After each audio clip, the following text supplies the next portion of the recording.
my own show. I've discussed this on several occasions. Actually, Christopher. No, actually, we changed the name of the show because we were actually going to give it a title. We really were, and but there's so many topics that we want to talk about. It's going to really be hard to put a good variety title on it, so I just figured I'd name it after myself, like most show hosts do. I mean, anybody worth their salt or anybody who's making money in the field, the show is pretty much named after themselves, with the exception of maybe Coast to Coast because it's not the George Norrie show. But everybody else, Hannity, Rush, Bill, Rachel, anybody who's anybody is pretty much how it is. So, but anyway, enough about all of that. It's not really important to y'all. But tonight we're going to be discussing military abductions. Now, the military abduction term is kind of an oxymoron on the fact that it's not really the military as we perceive the military. Not the military who's out there saving, protecting, serving, and kicking ass in the name of freedom and the safety of its citizens of America. That's not the military we're talking about here.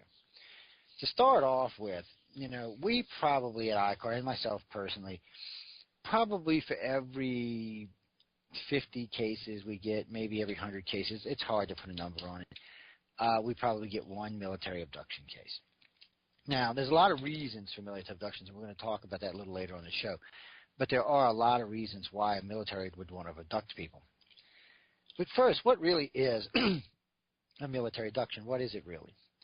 Well, a military abduction is, frankly, when the military takes you instead of the aliens. Can aliens be present? Yes, they can. Are they present sometimes? Yes, they are. But still, these are military abductions. These are a group that comes and takes you. Now, it's hard because, like I said, I don't like calling military because some of these guys are ex-military. They're ex-generals, ex-colonels, ex-captains, stuff like that. These are guys who had made it up the ladder and really knew and for somehow or another got some information about the extraterrestrials visiting the planet and decided that they wanted to be part of this. Or they got indoctrinated into it. So I said I don't think they actually decided for themselves. I think somebody else decided for them. But anyway, they get indoctrinated into this. And the thing about it is, being indoctrinated like this, they're going to tell you X amount. You're going to learn X amount. You're going to be involved with X amount. But they do keep this subject fairly well compartmentalized.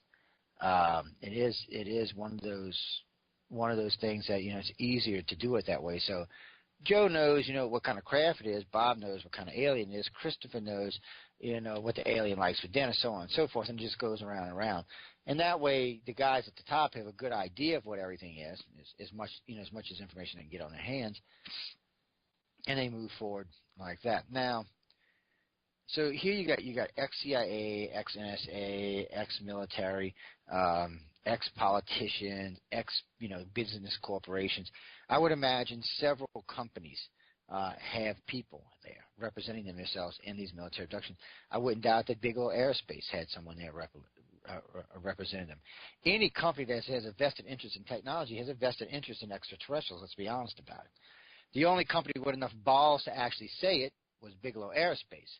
They got out there and said, look, we know the planet's being visited. We want to find this technology so we can, of course, make the next logical step in the space race for them. It's profit. It's about money. I doubt Bigelow really wants to shake E.T.'s hands, but I guarantee you he'd like to know what propels its spacecraft around. And I don't have a problem with that, by the way.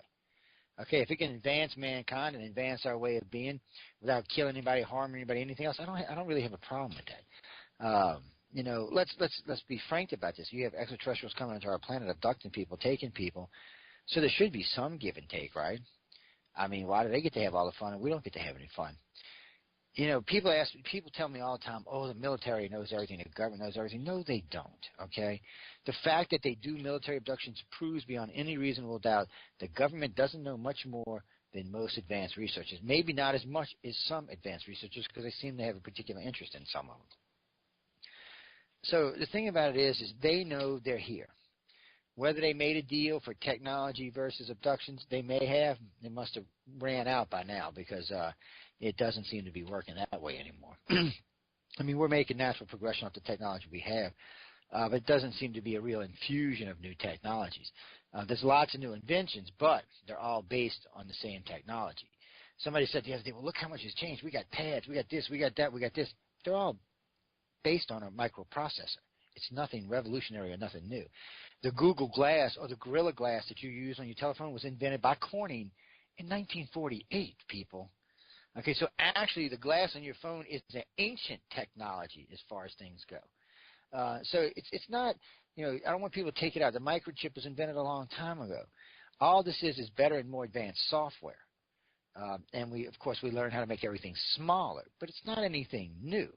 It's still the same stuff. We're still sprouting ideas off the same technologies. There's no, we like the carbon chip. We haven't moved to the carbon chip yet. The Japanese have been working on a carbon chip for about 16 years. You grow a chip in a petri dish. The one they got right now is about 25,000 megahertz, which is oodles and boodles. And the way they're designed, they're not multi-core like you think. They're like it's like 1,100 gig cores. I mean, this is something, computing power that we've never even dreamed of before. Not even our military's dreamed of this stuff. And now it looks like in one day it may be in our future.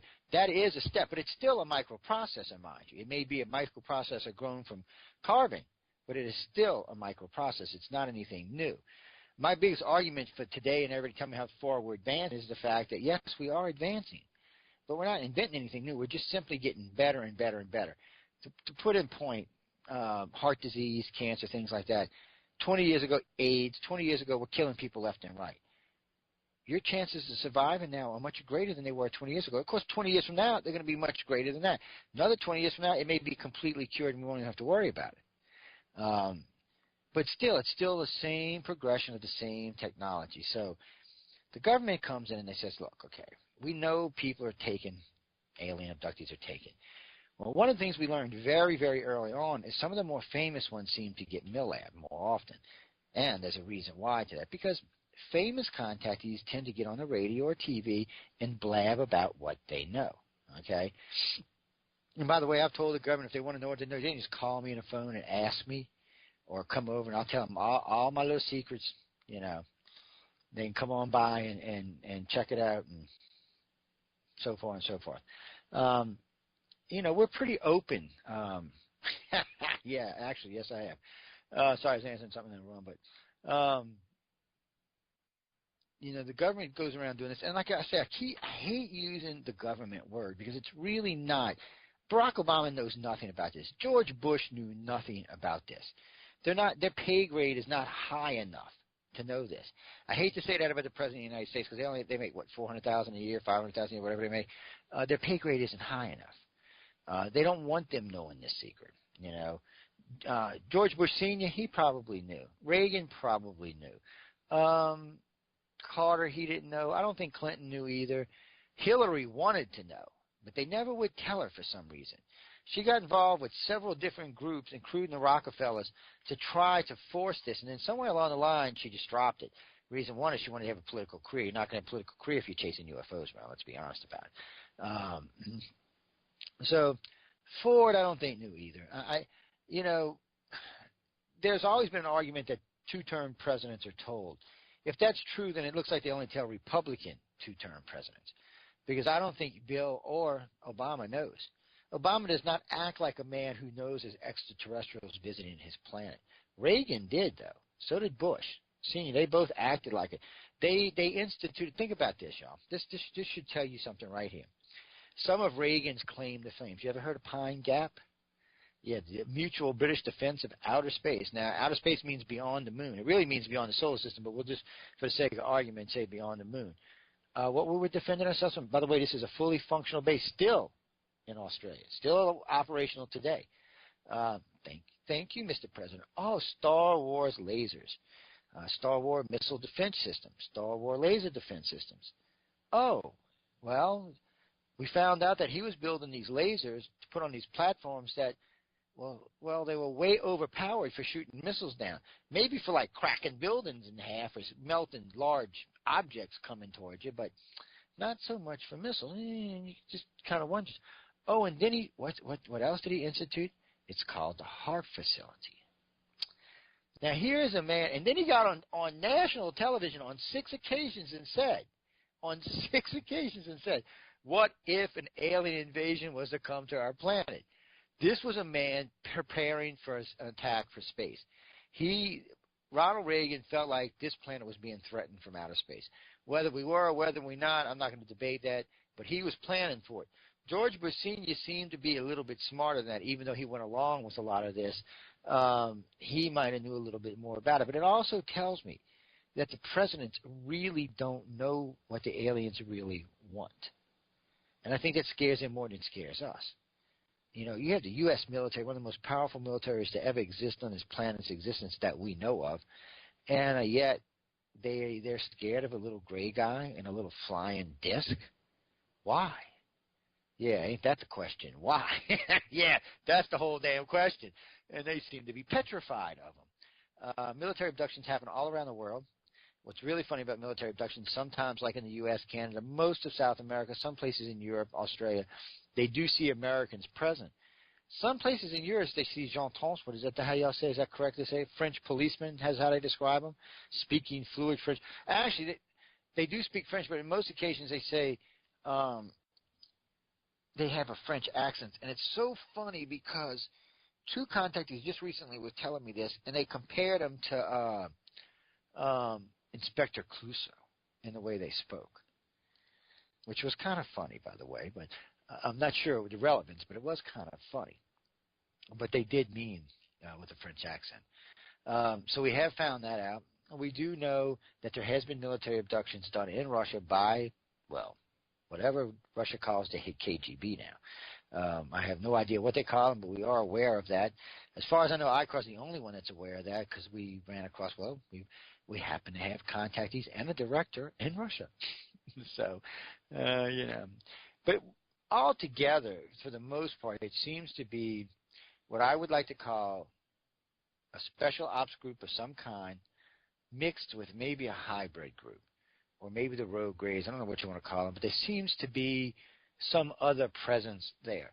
I know a lot of times there's been cases where MILABs have been taken and the Grays have shown up and taken them back. But we also know that there's handoffs. We do know sometimes, especially with the Grays, they will hand off a contactee to the military. I would bet you money that's what happened to Travis Walton. Might be what happened to Barney and Betty Hill. I'm pretty sure. The thing about it is these handoffs happen, especially back in the 70s and 60s. This phenomena wasn't like it is today. It wasn't known like it is today. And it would have been much easier to get away with this and, of course, blame this on extraterrestrials. Why not blame it on extraterrestrials? It seems like an easy thing to do. But so, really, as far as we're really concerned, military abductions are really covert group. It's one group, controls them all around the world, with maybe the exception of Russia and China, but everywhere else it controls them around the world. They probably even got some pull over there. These guys want to know what the aliens want with us. Not only that, they want to know specs about ships, training programs, anything that you can do. You know, a lot of contactees talk about the different training programs. They talk about the non-physical abduction, the downloads in the host bodies where they're on training expeditions and stuff like that, where they're going sometimes weeks at a time. The government wants to know how this is possible. How do they do this? What's going on here? They want to know about the technologies used. They want to hear about the sizes of the ships, the armaments of the ships, the propulsion systems of the ships, because a lot of contactees are learning, especially the smaller craft, how they work, how they operate, how they can be driven, and so on and so forth. There's a lot going on, and the government really wants it. But the government's problem is they just don't know who all these people are. Unless they happen to be in the public, it's hard for the government to find out. They can tap phones and radio stations like mine and other people that work in the field, but there's only a limited information they're going to get, because most times when we get into really in-depth stuff with contactees, it's usually face-to-face, which makes it a lot harder, especially now that we've learned that you put in some background music with a background scratcher, and it's almost impossible for them to make out what the hell you're saying. Even with high-def equipment, it's really, really hard. A scratcher is, or a noisemaker, it's they therapists use them. To drown that sound. It's a combination of wind, noise, and a few other things. It's just that coupled with music and talk. It's hard to separate the three, especially if you're all about the same octone. It's really, really, really hard. So we've learned that early on. So because we've been bugged, we've had people show up with not radars, with dishes. I'm not kidding y'all guys. This we're talking. What is this? 2014, about 1994, 20 years ago. I was at an attorney friend of mine's his office, actually. They call him the Old Master. His name was Gregory Avery. And we were at his office, and we were going through, this back when I was with MUFON still, by the way. And we were going through some cases and some stuff, and there was 4 or 5 people in there. And he had his office soundproofed. He had put soundboard in it and put paneling over it. You know, he's a well-off attorney, wasn't a big deal. And he had soundproof, and he had this little device where he'd go around and check the different electrical things in there to see if they were bugged. And come to find out, on 2 different occasions, the outlets were bugged. So we would just go in there, slide it out, unscrew, and drop it off. And so it would go. Well, long story short, out of the blue one day, I seen the white van out there with the tenant windows, and I just said, screw it. And I just walked out there. As I'm walking up, you can see the big white dish pointed right at us, trying to hear anything that we can say. As a matter of fact, I can even tell you it was parked. It was parked in front of Impastato's Italian restaurant. And as I approached the van, of course, they sped off and left, and that was the end of it. So I know this form of harassment goes on. I've been harassed in other ways. I know other people that's been harassed in other ways. And so, you know, the harassment is real, passive harassment, whatever you want to call it. There's other forms of harassment besides that as well, where they harass. But really, they're looking just like you are, or just like I am, or anybody who's in the field. They are truly looking for answers. That's what they're looking for. They really want to know, why is ET here? Why ET taking you? What the craft does? What this does? What that does? What everything does? Why have they been abducted in family lines from anywhere from 20,000 to 200,000 years? Why? These are questions that they want to know. Why is the same gray in charge of the same family dating back 20, 30, 40,000 years? I mean, there's a lot of whys here and not much in the way of, answer coming back. So the government has a vested interest, and remember, they're scared, and we the people. First off, our government is supposed to protect we the people. So anytime someone gets abducted, they're not really doing their job, are they? No, they're not. So it makes it hard, and they want to know. So what you've got with the government and these corporations is whatever makes up this this MILAB program, which, like I said, is ex-military, ex-corporate execs, ex-government people who make this up. They're after, they want to know why. They want to know what's up. They want every answer to get. Some are for money, some are for power, some are for fear. But they want to get every little itsy-bitsy piece of information they can. Well, the Greys don't seem to be very cooperative with the guys. The Greys are kind of like, yeah, whatever. Just back off and stay out of this. You ain't got nothing to do with us. Just stay out of it. The humans and reptilians really don't want to get involved with the government either. No one really wants to get involved with our government. I love these people who write to me with these super soldier things, and they tell me, oh, the government knows all of this, and we're fighting wars on 10 planets and blah, blah, blah, blah, blah. Really? Really? When I hear ignorant shit like that, it just cracks me up. Because first off, if we were fighting a war, and everybody knows in a big war, like a world war or a massive war, you're going to lose not hundreds of people, not thousands of people, but millions of people. Last I checked, there's not millions and millions of people going missing. No, there's not. And frankly, if they had a super soldier program, Putin would have been dead a long time ago. That would have been Obama's first thing. Oh, you said what to me, Putin? You said what, Mr. Putin? Mr. Poo-Poo Head? And boom, that would have been it. But of course he can't do it, can he? Oh, no. It's like the people who tell me the government has all these high-end psychics. Ooh, you really believe that, don't you? It's funny to me. But if we had telepaths that could get into Putin's head, Xing's head, and know where they were going to be and what they were doing, they wouldn't last a moment. If we had real true telepaths that were had telekinesis, where they could just think of blood vessel closed in someone's brain, that's an aneurysm. So, wow, look at that, Mr. Putin died of an aneurysm. Well, how the hell did that happen? Damn, look, Xing died of one too. Wow, what the hell's going on? Oh, damn, the Ayatollah's head exploded. Holy shit.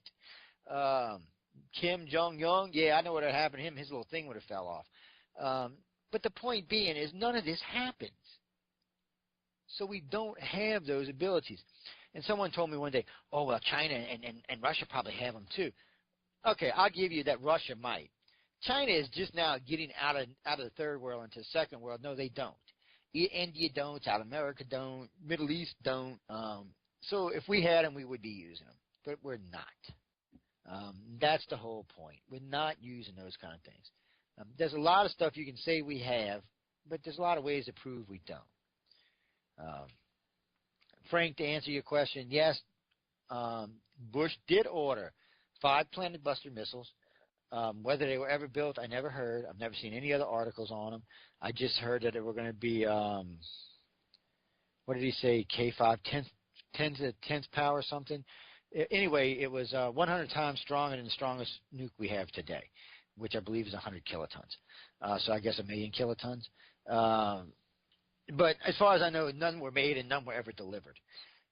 They said one of them, a low yield one, which would have been a quarter power, would have been enough to level most of the Asian continent. Why would we want to use something like that? So I don't know why they were ordered. You know, I always thought it was a rumor, but I did catch a CNN. I caught an article and then I caught it on CNN.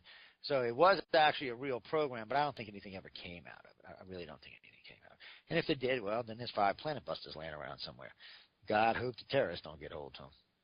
We'll all be living like in, what was that sci-fi thing? Flash Garden? We'll all be a kingdom of Ming, whatever. But the thing about it is our government don't have these kind of technologies. They want these kind of technologies, and that's why they mill-lab people. It's not that they don't have psychics. They got decent psychics. They got not psychics. They got decent telepaths and empaths and stuff like that. And they can read people's thoughts and minds. Can they read them in Russia? I doubt it. There's probably somebody, some kind of field, somebody else over there, you know, trying to keep them out. It's probably the same thing going on over here. I've never really heard much about psychics in the Asian world, or telepaths in the Asian world. And I'm not, you know, saying they don't have them or they do have them. It's just not something that's spoken of a lot, and it doesn't seem to be something that's as prominent in other societies. So there may be a reason why. It might be something else, but in the end, there's just not that many skilled psychics on the planet, that many skilled telepaths or empaths on the planet. I hate using the word psychic because that's not what they are. There's just not that many, you know, skilled telepaths on the planet. I doubt somebody, you know, I heard a lot of people talk about telekinesis. I have seen 2 or 3 people move a penny a half inch on a table. Hey, I'm impressed. But even for them, it was strenuous how 2 of them got nosebleeds. So the thing about it is, you know, unless we have some super one that we don't know about, I'm not feeling it. Now, we might be developing towards that in 500 years from now, 5,000 years from now, 50,000 years, 500,000 years from now. We may have super psychs. We may have them all over the place. It may become what our society is. It may be what the aliens are doing, telling us into a telepathic society. Because let's be honest, if everybody had to tell the truth, it would be a way different world, wouldn't it be? Think about it. Think about if our standing president had to tell the truth about what he believes and what he really is. You don't think it'll be a different world? Think about if Putin had to step up there and every time he spoke told the truth. Anybody for that matter. Think about your neighbors, your friends, or when you say, hey, look at that ugly biatch. You know, oh no. You know, they'd hear it. You know, it would be a different world. If everyone had to tell the truth, it'd be a different world. It would be an interesting world. With in a lot of ways, I think it'd be more boring. Fewer surprises. And I'm sure as telepathic abilities develop, people will learn how to block and fight back and do things like that. But still, there's always going to be somebody bigger and badder. So really, these are what the things that the MILAB groups are looking for. They're looking for advanced psychics, advanced telepaths, anybody with telekinesis. They're looking for that. Anybody who has knowledge on how the ships operate, what their speeds may be, you know, how they navigate. They have a particular interest in the gray ships because, you know, rumor has it the gray ships are grown, that they're alive.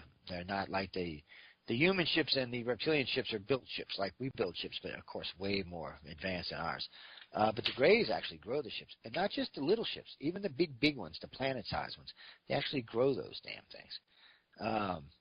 There's actually a rumor that three of the moons near Saturn and Jupiter are actually disguised. They're planet-sized spacecraft representing the 3 races visiting here. Whether that's true or not, I have no idea. You know, I know that there are big motherships around because too many people describe talking about them being inside of them, the white layered levels with the atrium that runs from the floor to the ceiling. And when you look down, it's like looking down 50 miles. When you look up, it's like looking up 50 miles. But everywhere up and down, it's nothing but plants and trees and bushes and stuff, and it just runs up and down in the center of the craft. But, I mean, the place is huge. It's huge. The rooms you walk into, when you walk into the rooms conform to what you want. It just conforms. A chair comes out the wall, desk comes out, monitors come out, whatever you need comes out. It's a much beyond the technologies we have today. It's actually much more efficient. So, you know, it's a way, way more efficient. I wish I knew how long it took them to grow. By the way, I seen that question in the audience. I have no idea. Could be a day, could be a decade, could be anything in between. It's not anything you hear about. You barely hear about even the growth of the ships. The only reason we even found that out is a couple of times when contactees were on board, things would happen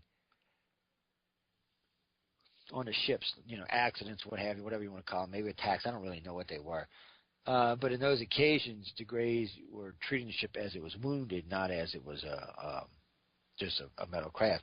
And they were physically and emotionally upset about it on top of it. And since the Greys rarely share emotion, there must be some kind of psychological bond between the Greys on board the ship and the craft itself. Yeah, the ships are definitely alive. I would think that the Grey ships are sentient in some way. You know, there's a movie that a friend of mine and I like to watch. Actually, it's a television series called Babylon 5. And there's a group in there. Where's Jason when you need him? What the hell were they called? The Vorlons. And they actually had ships that they grew, and the ships were sentient.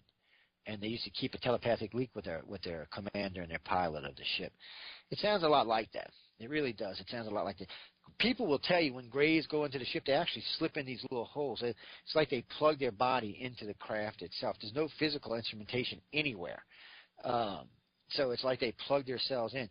Even when they're doing instrumentation, like the tables actually lift up from the floor like a fluid, like a fountain of water coming up, and then they spread out, and then there's like a clear table. Sometimes it has a color, sometimes it don't. I don't know why. Sometimes it's got a color, sometimes it don't. But it's a table, and it's like it's kind of soft but hard at the same time.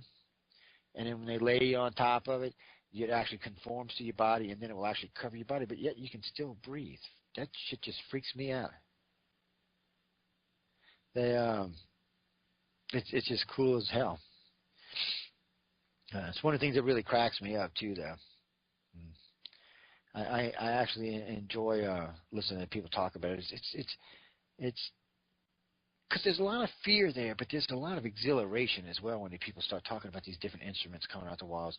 And, you know, for the first time you have this some of this stuff done to you, I imagine it's just quite frightening.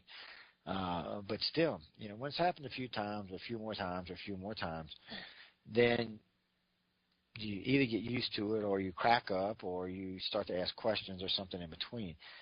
Most people, though, really want to know why, what's up, you know, what's this for, what's that for. And frankly, the table scenes are not that common. They're more common from puberty to age 30. Because that's when it seems like they're more interested in certain types of experiments, your emotional well-being, your physical well-being, what can you take stress-wise, things like that. I mean, that kind of stuff, it seems to be a lot of the stuff that they're testing in those age ranges.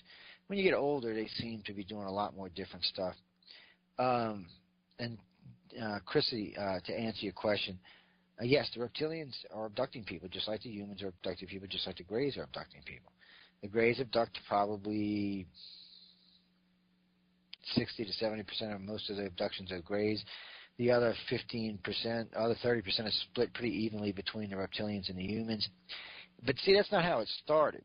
From what we understand, the way it started was the reptilians were here a long time ago. For whatever reason, the reptilians took a hiatus and disappeared for a while. They came back. Now, some people say some of them were sleeping under the planet. Some say they were in colonies. Some say it was both. Whatever it was, they came back and they found a human race here. Not this human race, not the one, not us, but one real close to us. That race keyed them off that there was somebody else here, somebody much more advanced. The Sumerians said these guys came here from the heavens, built two huge, great white dome cities. Then they created a race like themselves to go out and, get the resources off the planet. But for some reason, somewhere along the line, the race that they created to live on the planet decided, well, you know what, we're kind of omnipotent too. We're just like y'all, except we can breathe the air here. The other ones couldn't. That's why they had to live in the dome cities. And they decided to create what the Sumerians call the 7 creations of man. The first 6 creations are wild-ass creations, from birdmen to dogmen to all kind of stuff in between. The last creation is the base model, what I like to call the base model. The Bible describes them, like Adam and Eve, as people who could, they could plow the field, they could name the animals, they knew about food, they knew which foods to eat, they could make beer, they could procreate, but they never asked why they had to do anything. They just did it. They just did what they were told without asking. Then all of a sudden, they start talking, the Sumerians start talking about the reptilians used to come in and steal their women, rape their women and bring them back. These women would have children. Well, the children didn't look reptilian, but they sure acted different. They were much more aggressive than the regular kids were. And as this kept happening throughout Samaria and throughout the Middle East, as they were interbreeding with the population, this population became more aggressive. And finally, this population said, well, wait a minute now. There's 500 of y'all and 500,000 of us. Unless you're planning on wiping us out, what the hell? And I guess somewhere along the line they decided, or maybe the Greys, maybe that's when the Greys stepped in. And the Greys said, whoa, wait a minute now. You and the reptilians are not going to get into a fight over this planet and wipe everybody out. It's not going to happen. So then the Greys came in, and I think the Greys found it fascinating that there was now a species on the planet that was part native, part reptilian, and part human.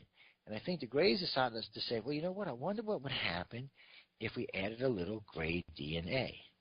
So now we got this grand-ass project running on this planet. Humans ourselves are probably 3 or 4 different DNAs. It's interesting. And on top of it up, there's more evidence to back this up because, remember, there was no Rh negative on the planet. Okay? Until 25,000 years ago, there was no such thing as Rh negative. There was no need for it. None at all. Mother Nature didn't need Rh negative. Rh negative kills babies, 15% at one time. Or actually more than that, about 25%. The thing about it is, Rh negative killed babies. Why would Mother Nature create it? I don't know. It sounds like a new genome had been added in. Maybe a lot of people you can go humans A, reptilians B, Greys O. Maybe. Nobody really knows. Might not be any of that either, by the way. Might just be the way it worked out.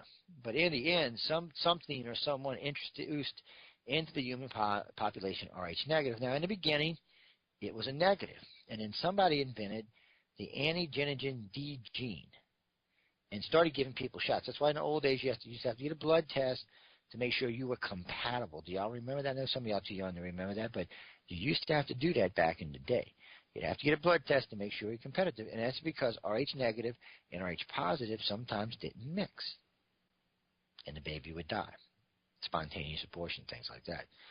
So why would Mother Nature create this? Now, in modern time, we have found out that Rh negative is a godsend, and I mean a godsend. First off, O negative is a universal donor. Everyone on this planet can be given blood from O negative. So now instead of hospitals having to stock 50 different types, not 50, but 8 different types of blood in large volumes, they don't have to anymore. They can stock Rh negative. Because Rh negative, by the way, can only take Rh negative, but everybody else on the planet can take Rh negative. It is the purest form of blood known to man. It is where all of our blood research comes from. It's where all of our studies are being done from, because it is the purest form of blood known to man. Now, how can this be? When Rh negative didn't even exist in the start of our fucking population. And I said frickin', not the other word. How could it be? These kind of things make no sense at all. And now even the government wants these answers. They want to know what the hell's going on. Why is this going on? Why are the overall majority of contactees Rh negative when Rh negative only makes up 15% of the world's population? Which, by the way, is the agreed amount of abductees. Most researchers agree that the abductions are between 10 and 15%. Well, no, I said freaking. I didn't go over, but you got to wonder what's up with this. Why? Out of the blue, Mother Nature said, here it is. So this is another reason why they do military abductions. They're really interested in this. And unfortunately, ICAR inadvertently probably gave him a stepping stone, a tool, when we did the blood type research about 8 years ago. When we released those findings, we made a boo-boo. We shouldn't have done it. Because frankly, now we gave him another tool to help filter who to look for. Now, by the way, just because you're not Rh negative does not mean you're not a contact. I'd have to go on the site and check. I believe, I haven't looked in a while, but I think it's 65% of all of our contactees are Rh negative, 35 are Rh positive. And then out of that, out of the negatives, half of more of that is O negative, which is just wild in itself. There's definitely something to do with the Rh. There's definitely something involved in that. But like I said, it's not exclusive. Doesn't matter what type of blood you have. They will take you if they think they need you. If they want you or they think that you have something they do. But I got to be honest with you. I have not personally, okay, I'm going to say personally, and nor anyone that I know that works for this organization has ever ran into a one-time abductee, meaning that Joe Smo was standing at Bob's house, and when they took Bob Bob Jr. You know, Bob, and the other brother Bob. Yeah, Dow and the other Dow Jr. and the other brother named Dow. You know what I mean. The point being is you just don't hear about that. You know, when I was interviewing Travis Walton, I said, Travis, did you ever stop and think that this had been going on some other time? And I said, did you ever stop and think, Travis, that they were coming for you? And he said, what do you mean? I said, well, obviously, you're in an old crinkly-ass king cab truck made that's like 15 years old. You're coming down the side of a rocky mountain road with your headlights on high beams blaring all up in the air as they're bouncing around, trucks squeaking, lights flashing all over the place. I said, you really think the aliens didn't know you were coming? And let me tell you what, he reacted very weird to that because no one had ever told him that. Before you can listen to the archive, you'll hear it in his voice. I shook him because it wasn't something he expected to hear. You know, he was like, well, what do you mean? I said, well, did you ever think they were coming for you? And then at the end, right at the end of the interview, him and I are talking, and I said, Travis, why don't you explain to me the hangar thing? Because everybody forgets this part about Travis Walton's case. He was on board the alien spacecraft where he got loose or he woke up or whatever, and he ran out. When he ran out of the spacecraft, he was inside of a hangar, okay, a human hangar. He said there was other, like airplanes and stuff there. He was in a hangar we would just consider an everyday hangar, like on any airport anywhere, okay. So then he says he was brought over, and there was 3 people there. They were in suits, but they spoke English. They were humans, and they were in suits. So everybody assumed these were human aliens, but then when I was talking to him, I was asking, I said, well, describe the suits to me. And I said, you know, it sounds like C2C, Center for Disease Control suits. That's what it sounds like. It doesn't sound like any advanced alien suits. Really, do you really think, let's be honest about this, people, 1976 or not, do you really think that an advanced alien craft that can come here from another side of the universe is going to have spacesuits that look like ours? Really? It's one of the problems I have with the Betty and Barney Hill case. Really, do you think they're going to have something that looks like ours? When Barney and Betty describe what happened to them on the night of Kinetic, that is pure military abduction. There is no doubt. When they were, the Hills were abducted in Canada by aliens and re-abducted in the United States by the U.S. military. And it's easy to prove. I know Kathleen Maldron hates to hear it, but it's easy to prove. You know, especially with the debunking of the maps and stuff, it's really, really easy to prove it. One night I'll do a show about that. But it was an easy thing. Matter of fact, if anybody's interested in that, on the old ICAR website, which is www.icar1.homestead.com, you can find all the old stuff. I think it might be on the icar1.com site as well, too. And actually, there's another ICAR site in the works. So it probably won't be till after summer, but it's started anyway. Yes, let's just get that first page down. Who was that? Selma? Oh, you wanted to know about, oh no, Selma. Listen, www.soundcloud.com/UPRN, or you can go over to Podcast Gardens. We have a new RSS feed. Oh, we got a new iTunes feed, too. I'll have to catch up with Stephanie Benetti. I sent it to the other day. And I'll get it out to y'all, but we have a new iTunes feed as well because GoDaddy cannot support the amount of people visiting the bandwidth, that site anymore. They said there's nothing they can do. We're burning up about 10,000 gigs of bandwidth with them a month, and there's just nothing they can do. It's not designed to handle that. They apologized and everything else, but they said there's just nothing they can do about it. And they said unless I want to spend like 5 Gs a month on bandwidth, there's just nothing they can do about it. So, we're going to keep GoDaddy for a while because we've had GoDaddy a long time, but really we want people to start moving over to the SoundCloud, the Pod Garden, the iTunes, the new iTunes, a couple of other ones out there. We have Podbeam and somebody else. But anyway, there's about 10 of them. But the two primary ones are going to be, here you go, www.soundcloud.com/UPRN. And I will get you the other one in a minute from the Pod Garden. Let me see if I can find it right quick since I'm talking about it. And then we'll get back to what we were talking about. Let's see. These people are actually pretty good. It's Podcast Garden is the name of the place, actually. I've been enjoying using it over there. It's not really expensive either. I was quite surprised. But it's new, so I'm a little, leery because it is new. But I'm hoping they got their act together, and we'll find out. But SoundCloud definitely got their act together, by the way. We're getting an RSS feed for SoundCloud, too, but they definitely got their act together over there. It's a good place. But I like this new Podcast Garden. It's simple, easy to use. I really enjoy using it. But here we go. Where is the RSS feed?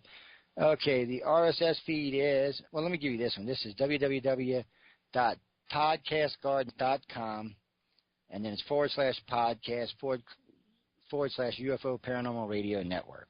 But I'm going to give you these in the room, and this is the RSS feed right here. Let's see. Where's the room, man? Anybody listening to us outside, I will post this stuff in other places, too, and I will talk to Stephanie about putting it up on, whoops, why didn't I put the RSS feed in there? What was that about? I didn't like something. Huh. Sorry, guys, they don't want to let me,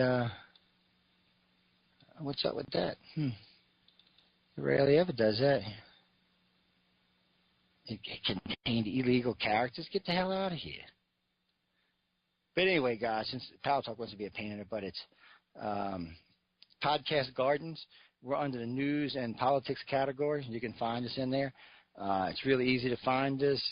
They got a lot of good stuff in there. I think we've got about 45 shows posted there. Soundgarden, we now have 172 shows posted, so you can go over there and catch those as well. Yes, GoDaddy, unfortunately, has got like 2,500, so it'll be a little while before those sites reach those numbers. But it is there. Oh, there goes Stephanie. Look, she's posting away. Thanks, Steph. But anyway, getting back to the topic at hand and away from the publicizing, it's a lot. Well, while we're on publicizing, I got to say this too. Remember, starting March 7th, the Church of Mavis will be leaving Saturday night and moving to Friday afternoons. They will be opening up for Citizen Sane and Unabridged Universe. Citizen Sane, of course, is Guy Whittle and the great Sasha Christie, who I hear is, well, we'll leave that for another night. And, of course, we have Jason Wilson and Heather Garish on Unabridged Universe. And now the famous Church of Mavis will be opening up.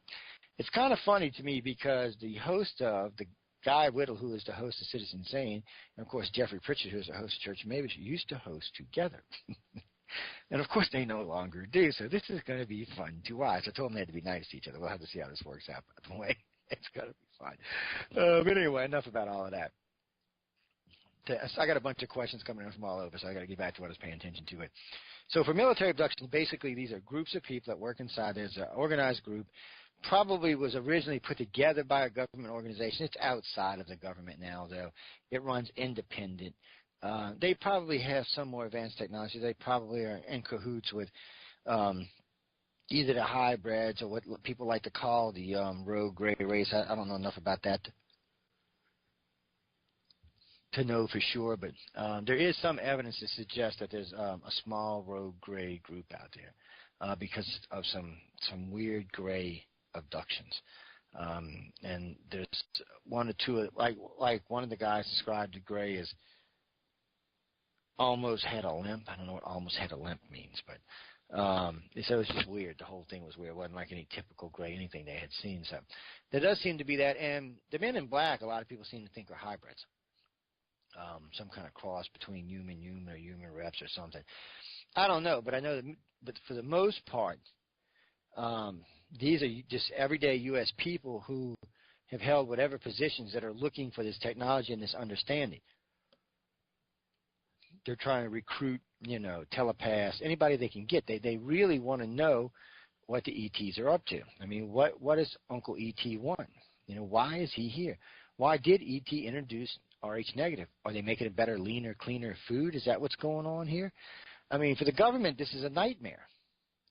For I think that's why they don't tell the presidents, because you ever notice when a president gets in office, they're all pretty brown-haired and stuff, and when they come out, they're all snow-white-haired, regardless what age they are. So I know Obama dyed his hair for a while, but he finally said to hell with it too. But it's one of those things. So really, do you want to add that kind of stress to an already stressed individual? I don't think there's a need to tell a president unless there's something, that's going on with the aliens where a president has to know. And the last president that probably knew was, and this is another thing, by the way. The last two presidents that we estimate knew, which is George Bush Sr. and Ronald Reagan, both, well, Reagan got Alzheimer's. Bush got something close to it. I don't know what that means. Maybe they're scared they're going to come out with their memoirs or something. Oh, actually, no, you just missed it. I'll get in. There's a new RSS feed. It's on Podcast Gardens. Damn, I'm going to get that out sooner or later. Or you can go over to SoundCloud. But and there is a new iTunes link as well. Yeah, there's a new iTunes link that you can use as well. All this will be posted to the websites over the next couple of days. I know we got to get it posted to 3 of the websites. Matt, it's glad to see you in the room. I talked with John, by the way, and popped him off an email tonight, so hopefully him and I will catch up over the next week or two. I'll free up a little time for that. Thanks for the email, by the way, because I probably would have ignored it without your email. No, those make a difference. People who can get straight into my regular email, like the one you have, it's a whole different thing. It's much easier to get hold to me when you have that email address. All the rest of them get so overwhelmed that it's... Yeah, the GoDaddy site will be back up 2 days from now, on the 28th. But I can't tell you how long it's going to stay up. It just gets slammed. It really, really just gets slammed. I mean, I'm proud that our station's doing so well, but it really sucks that the archives are down in less than 8 days.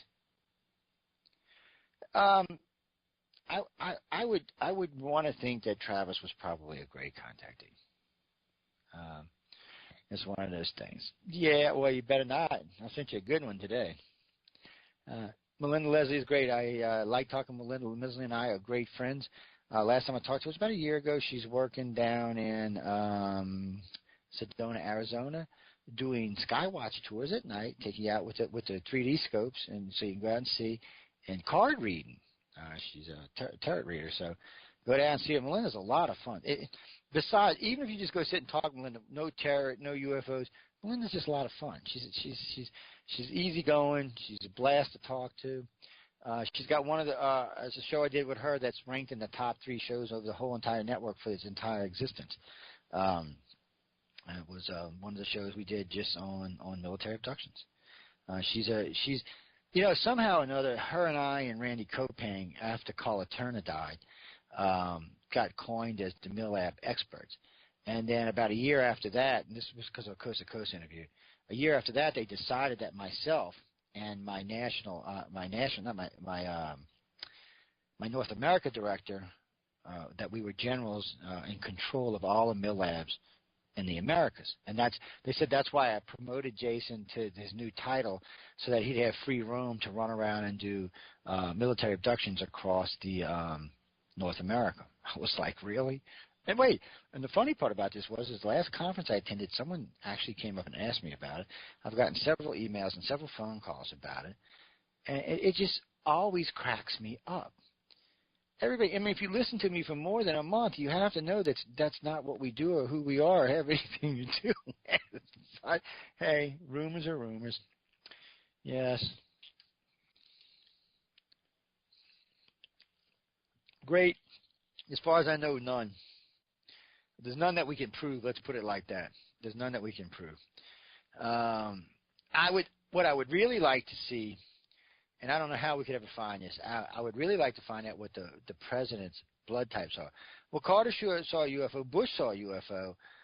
There's like 4 or 5 presidents who saw weird stuff, but none of And if, of course, if our theory is right that if you see a UFO, you're a contact evil, and that would make Carter an abductee. But Carter's awful dumb to be an abductee. I hate to say that, but he I don't know if Carter was so much dumb or if he just got a bad rap. But whatever it was, I'm not sure. But Reagan knew, which means he was probably a contactee. That's probably how Reagan found. He probably woke up on a damn table.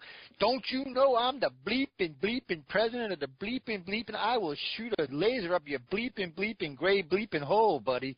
And of course the Grays probably laughed their happy little whatever butts off or something, whatever they got. But I'm thinking about it. I mean, if you're a president of the most powerful nation on the planet and you wake up and there's some little 3-foot gray got you held down on the table with one hand, and you're not going to be sweet about it. Let's just be honest. Just think about whatever gray abducts Hillary Clinton. Oh my God. I don't even want to think about that one. She'd be smacking the gray around and stuff, grabbing by his little ball head, smack. Anyway, we're not going to get into that tonight for sure, but it would be amusing. We'll leave it at that. But getting back on topic again, because I know we got about 5 minutes for break. The military abductions is an important part. Now, I've been making light of it tonight, but I want people to understand this is a real scenario that goes on that really F's people up. Here you are, you're average. Let's see, who's in the room? Last name, we're going to use Kathy because Kathy's last on the list. So here's little Kathy, and there she's all getting in bed one night. She's getting all comfortable and snuggling up. And she cracks her eyes and looks up, and there's a little gray standing at the foot of her bed with one of them little light things on his hand. And you're going, oh, shit. Next thing you know, you're on the ship, blah, blah, blah, happens, bam, you're back at your house. So you open up your eyes now, and you're like, what happened just happened? What the hell just happened? So now Kathy's all sitting in bed, half distracted, dressed. She's like, what the hell? And when she looks up, oh, my God, there's 3 guys standing in her bedroom. Now, she's a woman, and there's 3 guys standing there. Any number of things could be going through her head at this point, none of which would be polite or nice or any way along those lines, because these are 3 uninvited men in her house at this point. At this point, they walk over. She's probably screaming, kicking in terror, hollering. They use this little thing that puts you out, and it puts you out really fast, and poof, you limp. One guy loops each arm out, and here they go dragging around the house. Now, I've always wondered about this. How do they drag you out the house in the middle of the day? People looking in your neighborhood, what's going on? Well, do they do it at night? Well, it's possible they do it at night. But we found out something by accident, of all things. There was in somewhere in Arizona, Flagstaff, Arizona. It was a community in Flagstaff, Arizona. It was a neighborhood. And this lady was talking about being kidnapped and taken and contacted, and these weird groups were taking her and all. And they had a neighborhood watch meeting. And they had come to find out on a particular night, it was a spring night, it was a particular night, everyone was out. The guy had come in from the store from the neighborhood watch and had gone on and he said, everything was off. All the lights were down in the neighborhood. It was like the power was out for 4 or 5 blocks. He said everywhere he went and knocked on the door and no one answered. He said he could even look in windows and some people were asleep on a couch or sleeping in a chair, but they were out. Well, there was a study done. Some of the air conditioner guys had come in where people were complaining about stuff messing with their eyes and their nose and their sinuses and their AC systems. And this fairly decent neighborhood, middle class. So they come in and start testing, and they found a sleep agent, a highly one that's rarely used, even heard of, in these people's vents. Now, it ran about 3 stories, and then poof, it disappeared, and they never heard about it again. It went the way of the dodo bird. Recently, a friend of mine pointed to another story like it in Tacoma, Washington, where there was a neighborhood that it seemed like the police pulled in this neighborhood. Nobody was answering, responding, or anything. What had happened, a couple of alarms had gone off, and then they just shut off. Everything just shut off. So the cops were sent out, and they were knocking on doors, and the cops reported seeing a bright light. Next thing they knew, it was early in the morning, and they were waking up, and the cop said he felt groggy, like he had been drugged or something. He says he remembers hearing what sounded like a low, muffled helicopter, like a helicopter with a baffle on it or something. In case y'all are not familiar, certain helicopters we use have baffles which make them, they go instead of that boom, boom, boom, boom sound. It really muffles the audio down really, really low. So they got to get right up on you to hear them. And, when you hear one of these, they're fairly close. And so It's a different sound, and if you ever heard it, you'll recognize it. Don't get me wrong. You'll know this sound if you hear it. So they were tested. They had some sleep agent in their blood, and I think there was 11 homes found with it as well. So what it looks like they're doing is they're going to take these people. Looks like they come over and just basically anesthetize a 6 or 7 block area for an hour or two, and do what they got to do, and then go. I'm not even sure what else they're doing, because it's not alien stuff. Because the way they got to be put back and the way they got to be taken out. It's not like when the gray flies over and zaps you out of your house and nobody sees you. These guys actually make mistakes. And it was funny because a friend of mine the other day was saying, well, maybe that's what they were doing with the cattle, Joe, practicing. I never really thought of it like that, but it could be true. Oh, don't ask me, Ben. God. I'll look and see what's going on there. It's, Anyway, I know we got to go take a break. I was going to get into another subject, but when we come back, we're going to really start getting into the meat and potatoes of what goes on in the mill labs. Open the phone lines up probably 15, 20 minutes after we're in. But, I really want to kind of get into the meat and potatoes of what a military abduction is. What can you expect? What's going to happen to you? How should you react? Should you tell them to take a fly and what? Things along those lines. But let me cue us up some music right quick, and we'll be on our merry little way to the break. And I'll see y'all in just about 10 minutes or so. Yeah, that sounds good. 10 minutes. See y'all in a minute, guys.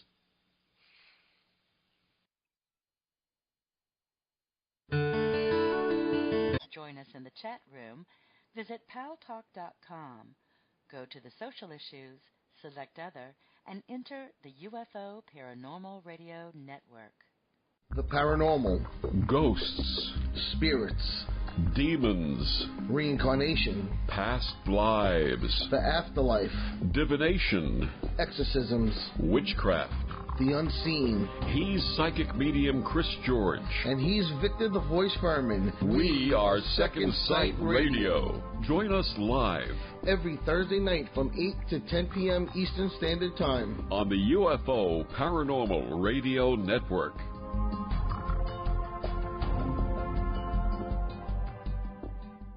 You've got to listen to ICAR, that's International Community for Alien Research, www.icar1.com.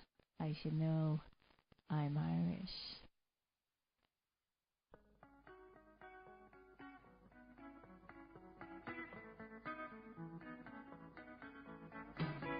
Truth is reality.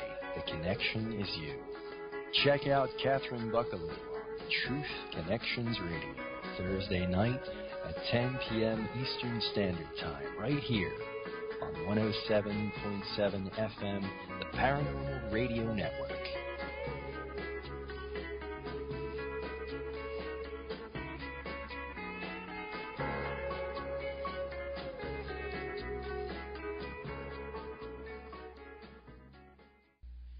Tune in to The Mind Cemetery with your hosts Chip and Nicole every Monday night at 9 p.m. Eastern. Exclusively on the UFO Paranormal Radio Network.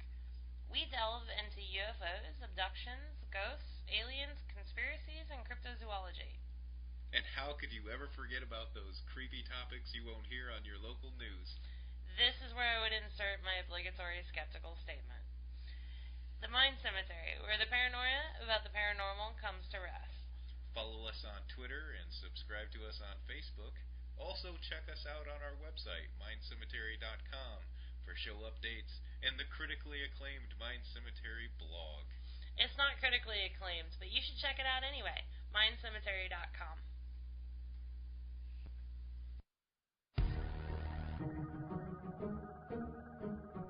Hi, I'm Stephanie Benetti, and along with Joe Montaldo, we host News on the Flip Side.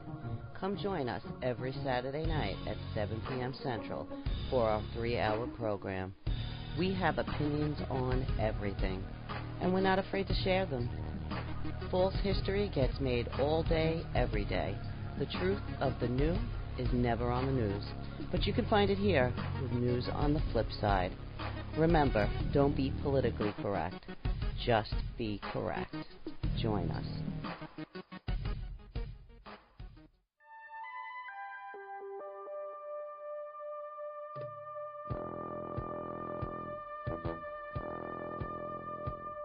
Tune in to UFO Undercover, Wednesdays at 8 p.m. Eastern, with your host, Joe Montaldo, right here on the Paranormal Radio Network.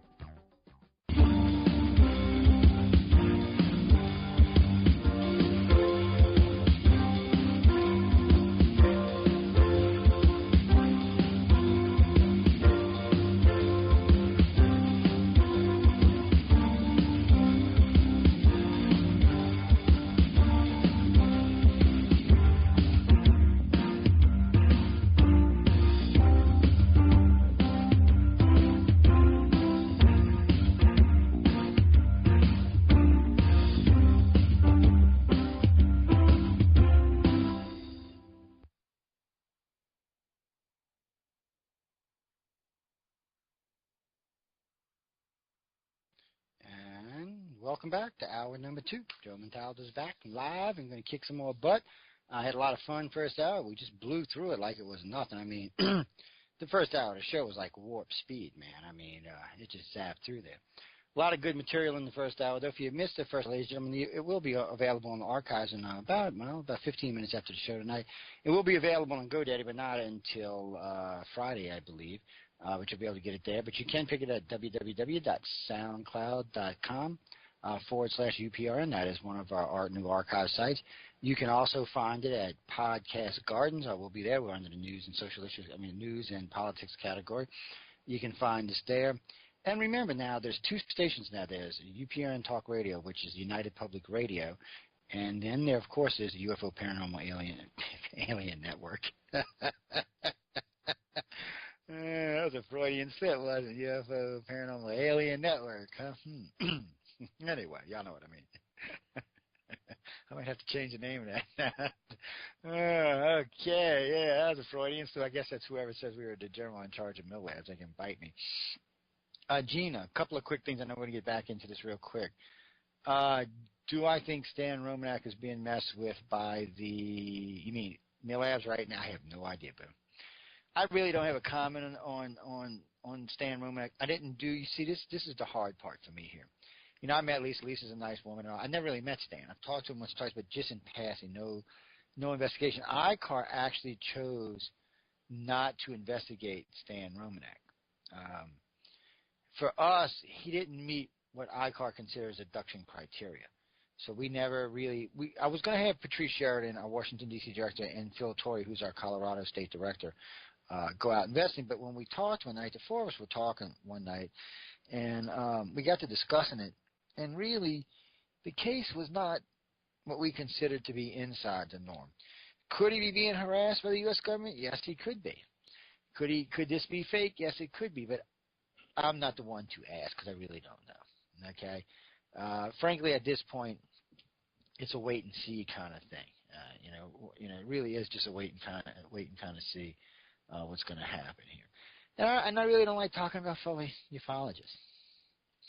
I'll just have to be like the rest of them. There are plenty of outspoken people about this on both sides. Matter of fact, the last show. Oh, by the way, I needed to clarify too.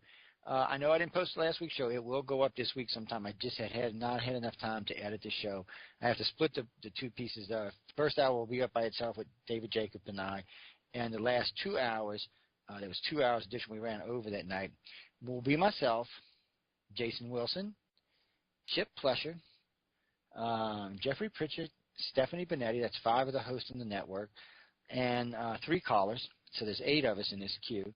And guess what we're discussing? So if you want to know what people think about Stan or not think about Stan on it, you will be able to listen to that archive. It will be available sometime this week.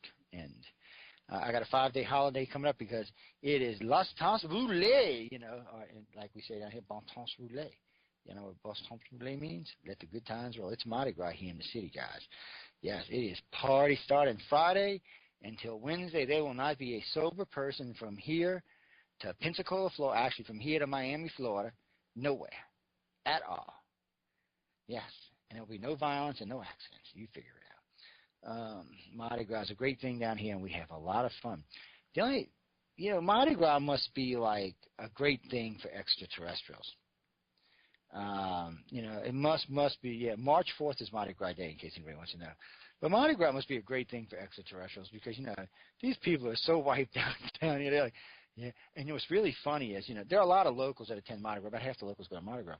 But the other half, of course, people from around the world and around the country. I think they said 4 million this year. And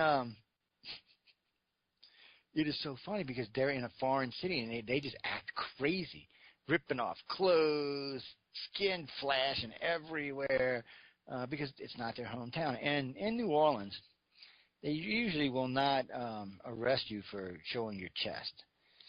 Anything more than that, it's borderline. They may not arrest you. They might arrest you. You just never know. And I seen them pull this girl dressed in a nurse suit one night off of a balcony. She was riding the balcony like it was a horse, so yeah, they didn't appreciate it. But Bourbon Street gets wild. And one other friendly piece of advice: if you are claustrophobic or you don't like being touched, don't come to Mardi Gras, because when you get on Bourbon Street on Mardi Gras night or the night before, on Lundi Gras or any of the weekend that before, you're going to be touched in places that you didn't even think was possible to get touched in. I'm just telling you now, I'm warning you, a friendly warning.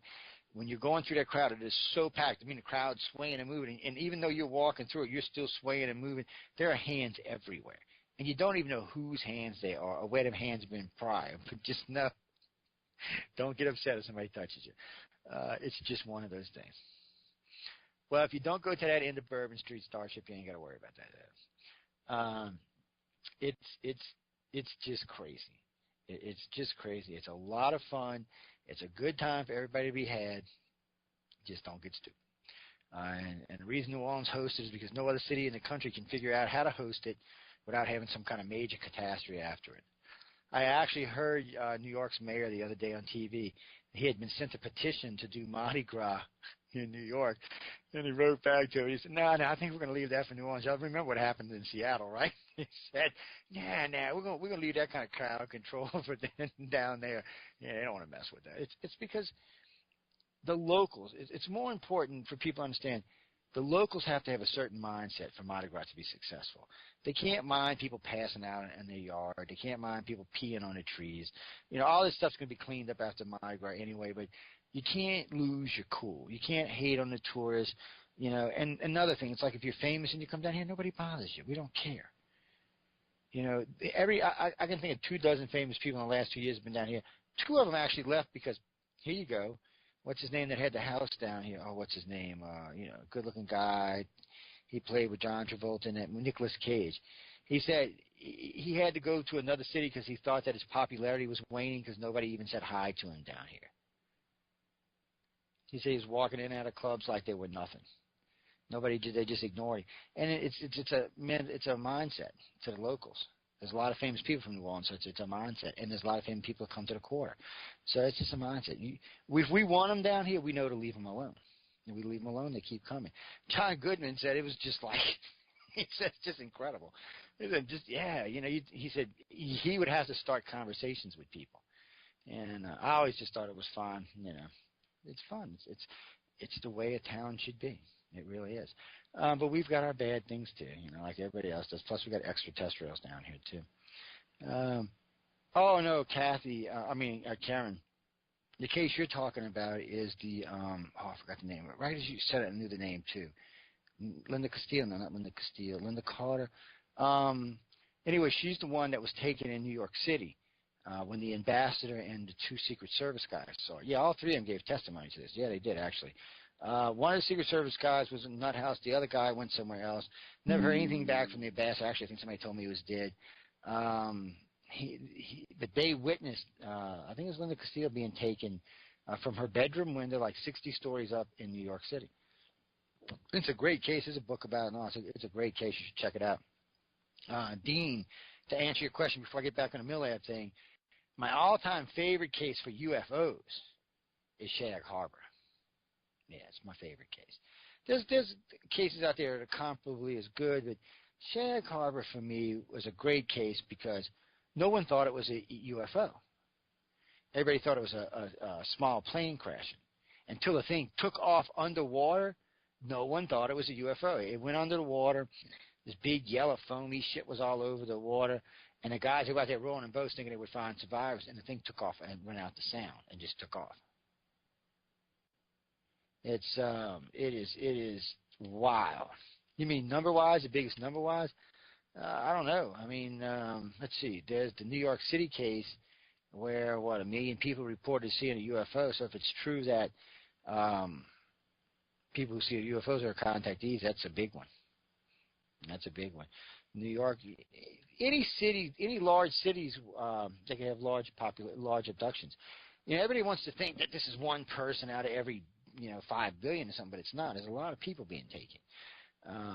Like the Mexico City case, it's a particularly interesting case because there's at the time there was 22 or 26 million people in Mexico City. It was the largest city in the world, population-wise.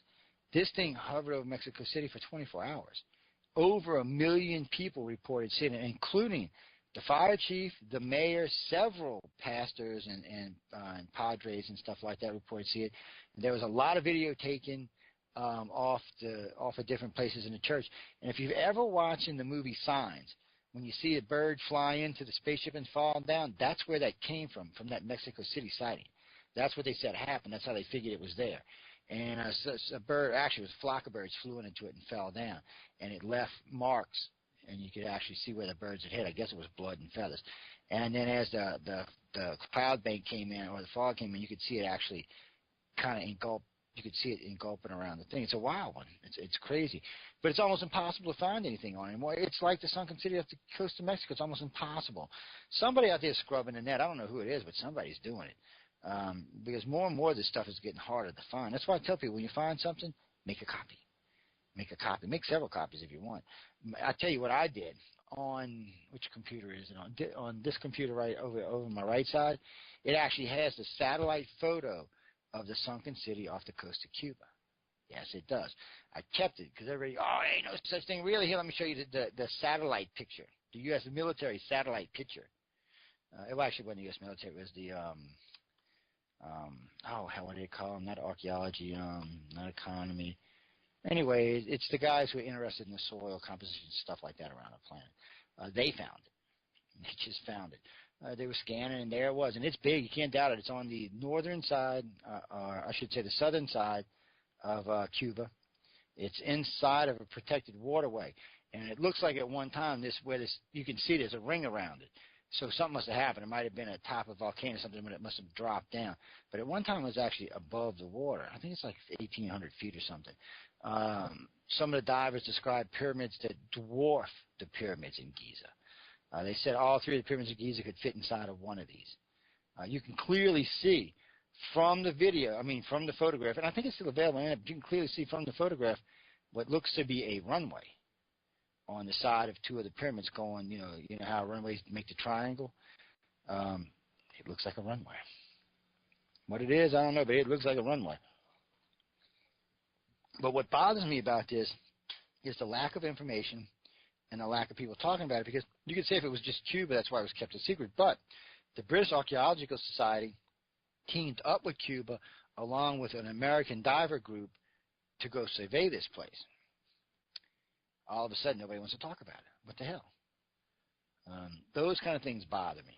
Yeah, it just bothers me. If it wasn't real, they just lent credence to it being real by hushing it up. A lot of people want to say it's the sunken city of Atlantis. It may be, it may not be. It's near the Bimini Island, Bimini Roads. That whole section up there, recently I've been listening to a lot of people that study like plate tectonics and stuff talking about, they really think that the Gulf of Mexico, the eastern side of the Gulf of Mexico was raised. They think there was only a little channel that used to feed the Gulf down near in between Haiti and South America. They think there used to be just a little like a canal in there. All the rest of that was raised, and they think it was raised quite high. They thought it was a much more mountainous region. So something happened. There's some kind of collapse happened. Something dropped. You never know today. We could be just sitting here all of a sudden and something just drop off the side of the cliff or something. It's, the planet's moving underneath us every day. It moves along every day. We just ride on top of it like little insects, not even paying attention. And we're worried about aliens. We can't even tell what's going on our own planet. But more importantly, Let's say this. Who are we going to pick on now? Where's Benetti at? I know she's in here somewhere. Yeah, let's pick on Benetti. So, Benetti's sitting at her house in New York. She's out walking her dogs on the beach like she likes to do. La, la, la, la, la. She's out there. It might be snowing, might be raining, whatever. La, la, la, la. She's out there with the hound dogs. And 10 dogs are barking, by the way. But anyway, she's walking along with the dogs, and she sees a light in the sky, and she's like, where's the light? And then all of a sudden, she turns to her shoulder, and she notices there's lights on the beach, ground level. Maybe a truck, maybe a car, maybe an ATV. It runs up on her, and next thing she knows, she's waking up in some room sitting in a chair. And she's just like, whoa, what the, and she got a mouth on her sometimes, so she probably like, what the bleep, bleep, bleep, bleep, bleep, bleep, bleep, bleep, bleep, bleep, bleep, bleep, bleeping going on here. And I imagine she might be swinging, popping some people as well. So now she's there. So they come in, they either use a needle or these little things that fit over your face, and they spray it. It's a mix of sodium amythol, sodium pentothal, some other drug I've never personally heard of, and like a liquid volume or liquid Demerol. It makes you very, very, very suggestible to thoughts, to anybody's whatever. So, now she's all like, yeah, hi, I'm Stephanie. I host News on the Flip Side. How y'all doing tonight? Well, Steph, have you ever seen an alien? And then, of course, now they've got your mindset. They're going to bring you on there. They'll put you on there. They'll hypnotize you. If they have good telepaths, they might use them. But now they have you. So this is when it starts. They're trying to find information. And they will use lots of forms. They'll try to do it nice at first. But if you're not cooperative, they can get rough. They want to know what's in your head. And if you're somebody who has contact with somebody that does, or if you've been a contactee who's been outspoken about aircraft propulsions or navigation systems or teacher systems or any of the onboard systems or any of the other worlds or any of that stuff, they're interested in that. But now they can only go so far, because in the end, these guys do worry about retaliation from the aliens. And I'll get to that in a minute, but they do fear some retaliation, so they can't really kill the contactee or really do any real damage, because Bob the Reptilian or John the Human or Silly Billy the Gray may came up and give you a good solid probing over it. So they don't want to do that, but they want to find out. And I notice the aliens will let them go so far, but like I said earlier in the show, the Grays will intervene. They will come in and take a Gray contactee away from a government group if they think that the contactee is in risk or about to reveal something that otherwise shouldn't be revealed.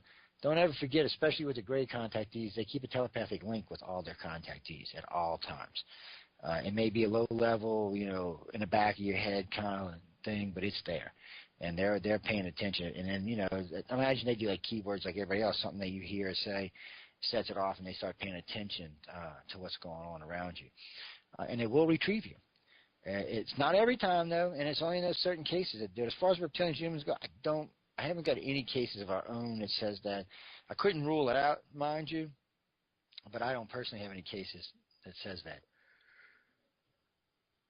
They seem to, do it. Now, maybe they just call the Grays. Maybe that's what they do. They say, hey, this is Bob the Reptilian. Hey, Billy Gray. They took one of my contactees the other day, and they're doing some pretty horrific crap, and I'm scared, she's going to divulge, and the Gray might say, okay, Billy, we'll go pick them up for you and bring them back to you. We don't actually know how that relationship works between those three aliens. I know in the beginning everybody always thought that the Grays worked for the humans and the reptilians and all, but now we know that's not true. Now we know the Gray is the more advanced of all the aliens visiting the planet, with maybe the exception of the light beings, and I don't know what's more advanced than that, maybe God. Other than that, though, the Grays seem to be the more advanced. They're the ones with the ships that can be grown. They're the ones that seem to have unlimited lifespans, the ability to upload and download their consciousness from one body to another. They seem to be just in a much different state of existence than we are, and even a higher existence state than the other two races that they deal with. And I don't want to take anything away from the Grays and Reptilians, because on a magnitude of evolution, they're a million years ahead of us, maybe more than that. I mean, that's a guess, but they're at least a million years more ahead of us. And so the thing about it is, when you have those types of technologies, you got to pay attention. But I don't think that, like I said, I really don't think that the Grays, the other two races, they probably asked the Grays to do it for them. And I can't prove that, mind you. Whatever, pain in the ass. But I don't think they do that like that. But anyway, getting back to that. So now they've got Stephanie. They've got her, tied up in this chair. Probably done put a gag in her mouth by now because she can talk when she wants to. And now they're giving her another shot. They're bringing in some more hypnosis. They get her down, really, now she's really, really loaded. She's like, what? Barely can hold up her eyes open, Now here comes the technician. He comes in, he sits down. He gets into that low monotone voice, and he starts talking her down, talking her down, talking her down, talking her down, talking her down. She's liable to reveal stuff at this point. Between the drugs and the technique, she's liable to reveal something. Now, if these are blocks, in other words, if one of the races put a block in there, it's going to be a lot harder for them to break it. It's going to take more than drugs.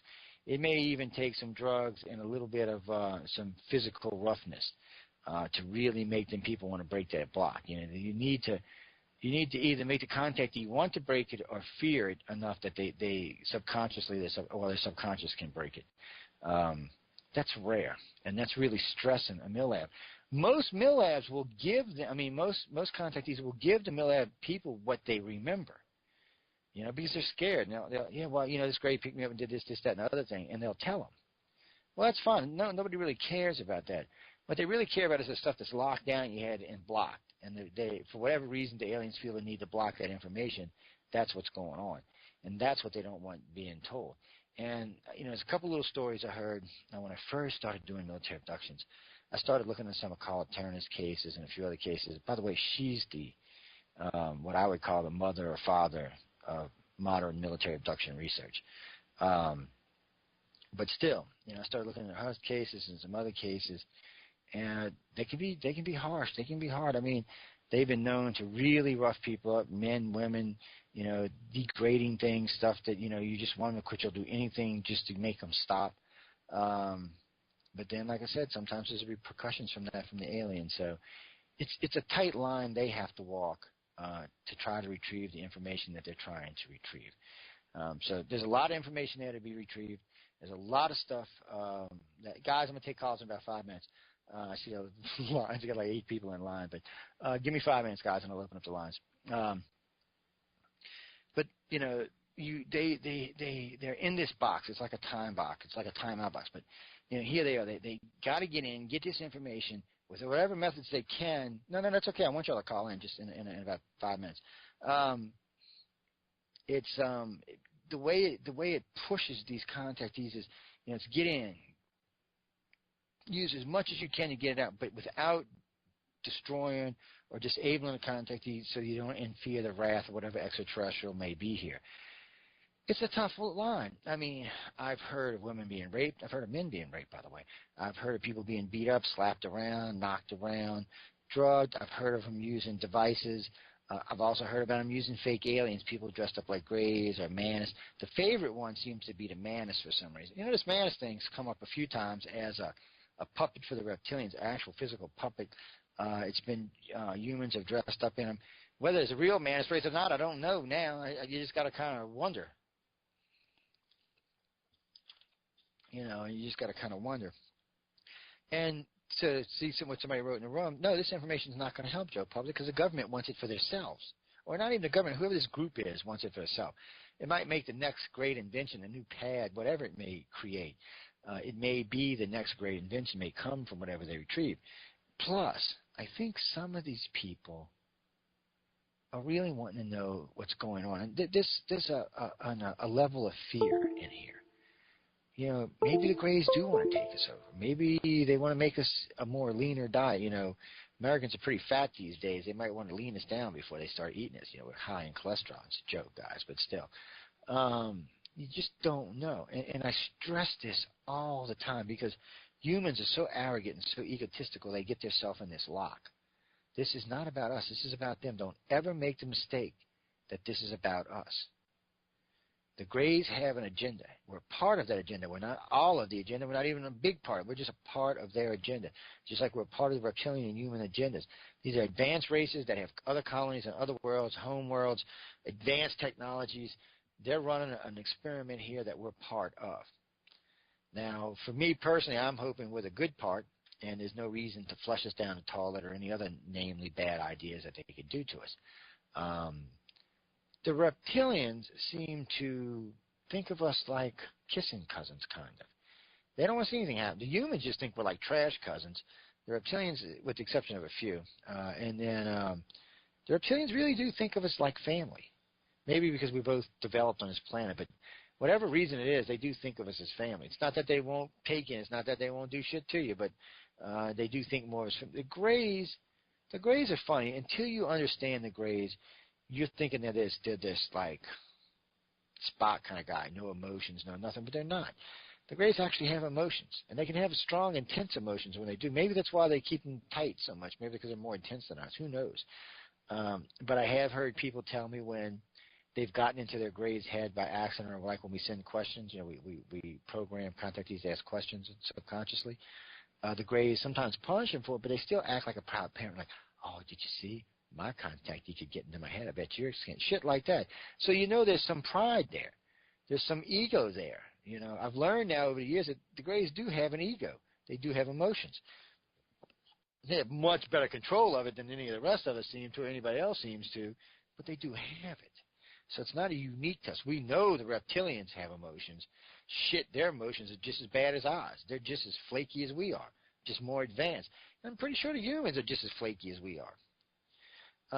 The Greys just seem to have it more under control. They're an older race, wiser race, smarter race. But the reptilians and the humans get into it, have gotten into it in the past, and have tried to get into it in the present. And so they're not as mature as a race. They're not that much more mature than we are. They're just way the hell more advanced. But think of it like this. Look at humans 2,000 years ago. Humans 2,000 years ago, humans today are basically the same humans. There's no real difference. We have cars and planes and bathrooms and toilets and all kind of wonderful stuff, pads and pods and you name it. But we're still basically the same human. We haven't ended war. We haven't ended starvation. And not everybody has a home. We're still basically third world Earth. We haven't moved beyond that. We're not a united planet. We're not a one government. We're not feeding and educating the poor and the sick and the infirm. We're not taking care of our elderly. We're not there yet. May not be there for a long, long, long time to come. These other races are. And it gives them a psychological and a physical advantage. Because look at it like this. Think about, America's working on this, Russia's working on this, China's working on this. Let's say we take China's top scientists, Japan's top scientists, India's top scientists, Russia's top scientists, China's top scientists, America's top scientists, throw them in a thing, tell them we need this. Your chances just improved immensely that we're going to get what we need, and we're going to get it in a timely fashion. Right now we're fighting against each other. We're sabotaging each other. We're stealing each other's ideas. We're nowhere near ready for any kind of galactic anything. And the aliens know it. But they do seem, I hate to use the word care, but they do seem in some way to care because, I say this all the time. If it was about us, they would have enlightened our species or educated our species or something along those lines. I say this a lot. If E.T. was here to wipe us out, we would be dead. Okay, hey, Monica Lewinsky, we would be dead. Yes, if they wanted to wipe us out, we'd be dead. Now, by saying that, and this goes to all my other friends who believe the other way, if they were here to enlighten us and save us and wipe our little heinies for us, we would be an enlightened species. They've been here for a really, really, really, really, really long time. And we're a bunch of dumbasses. So either y'all New Agers, aliens, are dumbasses, or they're not doing what you're telling them they're doing, okay? Look, actions speak louder than words. I tell this all the time. Actions speak louder than words. And their actions suggest of a race that's, don't really think that highly of humans. You got to judge them by their actions. Any race will take somebody without asking their permission or asking them to be part of it, there's a problem. And I ain't buying that bullshit. You soul sign some bullshit. Don't try to crap me say that for somebody else. I've done way too much research to buy into that. And this should scare y'all even more, y'all soul-searching kind of people. The same Gray abducts through your whole family for thousands of years. So the Gray that abducted you is the same Gray that abducted your great-grandfather 5,000 years ago. This guy knows your family intimately. If there's reincarnation, he knows you 100 times. He knows more about you and your parents and everyone around you than you will ever possibly even understand about your own damn family. You're scared of a Jesus out of people. This is a freaking alien that knows more about you than you do. And that is another reason the government wants the mill labs, because they want that kind of control. They want to know that. If you've been paying attention, we're in the sissification of most of America and half of the world. The government really wants these kind of technologies. You know, the more advanced we get, the easier it is to pacify people. You know, come on. How many people right now don't have at least 2-3 things going on? You know, you watching people now, they're driving with their pad, they're driving with their telephone. You know, they're sitting having lunch, they're texting on their phone. They're at work, they're doing their job, they're texting on this, texting on that. I mean, it's ridiculous.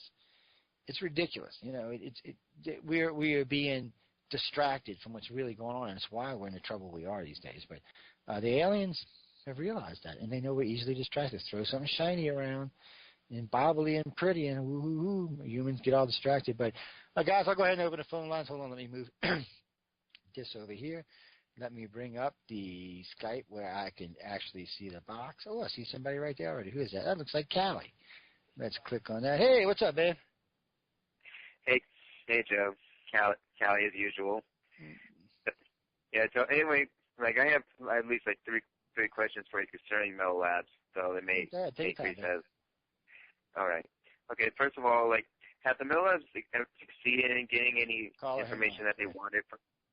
I'm sorry, go ahead, Carl. Right. I was just letting other caller know he's in the queue. Go ahead. All right. Okay, so I guess we'll interchange. Okay. Right. So, okay, first of all, have the Mel Labs succeeded in getting any information that they wanted from abductees, and if so, what? Actually, they've sifted some stuff. They've learned some stuff about the training programs that are going on, the different types of training programs. Matter of fact, a good friend of mine who was in the service said you can tell because some of the stuff that the contactees talk about, the U.S. government is starting to implement in its training of soldiers. So, especially certain types of equipment. You know, it's funny because the new pack that the Army has, the Army's been having a pack for about 15 years that they can strap to you that basically bends light around you. The reason they haven't been using it is because the damn pack weighs 85 pounds, and running through the marsh or the swamp with an 85-pound pack, plus all the rest of the equipment, is not feasible. But it's getting better and better and better, and eventually it's going to get down to like a 5-pound pack, and half our soldiers are going to be running around invisible. The point is or they use exosuits. Yeah, they really want these technologies, you know. So they're gleaming some of this stuff. You know, some of this stuff they can get. And sometimes it's not so much the technology, but the idea. You know, because you know everybody gives Predator credit for what the Army's doing today. You know, the movie Predator. I don't know if that's true or not. It was a good movie. You know, the alien did have the little thing that made him invisible, and light and all. So maybe that's true. I mean, maybe it's not. It might be. But one thing I've learned about science in general is science steals a lot from sci-fi. You know, scientists will see something like on Star Trek or somewhere else and say, you know what, I want to invent the tricorder. I want to invent the laser or something like that. The guy who invented laser said he got the idea from Buck Rogers. So, yeah, it's one of them things you got to kind of wonder about. But the same thing with the aliens. They're telling these contactees, showing them this information. The government's coming in and sucking what they can get out of their head, and it does give them new ideas, different directions to walk in and things like that. But I don't think they've gleaned anything serious. As far as interstellar travel, I don't think they've gotten that. As far as inner solar system travel, we may have achieved that. We may have craft that can go back and forth from Mars into other places. I mean, the T3s are very advanced, and they're very fast. It actually relates to my second question. Like, if they're not getting any more very useful information, why do they keep doing it? Because you never know what contact he's going to break. It's a crapshoot. And sometimes what they do is like anything else. Like when y'all hear me talk about doing hypnosis, the more times I have a session with somebody, the easier it gets to put them under. So if they've taken you 5, 10, 15, 20 times, eventually it gets to the point where, boom, they bring you in. There's a lot more information retrieved, but still certain things are going to be blocked, and they're going to have a hard time blocking those. And like I said, if it gets to a point where it feels like the aliens feel like it's something that could harm them or get in their way, oh no, they'll come in and take the contactee, and they will wipe everybody's memories. There was some old cases back before I was even in ufology about a couple of times where they had come in and taken things and did harm to the contactees, and the aliens just came in and killed them on the spot. But those are all speculations, and since I've been in research for 31 years now, I haven't seen any of that. So I can't say it, but I do see where they do get information because, they're learning about our different programs. They're learning about different technologies. There's gravitational fields on these ships. There's anti-gravity fields on these ships. There's all kinds of stuff. I mean, half the time I think Gene Roddenberry was a freaking contactee. I'd love to find out what his blood type was. Because some of his ideas are straight out of these alien races. I mean, some of this stuff that you see on Star Trek is just straight out of them. And Kirby, yeah, seen it. You know why I like Babylon 5? And I see what you posted in there. You know why I like Babylon 5? Babylon 5 is the truest representation of any sci-fi series on the way man would get into space, how we would act and how we would be. You should watch the series. It's a 5-year series. It's really good. And it's really a truer explanation. We don't have these fast and light ships. We don't have ships with gravitational fields. We have ships with rotating sections. We have to go through jump gates. We got to build bases. We've got to do politics with other races. That's how humans will really be in space, not this frickin' Star Trek shit. It'll take eons before we can even achieve that. You got to get out there and meet the races before you can be friends with them. And we're not all that good at making friends all the time. Think about our own planet. Let's be honest. And then we have to feel great. Yeah. Sometimes we rub people the wrong way, or aliens the wrong way. But so we as a race have a long ways to go before we can even start pushing back against the aliens. And then there's this other thing that always bothers me, and it might be one of the reasons there's so much Millab stuff going on. The Holocaust dreams scare everybody who works in this field. I mean, there's a full 1/3 of our contactees that have these. And the fact that they show a plague or epidemic or some sort of destruction where 7 out of 9 billion people bite the big one, or how many ever it is, 6, 7, whatever billion die from the 9 or 10 billion, it's a scary scenario. And, if you're a human and you're a non-contactee, then it's even more scary because, as far as we know, it sounds like something out of the Bible. Contactees will either be taken or they'll be, because they are contactees, it's in their genes to be protected from the disease, but the rest of them aren't. So, I mean, that's... So, like, it was probably... probably like a... Government's Sorry, I'll let the other person talk. That's okay. No, I'm going to let you get another question, Callie, and then I'll let 405 in a second. But it's one of the reasons why the government's coming in and taking blood samples and skin samples and stuff like that, because they know if this is true, then there's an antidote inside the contactees already. They'll be naturally immune to it. So what they have to do is find out what it is. So what may end up happening in the end is when all this goes down, you'll have the contactees saved, but you may have pockets of humans and military saved because somebody had figured out what it was. It's well within the realm of possibilities. It's just weird because contactees, to talk about these holograph dreams, describe all of this stuff. They describe a point in time where the humans are a little more advanced than we are now. If I had to pick a time, because it's hard to say as far as technology goes, it would be maybe double the technological level we have here. It took us 100 years to get here, so maybe 50 to 100 years from now. I doubt it's any further than that, though.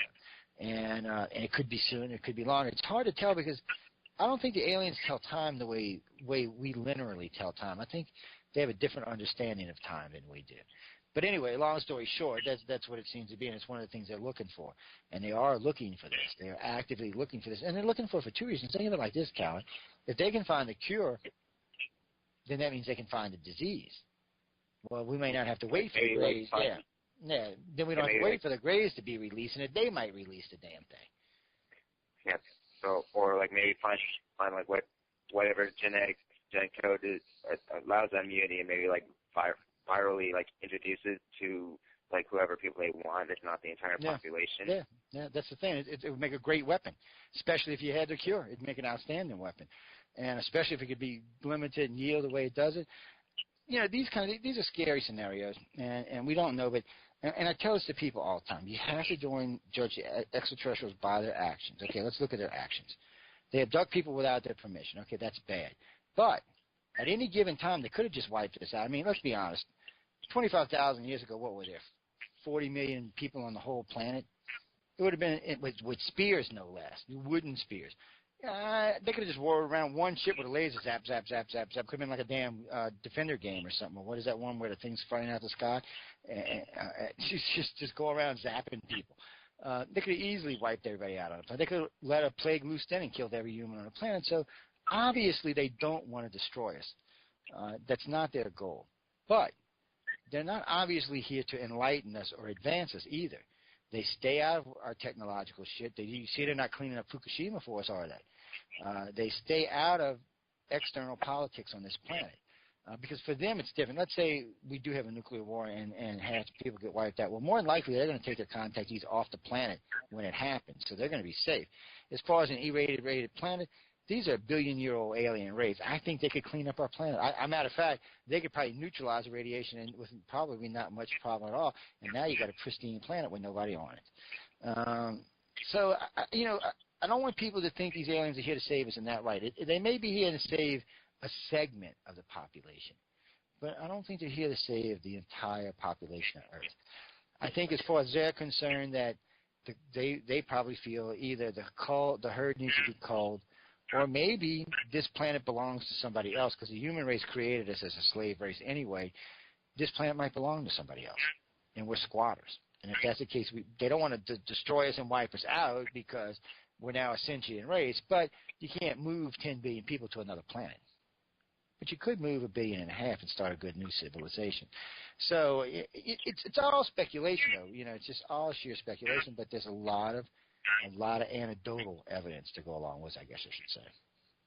Now, if the aliens are trying to move us to a different planet, what's going to happen to us, non-abductees? Well, first off, I don't think they'll actually physically take you. What I think they're going to do is contactees describe these host bodies on ships all the time, rows and rows and rows. Probably they're going to upload your consciousness to a new body, and that body's going to go to a new world. What bothers me about this part is, and this has always bothered me a little bit, when they upload your consciousness, does this body die, or is this body still alive and conscious because they made a copy of your consciousness and put it in a new body? That's a little bothering to me. I'm hoping they suck your consciousness out and your body just dies. It's over. You're on a new ship. I don't like the thought about being splitzoid. Like right now, people talk about host bodies and people being beamed on board the ships, and they're on ships for months, which means either they're doing a time thing where they're opening and closing at the same time portal, or you're still here because they just uploaded your consciousness, but they have a way to split. So one guy's here. I don't like that idea. That just does not go over with me, guys. What it sounds like they fully take you, the essence of you, however they do it. And you die, and you're uploaded into a new body. Because they talk about the Greys and the humans. You don't hear this about the Reptilians much, but they talk about the Greys and humans when they're mortally injured will upload their consciousness into a new body. It's probably where whoever wrote Battlestar Galactica got the damn idea from. Yeah, and that what you mentioned earlier, that is the problem with like mind uploads and stuff like that. Like the difference between transferring your consciousness or whatever it is that makes you into a new body, as opposed to making just a mind clone. And that reminds me of something that another guest on the Mind Cemetery mentioned about. It's probably like not preserving just the consciousness, but the subconsciousness as well, because that seems to be a big part of you as well. Like how do you have to be able to take the essence of you. So even you have to be able to make a complete copy of everything in the brain. You have to somehow or another transfer everything in that head to another one. Leaving. There's no electrical impulses left behind. Everything goes to the other brain. I don't know. It sounds like that's what they do. But they obviously do. And obviously our government's working on this because there was a guy with a chip in his head for a year. He put the chip in his head to see if he could record memories, and it worked. He could record memories. When he retrieved the chip, it worked. It had memories on it. So it does work. You can do it. So that gave the government an idea of, we could have clone bodies. In other words, think about a military like this. When someone joins the military, or when someone's born, they take a DNA copy. Somewhere they got this lab going, so it's military people, just for military. You go to war, you get died, they upload you some synapses into the new body, you're brand new again. But you still have the memory of being killed. How are you going to cope with that? See, some of the shit just works. That would be really, really bad, because if you already survived death, now you're back alive again. The psychological ramifications of that would probably shatter people's minds. That's what I'm saying. Maybe for an alien it might be okay because, they've done it before. For a human, but maybe that's why they started with these upload of consciousness into these host bodies to get humans ready for this. It might be why they're doing it. It might be part of the training scenario to get you ready for when this really happens. Because, frankly, most humans would freak. Let's say you're standing there, because we've talked about this before on the show, but, we always wondered in the old days, in the 80s, why there were so many UFO reports over graveyards, mortuaries, and hospitals. We couldn't figure it out. Hospitals was one thing, but mortuaries and graveyards, what the hell are they doing there? But they have the ability, I guess, to take your essence up until a few days after you're dead, which that bothers me too, by the way. You're dead. What the hell did they just take? And then there's this other problem I have. Let's say they are uploading everything. So if you believe there's a soul, so they take everything, including your soul, and they put it in a new body, well, you just got cheated. If there's a heaven, you just got screwed. Unless they... I will admit that I would... One at a time. Go ahead, Callie, and then we'll just go. I will admit that I wouldn't mind living forever. Well, no, I'm not going to lie. Mind it. But here's something that I want to ask. Young and sexy and have a harem. Shit, I'd want to live forever. Yeah, but the Holocaust dreams or whatever. Let's say I'm going to hypothesize. Let's say it's a virus. There still will probably be a small amount of the population that might be still immune to that. What will happen to them? Not the abductees, the very small population that just through natural selection over millions and millions of years somehow have the pathogens already developed in their system. Probably not. Probably what you got is a genetic drug that can probably adjust itself to its body. It's probably like a nanite or something like that. But the more importantly is they've had thousands and thousands of years to refine it. What it looks like it's going to do, and this is according to the Contactees' dreams, by the way, is it does seem to mutate some people. And the closest thing I could call them to would be like one of the zombie movies. It's a very small section of the population. But see, what's bothering me here is, okay, you got the contactees, they're being picked up and taken wherever, and it takes several days to get them all. There's military moving around while this is going on, so obviously they're immune to it, or they've gotten a shot that made them immune to it. Later on, you hear a group of contactees talking about like a landing zone or an area was an encapsulated small city. It was surrounded by fences where they were holding a lot of contactees, people they had gathered, while they were moving around, people that were still alive and not infected with whatever this was. But those people described something, like I said, like the best thing I can describe it is like a horrific zombie running around or something. But whatever this is kind of like I Am Legend. Yeah, kind of.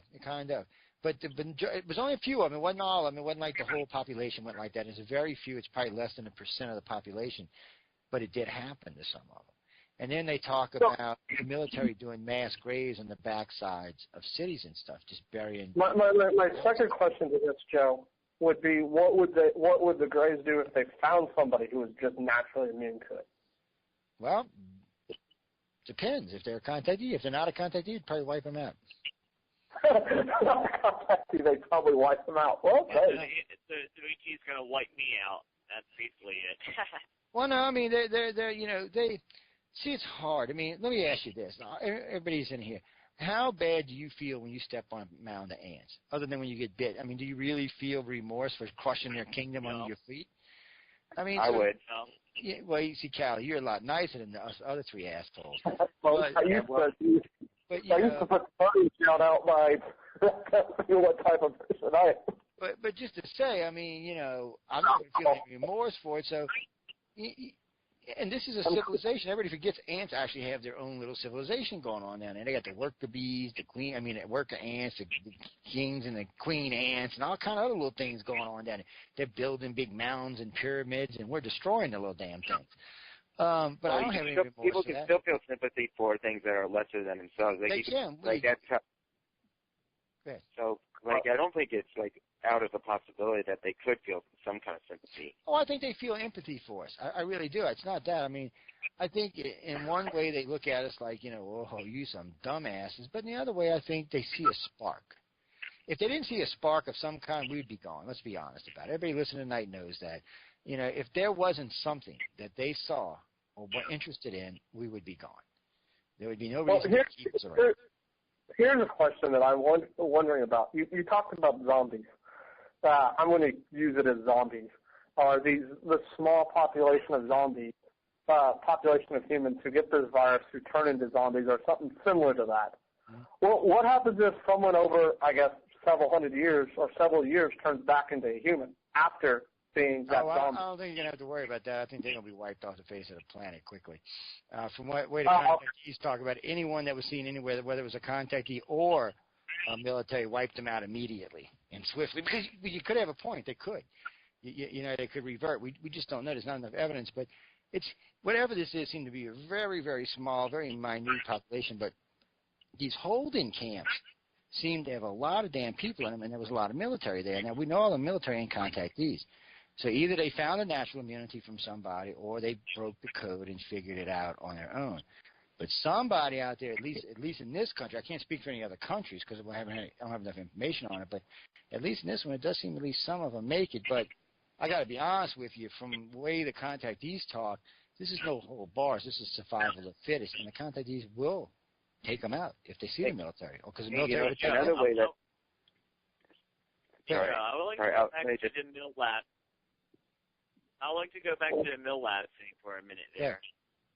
I remember you saying in one of your old mill lab archives that you said people who get involved who are not abductees will get mill lab as well. Sometimes why is that? Because you may learn something from an abductee that could be useful. And since you're a non-contactee, there's no real threat of the aliens coming in and interfering. Now, Joe, I got to bring something up. You know the Manhattan, not the Manhattan Project, the CIA project with the mind reading and stuff like that, right? Yeah. Okay. I know you the do one know that canceled, and then I know it's a new project. Yeah. But go ahead. Well, you do know that they did, and it's in the reports, they did discover that 1% of the population is immune to drug-emitting diseases and influences by drugs. 1%.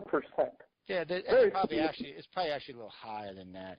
But, I mean, and my dad, you could put him on pretty much anything and it wouldn't work. I think the only thing that would work was codiatonic, which is like stuff they put people on that are going to die. I got to say, I've never met anybody I couldn't hypnotize, but I don't need drugs to hypnotize somebody. See, this is what's really funny about hypnosis is the smarter you are, the easier you are to hypnotize. People always say, oh, I can't be hypnotized. I said, well, you must be dumb as a box of rocks then.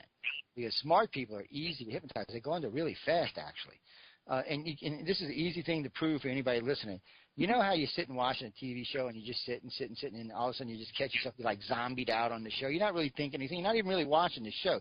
You're just kind of sitting and staring, and you do it for a long period. You just self-hypnotize yourself. And it's really easy to do when you know how it works. And so it's not that hard. And like I said, smart people are just easier to hypnotize. Their attention span's stronger. They lock in faster. They concentrate harder, so it's easier. But I've never met anybody I couldn't hypnotize. It's I've had a few cases I consider to be hard, but I haven't found any I can't. And we talked when I was on the show. I'm not even talking about hypnotize. I'm talking about drugs, using drugs to make it easier. There are some people that actually they found out just have a natural immunity to what they use. Well, yeah, because a lot of what they use is in the barbital families or some of the other families or some of the hallucinogenic families. And that's one of the ones they really like to use because think of it like this. You just mill lab this 26-year-old woman. You bring her in, you drop a hit of acid and probably something really strong stuff into her thing, and then you start talking to her. She's tripping her ass off. They probably give you 2 or 3 hits, so you're like the walls are melting, the lights are melting. You're now tripping, so you're not even thinking about what you're answering half the time because your mind's in some altered state. And they're just asking away question after question after question. A lot of times they don't get anything, but a lot of times they do get information. So what happens if something's blocked in their acid? Does it just do they not respond? Do they just usually for blocks what they use, and ICAR uses ourselves, but what they use mostly is a highly advanced hypnosis, but they like to use somebody who's telepathic because you can send a calming energy, force, thought, whatever you want to call it. You can send that to the person's mind while you're doing a hypnosis. That actually makes things much easier, and it makes them calm, quiet down. But some blocks, I got to be honest, I've broke military blocks on more than one occasion. They're sloppy and they're pretty easy to break. Reptilian blocks once or twice, 3 times I broke a few. I broke a couple of humans. A couple of low-level gray blocks, but nothing that I would consider like high. There's some stuff when you get down around level 10 with somebody that's really just locked in these people's heads, and it don't want to come out. It just don't. Sometimes the contact, you can force it and break it. It's rarely ever going to be the therapist that breaks one of those. So that's usually going to be. Now, if you're both really telepathic, the two of y'all together could probably break the block that way. But it's tough. I mean, if they don't want you knowing something, they don't want you knowing something. They're not just going to put it in a way it's easy to get to. And they're going to How mad do you get when you break one of those big blocks and they really didn't want you to break it? Well, I will tell you, and another hypnotherapist, a fairly famous one. Matter of fact, this was in Whitley Strieber's movie. When she, not just that, it was also in Taken, where the psychiatrist broke the block, and all of a sudden the lights went out and the doors opened and the wind blew and everybody just kind of freaked because guess who came to visit? Probably whatever was learned was blocked again or reblocked or erased. Certain things we're just not ready to know yet, and they're not going to let us know no matter what. They're going to come in and retrieve everybody involved and do the appropriate measures. And coming into a group of 12, people who are being regressed or in an open group is an easy thing for them to do. They come in, they do their mind thing where they hold everybody in stasis, and they just replant the blocks, or they go in and erase it. But they do leave the memory that something happened. That's the cool part. They want you to know. That's what I think is cool about this. Because they'll leave like the door swinging open and everybody getting that chill and everybody seeing that gray for 1 second or something. They'll leave that part, but you're not going to get past it. You're never going to actually find out what they actually did, because at that point they've gone beyond what I consider a regular block. Now, the military. I've heard a couple of people who said they've seen military break some of the blocks. I don't know. Maybe I'm not thinking so. And I think if you break a Gray's block, like I said earlier, Uncle Sam's coming to pay you a visit. Well, not Uncle Sam, but whoever that is coming to pay you a visit. They're going to say, oh, well, you're going to get probed tonight. Hey, Joe. Okay. Yeah, I have another question concerning labs, or does the other person want to speak first? No, go ahead, Callie. Let Callie finish out, and then we'll go on. Okay, like, I don't know if you mentioned it already, but do the middle labs have any, any interactions with any of the abducting alien species? And if so, are those, any different from each other? Or, do the middle labs react differently to each of the ETs? All right, say that again, because for some reason it didn't register in my head, right? All right. Do the middle labs have different interactions with the different ET species? And if so, how are they different? Oh, well, they do from time to time. Sometimes they do, like when I was talking about handoffs earlier. Sometimes the Greys will hand off a contactee to the mill labs. They will allow the mill labs to learn X amount of information, and the mill labs are charged in putting that person back. I'm not sure why they do it, and there's only a handful of cases I can think of right offhand, but it's happened on enough occasions that we got to come to wonder why.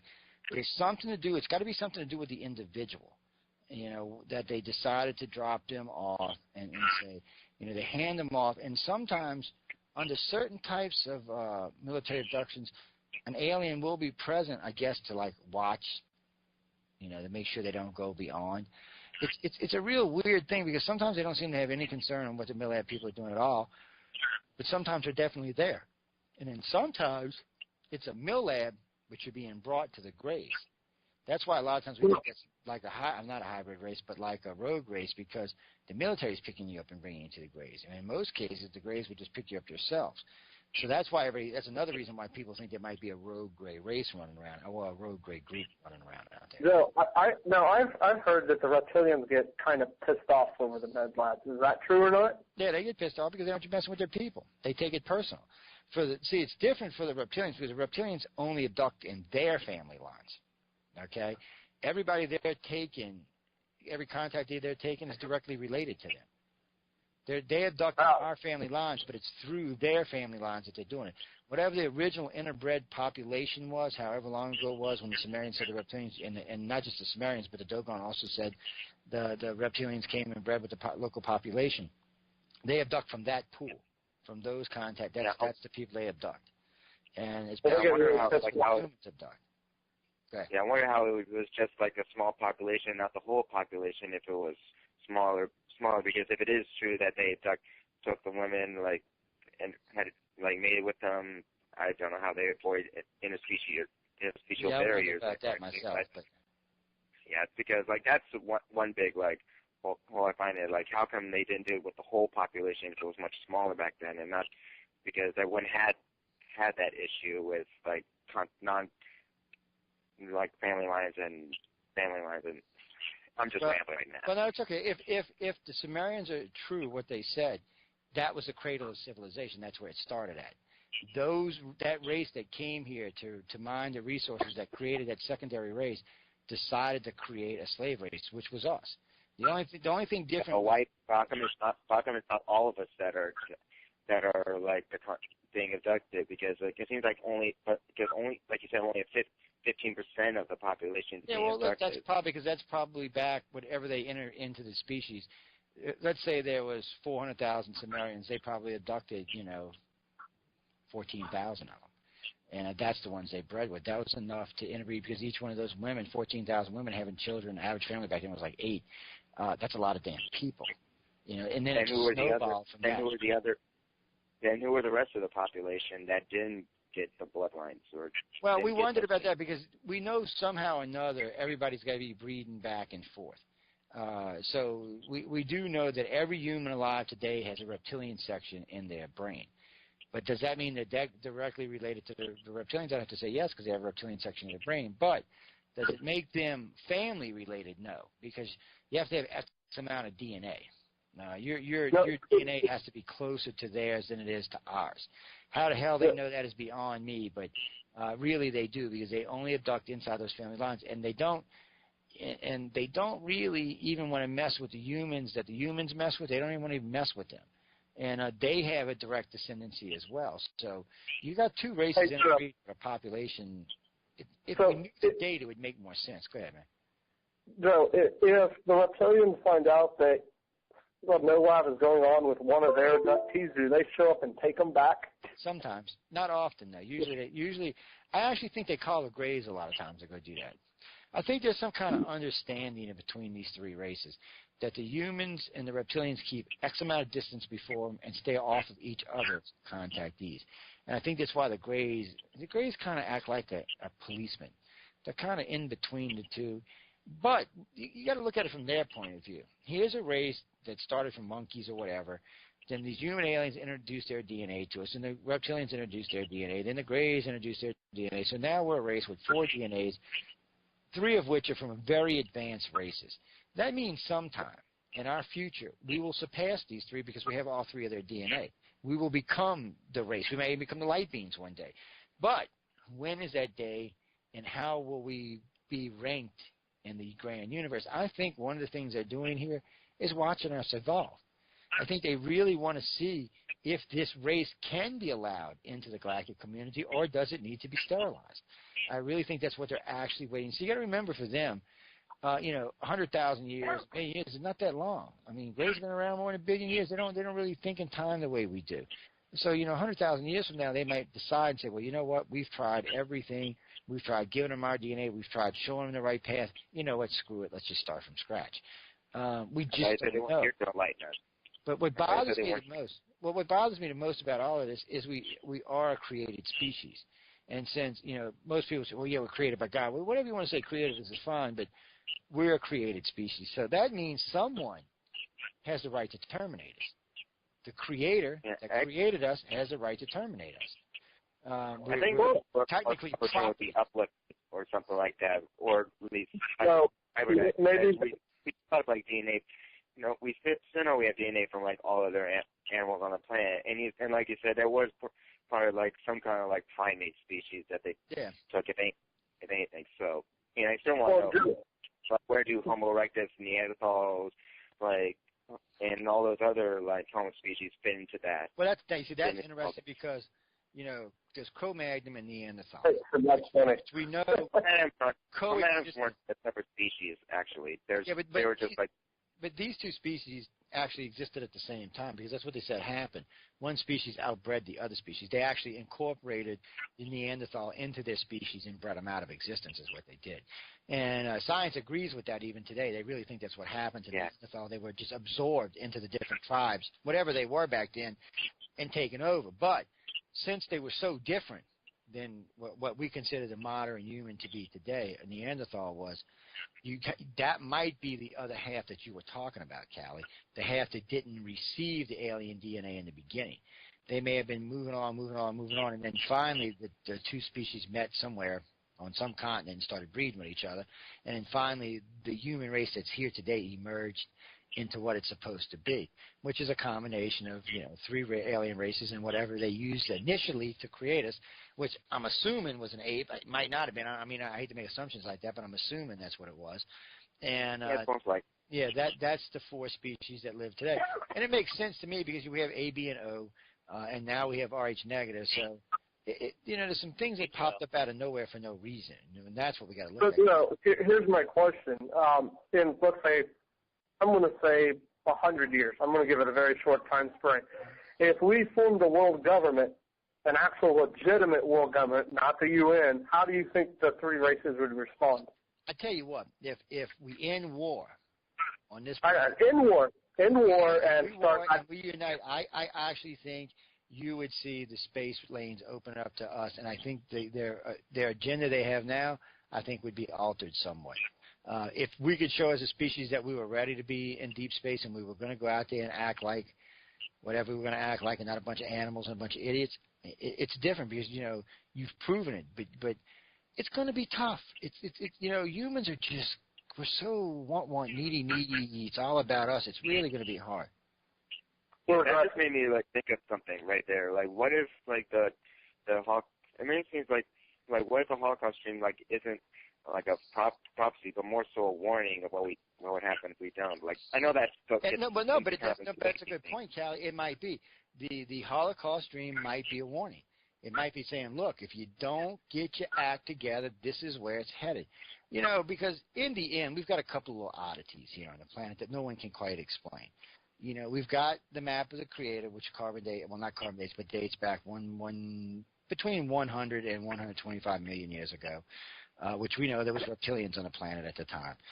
The reptilians seem, or whatever you want to call them, they're roaming around.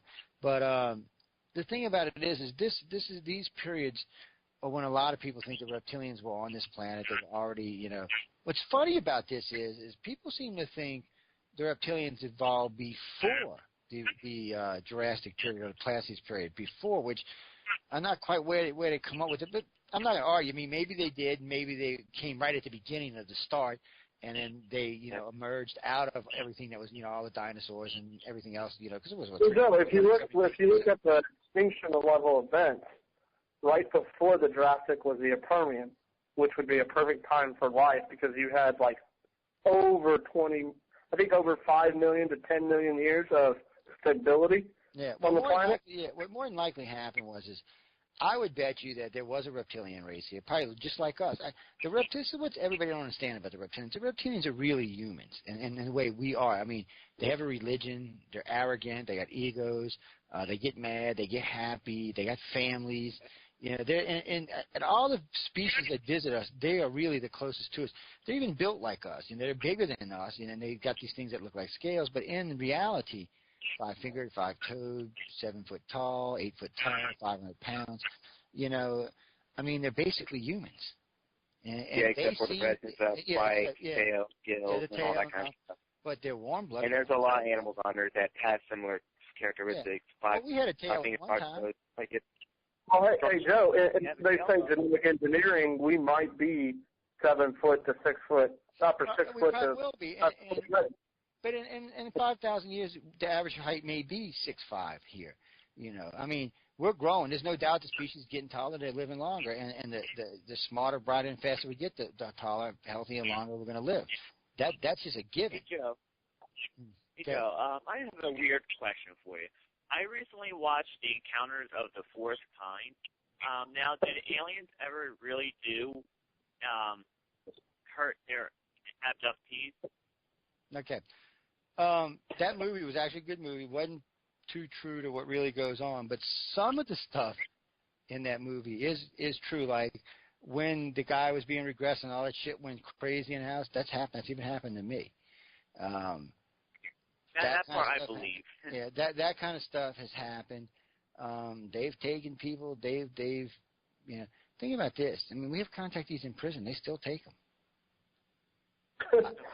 I want to know how that works. What do they do? Put a dummy back or something? I mean, but somehow or another they do. I mean, it doesn't. I was talking to a guy not long ago who got out of jail, and he said, "Joe, I just don't understand it. We're taking me while I was in jail." I said, "They need you. They're going to take you." I said, "They take you in freaking White House. They take you in the battlefield. They don't care.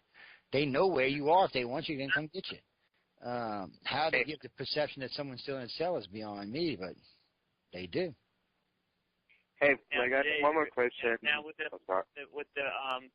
the lady that was at the end in the beginning telling her story, is she really an abductee, and was she really paralyzed? No, she wasn't. That part was actually just fake. The funny part was when the movie came out, we still had the old UFO alien phenomena group, and the movie came out. I forgot who went and seen it, and they said, "Oh, Joe." So then they instantly started doing the research, and then we found out now that it was just a story. None of it was real. But it was a good story. I mean, it was a good movie. I enjoyed the movie. If you take it for a movie and not as a researcher, I can't do it as a researcher because a researcher, I have to say, was mostly bunk. But as a movie, it was a good movie. I enjoyed the movie. How much of it was where if you were looking at a researcher, you're like, yeah, that happened? 15%. Now, can you name one scene where you're like, yeah, that happened? What I just said, the one where they're when he's hypnotizing them and the shit starts flying around. Oh. Or in the scene where the cop's sitting out front and the UFO comes down with the light and goes in and takes the kid. That's all stuff that's happened. Both of those are events that would happen to any given contactee at even any given time. They when they want you, they're going to take you. And somehow or another, they have the ability to make everyone else around you forget or not notice or not pay attention. Or like your animals or your dogs or your cats, whatever. Because it's weird. I heard a weird rumor that once in a blue moon, if a little boy or little girl wants an animal, it goes with them. Is that true? Yeah, no, they'll take an animal with you sometimes. It wouldn't be the first time that I haven't. That actually matters. That's why I was talking about, because I was watching it. Matter of fact, I'm in Mississippi and watching 4400 and taking. Matter sent them to me. And I'm rewatching it when I'm up at there. It relaxes me. I know of all things to watch to relax yourself, huh? But yeah, I've been watching them up there. Been doing a little reading, trying to get a little more. It's a little more peaceful up there. I get my thoughts back. Now with the little girl that they actually took, are there cases where they would take like an 8-year-old person? We've got missing cases of kids all over the world, not just in the United States. Kids that will never be found. And there's lots of things that could happen to them. I mean, they could have been picked up, they could have been killed, they could have been molested, they could have been sold in slavery, they could have been taken by another parent or somebody else. But sometimes you run across a family that has lost a child, either through death or being stolen, but the family does happen to be contactees. Then you have to stop and wonder, because we both know that if this child is an abductee and you go steal this child, they're going to come take the kid from you and probably bring it back to the parents. So there are stories where a little girl in Ohio said that she got kidnapped. Her bug buddies came and saved her. I wouldn't doubt it. It wouldn't even be the first time I've heard stories like that either. I mean, the thing of it is, she said they were pissed. That was her response. They were mad at him. They hurt him. Yes, and they will. And the Gray's got a temper. I'm telling you, don't piss a Gray off, because you're going to regret it. They may be able to hold them and kid, but when they lose them, they're gone, and that's it. And you just got to be there. It's but no, I've just heard that sometimes a little boy brings their dog or cat with them, and I find that kind of funny. Yeah, well, the dog. They'll bring not just their dog and cat. Sometimes they'll bring a baby doll with them. There's holding rooms, and you don't hear this so much from the children as you do from the adults. But there's big holding rooms that are full of kids. I mean, maybe 50, 100, 500 children in there from the ages like 3 to 12. What gets me is when they're there, them some bitches get along like angels. I've never seen a group of kids like that get along like that anywhere, but here they just like they're playing, doing their thing. It's almost like somebody's pumping some happy gas in there or some shit. And what they do, they play, and the kids, 99 and 9/10 of every kid I met does not have a fear of freaking aliens. There's no fear there. They do. My bug-eyed friends, my little gray friends, my snake friend, my reptilian friend, and they mean it. I mean, they're sincere. They freaking mean it. I mean, if you had the voice stress meter on when they're talking about, there's no even implement of lie that these kids mean it, and they have no fear. Now the fear starts at puberty, because that's when their nasty shit starts. They take you at when you hit puberty, they take you, and that's from puberty to 30. Because puberty starts at different ages for different people. There's late bloomers and early bloomers, but anywhere in there, they're going to take you, and they're going to do stuff to you. But if you're a contactee kid and you get taken out, I would bet even money they'd pick you up every time and bring you back, and they would probably wipe the person out who took you in the first place. But there are cases where children do go missing that are hooked up to families, so we figure those are being taken by the aliens. And the reason we think they take them is not to do anything mean or harmful. We think, I don't know if you've ever read Laura's Eyes. It's a book about a lady's daughter. It's a good book, by the way. And I think when a child has too much alien DNA, they take them. They're too. They just can't fit in, right? Like in Laura's Eyes, this girl had to have special stuff she had to eat and all kind of stuff, and these men used to come visit her at college and stuff like that, and then one day she just disappeared. She sounds like a hybrid. The way they describe her, she sounds like a gray hybrid. Big, dark eyes, oversized eyes, forehead that was different. Her head was longer backwards. And the book is written by the mother, or the friend of the mother. And I've had them both on my shows more than one time, too. Old lady's really fabulous thing. But I think sometimes they have to take you. I think that's one of the reasons they start checking you pre-birth to see if what they're doing has changed you too much. In other words, if you have really keen psychic abilities, they're not going to leave you here. If you have the ability to, like, pick up a car and drop it on somebody or read somebody's mind and wipe it all out or pick through whatever you pick the lotto numbers, whatever, they're going to take you. They're not going to leave you here because we're not ready for that kind of person yet. And that kind of person can not only wreak harm to us, but to themselves. So the best place to put them is in a situation where that is normal, and, of course, that's not here. So we do hear of these cases from time to time. And I can tell you this, on many occasions I've had mothers tell me that they took the baby early because the baby, I know you all have heard of missing baby syndrome. That's part of the missing baby syndrome. At 3 months, they make a determination. They may take the child right then and there, or they may just terminate the birth if there's something wrong with it, or if they think the abilities are going to grow too fast, they will take it right then and there. And there's no spontaneous. And this is what's really weird about this part. They will take the child. There's no way. Let me finish. There's no spontaneous abortion. There's no hormone problems. When the woman went to the doctor, she was 3 months pregnant. Everything was in order. She goes back the next day after this happens. Not only does the doctor say you're not pregnant, but as far as they could tell, you were never pregnant. Sorry, Joe. I'm going to yell for a second. Okay. So they really know this. They really, truly understand this. Don't let the cat beat you up, man. It's probably a reptilian in disguise.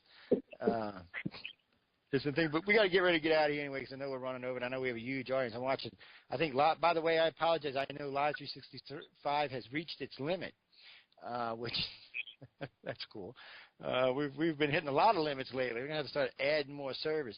And by the way, please, ladies and gentlemen, remember to help poor Joe out. We've got 2 computers down right now. We had one of our main live talk servers lost a video card and a hard drive, so I got to go get those. And my all-time favorite quad-core computer that I usually use to do these shows on and sit right here burnt up a hard drive. I think it burnt up a hard drive. I'm pretty sure that's what it is. Hey, Joe. Today, though, by the way, before I go on, the computer I'm using right now, the one that's hosting all these stations and doing everything right now, is courtesy of donations made to the Paranormal Radio Network. This is a FX 8-core, 4.1 with 8 gigs of RAM, and it runs everything by itself. I love this thing. But I either got to get 2 more computers or I got to repair these 2. So anyway, if you want to help out, you know where I'm at. Got any old computers, anything. Anything helps. Guys, any other questions before we get out of here? I'll let Callie go first. 805. Yeah, I have one. Go ahead. Yeah, I have one. I have one last question hold on, for you. 805, go first. Go ahead. Let her know. Let Callie go first because I have to. I'm doing that's what I something said. Let real quick. Callie go first. Hush. Go ahead, Callie. All right. Okay. First of all, one last question is concerning Mel Labs. Do you think that if a Mel Labs goes too far with the people they abducted, do you think that the ETs that are the original abductors would go far as to kill any Mel Lab members? Because I imagine if they're really really telepathic, they could just break the molecular bonds or just rip them to pieces or something. We have heard of some horrific stories. I'll tell you this one, and this is from a very famous contactee. She's been on my show many, many times. It's not something we talk about on the show, but it is a true story. She was MILAB, and she was taken. And she was under heavy duress. She's somebody who has intimate knowledge on piling of craft and stuff like that. And she said, this is her word, she said, I was about to break. I was in tears. I was on my hands and knees. I was balled in a corner, and I would have told them anything to make it stop. She said, and all of a sudden, she said, I felt uplifted. I felt like a new spirit, a new energy, and I realized something was in my head. And when I opened my eyes and looked up, my gray was standing there. She said it literally melted their brains in their heads, all 5 of them, killed them dead as a freaking doornail right there in front of her. Dropped all 5 of them, and 3 guys walked in, and the gray turned around, and she said they must have told them something, but they ran like their asses were on fire. And apparently they will get pissed and take vengeance. It's, we learn more and more now about these grays and these humans and these reptilians. In some ways, they're like us. I mean, or let me rephrase that. We're like them because we're the younger species. We're like them. So there's hope for us if there's hope for them. If they've made it, there is hope for us. We just got to get our shit together and stop trying to screw each other over on a daily basis. I mean, these days, America wants to screw them, Russia wants to screw us, China wants to screw us and them.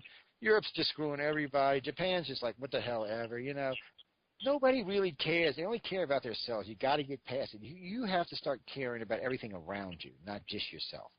And it's going to be the hardest thing this race ever has to do because, especially Americans, we're materialized. We're thinking about the buck. We're thinking about the TV. We're thinking about the soccer. Whatever. We're not thinking about our neighbors. We're too busy thinking about our new iPad or our new this or our new that to be thinking about your damn neighbors. So I wonder with those that know that's where they let the Browns in. It probably they call them the cleanup crew. The cleanup crew is probably what they did. Now, she did not say she's seen the Browns. All she said was, this happened, and the Gray looked at her, and he put his little hand out, and she stood up, and then she took his hand. Next thing she knew, she was home in her bed, properly dressed, and everything seemed to be in order. And she felt, I don't know if this is true or not, she said she felt like that the Gray had kind of scrubbed or cleaned up some of the memories in her head so that it wasn't horrific as it was. Because she, I don't want to get into this a lot because it's a really bad case and she'll kick my ass if I talk about it too much. But, I mean, basically, not only were these guys beating everything, but it sounded like they were just, anything they wanted to do to her, they were doing, and they were doing it repeatedly. And so, I guess, and probably what happened is that fear went out and that Gray picked it up, and that Gray's like, what the, turn this effing saucer around, I got to go fry some humans. And that's what happened. And the thing about it is and this, I'd love to tell you who this is, and I will tell you, she's a very famous abductee. When I was doing the 20 segments, she was in those 20, and she's not the only one that's told me something like this, but it wasn't Melinda. I'll tell you that much, it wasn't Melinda. Melinda's got another story, though, man. It makes that one sound pale, but we're not going to get into that. Well, hey, Joe, have you had something like that happen? And if you have, can you tell us the story, please? Most of what goes on with me is it stays with me. I do talk about some of my experiences on the air from time to time, and it's rare because usually when I get invited to speak on a show, it's never – this is what's so funny because most people don't even know I have experiences. People will write to me and ask me if I'm doing an appearance with them. As a matter of fact, I just did a TV gig about a week ago. It should be coming out. And it's just a little short thing about a video I took. But they always ask me about ICAR and what I do and what I know and what my research is. They really don't ask me about my personal experience. Now, I got blindsided on a show one day. I went on a radio show, an FM station show. And the guy starts on, he said, well, and he's asking me about his information. And then he goes, I hear you're on a contactee too. Could you tell me a little bit about it? And I was like, wow, really? I said, sure, I'll tell you about it. But it's considered one of the best kept secrets in ufology. But in all fairness, in 1999, I put up alienenigma.com and .org. It's still up today, by the way. It's a 15-year-old site. It's older than ICAR, and it was put up in 1999. It was put up for one reason. I didn't buy the domain name until 2003, but the site was put up in 1999. But it was only put up for one little tiny reason. And that was so that Linda and I could put our accounts up on the net And later down, 10, 15 years down the line, where we are today, if someone said, well, you're just saying it because it's popular and it's the thing to do. Well, no, go look at the site. And it's there. Matter of fact, one of our primary experiences, one of the things that made me sink hook, line, and sinker almost everything I have into this was the Gulf Breeze experience. And it's posted on the Alien Enigma site. It's in detail, a lot more detail than you've ever heard me talk about on the air, too, and it's posted there. www.alienenigma.org or .com. Alien or Igna? Enigma. Alien Enigma. Yeah, E-I-N-G-A, whatever the hell, however you spell it. It's been so long since I had to spell it. But it's there. It's a free site. Anybody can use it now. Don't start writing to me about the site. The site's 15 years old and ain't been updated in 5 years. So I don't want to hear the site needs this or that's broke or whatever because it ain't getting fixed. Okay? It's simple. Because it's a free site, if somebody went in and fixed it themselves, would you be mad about that? No, somebody can go and fix it. I don't mind. Anybody who has access can fix it. The thing of it is the site is only there for one purpose. It gives me X amount of credibility in what I say because I posted it 15 years before I started going public about it. And that's really important because a lot of researchers, I'm not going to say who, okay, a lot of researchers who remember said, oh, I've never had experience. I've never had this. All of a sudden they start having experiences and abductions and all kind of bullshit. Those people are full of shit. It don't work that way. ET don't start picking you up in the middle of your life for no damn reason, okay? If they're picking you up now, they were picking you up then. So, don't even bullshit. Like Alex Coyer. You know, I'm not going to tell you this. A very, very famous ufologist, a guy, calls me up one night and says aliens started abducting him. This is a very famous ufologist, and he's in the new group of ufologists I talk about. And he calls me up and tells me, I said, dude, there's no way. I said, if they're picking you now, they go, oh, no, Joe, they told me I was just, because of this, they're abducting me. I'm like, by the way, we're not friends anymore because he's full of shit. But I had to call him in the carpet about it. I just had to. I said, dude, don't do it. I said, you're going to make yourself. I'm going to get off now, Joe. Go ahead, Kelly. Appreciate the call, by the way, babe. I said, if you push it, I'm going to have to challenge you. I said, because they don't do that, dude. I said, it just doesn't work that way. I said, if it was a military abduction, I might have cut you some slack. But you're telling me the Grays came and got you because of something you were talking about. No, they don't do that. Not unless you're already a contactee. And well, he went on and went on, and then we were at a conference, and he brought this up. He didn't see me in the audience, by the way. And he brought it up, and he's telling his story, blah, blah, blah, blah. And some lady stood up, she said, you're full of shit. Just like that, too. Right in the middle, 200 people in the room. She just stood up. You're full of shit and walked out. And then an old man, about two things down the end, said, he said, you know, I've listened to Mr. Montaldo talk a lot, and I have to agree with you. You're full of shit. And, you know, he's sitting in the back if you want to get his opinion. His face, I'm not kidding you, it turned this weirdish, pinkish, reddish, purple color. And he just changed the topic and went on to something else. And so I just got some stuff after that. But, you know, it was kind of funny to me. Because my job isn't to ruin anybody. My job is to find stuff. My original question, actually, was how many bases do you think the aliens have underneath the ocean? Man, people ask me that all the time. I'll tell you this. I'm almost positive the reptilians have at least one big one on it there, maybe two. I don't think the humans really do. I don't think the Greys do either. They probably have stuff. I mean, Greys you hear a lot about in mountainous areas. You even hear humans up there. The reptilians are amphibians, so they like the water, so they're probably under the oceans in several places. But all three of them, by the way, have off-world bases nearby, somewhere in the solar system. Some people say they're on the moon, some say on Mars, some say the moon's out. I don't really know where they are. It's a lot of speculation, and when you're on board looking out, you usually don't get to see anything that's going to kind of give you an idea. Every now and then, though, you do hear somebody say that they've seen Earth as a dot from a distance, which suggests Mars or further. You know, I imagine from Mars we look like a little blue ball. I imagine from Venus or not Venus, but from Saturn or Jupiter, we look like a little blue speck way off in the distance. Other than that, well, I mean, NASA has turned it around, turned scopes around and seen us, and we look actually at the point of Saturn. We don't look like a blue ball. We just look like a dot. Yeah, that's what I'm saying. I mean, it's for most people, they're not going to know what they're looking at. Now, Mars, you might, because you can go up in the night sky, and most people can recognize Mars in the night sky, but And you can recognize Venus because it's so. I mean, Venus, Saturn because it's so big. But if you were there looking this way, no, you're right. It'd be just a little dot, and it would be hard to know what it was unless you actually knew what the hell you were looking at. It's one of the reasons, like with the Betty and Barney Hill map, I had so much problem with it in the beginning. So here they got a map that was.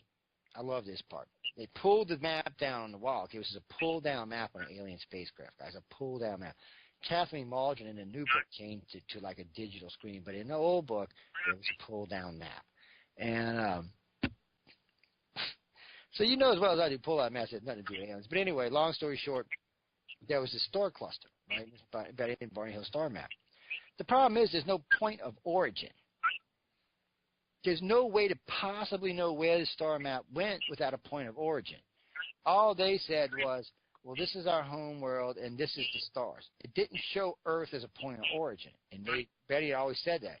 This map was taken from a different point of view, from a different area, maybe halfway in between or something. So they were looking at something. There was no way anyone today could find. I could actually take that map and make it fit 60 or 70 clusters without any real effort at all. Because there's so many freaking stars in the sky, it ain't hard to do.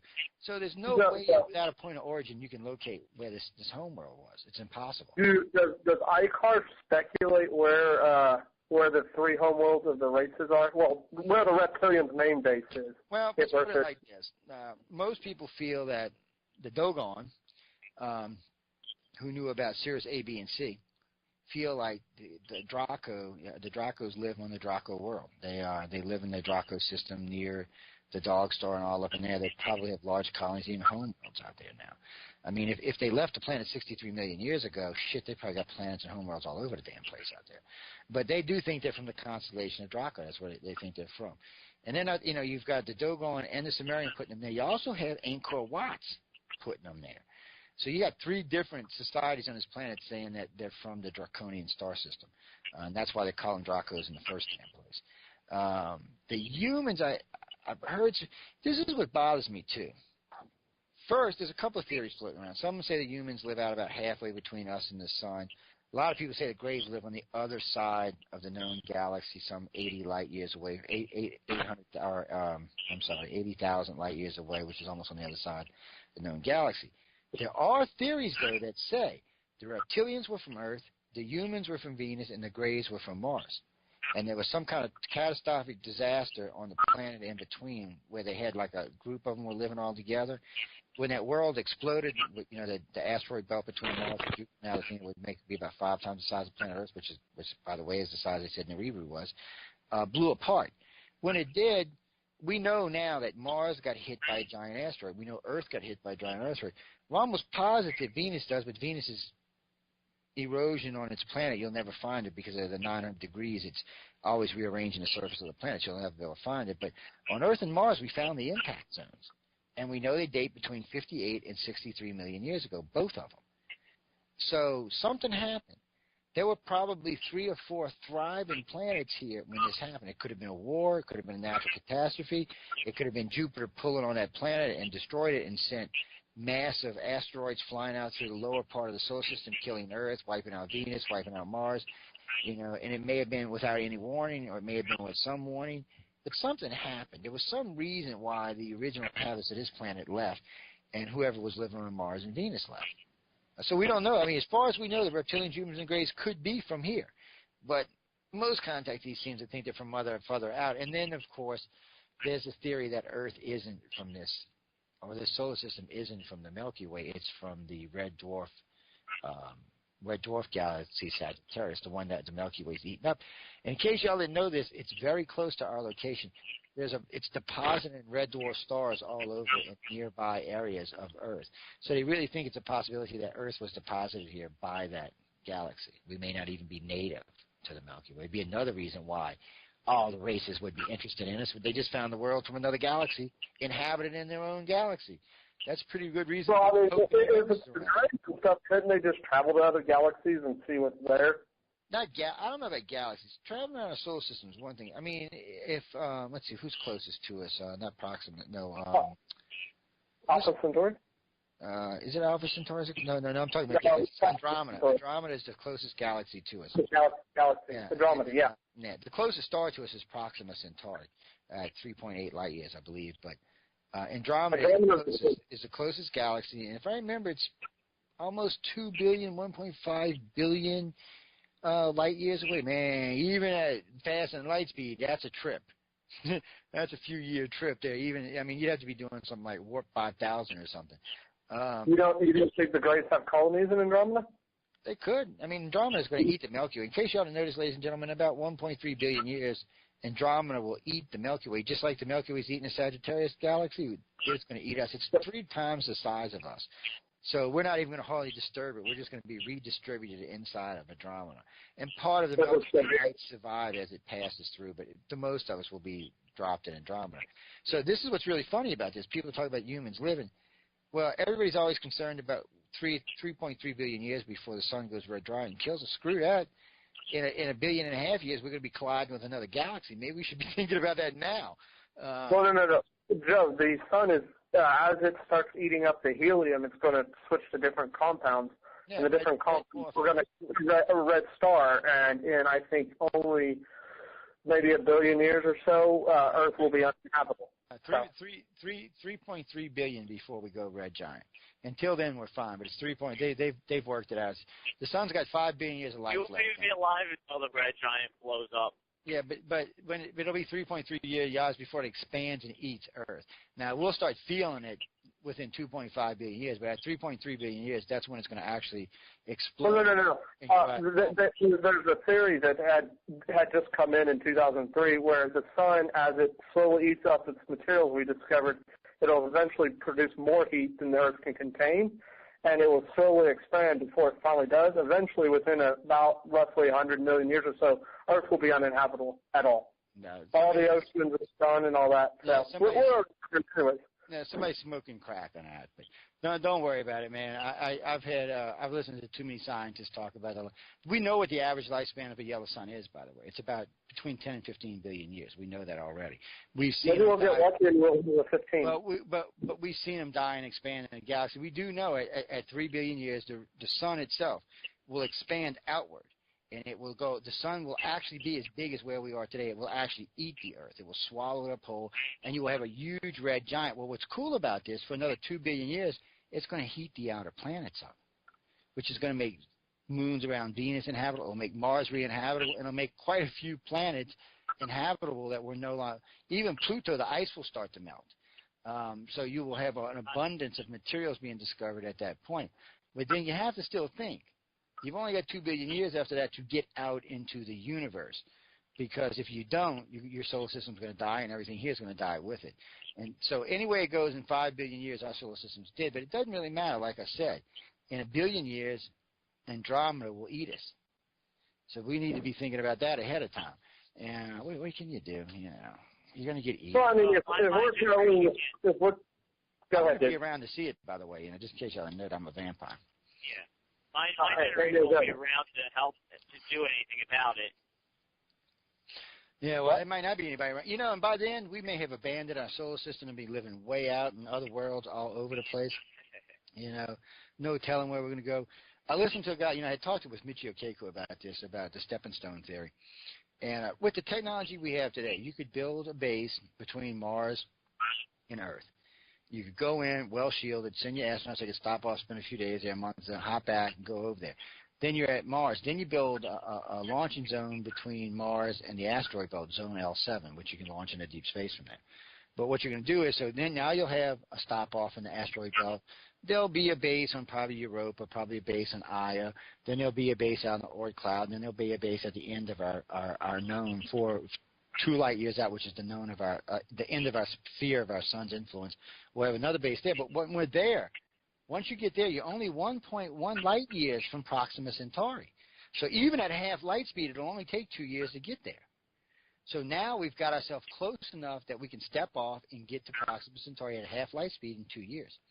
So we're now able to go to a new solar system. Well, what we'll do is halfway to Proxima Centauri, we'll build another base.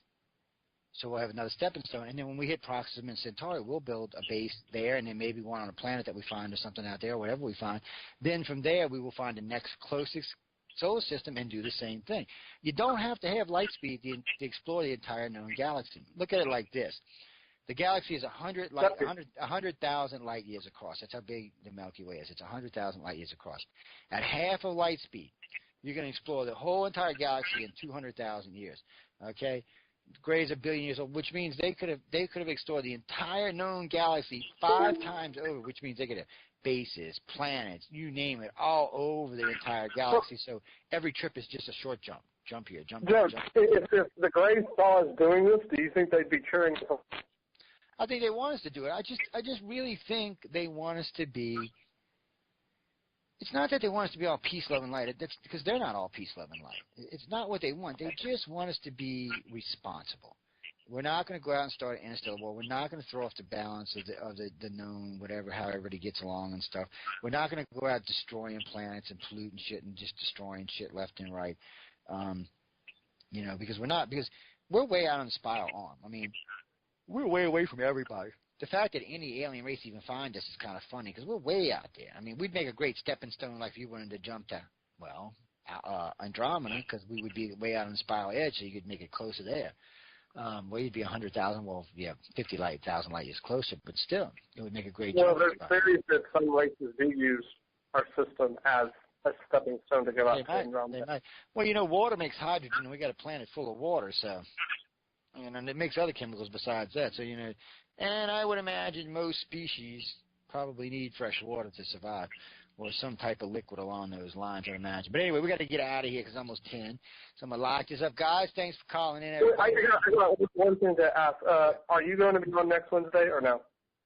Next Wednesday? What about next? Oh, because it's Mardi Gras. I'll probably be on. Unless I'm hungover, I'll be on. Okay, well, then I will save this question until next Wednesday. Yeah, because I'm gonna be picking up some more of the MilLab stuff, and then because there's quite a few things we didn't get in on what actually goes on in the MilLab. Plus, I want to talk a little bit more about aliens' influences inside of the MilLab abductions. But anyway, we're going to get out of here. Well, hold on. Can I just ask the question then, and you could answer it? Okay. Or because it's really not about MidLab. Yeah.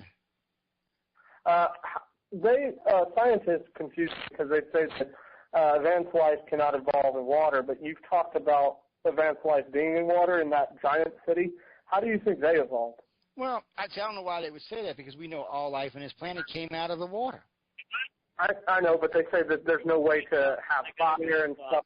Later. All right, take it easy, man. Thanks for calling, too, man. They think about it like this. Dolphins are at least as intelligent as we are. Just because a species chooses not to use technology doesn't mean they're ignorant. They may be in an Aquarian society. They may not want to use technology. And just because we don't see any technology doesn't mean dolphins don't have. As far as we know, they got a damn gleaming city underneath the ocean somewhere. That's the problem here. We make too many assumptions on this planet with lack of any real. Because let's look at it like this. Let's say you're an advanced race. We'll use dolphins for an example. Let's say they're telepathic and they have telekinesis. Okay, and we already know they communicate. They're all telepathic because of the way through their sonar, the way they communicate. So here we have an advanced race now that has telekinesis. They don't need hands or fingers, do they?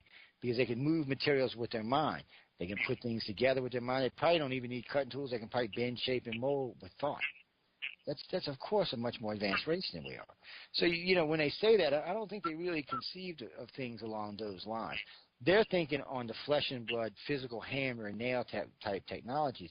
But the universe is much bigger and much brighter than that. So I wouldn't condemn any life on how it could start anywhere.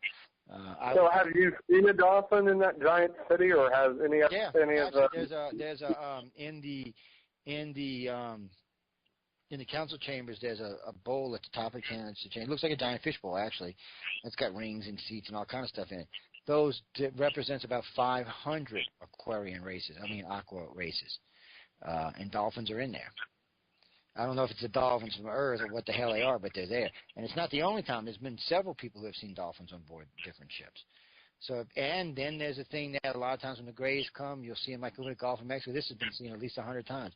A Gray ship hovering over with a school of dolphins with their heads up chattering at the gray as he's hovering over the water. So apparently they think they're intelligent. They think they're more intelligent than we are because they don't go around killing each other off and blowing up nuclear bombs all over the planet, do they?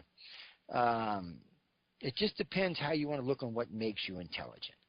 If you say technology makes you intelligent, then yes, we're more intelligent than the dolphins.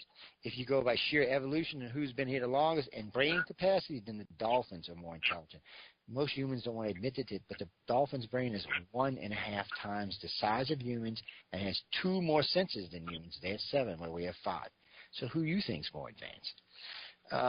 See, that's what I'm saying. If you're going to go by brain size and abilities, they've got us beat. If you're going to go by technology, then we got them beat.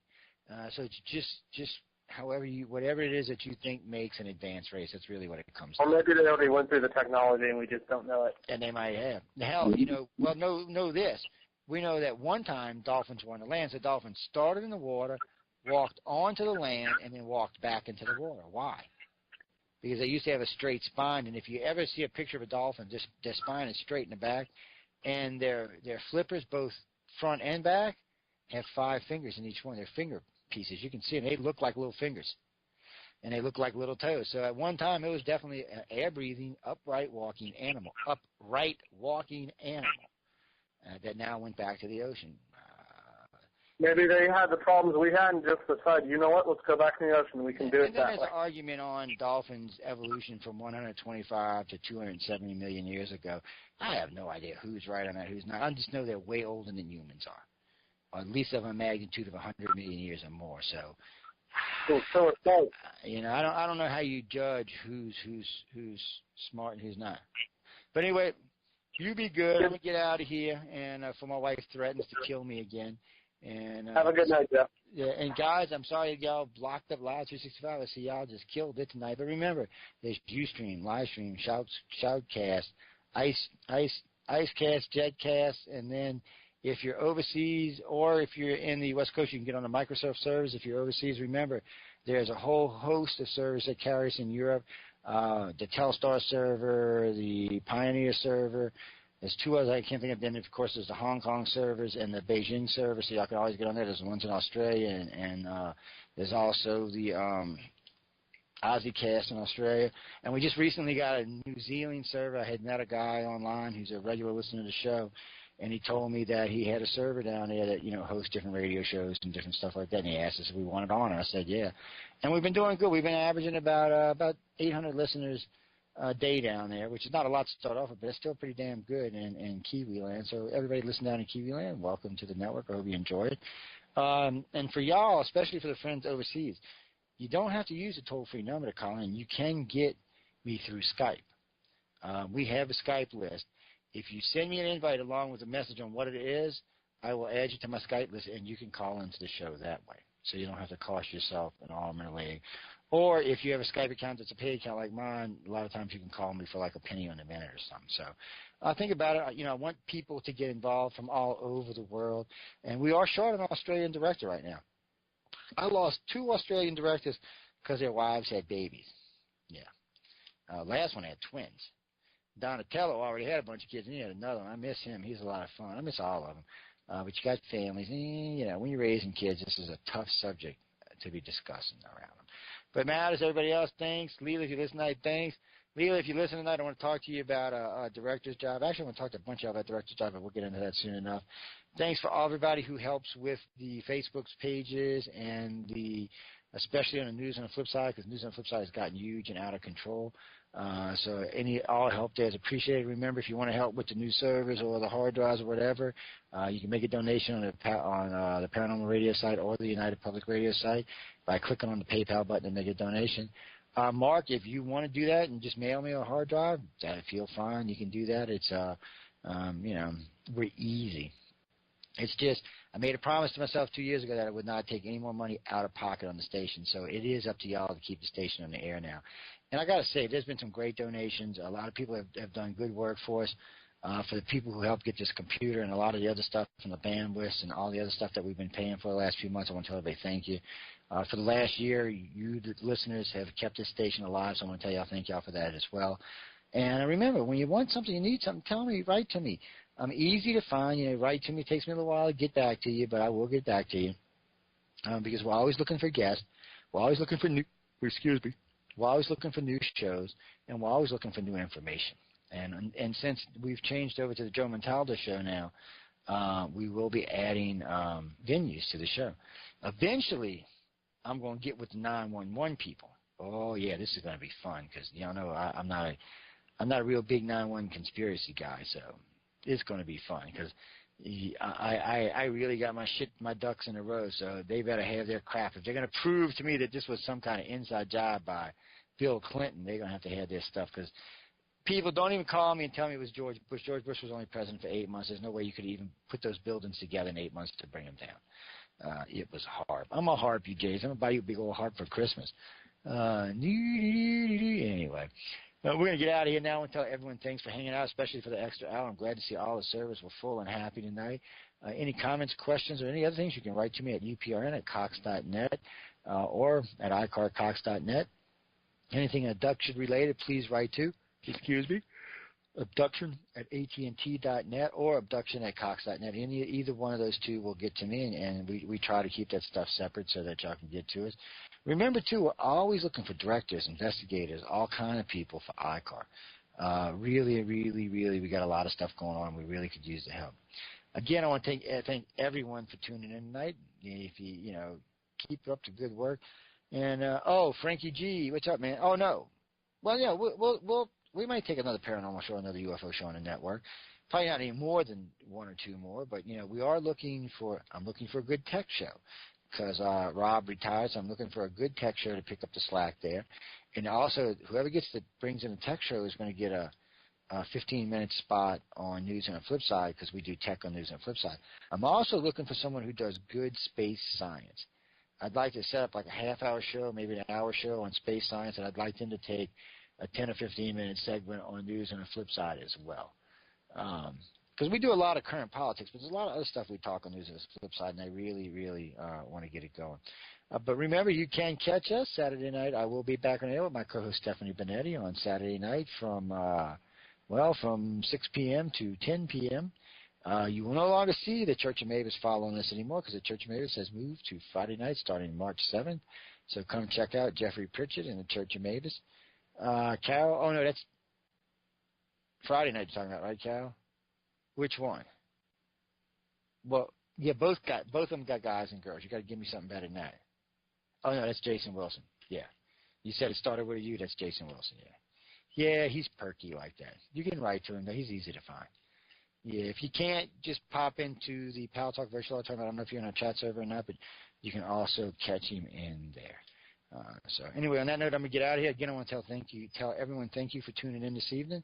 I hope everyone has a good life. For all my friends who are going to be attending the Mardi Gras along the Gulf Coast and anywhere else, be safe, have some fun, enjoy. For all the people who live other places, calm down for Mardi Gras and have some fun. Good night, everybody.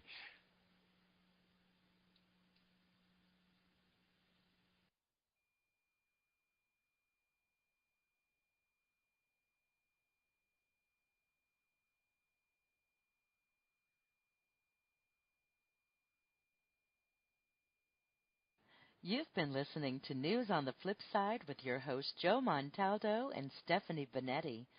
Join us.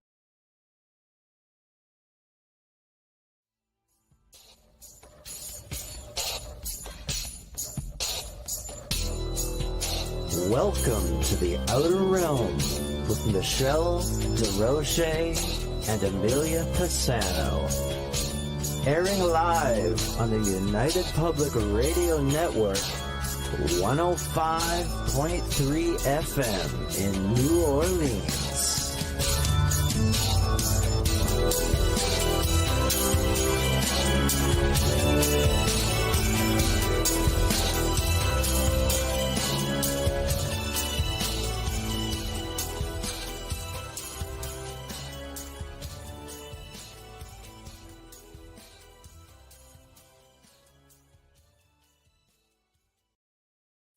Good evening, everyone. Welcome to the Wednesday night segment of The Outer Realm. We're broadcasting live on the United Public Radio Network, UFO Paranormal Radio Network, 105.3 and 107.7 FM from the beautiful city of New Orleans. We're fully sponsored by the amazing people over at Folgers Coffee who have been a part of our journey since the very beginning. So thank you, Folgers. We appreciate you, and we couldn't do it without you, nor would we want to.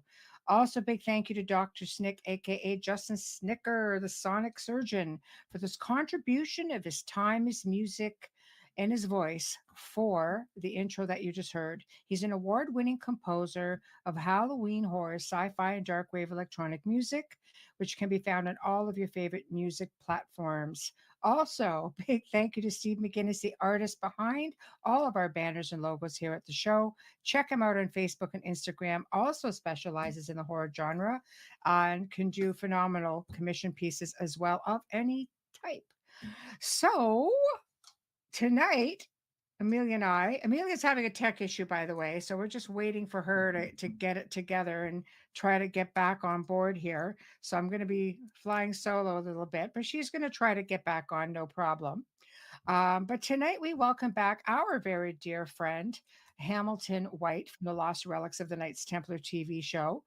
He's going to be live and discussing his newest book, which he co-authored with his friend and also friend to the show and friend to Amelia and I,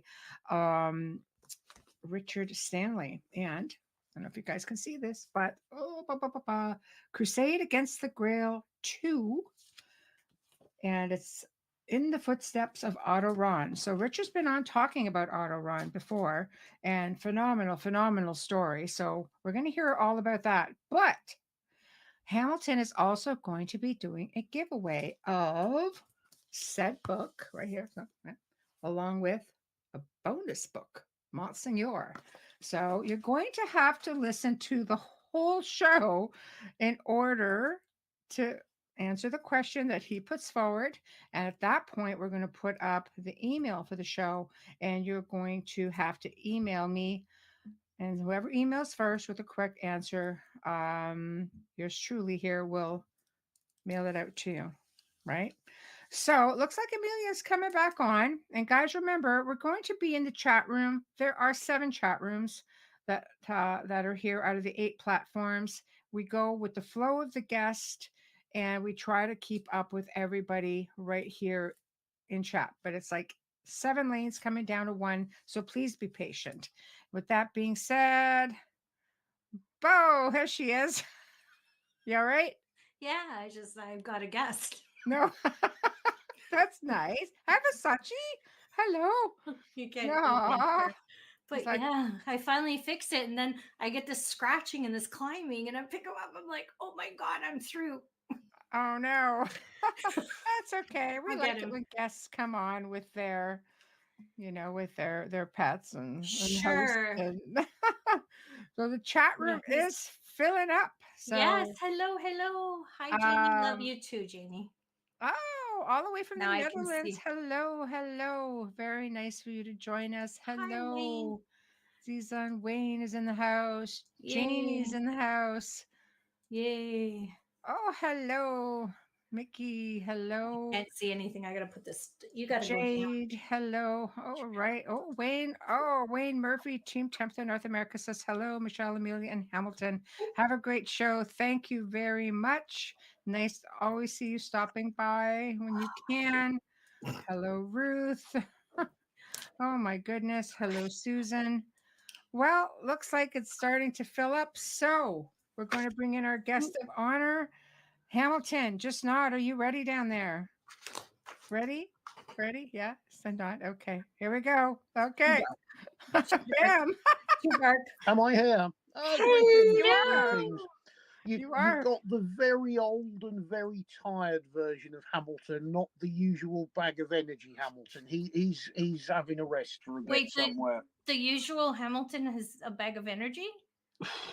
Yeah, what it used to be, yeah, but 2023 just seems like an energy sapping year, and it's like, oh, leave it alone. Yeah. And it's 2:00, and it's 2:00 in the morning here, and you know you're a champion. Sometimes your brain doesn't work properly, particularly when you're tired. I mean, I was just sitting here about 10 minutes ago, sort of thinking, well, it's going a bit chilly. It's 2:00 in the morning. I'll go down to reception and get them to turn the heating up. But then it dawned on me, I'm actually in my own house. I haven't got a reception. You know, it's like, I have no people. Dear, I think it's time for a rest. It really is. But no, we're still here. We're sort of to some degree functioning. But oh God, what a year! Still got this lovely mug. I don't know if this is familiar. If anything, that's rather nice, isn't it? Look at that. See, I got a copy. You got the actual real one. I got the proper one. You brought it with you? You brought it with you? Say again? Where are you? Are Where you am home? I was home. I was home. Okay. I thought you were still in Scotland. No, I was in Scotland. When was I in Scotland? Was that last week? I was in Scotland, and yesterday and the day before I was in Oxford, which was quite an interesting experience. That somebody actually allowed me into a university, believe it or not. As in, I got invited, in, like not breaking in or sneaking in over the fence. I actually got invited in. Yeah, I could be here for real. Yeah, that was exactly it. I kept looking over my shoulder, sort of thinking, How did I get turf here? out in a minute. But you know, no, it was okay. I mean, I've been going to Oxford as a visitor since I was a little kid. And it was the first time that it was like, no, you get invited down and you get in and it's fantastic. It's like going to another world. It really is. You know, it's when you get into these older colleges that were built in the sort of end of the 15th century. I mean, it's fantastic. I know it's a university, but it's like going round a stately home or something. It's just remarkable. It really is. It was very eye-opening. And yeah, they gave me a room in one of the towers, and great. I could look out the window over all of it. So that is all very confusing, but very, very interesting experience, I have to say. Look at you being all treated like you're a professor or something. Well, that was it. I learned you don't get called a professor. You get called a visiting fellow. Is apparently what you're called. A visiting fellow is what you are. Fellow. Yeah. Fellow. You're a fellow. Yeah, and that's with a filter. No, it's something to do with that covers everybody, whether you're a visiting teacher or a scholar come to stay for a bit or somebody doing additional degrees. Yeah. It simplifies things, so I'm told. Wow. That's nice. Yeah, it was rather good. So, no, it was nice. I got taken up into a nice little oak panelled room full of lovely paintings and all sorts of stuff, and asked what kind of sherry I preferred. And it's like, wow, whatever I get free of charge is what I prefer. All That's of them. great. I was just going to say, I don't know you to drink sherry. You drink sherry. No, I don't. But you know, you just don't know what to expect. Really, it's just it's like being in a medieval world where everybody's wearing long gowns and. It's like a parallel universe, but absolutely fascinating that it still goes really cool. on. Did you have to wear a gown? I didn't have a gown, no. I think you actually, to get a gown, you actually have to have some sort of academic qualification, so I believe. That's right. That's why you get such a hard time, because you have all the best stuff in the world, but you're not an academic. Got nothing. No, it was great. And I mean, do you remember? Oh God, I don't know when it was when we were having a discussion about those interesting, inexplicable stone things that had come out of the Atlantic. That it's like, this is really good. We ought to do something with this. Right. They've agreed to do some proper investigations of those. They're going to do all, scanning and resolutions and identification of stones and do it as a full-on university project with all their scientific gear, which is great. Finally, we're getting somewhere. So it's promising then. Yeah, I mean, what is going to show up, we don't know, but their physics and engineering and mechanical department were really into it and never seen anything like it. And hand those over, give us a couple of weeks, and come on down to the laboratories and we'll show you what we're doing. And I don't know. It was like, oh right, okay, yeah, that's let's go with it and see where that takes us, really. But it was just nice that finally somebody has recognised the fact that some of this stuff really is worthy of some proper attention. So yeah, well encouraged by that, really. So considering what the pieces are, what are you hoping they're going to find?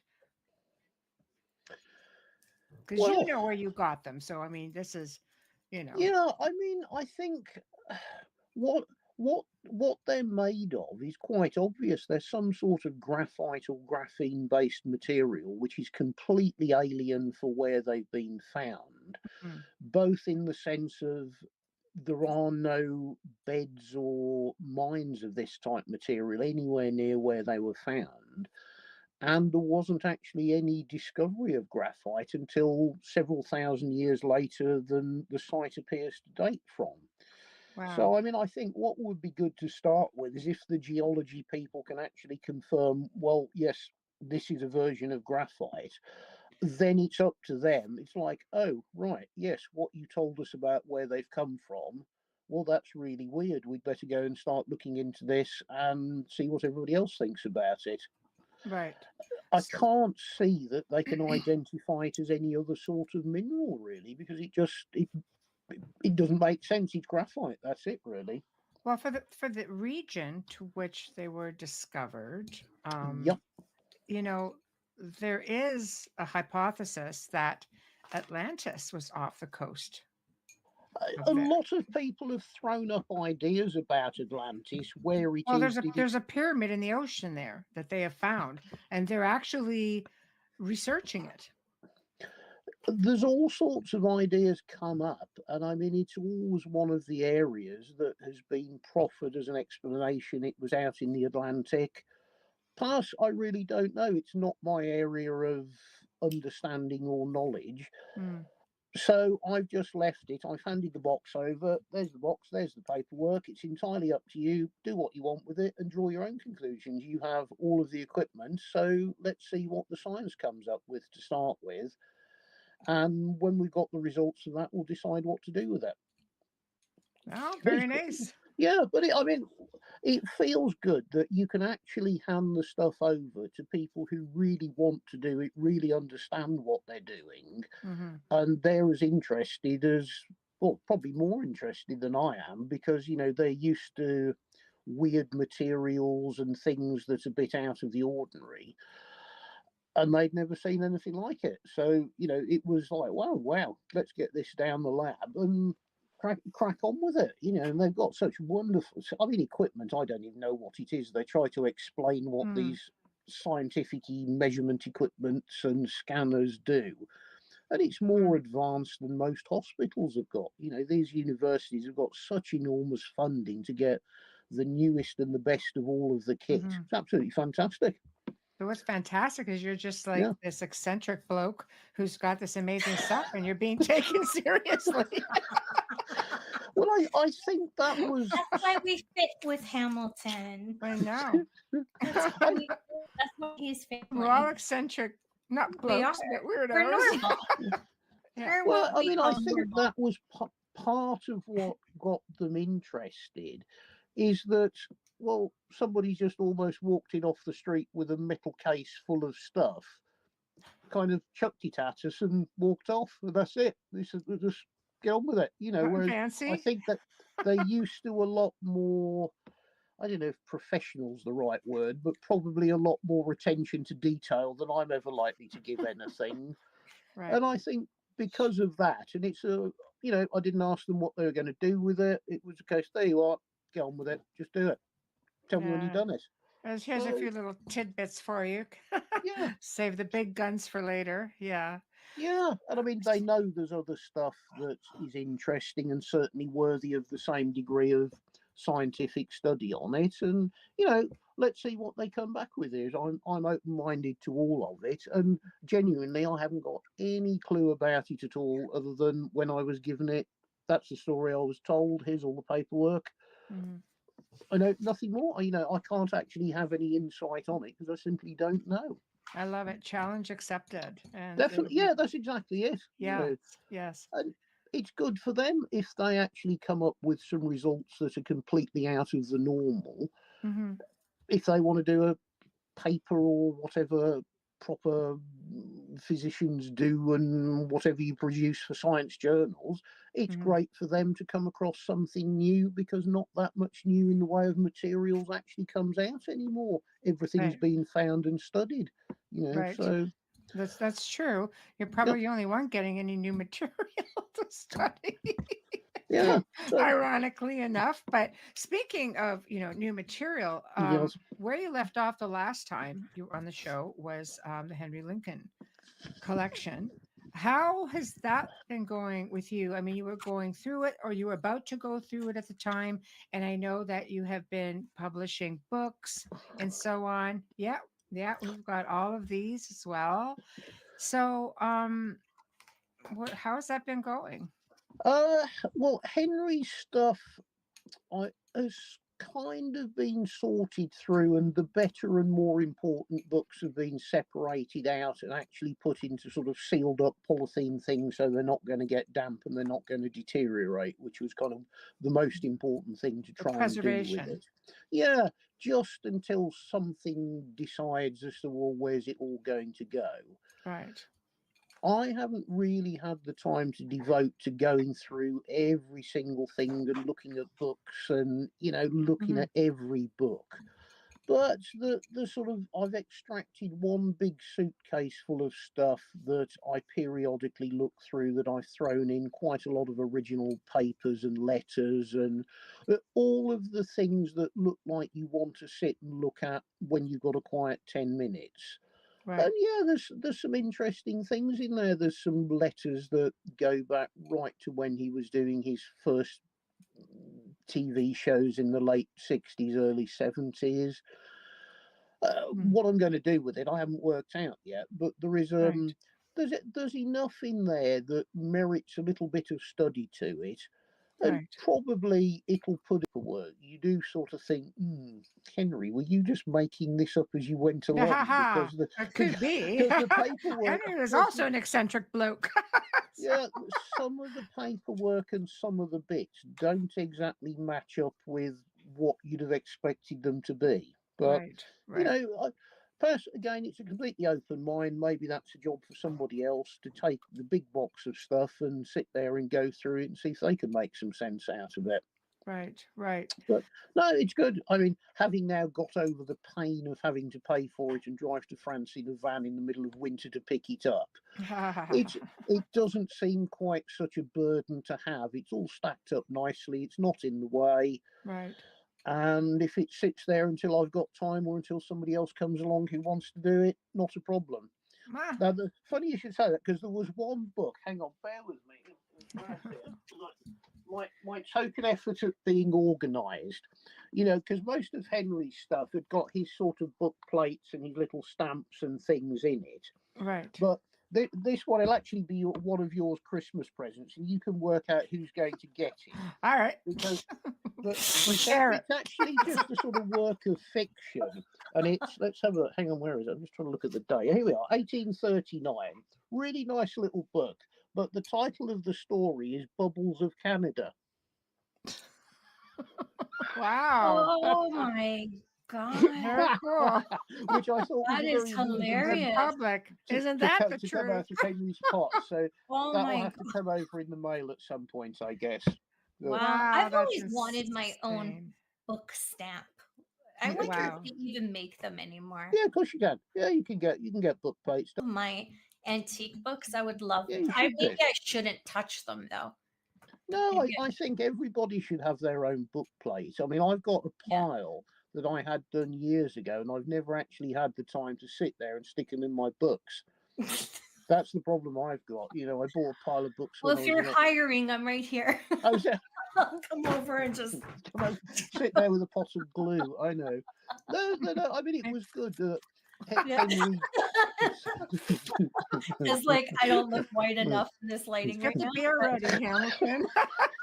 I'm honestly not this pale. The lighting is so crap because I moved my office around. So I'm sorry. But No, I mean the Henry stuff's very interesting, and it's good. It's all stayed together more or less. I mean, there's a few other people had a few odd books out of it, but the sort of 95% of his library is now all sat there. And yeah, great if we can find a use for it at some point. It's preserved though, and Yeah, it didn't exactly. get sort of lost or split up. So, Exactly. kudos to you for that. You do have a way of finding unique collections for sure. Yeah, they're Which definitely brings finding us him. to, sorry, Amelia? No, I said they're definitely finding Hamilton. I mean, Yeah. there's so much that you've touched on. It's not just one thing. Yeah, I mean, since I had the Henry stuff, I've had a few sort of slight weirdos getting in touch. No. Yeah, there's a thing. Weirdos Eh? don't Yeah, find you. weirdos that. That's a perfect segue because I was going to ask you if you want to collect 2 Canadian girls, but keeping in with the weirdo collection. Oh, I think you'd be sort of very long way down in the weirdo list compared to some. well, of we them. have our own unique lineages to come Try with harder. it, so I'm Yeah. selling us right now. But no, I mean, I started to get a couple of weirdos that, telling me you've got Henry stuff, you shouldn't have that. Really? Why? Why? Oh, well, you just shouldn't have it. Okay, right. Well, who should have it then? I don't know, but you shouldn't have it. Oh, all right. Okay. Brilliant. Don't have any other understand. options, but How does anyone even say that? Do they know much about the collection? Do they know Not a anything clue. about it? Absolutely not a clue. No. It's just people talking. It's just people who are, people became very possessive of Henry, I think, especially after Holy Grail, after the Da Vinci Code. But I mean, do you think, and I'm going to ask this, you don't have to answer because, obvious reasons, but it's going to segue into your own research and book with Richard. Yeah. Do you think that his research was, let's say, embellished, Da Vinci style, embellished, or do you think he was really onto something? Because he went into some crazy, almost like occult ways. Well, I mean, you have to bear in mind that when Henry started doing his research, it was at the end of the 60s and the beginning of the 70s, right? Where there's no internet, there's no online reference, nothing. To research anything, you physically got to go to a library, or you've got to go and find all of these documents, papers, or you're reliant on what people choose to show you. Mm-hmm. If you were starting what he did today, how you would go about it and what you could access from the comfort of your own home would be so different to what he was able to access and the other researchers could get at. Right. And I think based on the material that he was able to access, it's nearly 50 years ago now that he was doing this. Mm. I think the story that he put together, by and large, he probably believed it, and it was probably based on things either he was shown by others or information that was fed to him by others. Mm. Now, whether or not 90% of that information was accurate or whether 50% of it was accurate, it's very difficult to say because nobody knows exactly the documents and the things they were drawing the original information from. Right. And all three of the authors, Bygent and Lee, also died very young. And all of the other people who were around at the time, you may as well say they're all dead because everybody now would have to be into their 90s or older that were actually part of the original crew that were doing the research. Would that include Elizabeth Van Buren? Because on Richard's recommendation, I did get Refuge of the Apocalypse, Doorway into Other Dimensions being Rennes-le-Château. Yeah, I think Elizabeth died about 10 years ago. I mean, she was certainly in the Henry era of being around the Rennes-le-Château. Oh, yeah. And she had very much got her own theories and was doing her own whatever Elizabeth was doing. Right. But I think she went back to either America or the UK and died. I don't think there's any vestiges of Elizabeth over there at all now. Right. All of the people of that era, the sort of the Andrew Sinclairs, the Tim Wallace Murphys, everybody's dead. There's nobody there. Right. And I mean, you listen to some of the stories about Henry. Yes, he was an actor, and yes, he tried it on a little bit, I think. But I don't think he actually set out to deceive anybody deliberately. And, he did put his hands up in later life, sort of 30 years after the book was done, and actually started telling people, don't believe it, look at my other works on the geometry, ignore the Holy Blood. So, I mean, maybe having done further investigations and further research since the book came out, I think maybe he was trying to put a little distance between himself and it as a factual book. Interesting. But, whether or not it is factual or not, it's just a good fun read. If you treat it as a bit of an adventure I've read story it. and a bit of a Yeah, mystery, I doesn't have. matter. I've read it. Really doesn't matter. Right. But again, you pick up on, well, some of the things he was saying, are they a bit fantastical? I was up in Scotland last week and I kind of got into a little bit of an archive without getting time to go through it properly, but hopefully I can get back up there, which is a lot of paperwork that relates to the Sinclair family of Scotland, of which, Henry makes a lot of reference to, and there's a lot of fuss made out about the descendants of the Sinclairs and were they tied up in all of this. And there's boxes and boxes of papers that came from one of the old boys who died again about 5-10 years ago. And it's his collection of Sinclair research papers. And there is stuff in there that certainly Henry wouldn't have had access to or known about, but there's bits of information within the clan archives that, well, actually, the same stories have been floating around in Scotland for hundreds of years. Is there anything into it? I really don't know, but it'd be fascinating to get back up and have a look and a dig around. And I met one of the older Sinclairs who's into his 80s, and very friendly, wants to talk, like people who wants to do proper research, quite happy to share the information. And, that's another little thing when there's time to go up and try and dig through it. I mean, you need a week up there because there's just boxes and boxes of unsorted paperwork. There might be something very good up there. I mean, Rosslyn itself is just a blueprint of information. I remember when Sean Williamson was on the show. I mean, what everybody wants to know, especially after the Da Vinci Code, I asked him straight out, I'm like, what's under, Rosslyn Chapel? And he smiled and said, Templars, of course. Woo! Yeah. So come on, don't ruin it for me now. No. Well, the structure that he's lost. Okay, so, no, it's okay. Go ahead. We're teasing you. Playing with you. Yeah. I mean, the structure that is the fascinating building that is the church was built in the 15th century. So clearly that is built after the Templars. No argument about that. The argument is, does the carving and symbolism depict something that harks back to the Templars? Because there's an awful lot of symbolism that you can say could be Masonic, it could be Templar, it could be something else. And the interesting fact is the fact that the church building has been built over the top of a much earlier structure. So it certainly hasn't been built over another church, because the Sinclair church of the earlier period is about 100 yards down the road in what is now the graveyard.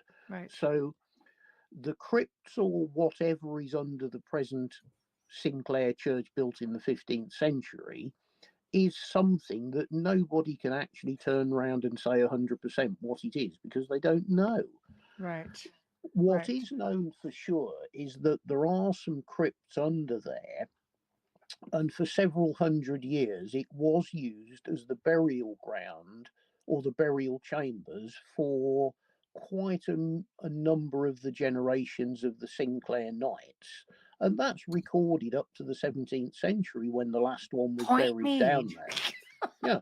So there'd be Templars under there. Well, it is recorded that there are many burials of male members of the Sinclair family, and they weren't buried in coffins. They were actually buried in their armour, and they were put out on a stone slab. Now, does that mean you're going back to the time of the Templars, or does it mean it's the same sort of age, the 15th century, as the church building? Right. Nobody knows, because nobody's been down into those vaults since the 17th century. Right. The current Earl just simply won't allow any openings up or any excavations to be done within the church. That's interesting. So, you know, he's a very clever guy, because if he leaves the whole thing as a mystery, people are Right. still pouring into the place because it's a mystery and it's exciting. If he Right. opens the vaults Yeah, up you're and right. you've got an answer, and all of a sudden, oh, your great selling point has gone because you've answered all the questions. It's true. No, you're Yeah. not wrong. It's brilliant. Yeah. It's Yeah. brilliant. You know, So they're supposed to be getting something like 250, 300,000 people a year through the door at £9 a ticket. Now, I don't know what does that multiply out? 9 oh, times that's 3. double. It's $18 Canadian almost. That's Yeah. crazy. You know, Gosh. that's good.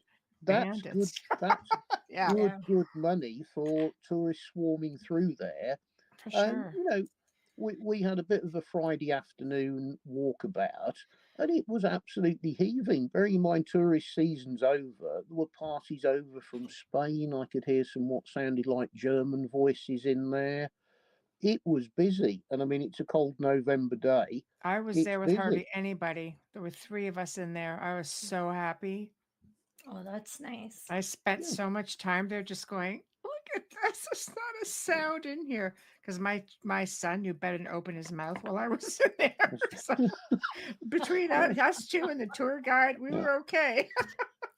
Yeah, I mean, what I found the more interesting part of it is, you know, the whole upper church is completely carved. I mean, every surface is carved with something. Yes. When you go down the side of the apprentice pillar and you go down the stairs into what is I think they call it the sacristy, which I don't quite know what that means in religious-y terms, but the guidebook tells you that, well, when they were building the church, they were using that as the office and a bit of a workshop. The carvings and mason's marks and some of the things that are just on the bare walls down there, to me, are far more interesting, because there are lots of little pentacles and weird marks that the marks that are downstairs, now those are the marks that appear on some of the Templar tombs and Templar carvings elsewhere in Europe. Mm-hmm. And perhaps that is part of the older structure as well. Again, nobody really knows the answer to it. Right. So Right. It's to me, fascinating, though. yeah, that was where I was far more interested in looking, because it's, well, hang on, okay, when you start looking at these things that they say, oh, these are just mason's marks, which, you know, in churches you have mason's marks all over the world, but they're not, a normal mason's mark tends to be an initial or a little cross an initial or something that identifies the person who carved it. Mm-hmm. Whereas a lot of the things down there, they're little pentacles, but there's dozens of them. You know, why is that design repeated over and over again? Mm-hmm. Little triangles that if you run a straight line across them, you know, over 20 feet difference in length of wall, you've got lots of little triangles that line up for no apparent reason. I don't know.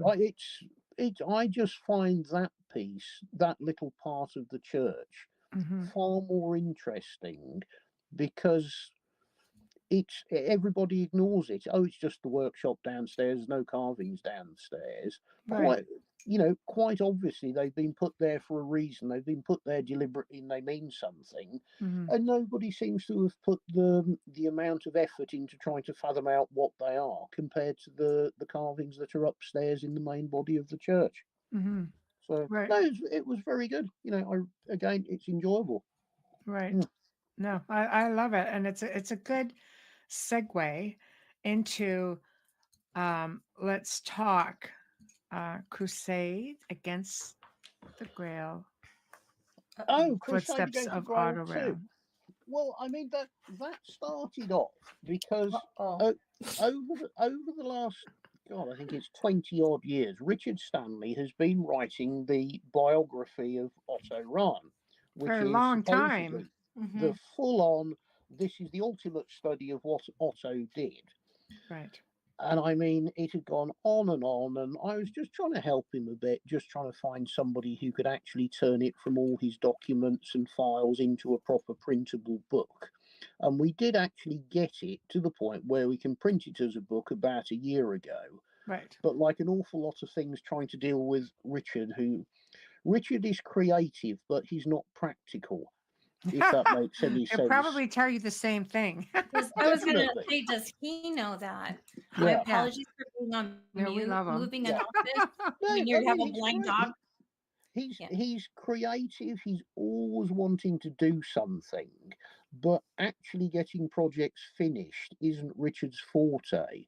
Right. So, I mean, although the actual final printable version of the book was on a, the printers weren't just off a little, what do you call them, little stick things you put in your computer now. Right. The next phase was actually trying to say to him, well, right, the thing's finished. Shall we get it printed? And I mean, you know what Richard's like. A simple process of yes or no kind of took a year. You can edit like 1,500 times because You you're got it. always going to So- find something, right? I got somebody that could do it for him, who's the guy who does all my printing. Then I got an explanation that no, somebody he knows in Finland was going to do it for him. Oh, that's good. Yeah, okay. I just left it because you know what it's like trying to reason with people sometimes.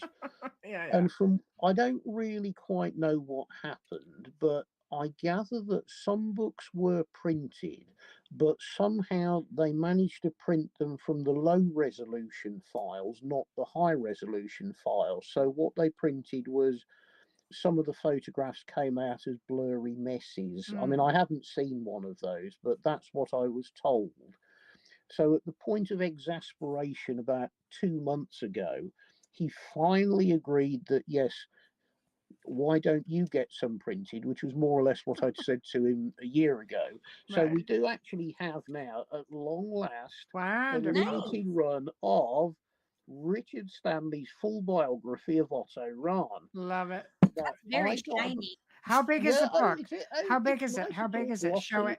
Show It's the got a- pages. The Show the thickness. pages. Okay, look at No, hang I on. want to see how thick it is because this is 30 years. It's about 400 pages altogether. That's a big book. Yeah. Yeah, I mean, beautiful. it's 400 pages. Lots of pictures. That's a book I can read. Yeah, very nice. I think there's about 250 pictures, something like that. I mean, it is Wow. like a little mini encyclopedia. Excellent. Yeah, Which very pretty. I got 50 done for him, which I think I don't know. I mean, basically, I just said, look, we will sell enough to pay for the printing, and whatever is left over, well, those are your books. And I think there's a box downstairs with about 20 or 25 books left over. Those are Richard's books.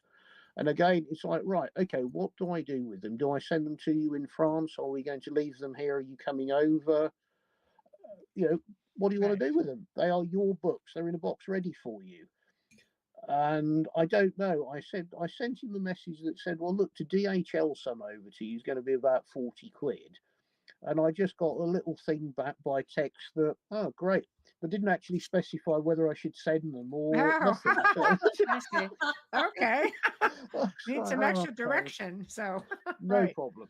So, I Right. mean, I have to say that the entire knowledge and the research for everything has all come from Richard. And he's been on it. It's been his main driver for a long time. So all of the credit for the knowledge and the research and everything is Richard's. It certainly isn't mine. But moving on to the Crusade 2, we had a conversation about, a year and a bit ago when I was over in Brenla-Bam. And we were just wandering back. And I just said, do you think anybody's ever going to do a follow-up to Crusade? I thought, don't know, never thought of that. And within about sort of 5 minutes, it was like, I wonder maybe we should do it. Okay. And it really was as simple as that. There was no great discussion on it. It was just like, yeah, somebody ought to do that because 2023 is 90 years since Otto wrote the first book.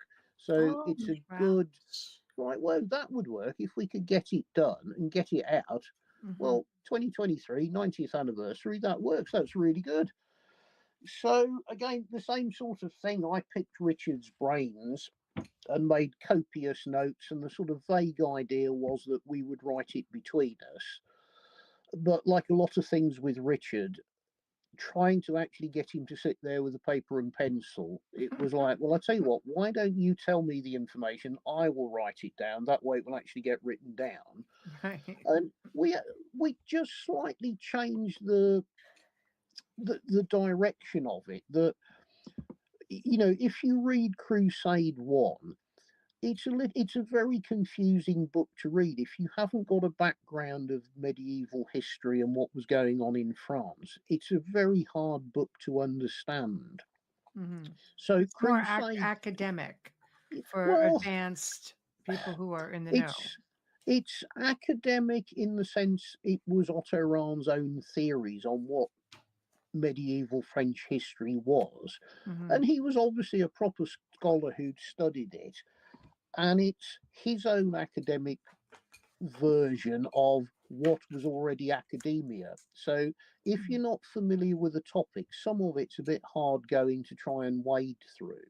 Right. So Crusade 2 is partly explaining Otto's book in more simple language that's much easier to follow and easier to understand, and just sort of runs through what he was trying to get across, but in simplistic language that anybody can understand without actually having any background knowledge of the subject at all. And then the rest of it's almost following him around from when he actually arrived in France. It's following his route coming down from Paris down to Toulouse and all the little villages where he stayed, and the sort of trips he was making out and where he was going to go and do his research, but with a little bit about all of the places that don't actually get covered in most of the tourist guide, because everybody does Montségur, everybody does all of the castles. Right. But it's very hard to find bits of information out about some of the really interesting little villages and some of the more obscure sites that he obviously went to that still exist. So it's like a little mini tourist guide with a page on lots of places that nobody's heard of, but you do actually drive past them if you're going on the way to the major places. And plenty of photographs. I trawled through the archives and found lots of photographs of the places as they were in the pre-war days. Well, you know, more or less the state of the castles when Otto was visiting them. And we did a then and now, kind of going back and photographing them now and putting the photos side by side. And it's really actually came out quite well. We're very pleased with that. You know, I sorted out getting it printed, and yeah, you know, you've got a copy of the book. It's glossy, same thing. It's got lots of pictures in. You don't have to be a genius or a scholar to sit and read it. No, it's very easy to read. Yeah, that was the whole point of it. And yes. I've done no advertising for it yet, but it's been dribbling out. I mean, quite a lot of copies have gone out, and I've had a few shops take a box full of them. So next year, the whole, you know, it's just been too difficult this year for me to do anything in the way of promoting it. But hopefully next year, if there's a bit of time, it's like, okay, let's make a serious effort to actually get it out there and see if we can get it in a few shops and some of the touristy shops in France. And, you know, it's nobody... I mean, it's great because there's, you know, there's a lot of pictures in here. It's really well written. It's really well documented. But for those who don't know who Otto Rahn was, briefly, because it just falls into, you know, getting how the Nazis were just so intrigued with, you know, relics and ancient knowledge. I mean, we know Hitler was at Rennes Chateau at some point, Himmler as well. You know, why is this something that Otto decided to do on his own, or is this something that the party said, go out and get us this knowledge? this is part of the confusion about him, that, he's branded, oh, terrible, terrible, he was a Nazi, he did this, he did that, you shouldn't be Right. reading his work. Right. But actually, he had done all his studies and written his book several years before he was forced into the Nazi Party. The studies he was doing and all of his journeys around France, he was doing that in sort of 1929, 1930. Wow. All funded by himself, Mhm. entirely on his own, with no support, nothing other than the friends he made when he was in France and the contacts he made. And really, he'd finished the book and had it published. And I think the German one came out in 1933, I think it was. I think it was 33, although it was written a little bit earlier. And that was it. That was Otto as a private individual who'd always been interested in mythology. It's what he studied at university. It's what he did his thesis, or the German equivalent of a thesis on. And it was just his fascination with medieval history and whatever he thought the hunt for the Holy Grail was. And it was after the book was written and out in print, that's when it came to the attention of the Nazi Party. And, he had no choice. It was a case of, if you want to carry on and be funded, you have to join the Nazi Party. It's as simple as that. And he answered directly to Heinrich Himmler's office. And the confusion comes out with a lot of people that he was working for the Nazis, he wrote a Nazi propaganda book. No. Actually, if you study the subject properly, he wrote his book without any interference from the Nazi Party. It was entirely his own work. The whole Nazi connection comes later. And yeah, certain members of the Nazi Party were absolutely fascinated by the occult and some of the Grail legends. But that comes in sort of around the 1935 up to 1939 when he killed himself. But the actual pure interest in history that he was doing was many years before he was involved with the Nazi Party. So, Do you think that helped spike some of, especially Himmler's interest? Because he did have, you have now, the Knights Templar helmet, and you've got a sword, a lot of artifacts are floating around over there. Well, again, Himmler was, as a relatively young chap, he was very interested in German history, Viking history. And again, he was reading that type of book and that sort of historical subject matter before he became involved with the Nazi Party. Right. It was just a topic that fascinated him. And then, as he rose in power very, very quickly within the Nazi Party. All of a sudden, when he got access to funding and being able to access whatever books he could take from anybody, all of a sudden a little passing interest suddenly grew into, right, this is the driver for having a whole department based on studies of the occult. We want the Holy Grail, whatever it is. Money's no object. We can send people out, which is where the connection with Otto comes in. Right. Because I think it was somebody's secretary or a driver gave Himmler a copy of Crusade Against the Grail, and he read it, and it was like, okay, this is the guy that needs to come and work for me. And the summons to Rahn came directly from Himmler in 1934, 1935, I think it was. Right. That's the brief thing, but what you need to do is buy this book from Richard Stanley, and you can read all 400 pages of it, and he will tell you far more about it than I know. Put it that way. Right. And then they can continue off to this one. They can, yeah. Because that way, brilliant, excellent book.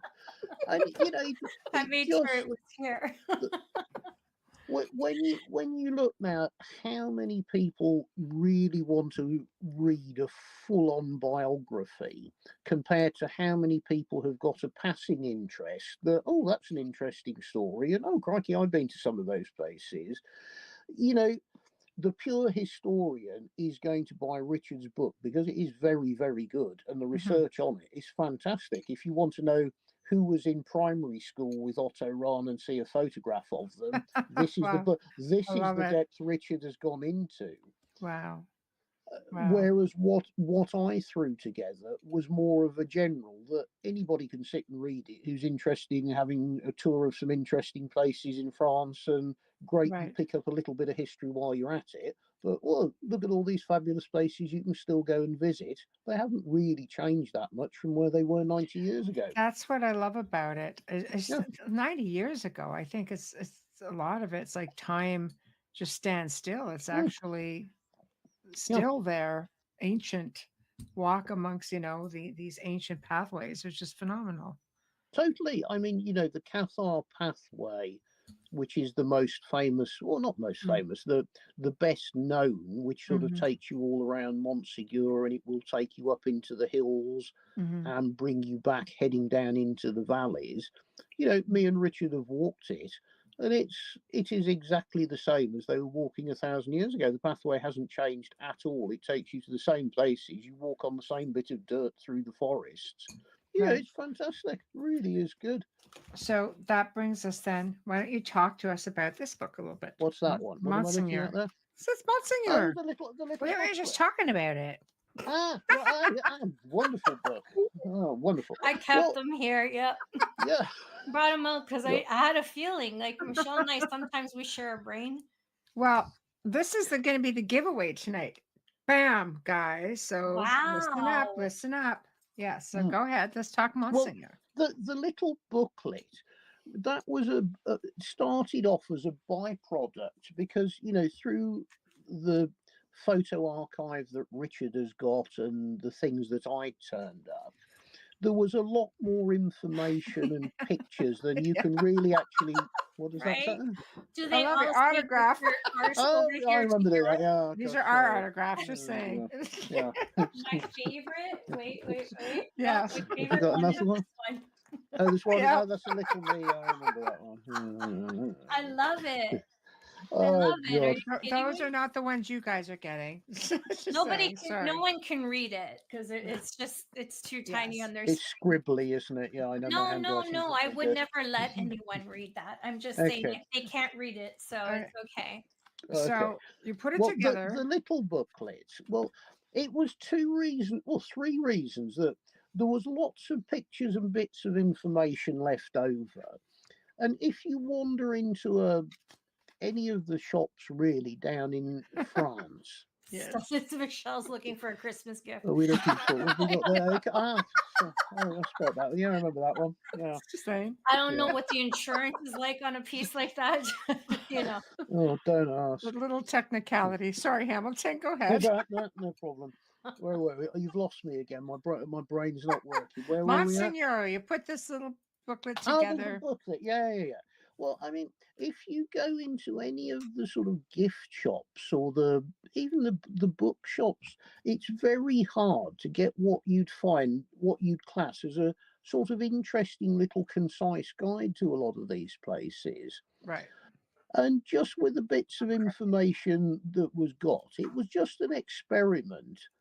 Having done the little Henry Lincoln booklet for the Saunier Society, is that, well, what would it actually look like to try and turn out a sort of modern-y type, not too boring and not too heavyweight little guidebook to some of these sacred places? It's a fabulous book. And it started out that I think there are about 8,000-9,000 words and probably 60 or 70 photographs. And that sort of, when one was put together, well, okay, the printer just said, well, that works out about sort of 50, 54 pages, something like that. Yeah. And it was just really a case of, well, I tell you what, go and print some and let's actually see what they look like. And again, they seem to have come out quite well. And that then it was like, well, okay, we've done a Montségur one. There's enough bits of information and other fresh pictures. We could do a little version of that, which is the Otto Rahn, following the trail of Otto Rahn around, which puts you that, well, okay, if you want to do his whole route from Germany down to France in picture form as a little guidebook, instead of having a 200-page book, you can have a 50-page book, Right. and it costs an awful lot less to do, to print. You know, it's just it was an idea that came out, and I thoroughly enjoyed doing them because you can actually get knowledge out there. Right. And you're in charge of it. You can sit there, you can do the whole lot yourself. You haven't got some editor cutting and cropping and deciding to put something else in instead and not tell you. You can actually put out exactly what you want to do in your own way. And I've just beavered away through them. There's what was the other one? I think there's one on Ren Laban. Ren Laban, there is, yeah. Which is, hang on, I don't know. No, I'd forgotten who'd got what. Have you got the Otto Ron one? I don't know Have if you you've got that sent me Otto Ron yet. I think I I don't think you I might might. have that. I have to look through everything. I don't know. You were Okay. going to send more, so I'll let you know Yeah. what's here. I mean, there's a little one which is like the Montségur, but it's Ren Laban, The Ren which is Laban. all about, you know, just purely the village of Ren Laban, going from the Stone Age finds through to the Romans So they're setting nice. up the They're nice handbooks for the area and Exactly. places to go. Yeah. Exactly. I mean, Right.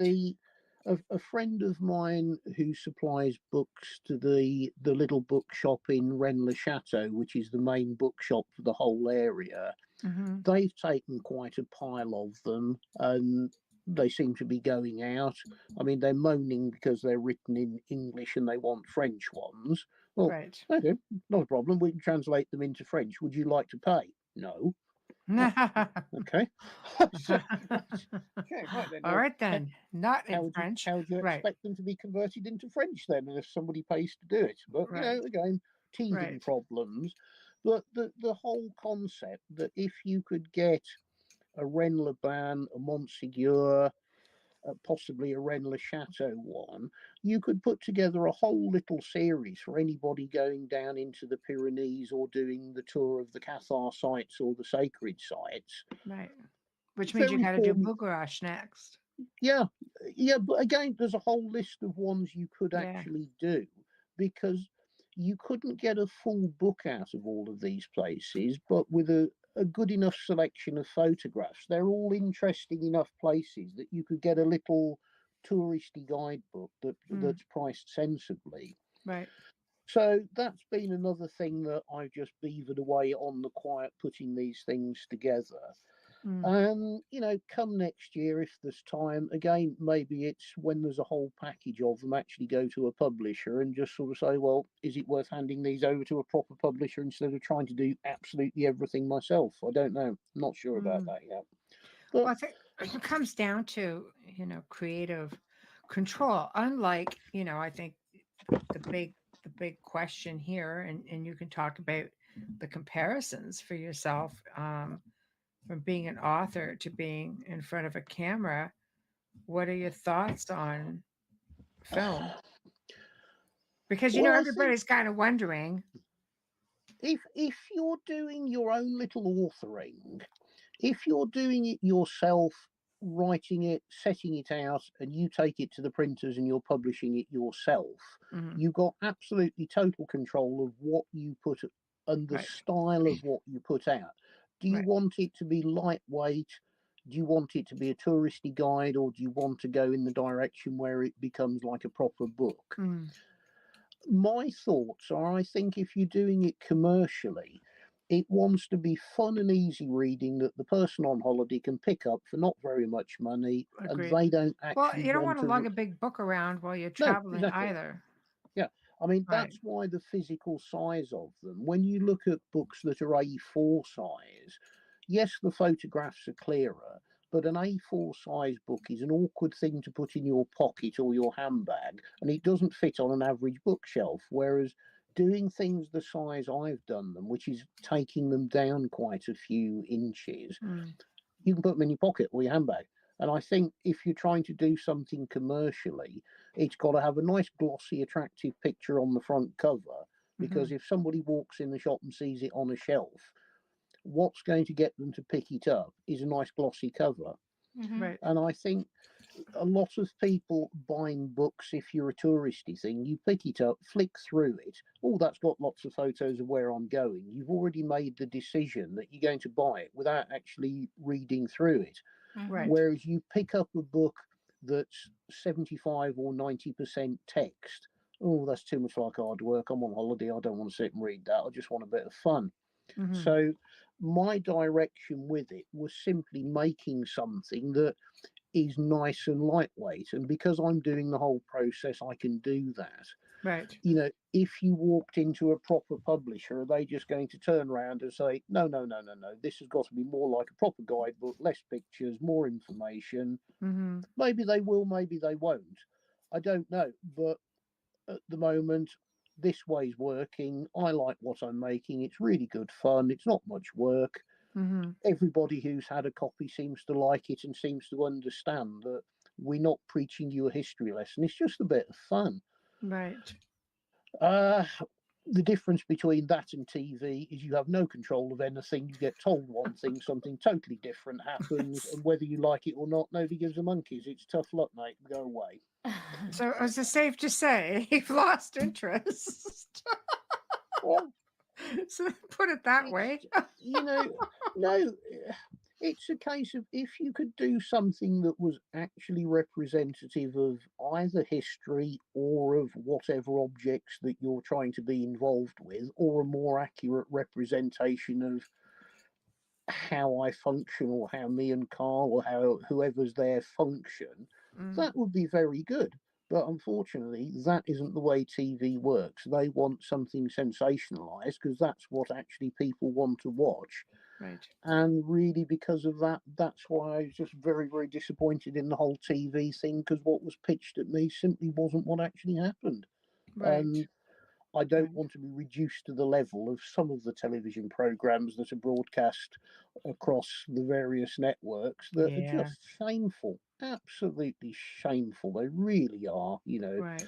Right. I'd rather just sit and wait, and either something might happen at some point in the future that's sensible. Like maybe a If documentary based on some of the pieces that you have or the collections. I don't know. I mean, if somebody wanted to do a proper documentary, great. You don't need me in it. Get on with it. If there's somebody prepared to do a proper program on any of the things I've got, I mean, you know, there's an awful lot of military stuff that could have a proper documentary about it. Mhm. If it was done correctly, I don't need to be in it. I've done standing in front of the camera. It was good fun. But It was actually people quite. love you, Hamilton. Yeah, That's and it would be different. nice to have somebody narrating and speaking and being in front of the places while they're doing a proper exactly. documentary. Yeah, You know, Who's they going to do, tell where it all came from? they do want to see the, you know, the man behind the curator. You're curating all these things. So you Well, should you be know, speaking of them. if I was watching a program like that, I would be interested in whoever the person was. The problem is, it's like what we just said. You have no control over how you're edited and how you're projected on screen. I get that. And as I found out to my cost, the I get damage that. the damage that has been done to me through the grossly unfair misrepresentation of me, the stories, and what I do, it's just simply not something I would be prepared to do unless there was a guarantee that this is going to be a proper factual based history program. Okay, so if you had the right person approach you and say, we want to make this documentary, that would be a possibility then. If so, yeah, I mean, anything is open to discussion. If it's proper people wanting to do it in the proper way, I would be game for doing the same thing again. You know, I think Carl would probably do something on TV. He likes the whole TV thing, but what nobody grasps, and I tried to make this point when Series 2 was being filmed, and I knew it was going wrong, is when it goes wrong, everybody else walks away. The TV company, the filming people, everybody carries on as normal.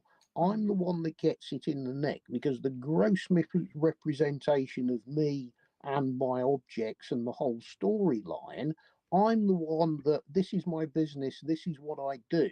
So I have to suffer the complaints and, oh, you shouldn't be doing this. That was rubbish. Why aren't you Anybody doing in that? front of the camera falls into Correct. that. You become Yeah. stereotyped. You know, you're Correct. the one that it Yeah. stays with.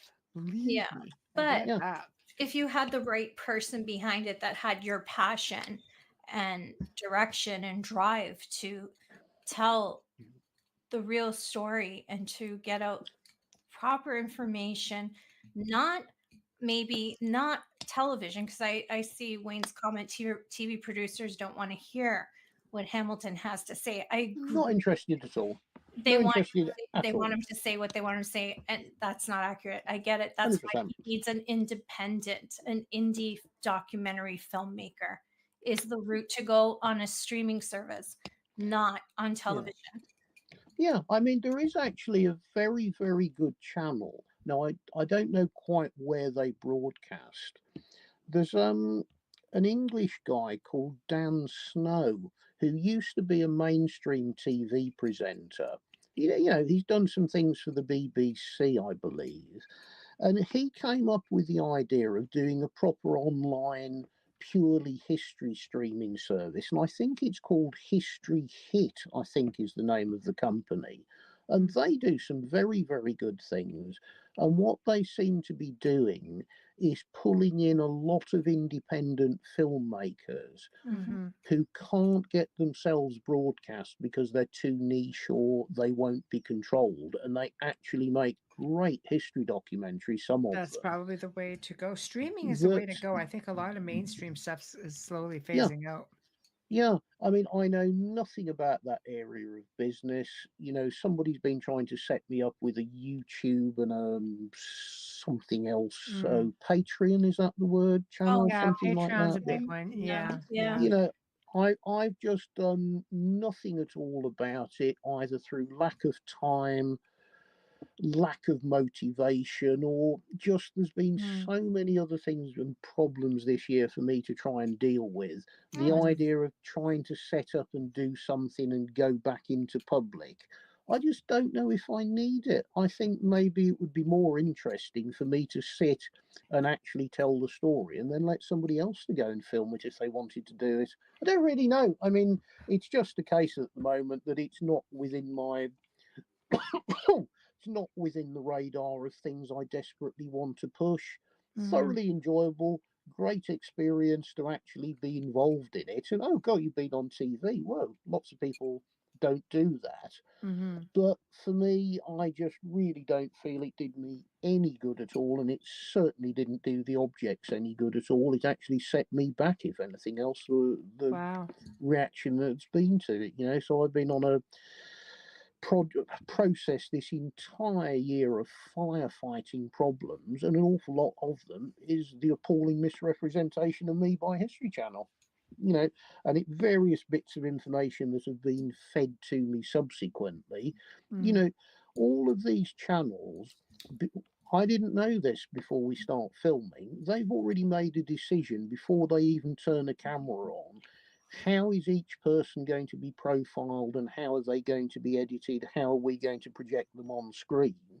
And that decision is made regardless how good you might be on camera or what your knowledge is.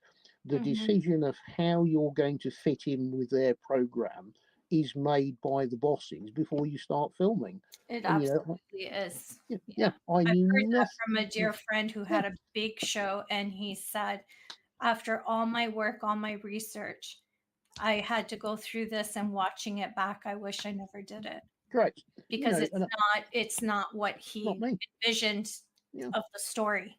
Yeah, and I mean, the History Channel modus of making programs, they have an expert, that's their number one person. Then anybody else in the show, they've decided how much of them is going to be on screen, which bits are going to be edited, how their personality is going to be projected on screen. You know, It's entertainment in the end, right? It's not. Yeah. Carl came across really good on screen because what they decided with him is bring out the, you know, he's far more talking emotionally about things than I do, and they got some fantastic things with him, and we knew it at the time when it was being filmed. God, that's going to come out great. And he did. Carl's persona on screen was really, really good. Mhm. And I mean, I like some of the bits they captured, but with me, totally unbeknownst to me, the order had already been put out. Hamilton White is not allowed to stand on screen talking about history. So every single thing that I did that was either good fun or me standing there demonstrating, I actually know something about this, 100% of it was edited out. Not one Because they wanted single that to go thing. to their expert, I think. Correct. You Yeah. knew more than the expert, and that's really hard because you're not supposed to.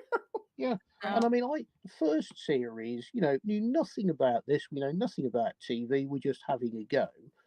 Second series, I rumbled something majorly was wrong very quickly that the filming started, that these storylines simply are nonsense, some of these. And, then you realise how television actually works. And tough luck, we're not interested in what you know, not interested at all. We're going to do it this way. And pretty much everything you're going to contribute is going to be edited out anyway. So, brilliant. Well, to the point where I don't even know why I was actually even on the shoot some of the times. You're just standing there like a turnip. You really are dreadful. But see, that's television, which is entertainment. A docu-series is a whole other program. It's something where people who are watching it are interested in facts, and it can't be on the the edge of entertainment and laughing. It's got to be serious. It has to be well researched, well documented, and well written. It's a big difference from television. Totally and utterly. And I mean, I think you are right that the future now is all of the streaming services for everything. Yeah. It is. I think, I've worked with many producers. I've had the privilege of working with good ones and bad ones, and some who actually took the time to listen to my input. I've a good producer will say, "Look, I produce," and I could say, "Well, I don't produce," so they actually want your input, so they can put that into having a really good feature, and that's very few and far between. There's a lot of ego in the business of media, and especially with the producer, director, what they say goes. And I learned that early on because my daughter did a commercial when she was, I think, 8, and would not do what the director and producer wanted her to do. And he kindly pulled her aside and said, I think you're just adorable, but I'm the producer. I'm kind of the boss. And she said, I will not do that. Good and for her. he said, okay, you know what? You actually don't have to do that, because she stood up to him at 8 years old. But that's pretty much how it goes. However, I think with streaming now, you're getting a whole other genre, a whole other type of production, and you do have input into what you want to see on there. I've done documentaries with Aaron Daniels, who's just been like, Aaron Daniels just Anna's amazing. I think he's amazing director, producer, and so much care went into what I thought, or what the people he interviewed thought, and it was an amazing documentary. Won awards.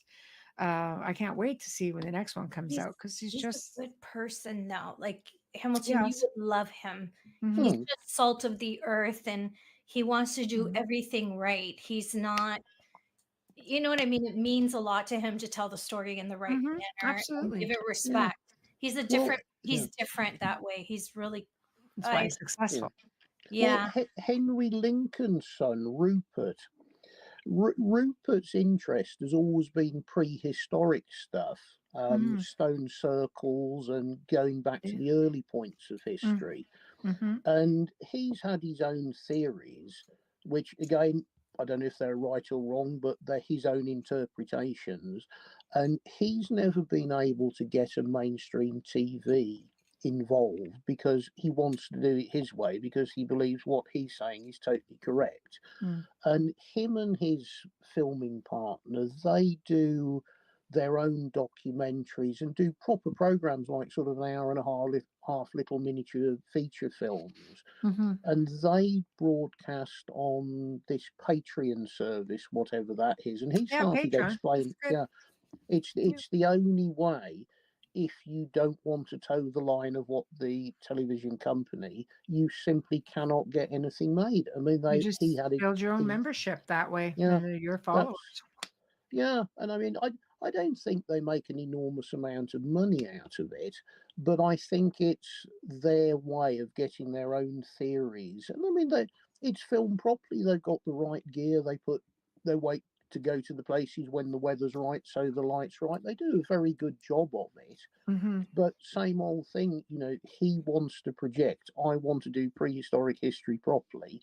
And he was just hitting the same brick wall. Nope, not allowed to say that. Can't do that. Got to toe this line. It's sad because it doesn't fall within the formula. And television has a formula, and that formula will stay the same for a handful of years, and it will change. And then everybody follows the formula.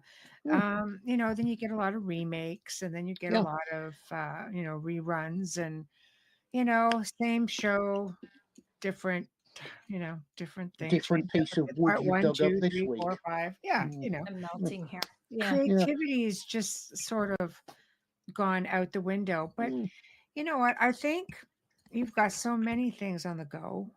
So what I'm actually hold that thought, and we're going to do a Folgers. I think it's time for a Folgers advert. I was going to say it. Yeah. Okay. Okay. He's psychic now. He is psychic now. Just do it right here. Yeah. Go for it. Do you want to do a quick? Do you want to do a quick? My lighting is so bad. Forgive me. Do you want to do a quick shout out for the book, Michelle, before I start? No. Don't forget the book. Get on with our friends at Folgers in case they're watching. They will. Don't worry. They are watching. We're 4 minutes ahead. We're okay. Yeah. No, we're good. We're actually going to do that. Then Hamilton, I want you to think of something you would like to, while Amelia's doing this, that you would like to ask for. Oh God, this, I forgot. so your people can get it. I'm going to put up the email sorry. when Amelia is done. And here we go. We're going to put this right over here. There we go. And put something together so people have a little bit of time. I completely forgot. I know you told me to think. I went straight out of my head. Let me look in the book, see if anything leaps out at me. No F words. I'm going to start here. yeah, you give it some thought. Yeah, and I'll hold this up and this at the same time, and we're going to go back to this. Okay, give me a minute. That's okay, because I have to say this. So you are listening to The Outer Realm with Michelle DeRoche and Amelia Pisano, coming to you live from the beautiful city of New Orleans on 105.3 and 107.7 FM radio, as well as live right now and archived on the Roku channel. Our guest tonight is our dearest friend from across the pond, Hamilton White, here discussing his book, and we're coming up with something special about this, Crusade Against the Grail 2, in the footsteps of Otto Rahn, from Hamilton White and Richard Stanley. And don't go away, because there's a giveaway. So you want to wait for that. If you're just tuning in and you've missed the show and you're thinking, geez, don't worry about it, because you can stream our archives on any platform you normally use. Remember to click like and subscribe so you don't miss an episode. And don't forget to share us with your family and friends. Always click like and share. To the wonderful people at Folgers Coffee for your continued support in sponsoring our show. We deeply appreciate and we thank you so very much. We wouldn't be here without you. Our promo, our banner, all of our media. Thank you to Steve McGinnis, horror illustrator. He's a fantastic artist. Steve creates horror images, but he also does commission pieces as well. And you can find him on Facebook. Loving our intro? Well, so do we. And guess who's doing that one? Dr. Snick, the sonic surgeon, Justin Snicker, award-winning composer, vocalist, and musician. You can find his music on Amazon and Bandcamp. Stream on any platform that you normally use. And you can find Dr. Snick on Facebook and Instagram as well. And if you're on Instagram in my stories, I know that's a personal account that I have, but I am featuring him there right now. So if you're watching us on Facebook Live or YouTube, don't forget to give us a like, hit subscribe, and don't forget to share with your friends and family. So all right. Thank you, Folgers. Again, sorry for the lighting. Moved my office in a hurry. And that's why my blind, poor little dog is walking around, banging around everywhere. And there's the book.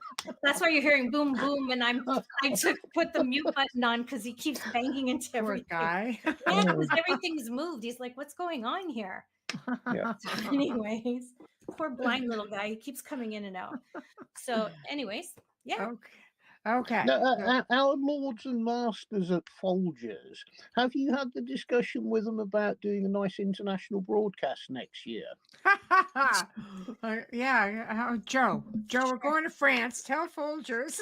Yeah. That'd be great. They do listen to the show. They watch Good, it. They good. really No, dig I it. mean, I think you need the first sort of outside broadcast. You know, there's oh God, I don't know, south of France or somewhere where you can do 2 nights where you can do a live broadcast, be it from a sort of up on Monseigneur or a I don't know where. You know what I mean? Do they get do it internet from the out there? phones. Do they have Yeah, internet out there? I might have to pre-record. I know. You know, it's about time. You know, I don't think Folgers have got a market, have they, in France or some of these places? You can take some cans with them and do some samples for people, and you know, it's not going to cost that much money to get It out has to there. be something because they are from the No, UK. it's a breeze out there. Yeah. It's not Exactly. bad at all. I love it. But it's easy when you're already on that side of the world. It only costs you like $100 to fly from England to the south of France. Not quite. I'd never be home. Well, that's all it cost me. I went from Germany to England for like $90. I went from in an afternoon. Scotland. Yeah. I went from Scotland to the south of France for like 100. I'm like, I need to live out here. This is amazing. You go from southern Ontario to northern Ontario in 24 hours if you're lucky. That's just Oh, one really? flight. Okay. No, it's not that bad. Pretty, An hour. pretty bad. It's like an hour, but $300. No, I'm talking about from southern Ontario to northern Ontario is a good day. Drive it. Yeah. Yeah. One side of Toronto to the other side of Toronto is 6.5 hours. That's without traffic. Can't be doing with that. No, that's where we live. It's like huge mass. But no, I think you pay a need to get out and about because you seem to have been locked in Canada for so long without being able to go do It something would be interesting. cheaper for us to bring you over than us to go over there. Yeah, okay. Well, yeah, I mean, I appreciate that, but that doesn't really help you being able to crawl over some interesting sites or go and do things that you can't do in Canada, really, does it? I love it down there.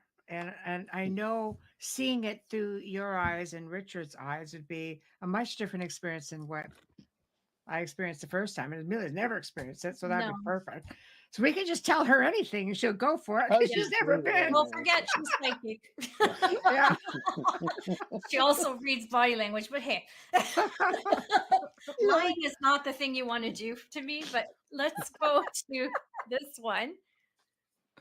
Yeah, excellent.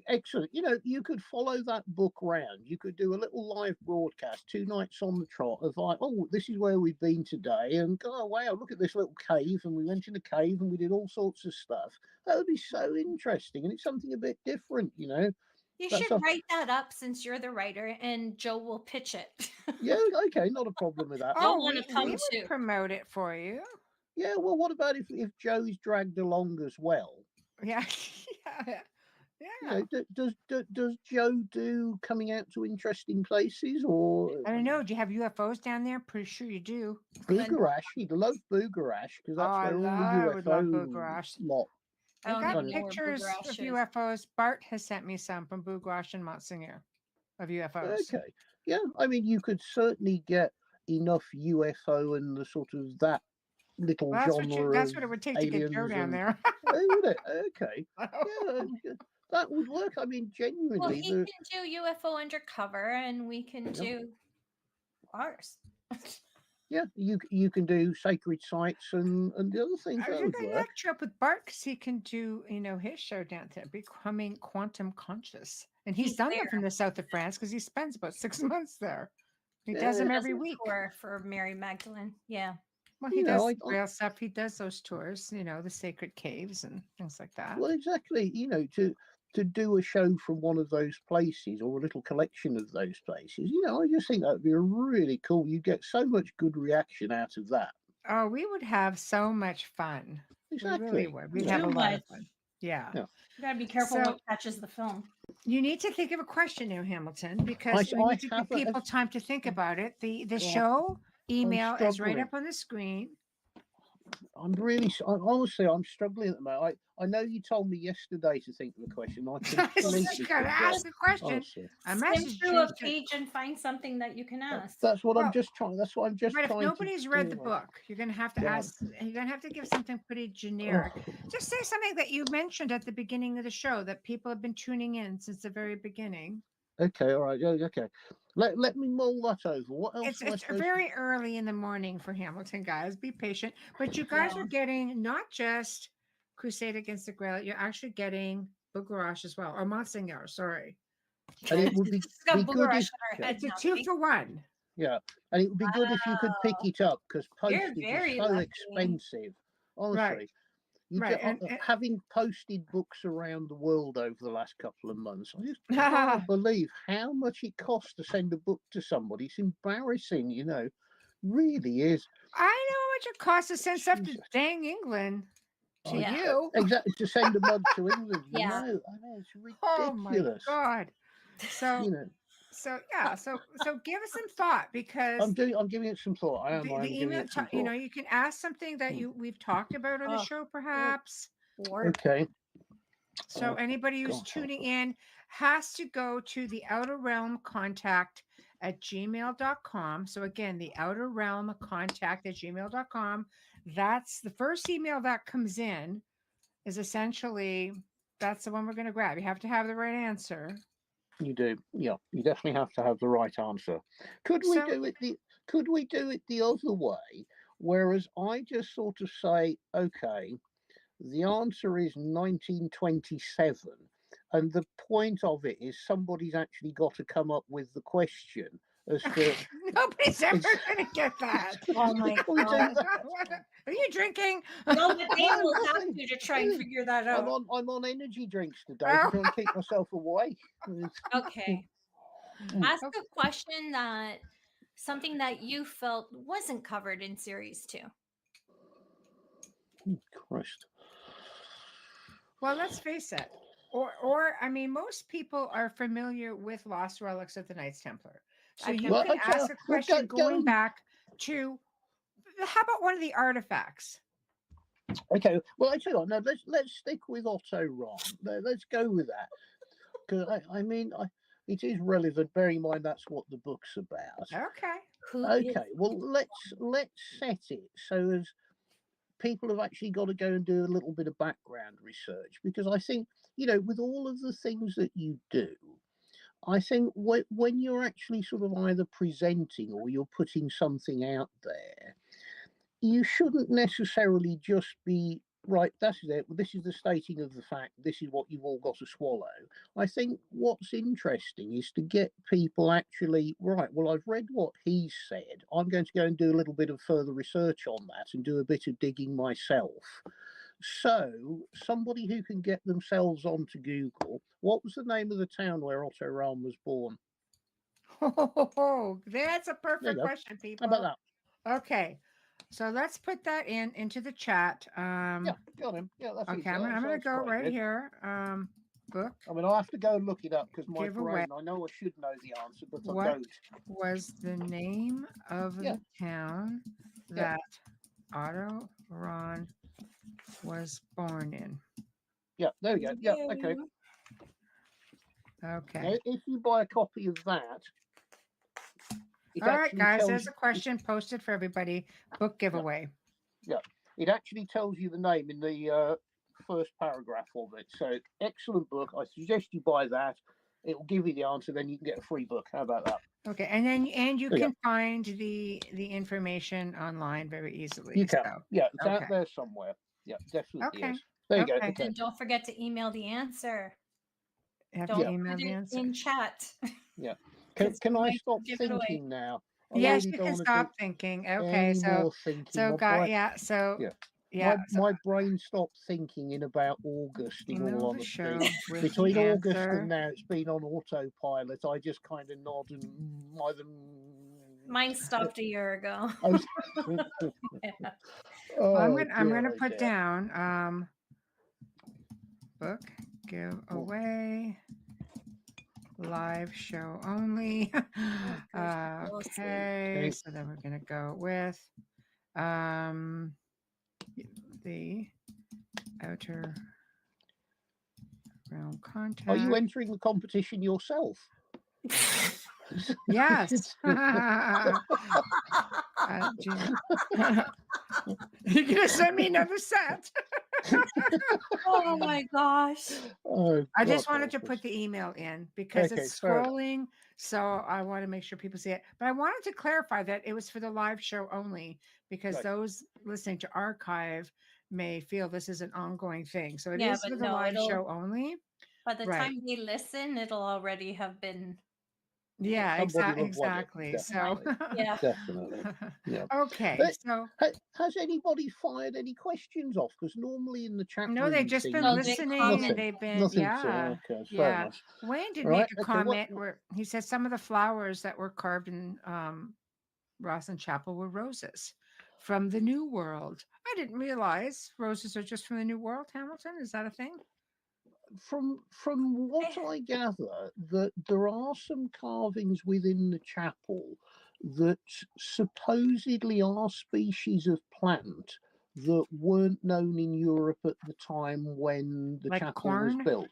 Yeah, I think there's corn and maize, which goes all over the top of one of the window arches. But the roses, I mean, what's considered New World? That I couldn't tell century? you. Roses, I don't know.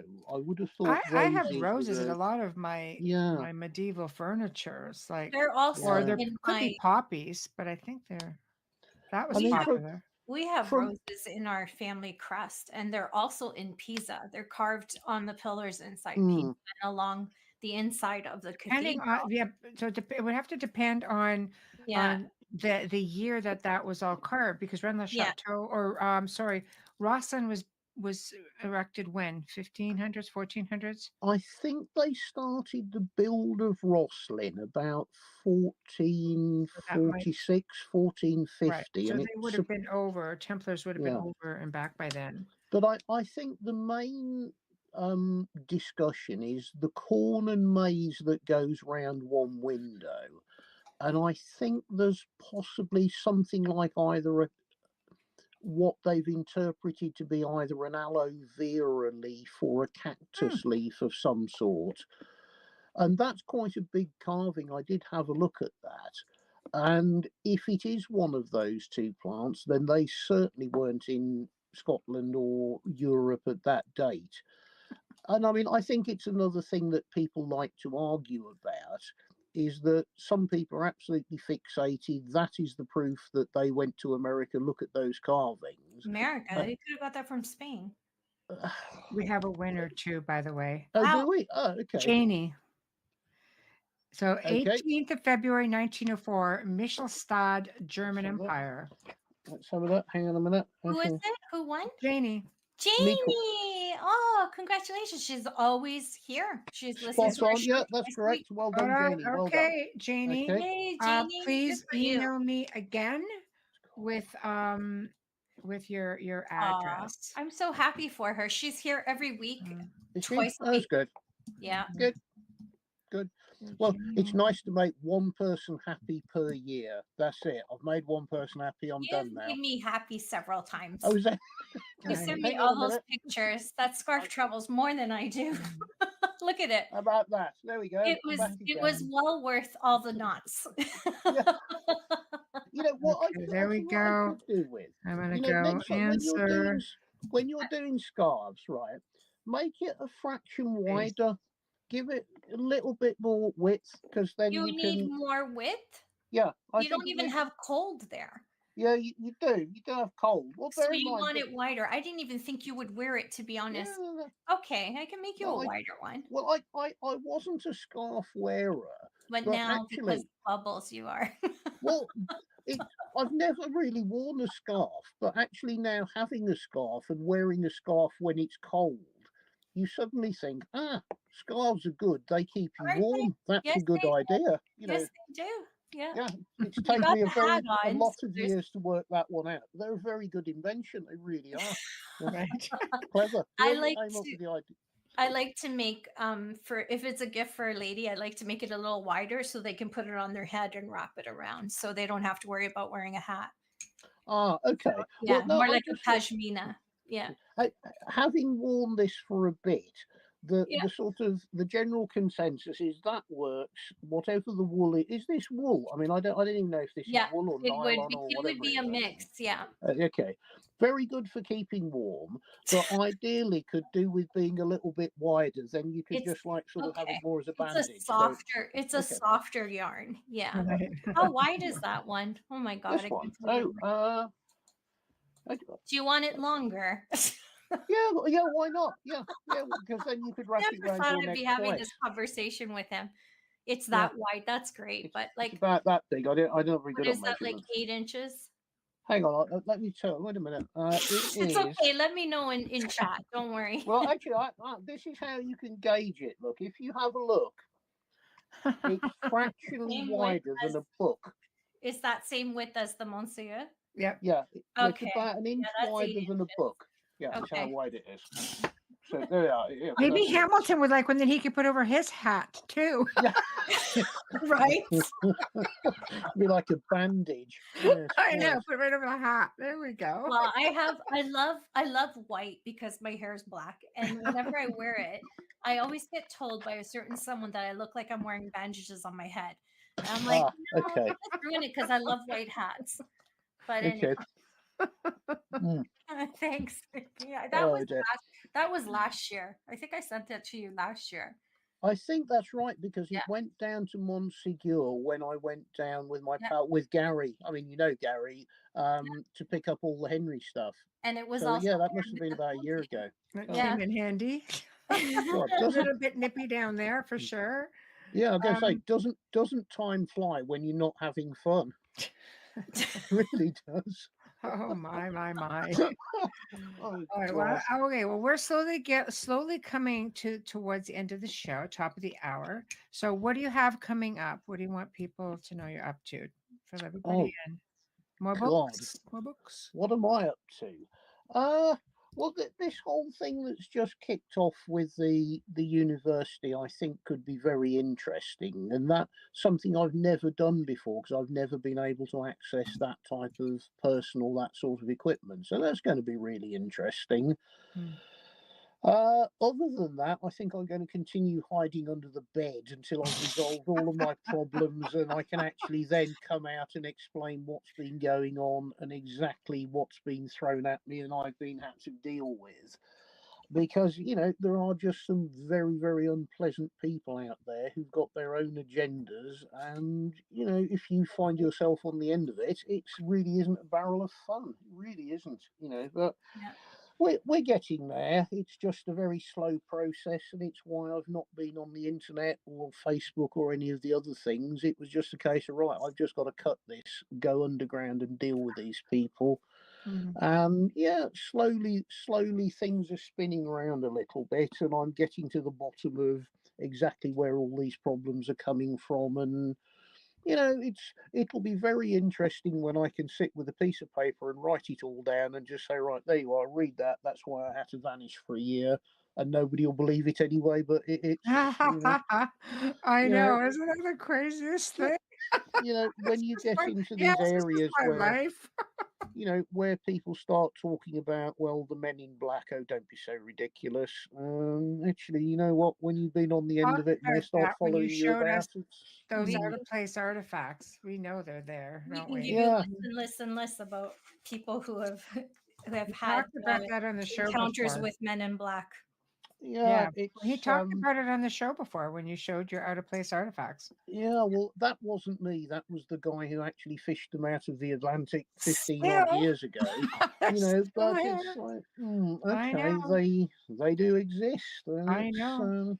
You know, they have their own ways of functioning, and it sort of seems to be right. They gauge what can we do to make your life a misery and cause a problem, and they really genuinely do it. Really, No, Right. it's going to be interesting because it's all going to be flipped round, and I'm going to leave them scratching their heads with a bit of luck. So Right.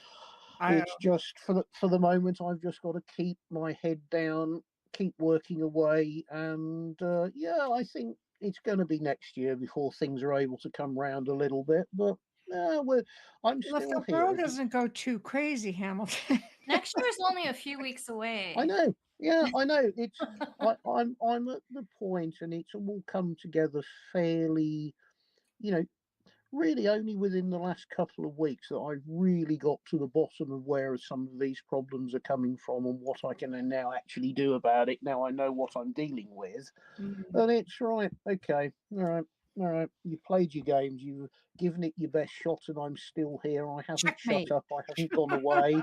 Right. You know, you have your intimidation efforts really don't kind of bother me too much. Right, let's flip this round a bit and see how it works. So that's where we are, and yeah, I think 2024 could be quite interesting actually. We've always got your back, Hamilton. That's cool. Yeah, that's You cool. know, and considering this is your life, Mm. we know it's going to be interesting because it's always, it's Yeah. like a movie. Yeah. You know, I It's, mean, what's annoying is I've had to spend an entire year wasting so much mental energy that you Yeah. could have been doing something useful and could have been trying to progress some projects. But maybe this is part of the journey, though, is being a way to have clearer vision, clearer sight. It's perspective, right? Yeah, I mean, the more people I've come across that have been in these sort of slightly odd positions, that it genuinely is a case where the powers that be simply don't want certain pieces of information coming out, or 100%. yeah, You're right. or Yes. whether it's physical objects that they don't want to have to address, or whether it's changing history because dates and times and That's a big places one. have been changed. You've got a lot of people against you just on that one alone. Utterly. I Yeah. mean, I was talking to some people who work with, a lot of these places that are being discovered in Turkey, the Göbekli Tepe things, That's a that big one. they're hitting the same brick wall, that very, very clearly there are places being found now that aren't little mud huts or stone buildings. These are proper constructed buildings that are 10,000 years older than anybody has ever considered that people were able to build cities. Well, some of them are older than Göbekli Tepe, which is Yeah, supposed exactly. to be the oldest. Yeah, and they're hitting the same brick wall that conventional archaeologists and conventional scientists are following the timeline that's always been there, and that's it. That can't be changed. And it's blindingly obvious that it's wrong. You look at how Graham Hancock has been slaughtered in the press. I know. Absolutely torn to pieces. Terrible. But nobody has actually been able to say this is why Graham Hancock is wrong. All they want to do is brand him as a raving lunatic, a conspiracy theorist, and a pseudoscientist.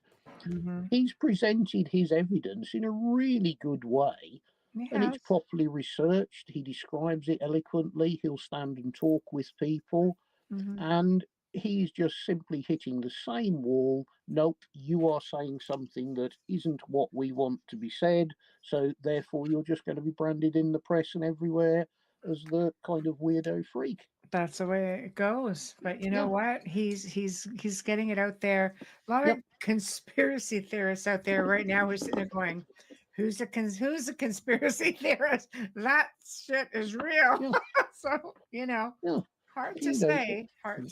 But I'm really glad that you stayed up and you joined us and that you caught us up on everything. And it's been a while since you've been on, and we were really excited about having you on. What color for that scarf, darling, before you go? Color. You let me know in chat. Dark blue or black. Okay, that's dark easy. blue or black, I think. I'd love to. Can I read Wayne's comment? So beautiful. What does it say? Another author. Always a wonderful show. Anytime Hamilton is the guest. Thanks so much for coming on and sharing so much of yourself with all of us this evening. Oh, no worries. Not a problem. Not a problem at all. You know, I mean, I've not really spoken to anybody for about a year. I mean, I've been totally below the radar. I haven't been in touch with an awful lot of my friends. It was just a case of I've just got to disappear. This is so much problems. I've just got to totally go underground, which is very frustrating, you know. I'm so sorry. I'm Yeah. so glad that you stayed in touch with us, though, because we adore you. We love you, Oh. Hamilton. You're family. I know. Oh, It's God. important that Oh, we know crikey. you're alive, Hamilton. That's Yeah, I'm important. alive. Yeah, I'm definitely alive. But No, you know, if I I don't have hear to from him for 3 days, I message him. Where are you? panic. Where are you? Yeah, I do You know, but panic. Where are you? you know, it's the you know, bear in mind I've been floating around in my own little world for a long time, which is including, you know, the years where I was going over to Eastern Europe and, you know, on your own with a bag of cash, and you was like, oh, I don't know, is this a bit dodgy? But no, I always felt it's okay. This is all right. It's not a problem. I've weighed the risks up. But this year, it really has been the first time where I've actually sat here and thought, am I going to end up in a ditch? This is going not in the direction, and I don't know where all of this flack is coming from. Mm-hmm. You know, is this going to get to the point where I simply vanish? You know, and I really, for a while, I thought that was a realistic possibility before I started to get a handle on what was actually going on. And it's, Mm-hmm. you know, it really does put a different perspective on things, and you suddenly just sort of think, no, we're not having this. This has got to be spun round, and I ain't going to be hassled by these people. This just isn't me, you know. So, Mm-hmm. There's a lot of evil in the world. People oh, don't realize that. 100%, they don't. If you try to explain it to normal people, they'd just be poo-pooed as it's a figment of your imagination. It really would. Mm-hmm. Yeah. But no, I'm still here. I'm alive and kicking. I don't think Ready I've for got any. breakfast? Well, I've got a couple of things penciled into my diary between now and about the 15th of December. So I've got to hang around until then, but I've got nothing in the diary for next year yet. So, yeah. Well, we're looking forward to hearing all about that. And when you have that event put together, send it to us, and we will start advertising it on the show and make us another Folgers commercial. Mike. Minus all the other name brands. Yes. And the one thing that I want so badly is to meet you in person, of course. Yeah. But I'd also like to do something fun with you, like maybe paint. Yeah. On a large painting's canvas fun. and just have some fun. Because whenever I'm down, Hamilton always says, do something creative. It helps everything go away. And he's right. Yeah. So, well, our friends at Folgers, you know, we keep promoting them because I'm sure it's lovely coffee and it's absolutely brilliant coffee, you know. But if they come back to you and turn around and say no, it's like no, you can't go on a jolly. Well, the next show, I got this mug in a sort of nasty charity shop. That'll be the answer for you, Mr. Folgers. Any more of that? Oh no! So, do you want us to carry on with this one? Honestly, we can do it. It's really good. But you're on a warning. They love you, so you have to be nice. We want to see some cooperation now. Come on, we can take your advertising to a new level. It's not going to cost you much. And if they want to come, hey, come with us. Yeah, that's it. They're going back to their roots if they do that because they're originally from England. You get Mr. Folger or whoever's the CEO at the moment to come along and we take him on a great jolly. Yeah. It's a party now. Folger comes along. It's a party. It's a party. Yeah, that works. Exactly. And we know the coffee's good, so we're good. Exactly. I love it. You know, I think we ought to do something. You know, next year, just the fun needs to be put back into life. I think everybody's been down and miserable and having their own problems and I think for long enough. Great idea. And I've said this to Hamilton before. We should do a little segment of tasting McDonald's through Europe because it is nothing like here. Yeah, it is nothing like here. The food quality there is on a higher level. Yeah. Oh, yeah, there you go. Janie, who won, is 48% Scotland DNA and 39% British. And with that sorry, I missed that. What was that one again? Janie, who won the book. Yeah. She goes, I love you all. I'm 48% Scottish and a DNA and 39% British. Oh, So that okay. book All is right. perfect. What does Wayne just say? I'll put on a Folgers t-shirt and pose as the CEO. I bet everybody in the audience would do that. But Wayne would be more intimidating because he's 6'4". So I love an optimist. Anybody who can come up with an idea like that deserves to be able to do It deserves to come along.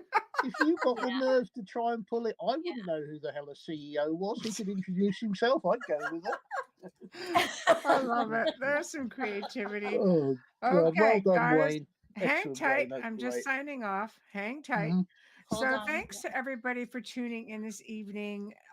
Big thank you to Hamilton White, who's flashing the wrong cup.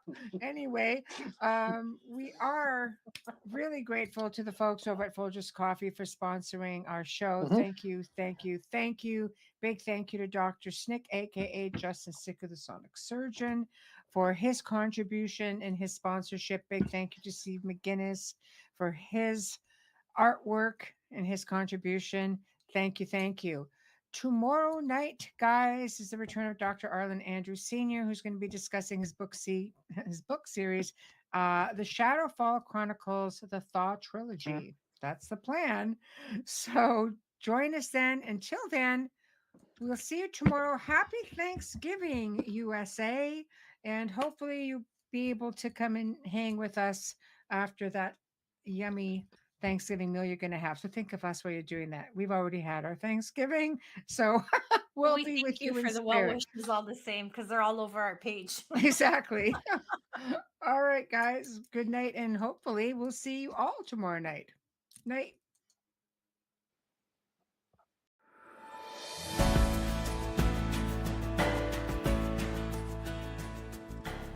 Hello, and welcome to the Writers and Illustrators of the Future podcast. This is John Goodwin, your host. This podcast is dedicated to writers and artists everywhere of any type, and specific for someone who's trying to make their break in the industry as a writer or artist.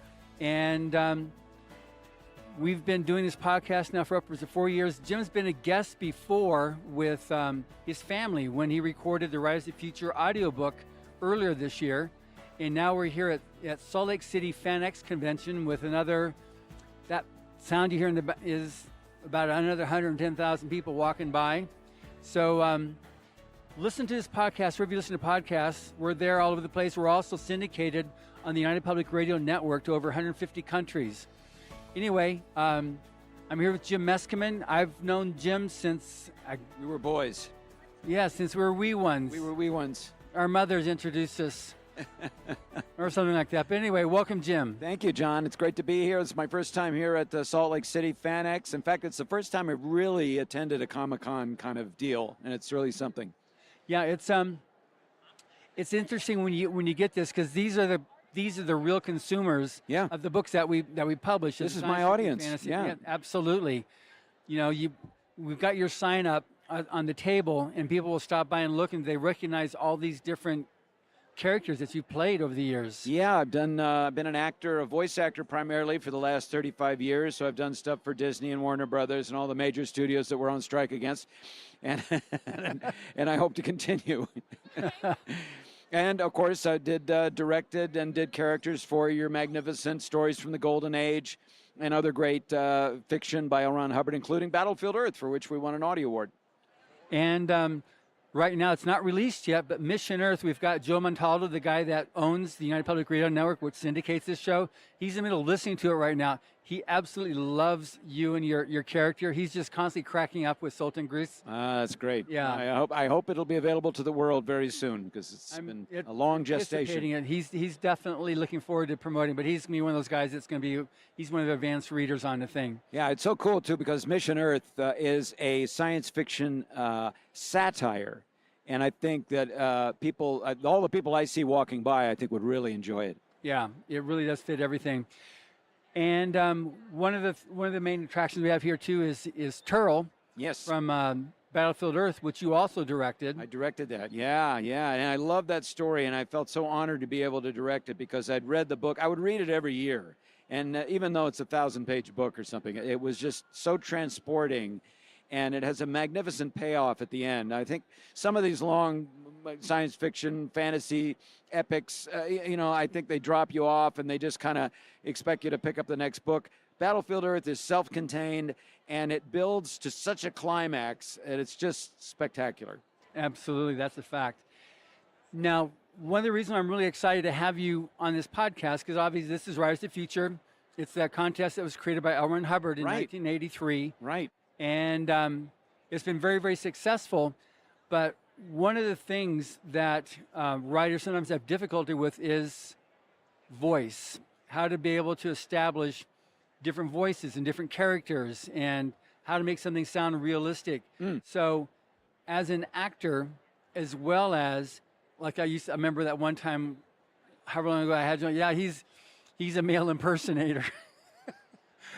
Impressionist, that's the word I meant to use. He's an impressionist. I am a male impersonator. So far, everybody's buying it. Okay, good. So what kind of advice do you have for like what works and what, more even specifically, what doesn't work on narration and voice? Well, I think you just have to remember that that you're in charge of the words. Like the character is speaking the words. In the case of audio, right, an audiobook character. And I always try to, when I was directing, I would always try to train actors if they needed it, which most of them didn't, to not let the words control the outflow of what they were communicating. In other words, you see a bunch of words in a paragraph, you go, well, I got to do the next word, the next word, the next word, and then the sentence is over. And now the next sentence is coming up. And that's not the way people talk. First of all, we don't read off of a script. And so in an audiobook, your chore is to make it sound like it's natural, like it's really happening, real people talking. So that's a little bit of a skill. And you pick it up by picking up books and reading them out loud. And for anybody who's interested in voice acting, I recommend very much picking up anything, a play, a magazine article, something you wrote, a poem, anything, a script, and reading it into something that you can record and listen back to it and see if it sounds natural to you, and just keep working on it until it sounds like it's natural. Then, of course, you add in things like character, age, background, accents, all these things. But those are really separate functions. Originally, the original thing is the main fundamental thing, rather. Boy, I'm still adjusting to the altitude here. 4,500 feet. Yahoo! Is to occupy that character, get used to how you sound, and put it forth naturally. Good. Now, at the panel you were just at, you also made a comment about stilted voice versus like natural voice. And because you're talking about like one show that you were they gave you the lines for a show you had to do. He said, well, that's not how I would talk. And I said, no, these are the words. Right. Well, that's in a case of a like a network show, a big TV show where the author or the director is just very much concerned with every word must be correct. And a lot of shows are like that. Some shows aren't. Most comedy shows, like I was on, I've been on various shows that I can't mention, but they're a little looser. They actually involve a little improv sometimes. They're interested in hearing your version of it or make it your own, or, and you can kind of fudge around with the exact verbiage. Other shows, no, you got to do it. We got to do it perfectly. And that's, for a guy like me who's used to looking at the script while I talk, that's like, oh man, now I got to like hunker down and memorize and be right. The thing I love, but I think one of the reasons why a lot of us get into the arts is that there is no right or wrong. It's rather subjective. And I think we're comfortable with that, Yeah.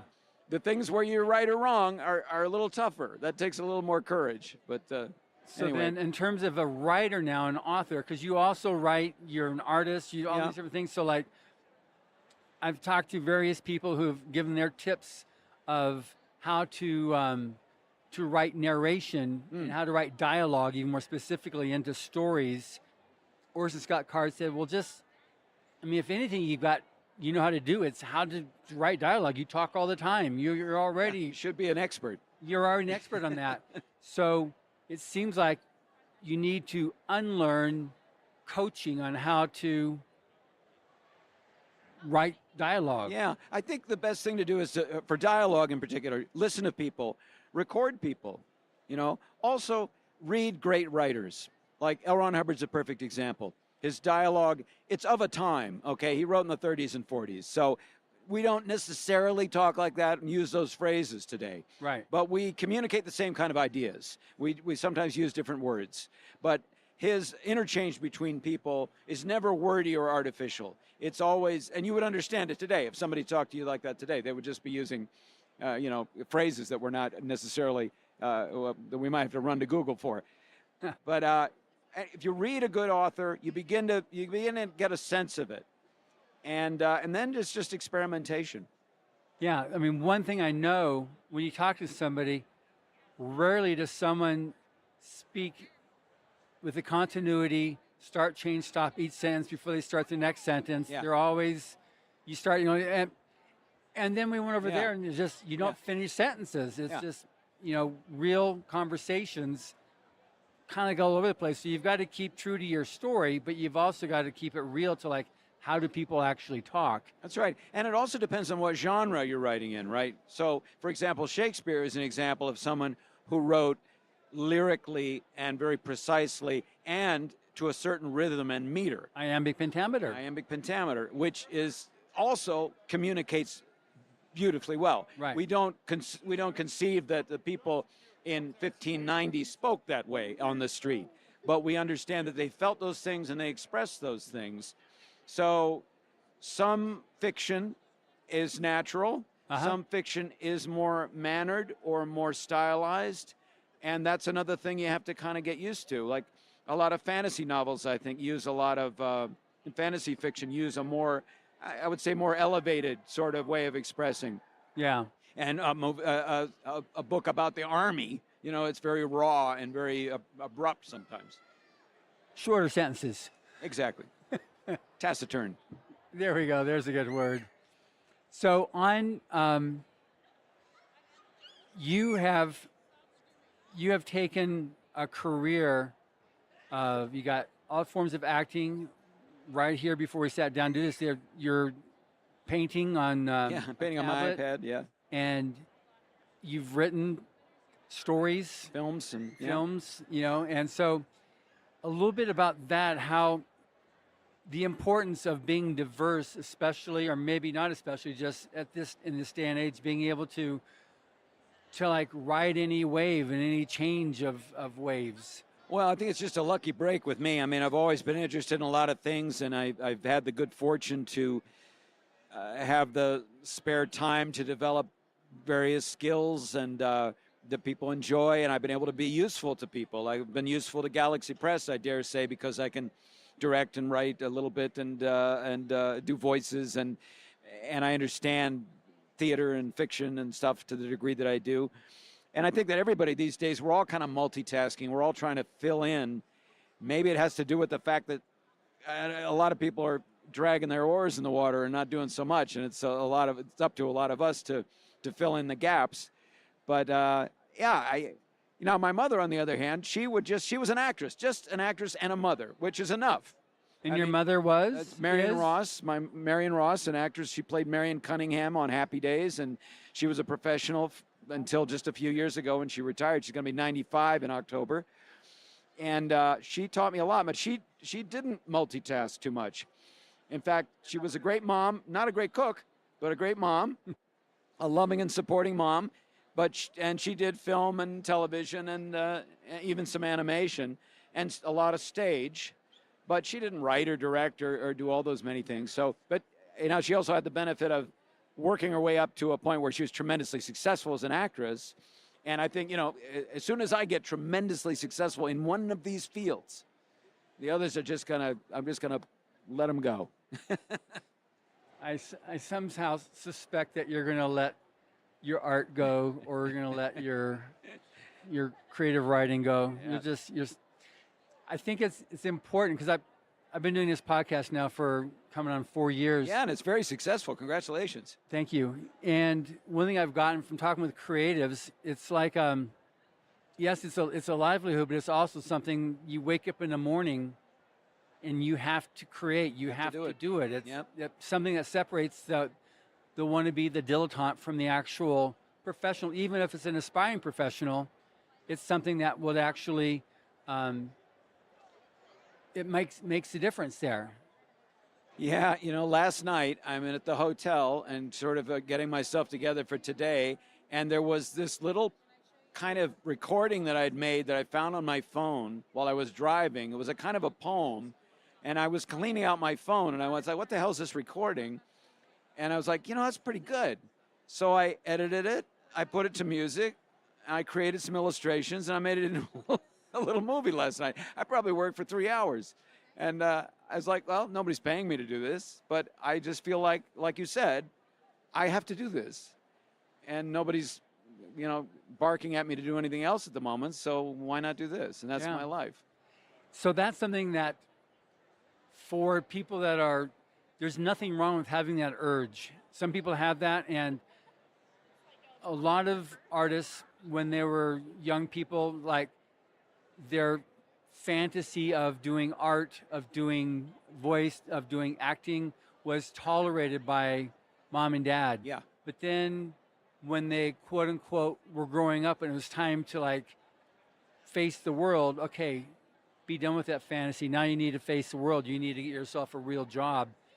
And therein lies a lot of frustration and a lot of difficulties and a lot of pent-up anger too from some of the people that actually succumbed and gave up on their life's dreams of being it's one thing to know you're going to go to work, you're going to work your 9 to 5 days a week or 4 days a week, or if you go to LA 3 days a week or whatever, that's just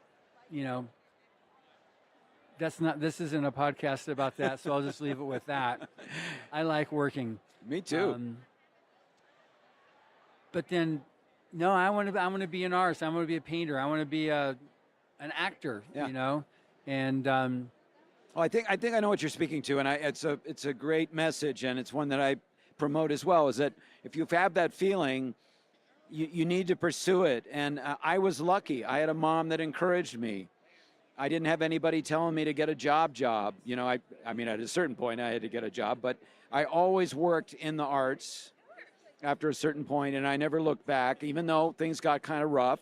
I didn't sort of give in and go, well, I'll take this job just for the money, So, I think that's a resource, and it's something that you can waste, but you shouldn't, Right. And sometimes it's a fight. So you have to surround yourself with people that agree with that and that believe in you, and you have to kind of set aside these people that are going to tell you, well, you're never going to make it, because they don't know, and why are they telling you that? They're trying to slow you down.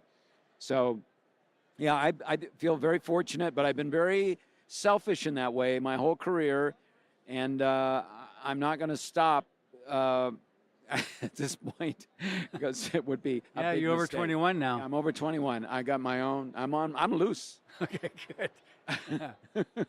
So then, I mean, a lot of people that I've interviewed or have talked to. People calling me at college, calling in all the time, saying that they agree. They agree with what John's saying. Yes. So and Hubbard was another great example of this. L. Ron Hubbard was, had a lot of skills, a lot of possibilities. He was a brilliant, brilliant man. He could have gone in any sort of direction, but he loved to travel. He loved to meet people, and he loved fiction. He was a great writer. He loved words. He loved reading. And he continued to always pursue that. He turned all his adventures as a pilot, as a ship captain, as an entrepreneur and an adventurer. He turned all those adventures into memorable, timeless fiction. And he at a great time in American history when that was something that was revered and rewarded and had a huge audience. So if he'd given up and done something, gone to work for the government, oh my God, what a loss that would be.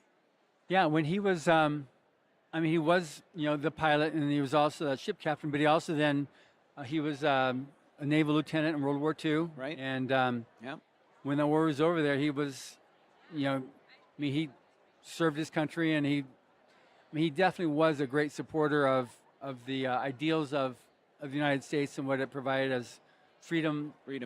Ultimately, it provided freedom of religion, freedom of education, ability to for people to go off and live a life, they want to be able to create and have that opportunity, like what you've experienced now, to be the actor or to be the artist and not have these constraints put on you that you have to do this. We've had winners from Middle Eastern countries. Oh, and yeah. They're far-flung lands. Yeah, and they're definitely conscripted to, you've got to do this. Yeah, yeah. We had an illustrator winner from, again, one of the countries there who, her teacher said, don't do it, give up, quit. You should, don't do it. Constantly discouraged her at every opportunity she could from doing her art. She's now one of the leads at USC in creative art. Amazing. She's, I think, a sophomore, maybe a junior now, but she's just, she's one of those people I'm tracking her career of that I want to see if she keeps on going like she's going to make her a judge. Yeah. In the next couple of years, because it's so important to have someone to encourage you. I think the ultimate in that, I think, is L. Ron Hubbard, who started this contest. Yeah. What an encouragement of generations of authors. Yeah, and it's been, we're on 40 years now. We're wrapping up year 40. Amazing. Now, one thing that we did this year that was brand new that we've not done before, you directed and did many of the stories for L. Ron Hubbard Presents Rise to the Future Volume 39 audiobook. So that's the first time you've done that, and you kind of like put dibs on the next books coming down, you and your family. I always want to do it. Yeah, it was great to be able to, you guys invited me and my wife and my daughter were all audiobook narrators. My daughter's quite busy with audiobooks. She's an award-winning narrator. There she just entered the room now. People are cheering for her. It's lovely. No, she's not here. But yeah, we got the opportunity to read these great stories by all these new budding authors. And I loved it because they're short stories. Each one is sort of a different genre, different author, different kind of language, different sorts of characters. So that requires some invention, and treatment of each one as its own unit. And so it was kind of like a Big C's Candy or Whitman sampler for me. Like, this story is going to be great. This is like really deadly serious. And this story is kind of a parody, kind of a satire. I like this. So I got to really play a lot of different things. I like versatility. Yeah, and that one with the Death and the Taxman. Death and the Taxman, yes. That was fun. That was a real fun story there, yes. So on that's one thing that I think is really amazing with Writers of the Future is that all the judges are interested in is creativity. And so looking for new voices. And so, I mean, this year, just this last week, we announced the winners of the third quarter of Writers of the Future Volume 40. We had our first time winner from Malaysia. Wow. So you got all these different voices, and they have, we don't have like, this is the Disney, or here's the Marvel, or here's a certain specific type of art or storyline. It's just how creative can you be, falling in with our strictures of being PG. But it's just, it's amazing. So I can promise that you will find something in every book that you're going to love, and you're going to discover new voices that need to be, get that opportunity to be heard. And so many people have gotten their start from this contest. I ran into Joe Hill, who's the son of Stephen King. This was a few years ago at an American Library Association convention. And I asked him, are you familiar with Rise to the Future? He said, yeah. I entered that, and I won. I got an honorable mention. Brandon Sanderson, he's like the top of the mountain right now of fantasy writers. He got an honorable mention for Writers of the Future before he had his breakout, about half a year later. So it's amazing just what this, I mean, 4 decades is like a lot of years of multiple generations of writers. So even though the original writers, judges are no longer with us, like there's Dune. You maybe heard of that book there. So Frank Herbert was one of the first judges. Right. Anne McCaffrey with the Dragon Riders of Pern, she was one of the first judges. So now progeny now has taken over. So Brian Herbert, Frank's son, is a judge. Todd McCaffrey, Anne's son, is a judge. So it continues to pay forward, for the next generations of writers. So what kind of tips do you have for an aspiring artist, whether it be a writer or, somebody who likes to paint or illustrate? Or like, what kind of tips, the things that you've learned from your own years of experience? The biggest lesson I think I've learned, John, is that your interest as an artist is very key, and you have to kind of grant it a lot of space in your life. So, sometimes when we're creating something, we're kind of in a lonely place. We're off on our own. It's late at night, or it's off on a weekend, or we finally got away from the kids and the family, and we're, in our little man cave or our woman cave. Do women have caves? I guess they do. They're cleaner, and it's sort of like we want to pursue something, and there's this little idea we have, and it's this little unformed kind of impulse, and it's very easily invalidated. It's very easy for one to just go, yeah, no, because that won't, or think of other reasons or other justifications not to go down that little spark of interest and follow it, those little breadcrumbs, on the path.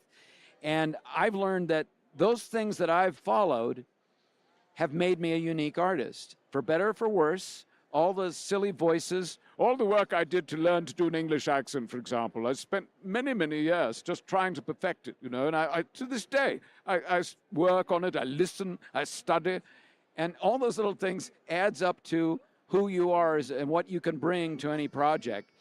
And so I say, find out what it is you're interested in and allow yourself to really follow it and really dig deep on it, and don't be discouraged from that, and sort of keep it precious, and just because that's a part of you. Your interest has everything to do with you as a person. So yeah, don't let it don't talk yourself out of it. And that's easy to say. You need to practice it. It takes practice every day. Even I find something that attracts me, and I go, well, should I read a book about this? No, I have to water the lawn.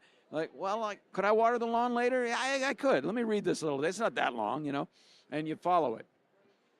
So then, I think another thing too, which maybe you're cognizant of it, maybe not, but finding a place, some people call it your tribe, your your people group that you can be with, that also lets you be your, who you are, who you want to be, and don't give you a bunch of grief for it.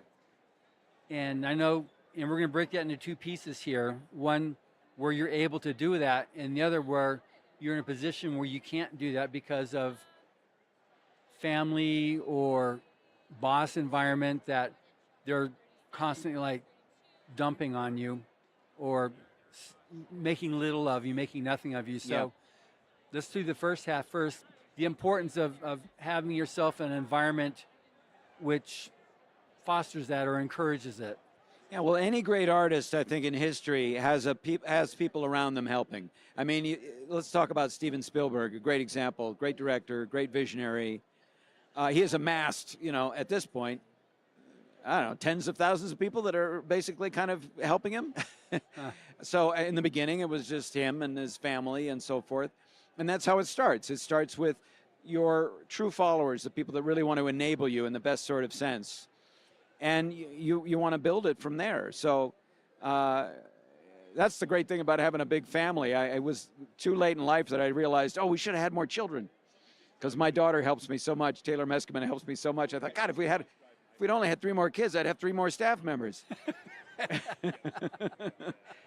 And then, I have certain fans that always keep in touch with me on YouTube. They write and comment every day, and they're people that I ask them, well, what do you want to see? And they come to shows, and so they are. But obviously, they're made up of people that agree with what I'm doing, that are interested, and that think that what I'm doing is worthwhile.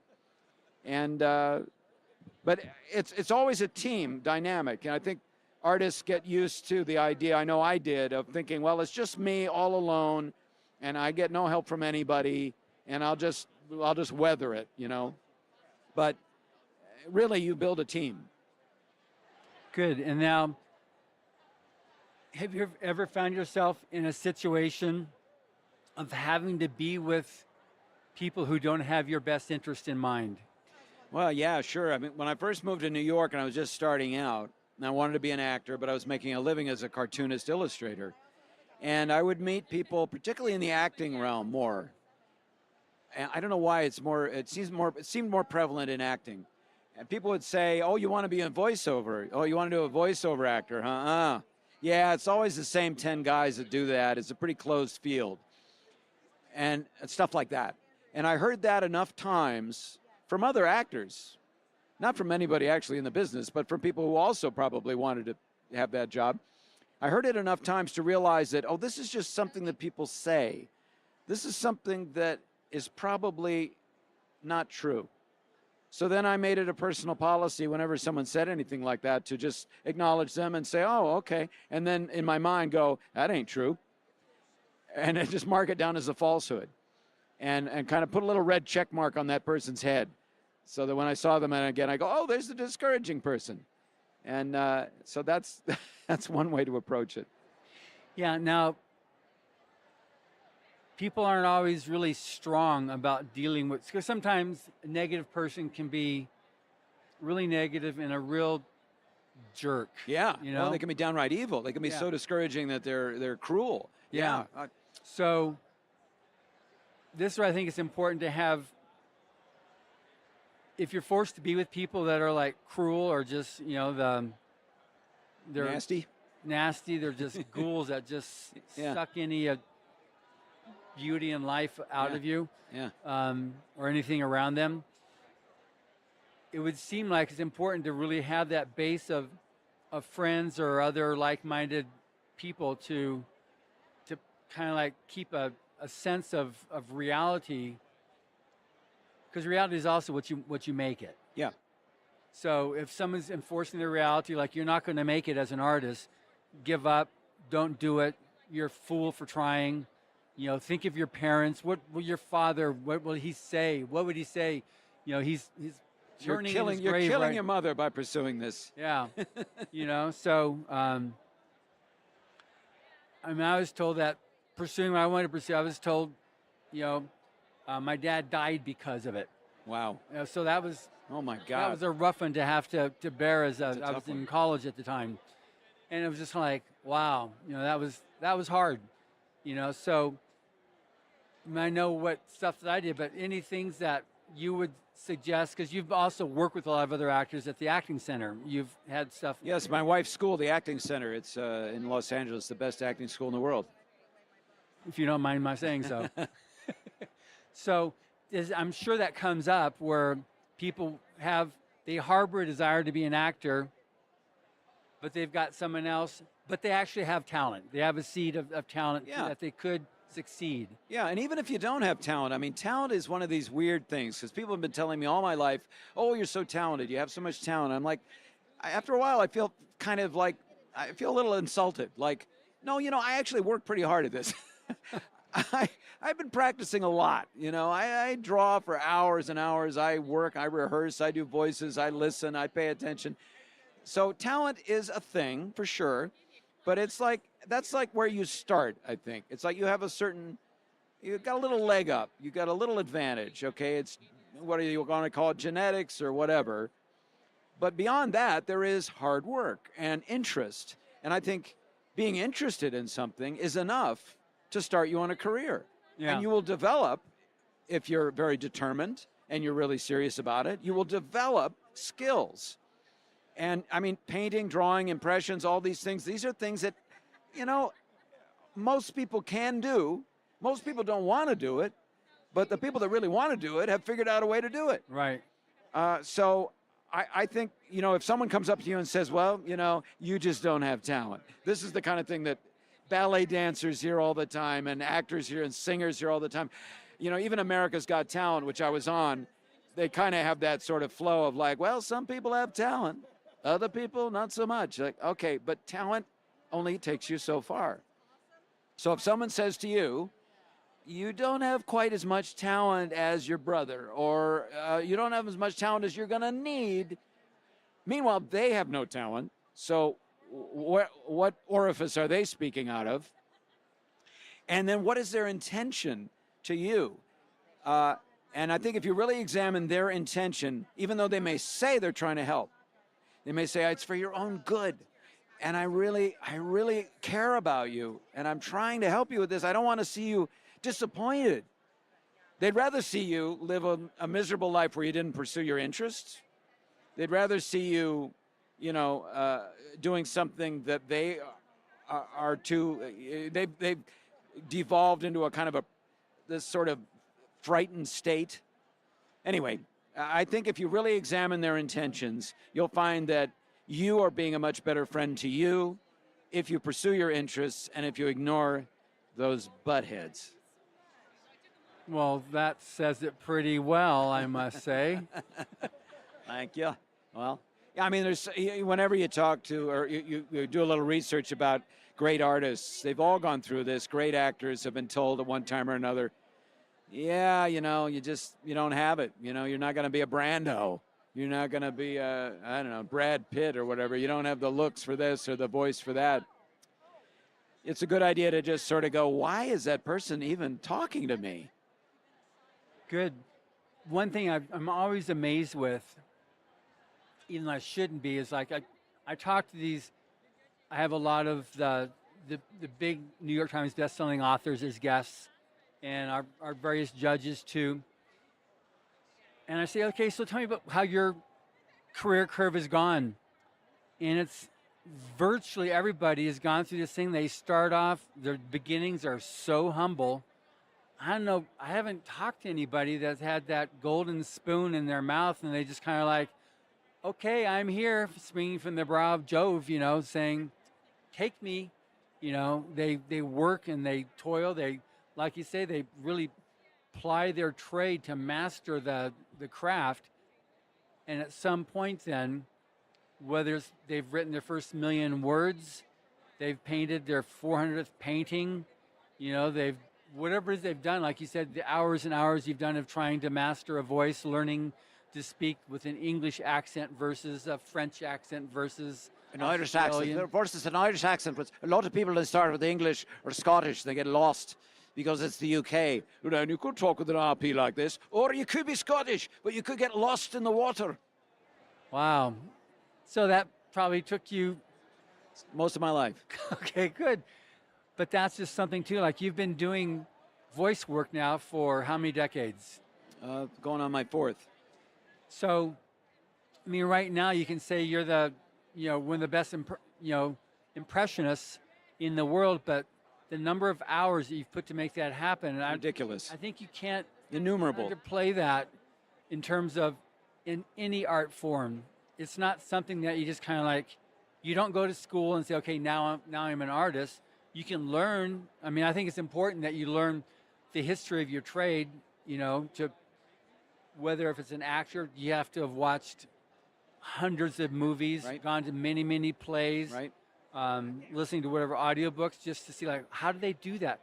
How do they make that sound? How do they create that effect on an audience?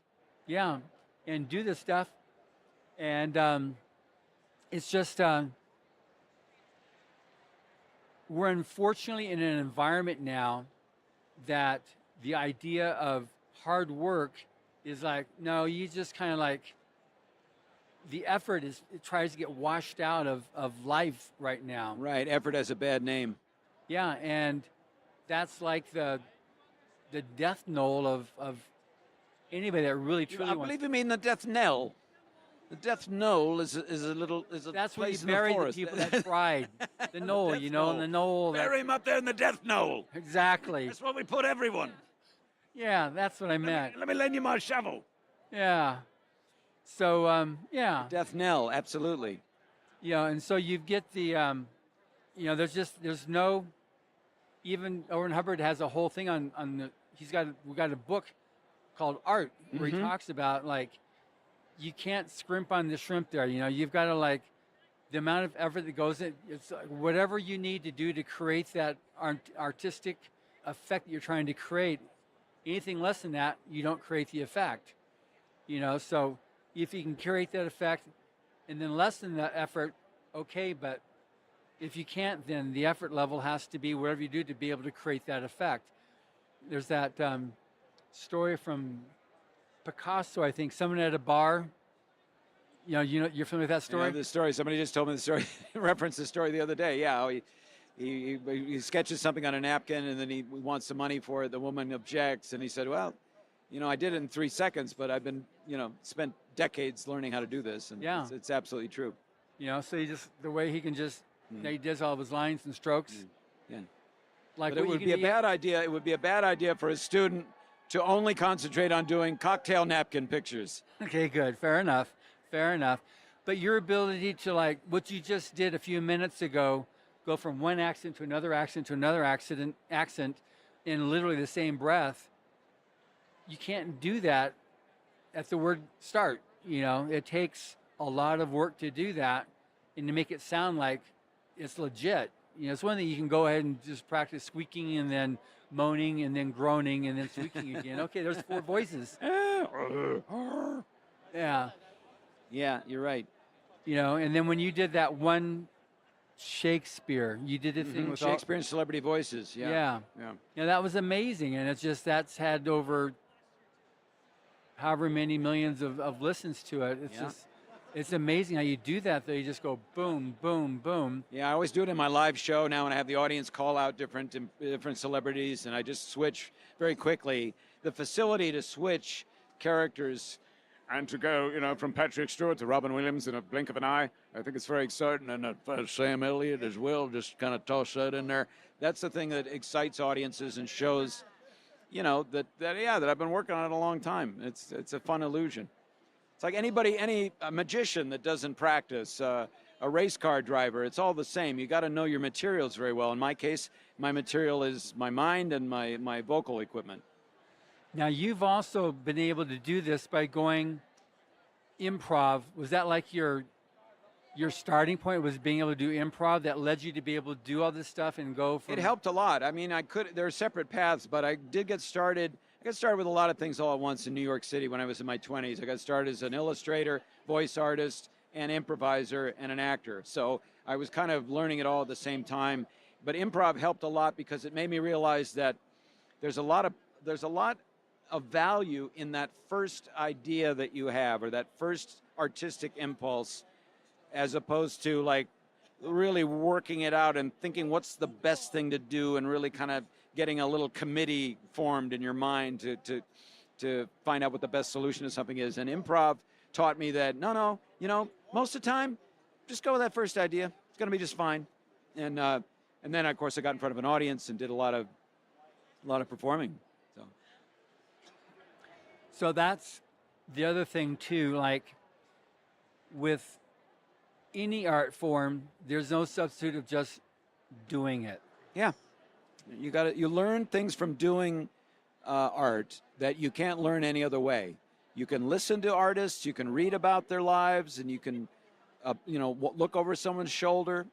But until you pick up the brush or pick up the pen or start writing yourself, you're going to encounter other barriers that you wouldn't ordinarily. And then when you surmount those obstacles, you will have learned something and you will be better.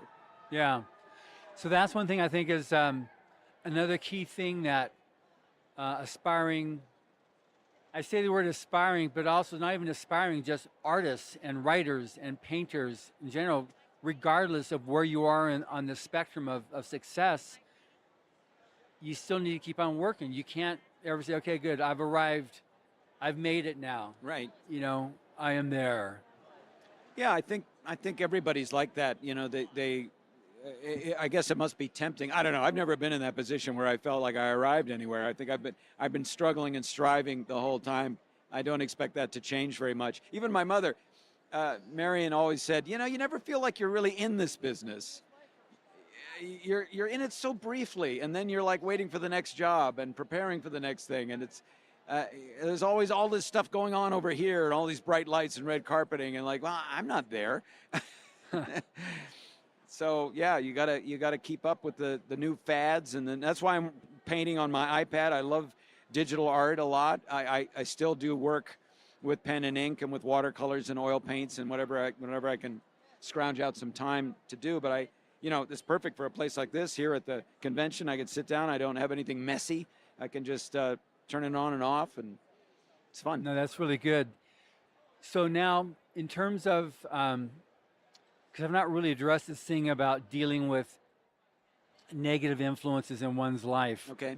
And sometimes you're stuck with it, you know? Yeah. You might have a parent that's just like or a not husband. going to let in, or a husband or wife, or a boss. You can maybe say, you might feel like you're hemmed in and you've got to keep this job because if I don't have this job, then I'm on the streets.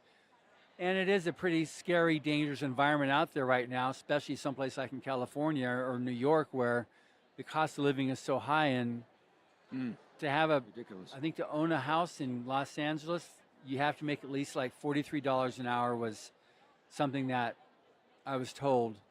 I'm in trouble today. Don't worry, we'll get.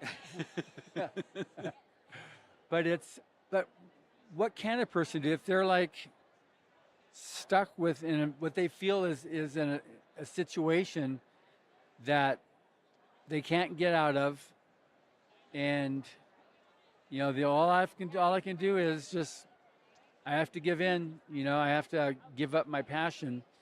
What would be some other things or other little tricks or other things that you might recommend? Well, all I can say is what I've had to do in the past. And I have occasionally run into people that were determined to exert some pressure on me not to do certain things that I felt were a part of me. And depending on the relationship, there has to be a very frank discussion. And as much as you can do it without yelling and name-calling and recrimination, the better. But I think I've had to take people aside and say, hey, listen, you're a dear friend, and I just want you to know that when you say these things to me, it's painful, and it's really distracting, and it's keeping me from doing what I really feel I need to do. And so I'd like to ask you, with respect, to just not do that. You know, let's talk about something else. Yeah. If you really disagree with what I'm doing, I don't have a problem with that, but don't tell me about it. Don't lay it out on me all the time. And let's see how far I can go with this, you know, because there's a slight possibility you might be wrong. But it has to be done with real, honest communication. And then if they continue to do it after that, which I've had that happen too, I have a frank, friendly discussion. And then if they really won't lay off, then I realize, oh, it's out of their control. They are operating on, they're like some kind of crazy robot. They're not even home. And at that point, I feel perfectly fine taking them out of my life and just not answering their phone calls anymore and saying bye-bye. Yeah. That's very rare. Very rare. But occasionally I've had to do it, and I think it's all fair. But first I try to talk to them. Sure. And say, hey, you know, what's going on? See what they feel like. Why are they attacking me? And if they give me the whole thing about, well, I just don't think I want to protect you, and you're just, you know, I go, all right, well, I don't need the protection. I'm a grown-up, you know. And then if they continue to yammer at me or create problems, I go, all right, this is something else. This has nothing to do with you and me. This is just, you would do this to anybody. So I don't need to have you in my life. Good. It's a big world. I'm just sitting here at this convention here in Salt Lake. I've seen 10,000 people walk by. There's obviously a lot of people in the world. Yeah. So no lack of people. That's a fact. And one thing, too, that also, I mean, I publish all the fiction works of L. Ron Hubbard, but I'm also familiar with his nonfiction works as well. And one of the things that he has, one of the best ways to deal with this, too, is to flourish and prosper. I've heard that, too, and I apply that as well. Flourish and prosper is a great revenge for anything. Just do really well. Just be great. It also aligns with something that Steve Martin said that I heard recently, which was his key to success was be so good they can't ignore you.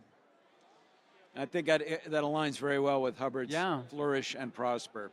Yeah, so I think that's quite possibly one of the best things, and that's one of the things also that the guys that make over the hump that are doing well in life as a writer, as an artist, is that they're doing that. They're flourishing and prospering. They're working on their next book. They're working on the next project. You know, they're so much into their life as that profession that they can't think of doing something else, you know. And so Tom Wood, the person that did the art for this year's Writers of the Future book, that's all I could think of doing. And he had so much grief growing up, that, you know, okay, get over it. Now get a real job, you know? Yeah. He does very well. The real jobs are the ones that all went away a couple of months ago. So it's, the ability to like really, I think, excel at what you're doing. And this gets back now to what you were saying before. You got to work. You got to practice. You've got to, like, when you get up in the morning, you're like, okay, what do you want to do? I'd like to make a little video right now. Yeah. You know, some people say, let's just go out and watch a TV show. No, let's make a movie. Yeah. What? That's another thing, John, I think is something you said just sparked an idea with me, too, is that we are so conditioned these days to be consumers. I mean, we're here at a consumer convention, so that's all great. But for an artist, you can get stuck in just absorbing other people's work, listening, reading, watching, and observing. And that's all. A certain amount of that is fine. But it can get really quickly out of balance where you're not originating things of your own. And you need to communicate your work and not binge watch 10 hours of, you know, your favorite show while, you know, you could be working, you could be painting, you know. So that's a thing to watch these days because there's so many now channels where art is coming at us and it's all attractive. It's all amazing. You know, I've wasted so much time on TikTok just because now it's like only showing me things I'm interested in, the wacky, weird things I'm interested in. And I have to catch myself and go, you know, that was a half an hour where I could have done a watercolor painting or, you know, help somebody with something. And so I think that's a big challenge these days is, are you absorbing more than you're giving out? That's good. And then on, I guess, your future, because we're down to about the last 5-6 minutes here. How do you see yourself going? Because like you've got all these different talents, all these skills, and what you're doing. Like, how's the future rolling out for you right now? Well, I have certain things that I want to do. I've got my live show that I'm putting up again. I did it a couple weeks ago. I'm going to do it again in the middle of October. I love to perform live for audiences. I'm going to do some live streaming of these shows. I have endless amounts of artistic interests. You know, I will never be able to fulfill them all in this lifetime, but I'm going to try and get as many done as I can for the sheer enjoyment of it and to leave something behind. But I got films I want to do. I got plays, and you know, I even want to write a book. It's all a reward, you know, and I think it's the kind of reward that benefits the originator and also can possibly benefit an audience too of whatever size. Yeah. So now on the future of AI. And we need more than 5 minutes to talk about AI. Oh. We're just running through an AI filter. Have them generate a discussion with my point of view. Be perfect. So you do all these different voices, and the AI, I think I just saw it announced that they just put up, I think, 5,000 audiobooks that were public domain. They just dumped them. Oh my God. On the grounds that an AI computer-generated voice would be able to do a story that no publisher would ever want to be able to pay to record because there's not enough interest in it, but they wanted to have it available as an audiobook. So interesting. And it almost made me like sympathetic. Almost. Except when the story is called The Wild, which is one of my favorite stories ever. Jack London. It's public domain, but it's just such an amazing story. And it's already been done, you know. So what do you see as the impact of that for, you've got all these different art forms that you participate in? Well, it's really uncharted territory. It is shocking how well AI can replicate human expression, and it's only going to get better. However, the thing behind human expression is a human being. And that, as I was saying before, our viewpoint on things, our interest in things is unique. It's unique to us as individuals. And so that is not something that can be automated. And I'm not just, bragging or being specious, but I'm saying something that is a fact. It's a technical fact. You have a machine that is always behind something. It's only going to be able to kind of copy things it heard before and plagiarize, frankly, things it's heard before. So I have a lot of hope. I think it's like, there's a lot of things that were automated in the last few decades since I've been around. Typesetting has been automated, certain kinds of illustration and photography, but we continue to go to what interests us as people. And what interests us as people is human expression.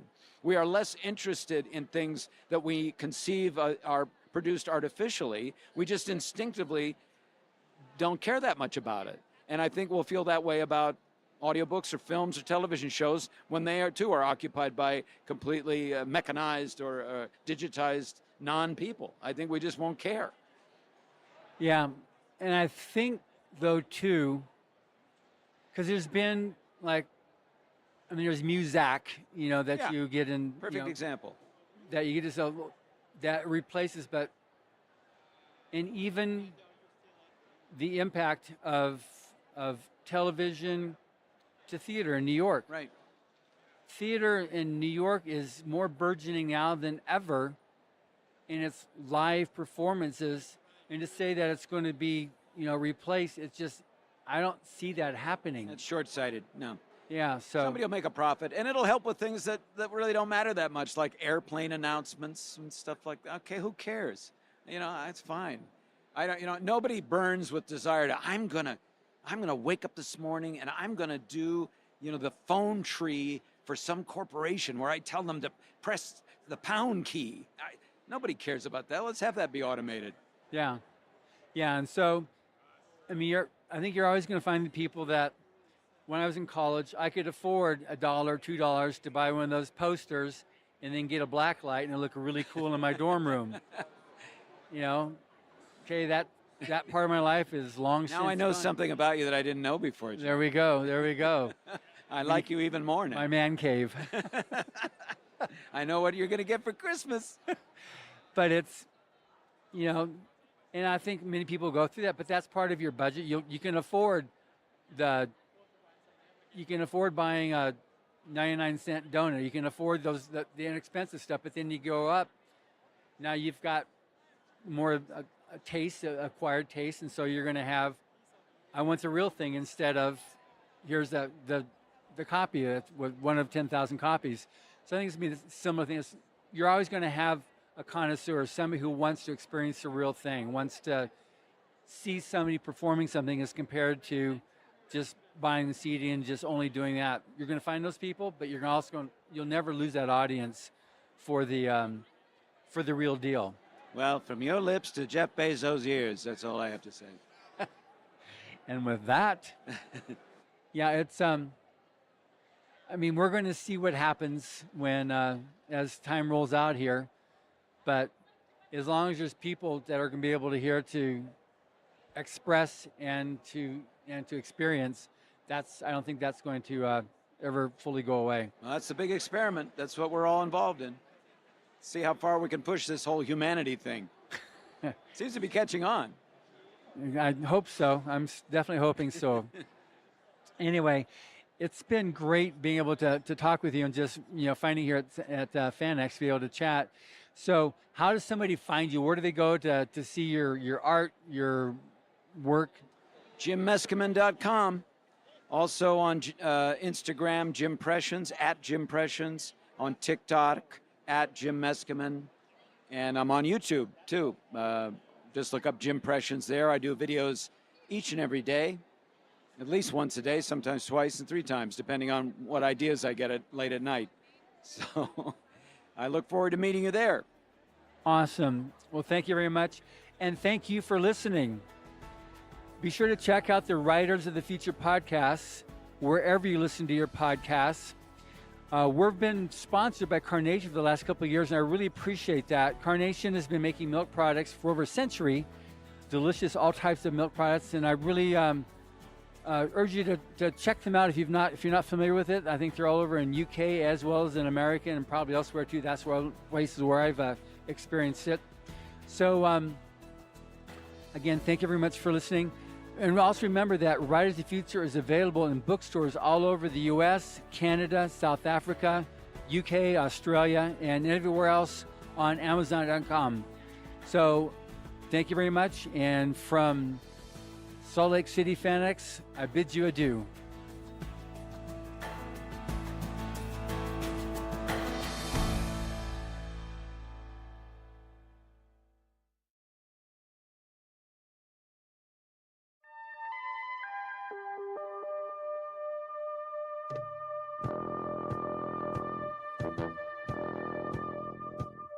Tune in to UFO Undercover, Wednesdays at 8 p.m. Eastern, with your host, Joe Montaldo, right here on the Paranormal Radio Network.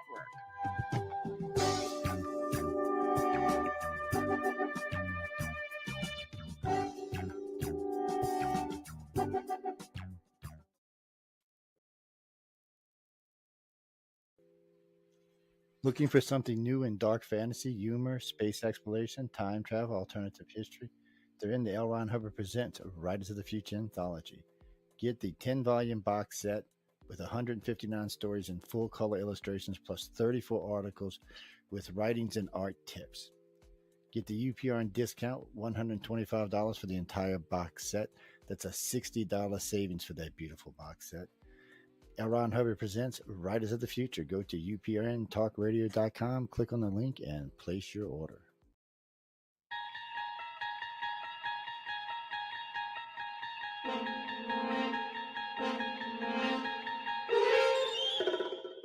You're listening to UFO Undercover with your host, Joe Montaldo, right here on the Paranormal Radio Network.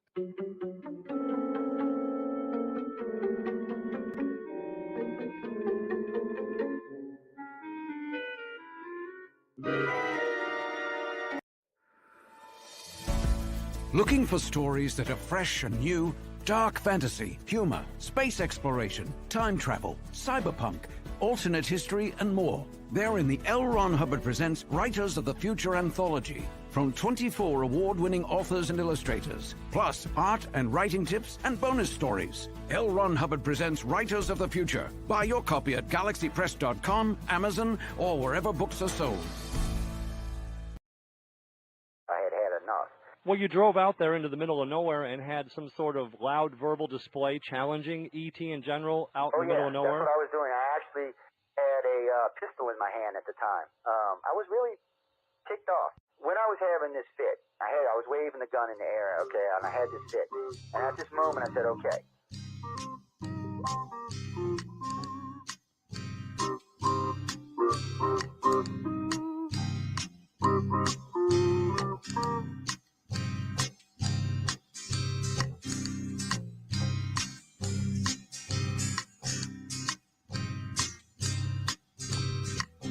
Was a Louisiana man named Montaldo. Folks around called him Six Gun Joe. Works with ICAR, don't you know? Investigating UFOs.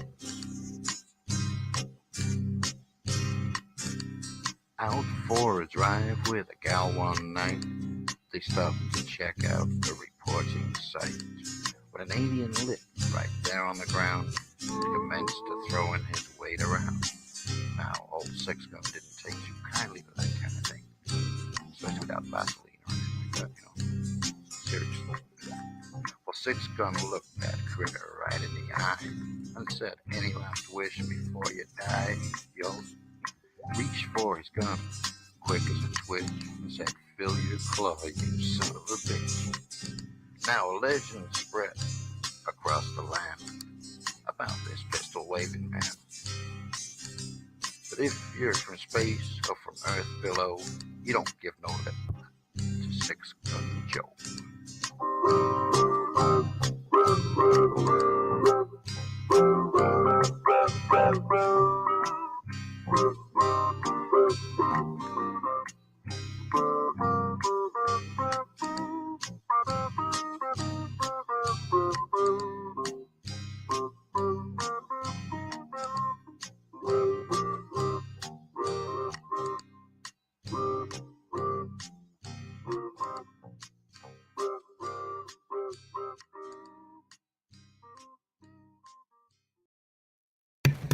Good evening, everyone, and welcome to UFO Undercover.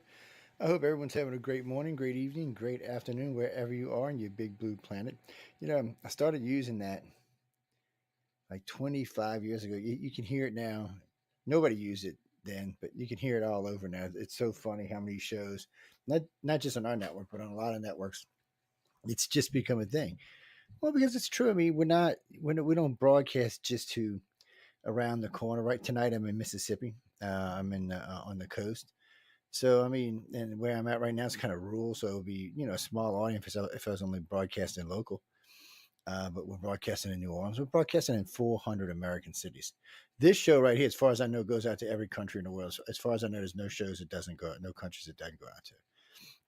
Well, we sit down and do the from time to time we sit down and go through what countries which shows go to. Most of the shows go between 120 and 160 countries. There are a few shows that reach 180, but this one, we have listeners in North Korea for this show.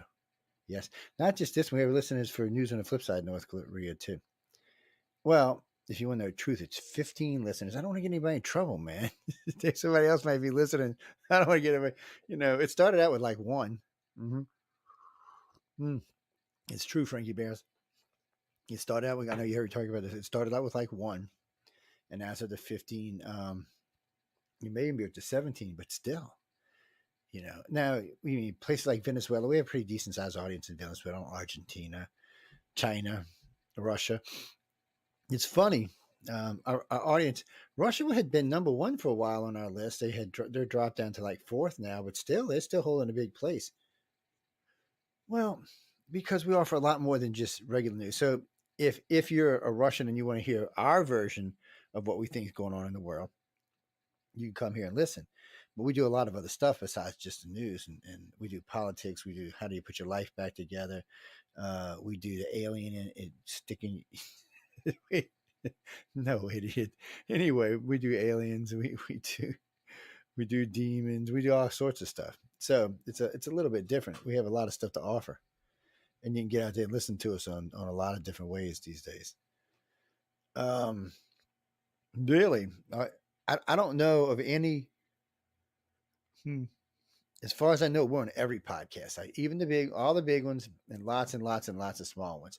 I know the last count was over 200 podcast sites and 200 servers worldwide.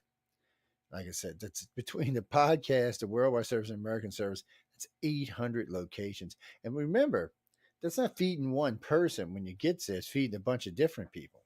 So it's weird for me because I started this. I was hosting radio for Wake Up USA.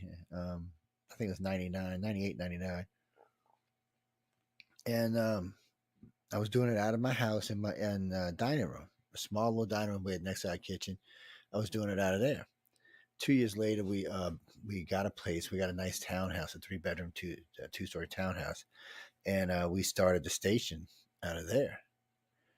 And it's been progressively going ever since. Oh yeah, it's freaking insane now. But a couple people had written into me this week and said, Joe, I don't hear the government talking about alien abductions. Well, because the government really doesn't want to talk about alien abductions because the government feels like the ufologists used to feel back in the day until I showed up. So back in the day, 30 years ago, saying abductions was a dirty word. Even 20 years ago, saying abductions was a dirty word. I had been lecturing, and I was actually in D.C. lecturing at the X conference, and they wouldn't let me lecture on alien abduction. I could do military abductions, mind you, but not alien abductions. They didn't want me talking about alien abductions. They wanted me talking about military abductions, which is fine. I mean, military, which we'll talk about later in the show, but still, it's one of those things that you have to step back and go, what the bleep? Oh, well, okay, it's fine that the military is going to come abduct the citizens, but we don't want to think about the aliens because the military is abducting the citizens because they were taken by aliens. But we don't want to talk about that part. We just want to talk about the part where it's getting stupid is what it is. So when you look into this, so when I got into this field a long time ago, it was naughty to talk about alien abductions, especially in big audience areas. As we grew, we got a bigger and bigger audience, and people used to get upset. Some of the more famous ufologists out there got upset when I bring up alien abductions while they were on the radio show. Matter of fact, and I've said this a few times, Piola Harris stopped talking to me for a whole year I ran into her at the 60th anniversary at Roswell, and we made up. But she got really pissed off at me because she was on Wake Up USA, and I brought up alien abductions and how does this fit into everything, and she didn't like it because it wasn't it just wasn't clean. It wasn't there was no evidence, which there was more evidence for alien abduction than there are for sightings. But when I neither here nor now, at this point, the government should be wanting to know. Okay. So here you have this Koresh idiot, and by the way, this guy is a complete fraud. Dr. Greer's a guy is a complete fraud, which means well, I've already said Greer is pretty much a fraud anyway. So the point being is, this guy's a fraud. First off, he comes in with this, oh, well, yeah, 72 UFOs have fallen out of the portal and crashed. Really? Now, let's not forget aliens have been coming here for a long time. So if 72 have come out since the time he's been in the Secret Service, which is 20 years or so, freaking in the last 10,000 years, we must have UFOs stacked up all over the freaking place. Yeah, I mean, sometimes the stupidity of what comes out of people's mouths is beyond me. And then wait, we've developed weapons to shoot at. Well, why don't they shoot back? Whoa, I saw people. Why do you not shoot back? So that's the real question here. If we're shooting at them, why aren't they not shooting back at us? Now, I know from the Greys, just the Greys alone have way more than enough power to take us out. And then when they talk about ships falling out, they don't actually tell you what kind of, is it reptilians? Is it Greys? Is it humans? The Greys supposed to be the smartest of the bunch, and they're the ones crashing. It just sounds hokey to me. It sounds planned and ignorant. So Stephen Greer's got an agenda. He wants to prove that these are dimensional. They come from other dimensions. Okay. Doesn't matter if they come from other dimensions or other parts of space, which the abductees don't think they come from other dimensions. They think they come from space around us.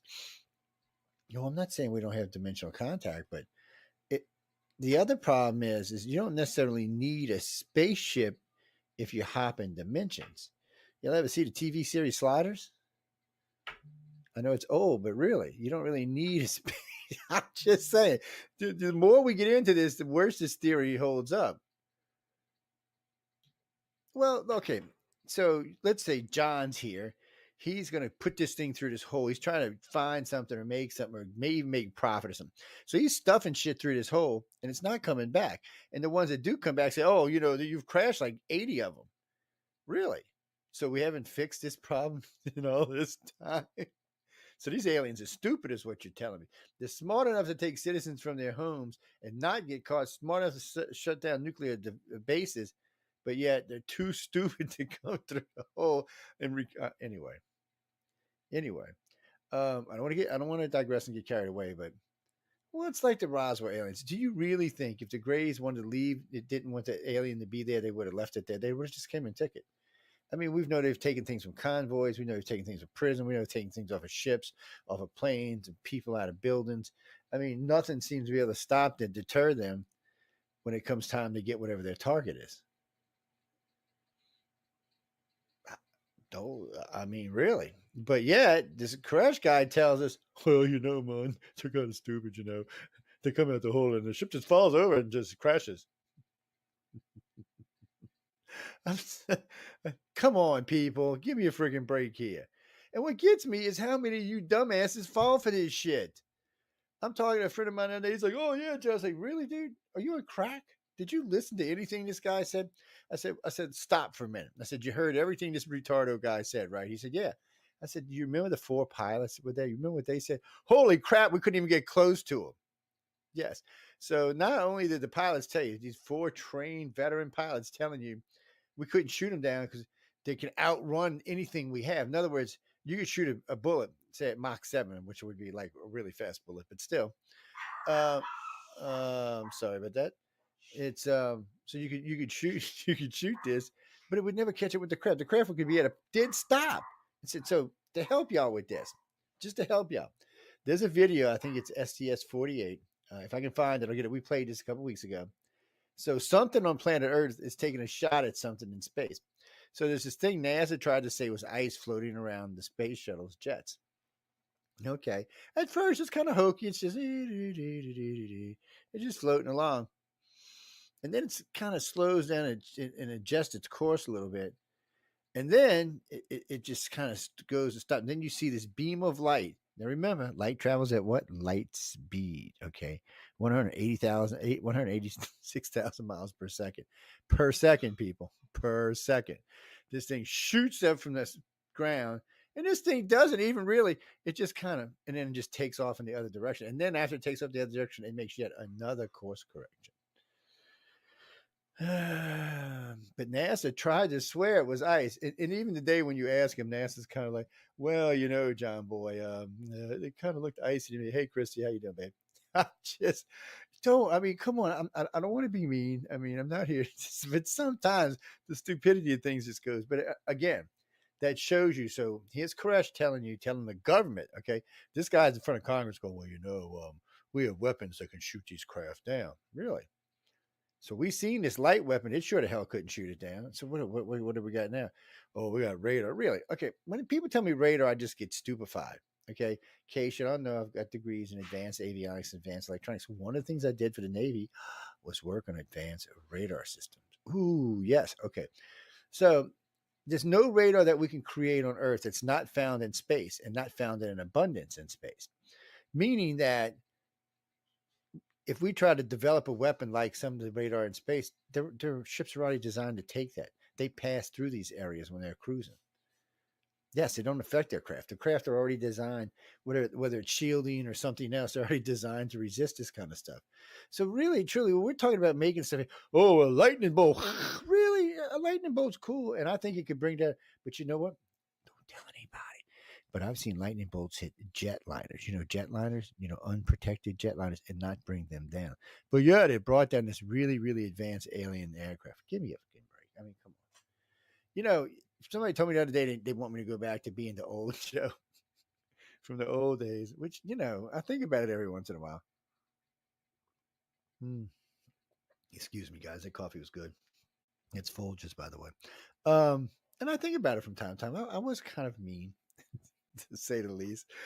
But the point is, I shouldn't have to be that way. When we look at these witnesses that have been going in front of Congress, with the exception of these pilots, these are setups. Oh, I don't know if Greer's getting paid or not. I have heard many people say Greer's being, his time and all is being funded by the government. I don't know. But he's pushing, this was always been his theory for about 2 decades now, that they're coming from dimension. So now he's got a big stage and he's trying to prove that's what it is. But yet we see craft leaving and entering the atmosphere, which means, plus we see portals, which means they're not necessarily jumping dimensions. They're jumping probably like stargates, something along those lines. And when you listen to the contactees talk, even though the Greys do have the ability to take you out of time and space and, pull you into a subdimension, and they do have the ability to cross dimension. They not from other dimensions. At least the 3 races that are abducting people are from the same reality we live in. Well, it doesn't mean, I'm not going to sit here and tell you that there can't be a race from another dimension coming here. But since the Greys act like they're the policeman, I think they would get pissed about it. And let's not forget that the tall whites are parked out at Area 53, and they're a bunch of cranky old bastards. They don't want anybody messing around their stuff. And the Greys know they're there, so the Greys allow them to be there. They use Earth as some kind of galactic jumping spot. From what they're talking about, it's like if we jump into Alpha Centauri, which is the next galaxy over. 100 billion light years, 1 billion light years. I have to go look it up to be sure. It's a long ways away, people. Yes, and one day it will eat our galaxy. Yes, that it's that far away, and somewhere in the next billion years it will eat the Milky Way. But don't be alarmed. The Milky Way is eating 4 of the galaxies right now itself. Yes. It's like when I tell people, I was doing a lecture just recently. It's an online lecture too, about 5,000 people. And I was talking about alien abductions and, things in the past and how things may have come to be. And I said, it's funny, we all have a reptilian section in our brain, and the reptilians are the one, the Dogon talk about the reptilians taking the Sumerians' women and stealing them, and they have pregnancies. Well, the Sumerians also talk about it, that these children had been stolen by reptiles and been brought back, and the children were different, meaning that they were, originally I thought they meant they looked different, but that's not what they meant. They meant they acted different. They had become self-aware. Well, the Sumerian slave race wasn't self-aware like we are. They were aware. They could plow the fields, procreate, have fun, but they weren't aware of like the universe or what's going on or why they should be doing this or why they should not be doing this. And they never really asked anything. They never really said why about anything. The race that came after them, which is us, we have that little chunk of reptilian in us. Doesn't necessarily make us aggressive, but it does make us explorers. It makes us who we are in a lot of ways. So without it, we'd just be some dull ass race. Probably hadn't even got out of the caves yet. But you have us. But anyway, so I'm talking about this, and people in the audience said, "No, you're wrong. We don't have a reptilian section in our brain. No, we're mammals." I'm like, "Yeah, we're mammals. That's true. We are mammals." And they're like, "We can't." I said, "Well, I tell you what." I looked up. I said, well, "You know what? I need to get a Coke." I said, "Actually, I said I need to get a cup of coffee." I said, "I give you 5 minutes to look on your phones, and when I come back, we'll discuss this." I love doing this, by the way. It's so much fun. So I go get my cup of coffee, come back, and stand in there. I said, "Okay, everybody's got their things out in front." I said, "So who has found that we don't have a reptilian section in our brain? So just put your hand up because I want to know who you are." Right off the bat, one guy's hand goes up. It doesn't say. I said, "Okay, so the rest of you people out here that are listening on the online tonight with us," I said, "Have y'all actually found where it says that?" And you start seeing hands going up and yes, yes, yes, yes, yes, yes. I said, "So, dude, you're looking in the wrong place, or maybe you're looking at some kind of religious stuff." I said, "So send it to me and I'll read it and we'll see it." And I read it to him and it clearly says in the parafax that it's we have a reptilian section of the brain. So I sent it back to him, highlighted, and said, "Here, well, we do." But it is amazing to me. Out of that 5,000 people, I would say 3,100, maybe even 3,500 didn't know. Why is that?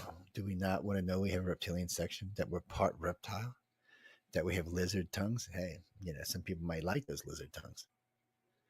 Well, the point here is we're doing all this. We're chasing UFOs. We're chasing lights in the sky. And I get in trouble for this all the time. And Stephen Bissett's a friend of mine. And he's, chase lights in the sky. But you'll never get to the truth chasing lights in the sky. It's never going to help you. It's just not. The only places you can really find truth is the contactees, the legitimate contactees, the aliens themselves, and the very few people in the government that know anything. Because most people in the government don't know jack squat. They people want you to think they do, but they really don't. Jay Nichols may be joining us tonight. He's having computer issues. I think by the time it gets fixed, we'll be off air. But let me text him right quick. I'm here. Yes, I'm here. Anyway, Jay McNichols. He hosts with Jeffrey on Fridays now on Church of Mavis, and he hosts with me on Friday night on News and the Flip Side. We have a lot of fun, and the guy Jack comes and hosts with too. Jack, Jack Kelly. Yeah, he's a nice guy. Yeah, he's a nice guy. He's got 2 shows on the network now on Tuesdays and Sundays, so you can go check him out when he's ranting and raving. I don't know, but I have been really thinking hard about coming back and starting to really challenge some of the bullshit in ufology. So when I was full flown in this all the time lecturing on tour and the whole 9 yards, I pretty much put an end to MUFON because they had become just the Calcutta of anyway, they were just a black hole of anything. You sent anything, you never got any response back, nothing ever came. That's why I eventually left them. It's eventually why Walt Anders left them. And the problem here is people like John Solution. He was black ops.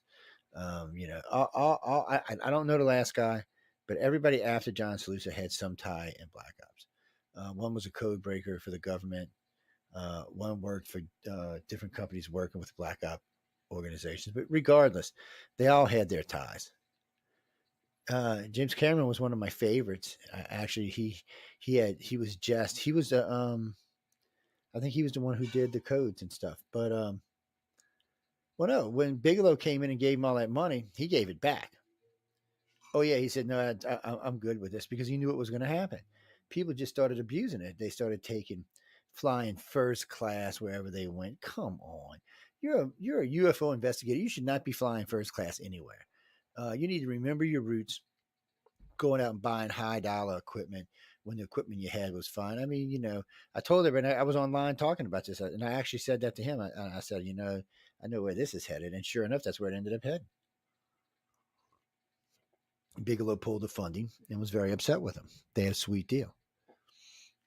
Because Bigelow, like everybody else, Bezos and all are looking for anything alien, just like the government is. If you can truly find something alien that can be reverse engineered, first off, you'll be a billionaire yourself. It may change the world. And we're not talking about them stupid ass flying cars that aren't real flying cars yet. I want my George Jetson car. Okay. I'm just telling you, that's what I want. I want my George Jetson car. I can go into space. I can fly all over. It's indestructible. I've seen that what that car can go through. I think it's indestructible. I just say it. But anyway, so we have all these people out here right now that are taking advantage of the government wanting to get some information.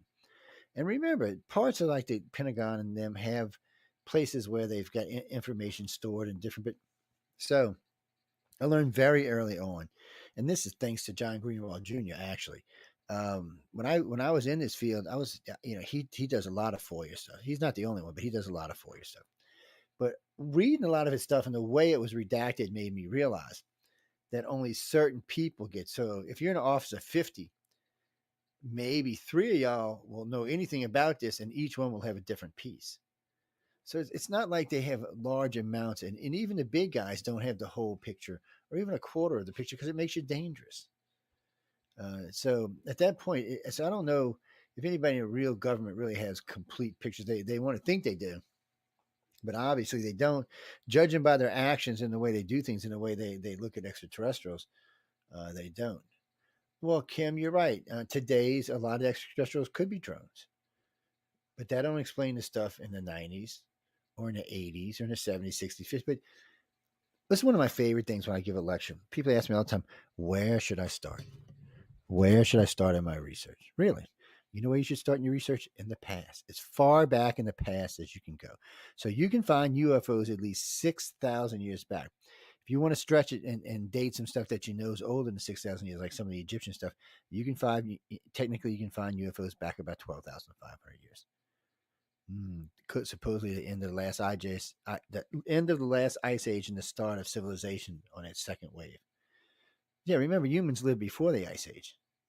I know it's confusing sometimes, and it seems like because there were sunken cities we found off the coast of India, which date back 15,000 years, that we were more advanced and more civilized than we realized. Well, because we got stuck in the 6,000 year thing. Christians, well, not just the Christians, but a lot of religions say the world was created 6,000 years ago. Well, we know that's not true. We know it's much older than that. Now we're realizing that civilization is actually much older than that. Well, religion hinders us in a lot of ways. In ways it helps. I mean, it helps to bring morality to societies, but because they want to lie about a lot of things, because they need to keep their story complete, it also harms us. I mean, society is much older than 6,000 years, and we need to realize that.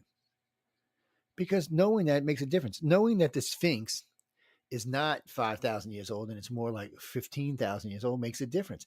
That means it was a very advanced civilization living in the Nile Delta 15,000 years ago. And for how long were they there? See, they weren't affected by the Ice Age. That was like the golden age for them. But what were they? Who were they? It's like the Toltecs. Nobody knows who the hell they are. We just knew they were really advanced, but we don't know why or how come. We don't know who they are. Hell, we don't even know what their writing is. So we see these advancements on our world, and then we have to stop and wonder, okay, who were they? It's like the burning of the Library of Alexander. Just think about what was in there that no one's ever going to see. Cures for things. I mean, that's where the guy who stored the stuff, the guy who really discovered electricity, that's where it was in the Alexandria Library. And remember, in the Egyptian temples, the Egyptian temples and some of the pyramids, they had these tube-like things that were about yay long, and they were narrow on one end. They looked like just a long light bulb with something on the end, and they always had these eels inside of them, like shocking, making electricity. That's just the person who didn't understand what it was, the way he seen it, but they were some type of electric bulb. We're talking 5,000 years ago. What the hell? That's what I'm saying. We've lost technologies that will be another 10,000 years trying to find out what the hell they were. That's what war does for you. It's what war and religion does for you. I had read this a while ago. This is about 10 years ago. I had read a study on this. So if you take out religion we would be about 1,500 years more advanced than we are today. If you take out war and leave religion, we'd be about 2,000 years more advanced. If you take out both of them, we would be almost 4,000 years more advanced than we are today. 4,000 years. I can't even imagine. I can't even imagine 200 years, much less 4,000. A peaceful society that is working on getting rid of all its problems. I don't know if there would be any left.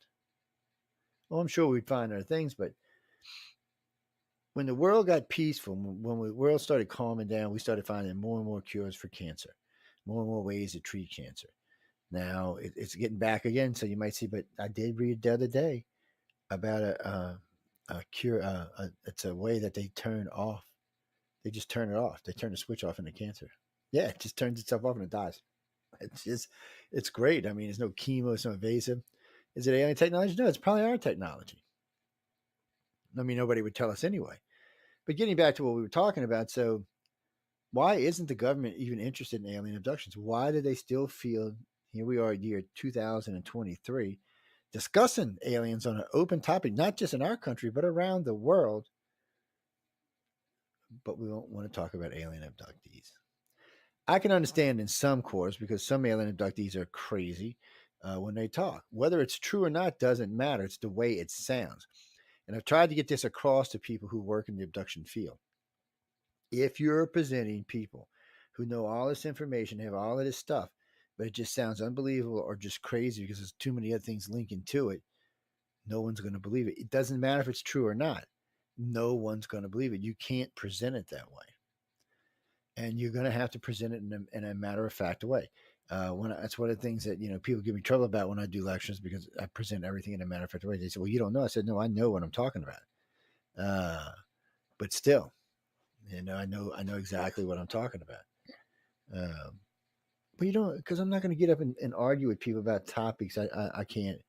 Number one, I can't win, and number two, I don't know anything about it. I like to debate, but I mean, you come to a point where, come on. Well, I'm going to debate about the color of air. Really? Well, it looks kind of clear here. I'm not sure where it is where you live, but maybe somebody threw a yellow smoke ball out there and it's yellow. I have no idea, but some things are just stupid.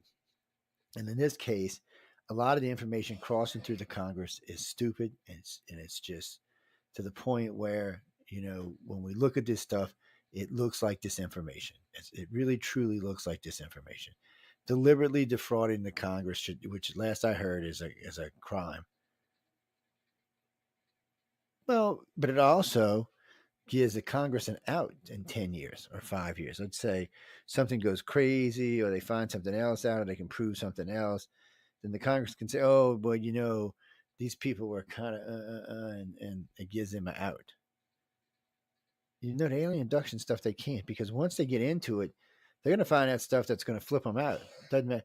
I can tell you now, if the ones that run the skiff room, if you were to sit in there with that group of senators, House representatives, and people from the Pentagon, and talk about a real contactee that really knows, what it is, and how to say it, and how to prove it, it's going to flip them out totally. They're just going to flip out. And some of them might be triggered because some of them may be abductees or contactees. See, and that's the other risk when you start talking about this in a general public way. Remember, 98% of everybody who's been taken doesn't remember. They don't even sense it. It's not like abductees who have started sensing it or contactees who know it. These people don't know it. They just, as far as they're concerned, it was a dream. Could have been a good or bad dream or whatever dream. But it's not something they register in life. So, enough that's coming out could trigger some of these people. And then you'd have people really, because abductees flip out, but at least abductees have a push, meaning somewhere along the line, they showed the aliens enough reason for them to allow them to start remembering stuff. Because remember, the aliens don't have to let you remember anything. Our government's almost gotten to that point now, but the aliens don't have to let you remember anything. So when you do, say thank you because it's a gift. It's not because your brain is so strong you overwhelmed the extraterrestrials. Yes, you did, God dang it. No, that's not what happened.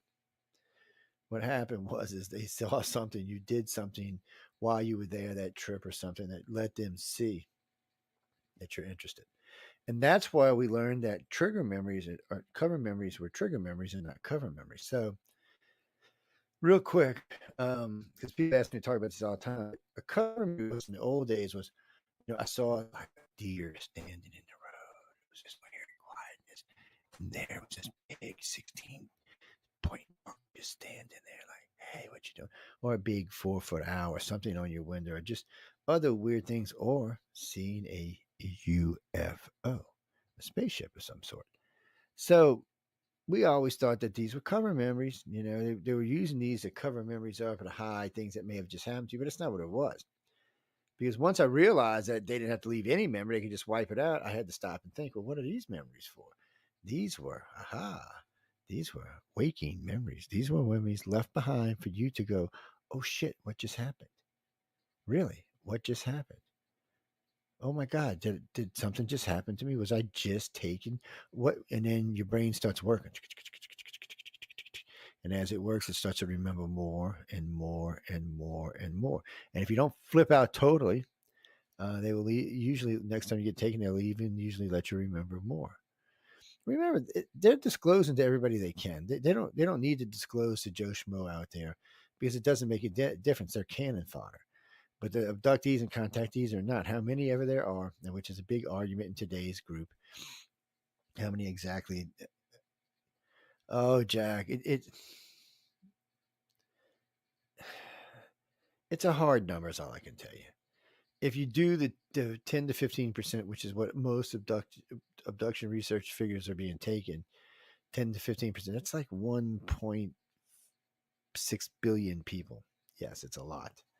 And when you say it that way, you're like, holy crap. Well, first off, they're not all being taken at the same time. Some of them not even in the program anymore because they're not useful anymore. And you don't know at what points in their lives they're being taken, not being taken, what's going on, but a lot of them being taken at the same time.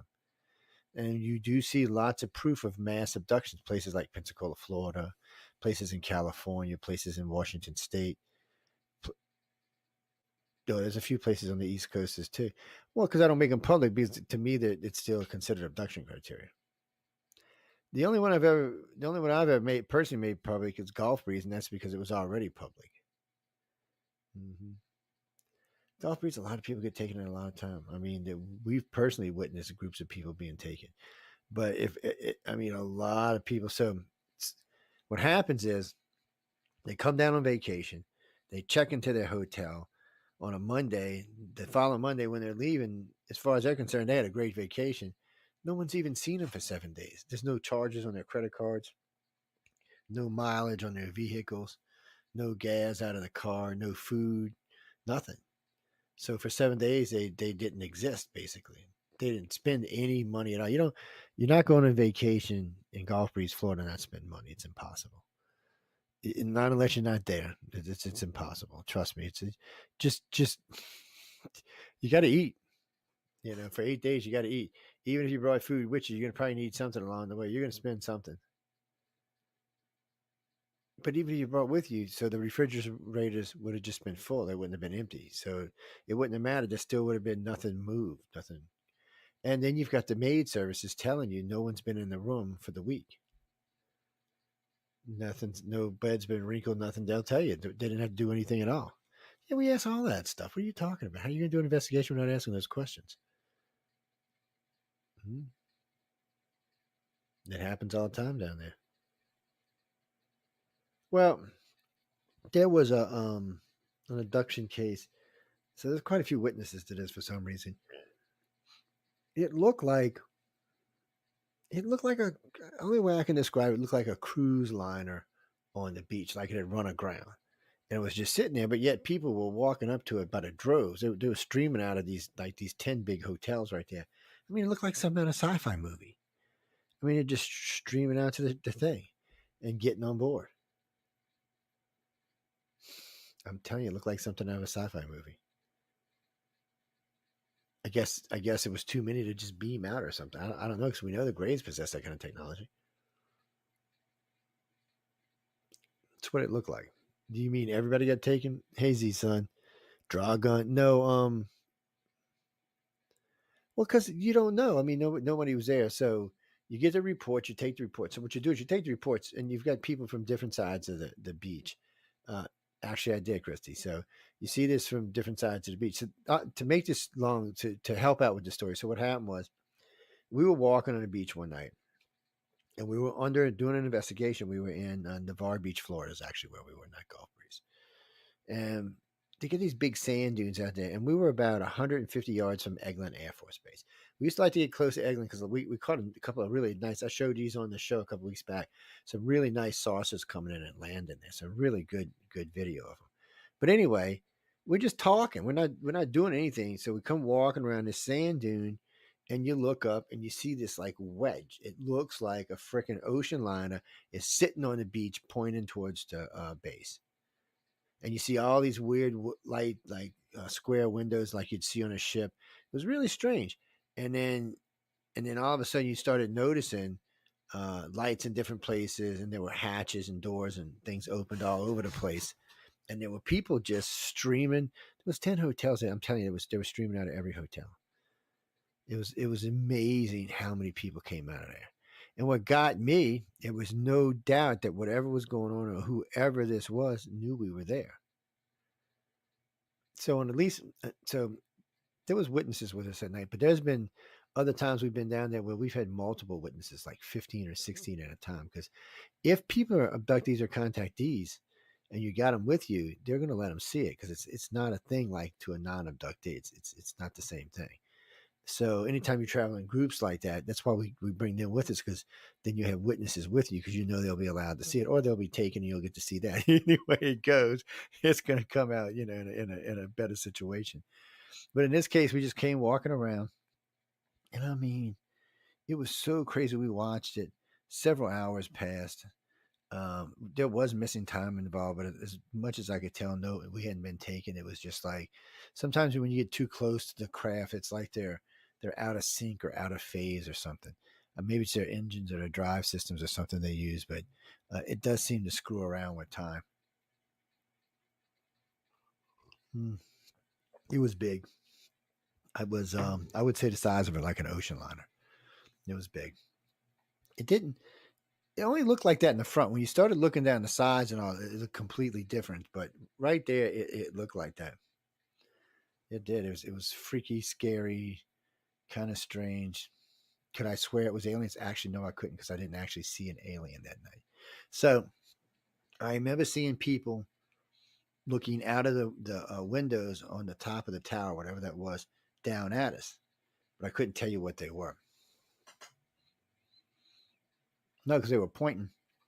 You could see them pretty clear, but I couldn't tell you that they were aliens. I wish I could, but I couldn't. But whatever this was too big to be ours. I mean, You get no. A lot of ocean liners are bigger than our aircraft carriers are. Oh yeah. This was whatever this was pretty big. It's probably about the size of 2 or 3 aircraft carriers. It was big. And it was just sitting on the beach. I would imagine it used some kind of field just to mess with everybody in the area. Maybe a stasis field or something. I don't know. Whatever it was wasn't phasing us. I mean, and we just came walking up on it. It was almost like we were meant to see it. It was just the way we came up on it was freaky. I mean, it's just, you're minding your own business, and poof, there it is. No, it's not that I didn't smoke weed. I just wasn't at the time. I'm just being honest. No, I couldn't tell you. I can tell you it freaked me out. I can tell you it was really weird, and we stood there and watched it for quite some time. We've seen other things down there in Gulf Breeze. We've gotten lots of footage of stuff in Gulf Breeze. It was a hot spot for a really, really, really, really long time. It seemed like after Katrina, it kind of moved to a different place. Yeah, we got an idea what that is too, but still. No, maybe all the underground facilities got swamped. I have no idea. It's the base is huge. It's 884 square miles. And I think there was like 48 different runways on it. Where we used to go was Navarre, right where Eglin Air Force Base. So Eglin touched Navarre Beach, Florida, and Destin, Florida. So on each side, you could go to each side of the gates. On the Navarre side, there was no gates. There was just a fence. And if you wanted to, you could just walk right around the fence and walk right down the beach. Yeah. And the weird part is about 200 yards down the beach, on that side was a nudist beach. It was a military nudist beach, but it's still a beach. Yeah, it's the things you learn when you're out doing investigations that have nothing to do with investigations, I swear. I swear. Yeah. So you learn a lot about this, but the government doesn't seem to be interested in any of this. No, they don't. They don't. I don't think they want to know. I don't think these people really want to know that they could be in sleep at a hotel in any major resort in this country or in the world, for that matter, and being taken. I don't think they want to know that. And the thing of it is, not only were they being taken, but no one could stop it. And then you hear this guy Koresh on a thing telling everybody, oh yeah, they're falling out the damn hole, crashing. But yet here they are landed on a beach taking thousands of people with not even effort. So I guess it's, who do you believe?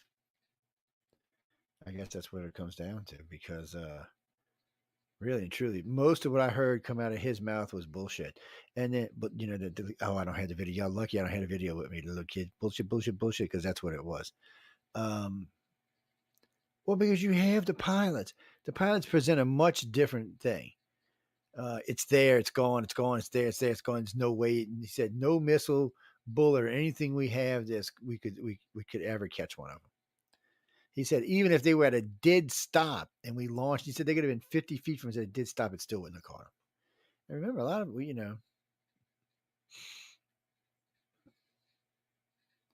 What do you mean when I go back? I've been back. Oh yeah, I've been down there more times than I want to count. Usually the crazy woman's with me.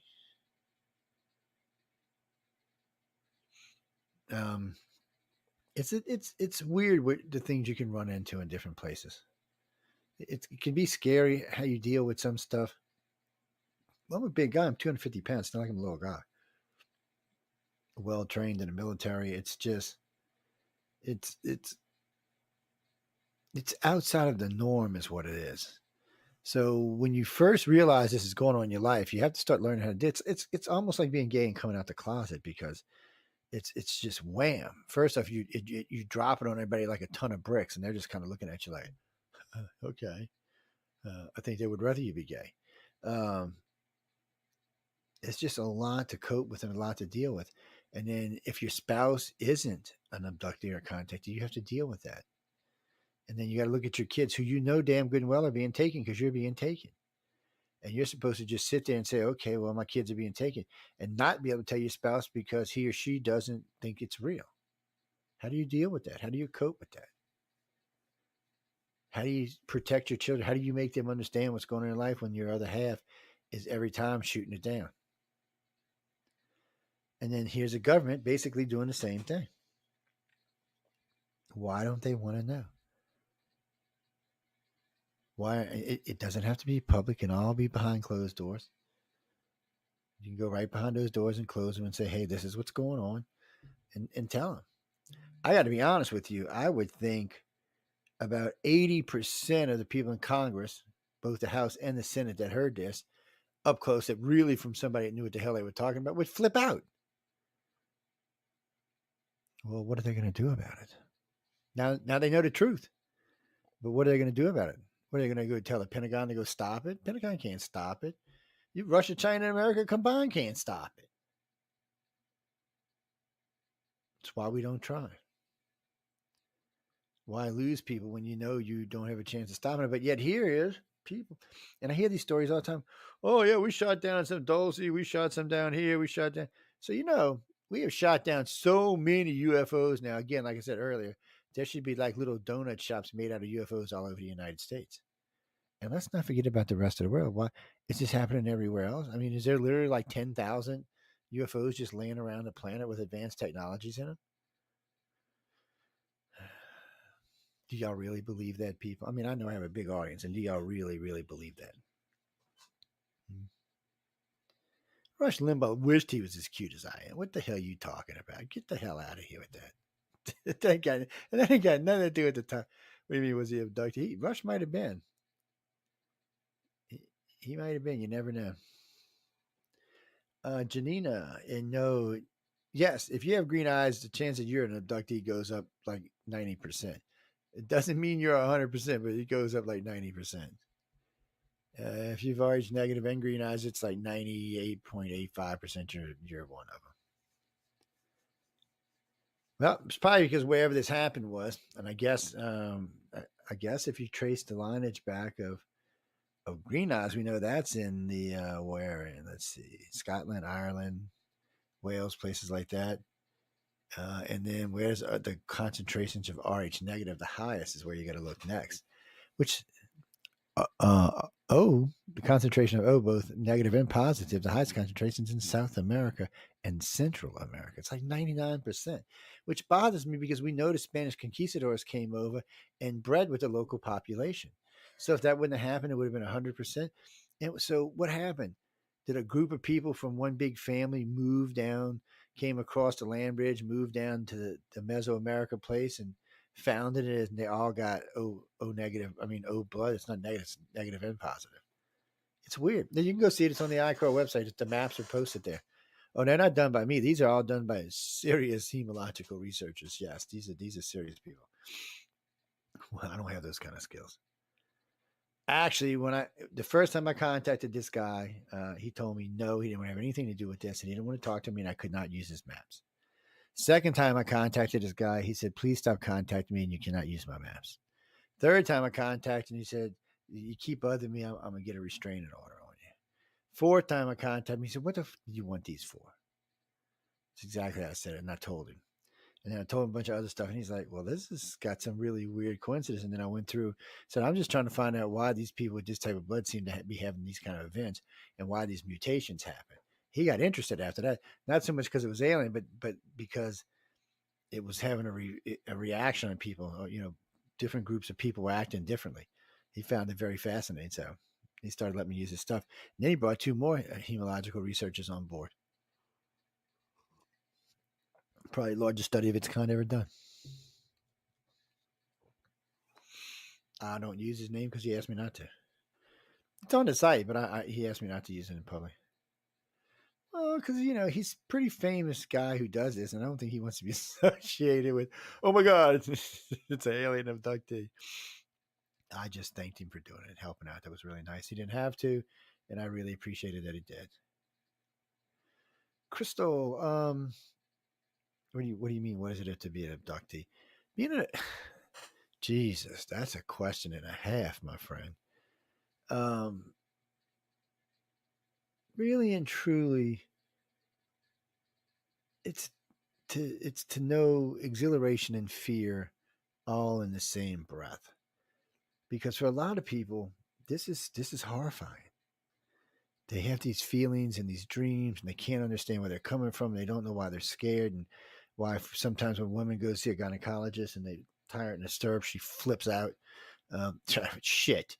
Mike, if I had $1 for every time a woman told me that, I could freaking be retired a decade ago, maybe 2. It's one of those things. I mean, it's an experiment that happens. A big red tall guy does it. The redheaded tall, not the big red guy, but the redheaded guy. It's there's a lot of stuff that goes on, and there's a lot of other types of experiments that go on, both men and women. I remember. So I met this guy a couple of years ago. He was, for a long time, guys would not come forward with their abduction. So it always looked like it was like 80% women and 20% guys.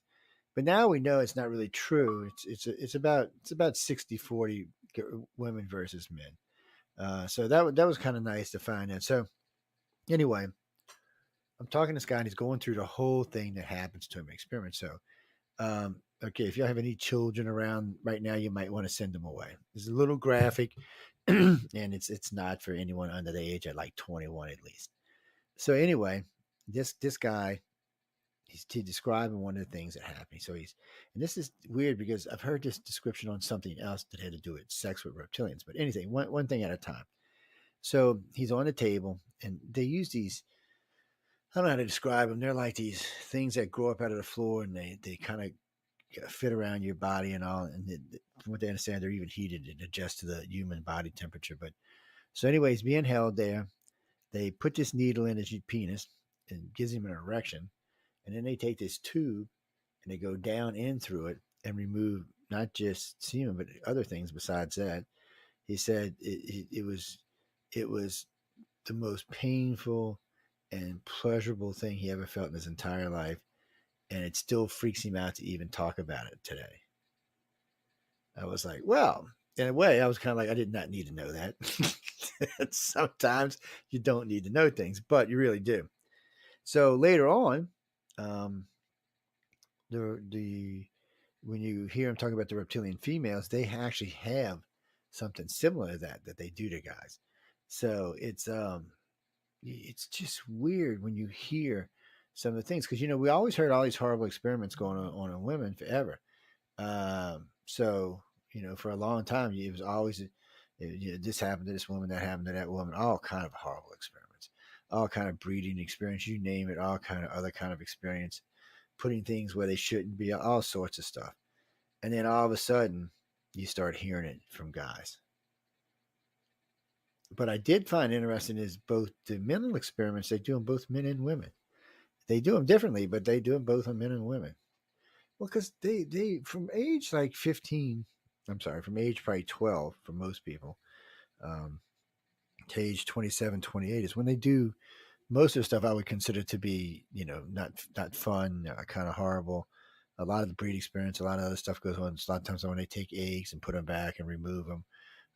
Sometimes they have you working with different children that are probably yours that they haven't told you are yours yet, but eventually they'll find out. Sometimes because you develop such a telepathic ability on board the ships that you probably recognize it right off the bat. But still, regardless, they have you doing a lot of this different kind of stuff when you're on board the ships. And it's just, and the weird part is all those experiments, and some of them they may remove body parts and put them on while you're watching, because they want to test your physical, your mental abilities. They want to test you in a lot of ways, and I don't know why. And but those contactees that make it through it, they keep.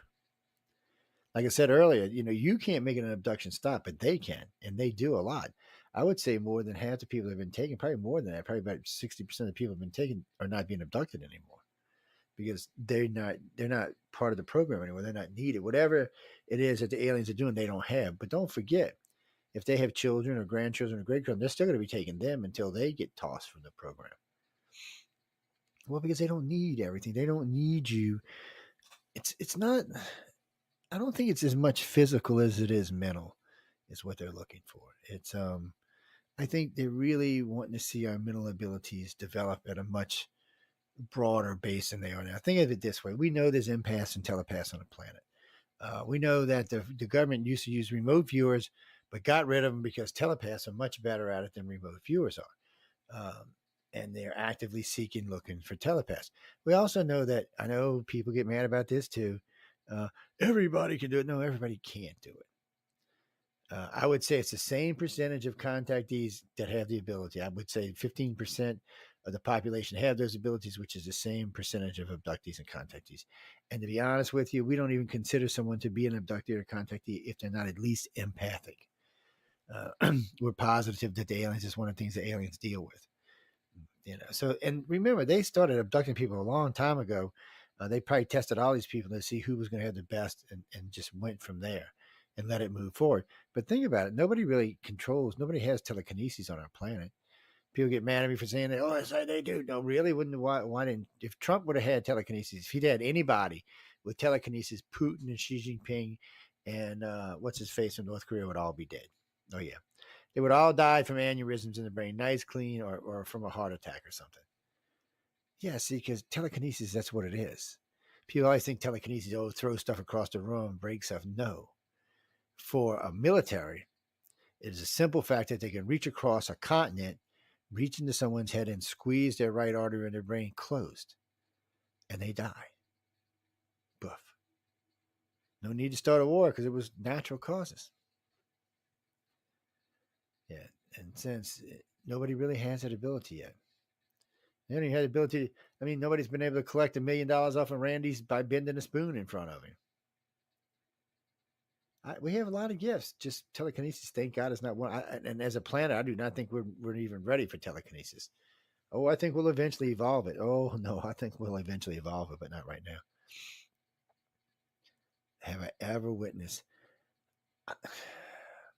I have witnessed what I would consider telekinesis, but it was out of sheer anger and sheer fear, and I think it was just it overwhelmed. A person couldn't reproduce it, so, but it was real.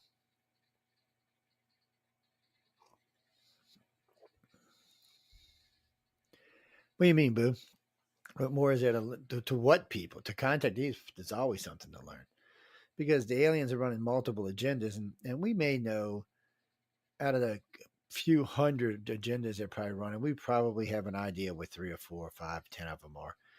There's a lot of them we just don't know. There's a lot of them we just are beyond us in understanding. We haven't developed far enough to understand some of the stuff they're doing, or some of the ways they're going about enhancing our societies. It's just, it would be like trying to get your dog to understand how the food got into the can. Oh, he'll get the food out of the can, mind you, no problem at all, because he's smart enough to do that. But hey, can he put the food back in the can and put the lid on it? That's a little tougher. So there's just lots of things. There's lots of things to learn. And I got to be honest with you. Anytime I sit and speak with a legitimate contactee, not a crazy person, but a legitimate contactee, I usually learn something. It's one of the reasons I know as much about it as I do. And what do you mean, expert? We're not going there tonight. No, technically yes, but I don't ever feel that way because there's no course on this. No, I should give a course on this. That's evil, man. That's just evil. Christy could give a course on this. We work with a lot of really good contactees, and what's weird for me is a lot of these people you wouldn't really believe who they are. Everybody always wants to think abductees or contactees are just, low rent, low income, low educated people, but that's not even close to true. The majority of contactees I meet, their IQs are above normal. They're usually very fast and very good at abstract thought. Doesn't mean they're successful, because success takes more than just that. But it means that they are what they're supposed to be. Well, Johnny, being successful on Earth is a little different than being successful in the known universe. I mean, you may have all the knowledge to do everything you need, but do you have the personality to carry it out? Are you that person that can walk up to anybody and sell them holy water when you're standing in the Vatican? Because that's really what you got to be. So even though IQs are great things, and learning quotas are great things as well, it doesn't necessarily mean that you're going to be successful or wealthy. I know lots of people with way high IQs. I got a way high one myself. I'm not rich and stinking wealthy. I understand a lot of things, and I see the world differently than a lot of people do. I like it that way. Yeah. I was tested a couple times. I was the year before I went in the Navy. I had just taken ASVAB, and I shot it off the chart. So they asked me if I'd be willing to take an IQ test, and I said yes. And then 2 years later, I was at EJ, getting ready to join the Navy actually, and Mensa gave me what they call a charter test. I blew it off the charts because that kind of stuff is easy. See, some things are really easy to me. Stuff like that is really easy. So sometimes I'll be sitting and talking with Lyndon, and we'll look at the world. And I can't tell you how many times we said, well, this or this could solve these problems, or would fix this or fix that. And 10 years later, somebody does it. It's just irritating is what it is. It is. It's just irritating. No, it doesn't make me smarter than anybody else. Just sometimes sometimes to me, in Linda, some things are obvious, and to some people, they're just not. And it's just the way the universe is sometimes. Really, there's a lot of shit to me when I'm looking around the world going, really, you can't really see this? Really, how stupid can you be? It's like watching Israel and the Ukraine. I'm thinking, and what good is coming out of this for anybody? Ukrainian people who are caught in between the Russians, and even the Russian people are caught in between two big idiots. Just people dying all over the place. And now we have Israel and Hamas fighting, and the Pakistanians are getting killed. And like the Pakistanians even give a shit. You know what, Janab? That would be cool because somewhere in the Middle East there was a this is like had to be sometime during the Crusades, but anyway, there's an Arab town been under siege for 3 years by this invading army, and the army just could not get through the walls or the gates. Food was starting to run thin on both sides. Things were getting tight, and all of a sudden, a silver disc came up to the gate. It was hovering above the gate by about 50, 80 feet, and a blue beam came out of it and blew the living shit out of the gate. Okay, great story. Okay, that's the winner said it, but guess what? The losers also say the same story. So it's rare that the victors and the losers always agree on something. They agreed on this. Something, don't know what it was, because remember, there should have been nothing flying in the sky back then. Just flew up there. Sounds like some kind of laser beam, boom, blows the damn thing up, and the army goes invading. Well, first off, what craft was it, and why did it take a side? I mean, the war had been going on for 3 years.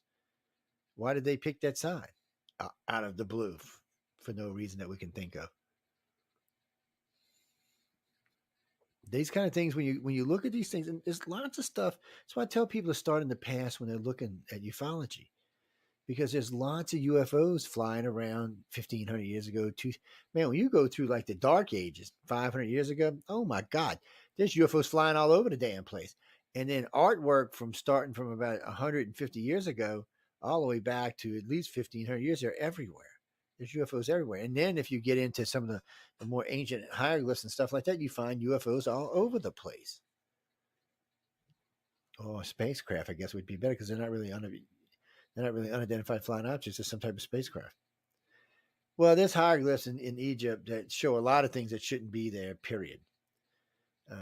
What looks to be a helicopter, what looks to be a plane, what looks to be a flying saucer, what looks to be an electric bulb, what looks to be cable. I mean, it's just stuff that and then some guy tried to debunk it. Some guy from the Egyptian Museum, and all he did was help prove it was authentic. Again, I mean, here we are as a society. There's 8 billion of us now. 8 billion of us. And we're growing out of control. And pretty soon, I mean, recently they said they probably have a drug that's going to cure cancer and another drug that's going to stop aging. We're going to become immortal. Immortal and cancer-free. Shit. There'd be 20 billion people here. Elon. We got to go to Mars, people. We got to go to Venus. We got to get the hell off this rock. We found other planets now. We found other planets that look like they can take human-type life. So it's like expanse. It's on now. 1,000 years from now, we'll have 4 or 5 colonies off-world. Less than 100, we'll have at least 2. If Elon has his way, in less than 20, we'll have 1 million people living on Mars with regular flights back and forth. Well, people say, why do we go to Mars? What are we going to get out of Mars? Well, Mars got a lot of minerals Earth needs, but more so than that, the asteroid belt, which is right there by Mars, so we could go to the asteroid belt, either mine it in the asteroid field or bring it to Mars because the gravity's so low, and mine it there, and then bundle it up and ship it back to Earth, so there'd be no pollution coming to Earth at all. And the pollution will actually help Mars because the more dense is the atmosphere, the lower the pressure becomes. So you can actually, when the pressure reaches a certain point, you won't need a suit anymore. You'll still have to breathe through a mask, but you won't have to wear a suit anymore because the pressure will be better. Yeah, they actually thought at one time about sending these big rock eaters to Mars. So just what they do is they eat rock and they burn the dirt, and the dirt throws carbon into the atmosphere. And the carbon raises the overall pressure, thickens the atmosphere. Warms the planet. Yeah, it makes it warmer and makes it thicker. Still no way you can breathe it yet, though. But one problem at a time. Well, no, plants like carbon, so I mean, it's not like. We'll see where it goes. I said 30 years ago I thought they'd find life on Mars and water. I said I thought they'd find water all over our solar system and life too. So they have found water on both the Mars and the Moon. I'm pretty sure they're going to find life on 8 or 9, at least 10 different bodies in our solar system. And I said that 3 decades ago, so I get to say it. I told you so. Because first off, on Mars, you have ice caps that recede. So they melt and recede in the summertime, and then it snows and they come back. Well, when that happens, you see this bloom of what this black shit is. Looks probably some type of plant or algae of some type. And if that's there, you can bet there's some type of fungus or little animal or something eating on it. Well, they don't need the kind of oxygen we need, and Mars still does have oxygen on it. And I imagine there's pockets of places on Mars where if there's life, because remember, we have found large amounts of both methane and oxygen in the atmosphere in plumes, meaning they leaked out from somewhere. It would suggest underground somewhere you have things living and dying. And both of those are made by life, both oxygen and methane. Yeah, sorry, guys. So it does look like there is life there. And I get to say, nah, nah, nah, nah, nah, nah, nah, nah, nah, nah. Yes, I do have a degree, but it doesn't matter. I mean, this is basic science. I mean, they should have known this. It shouldn't have been that complicated. It should have been something that really and truly it shouldn't have been that complicated. Well, scientists are easing up now because they realize that sometimes common sense is enough.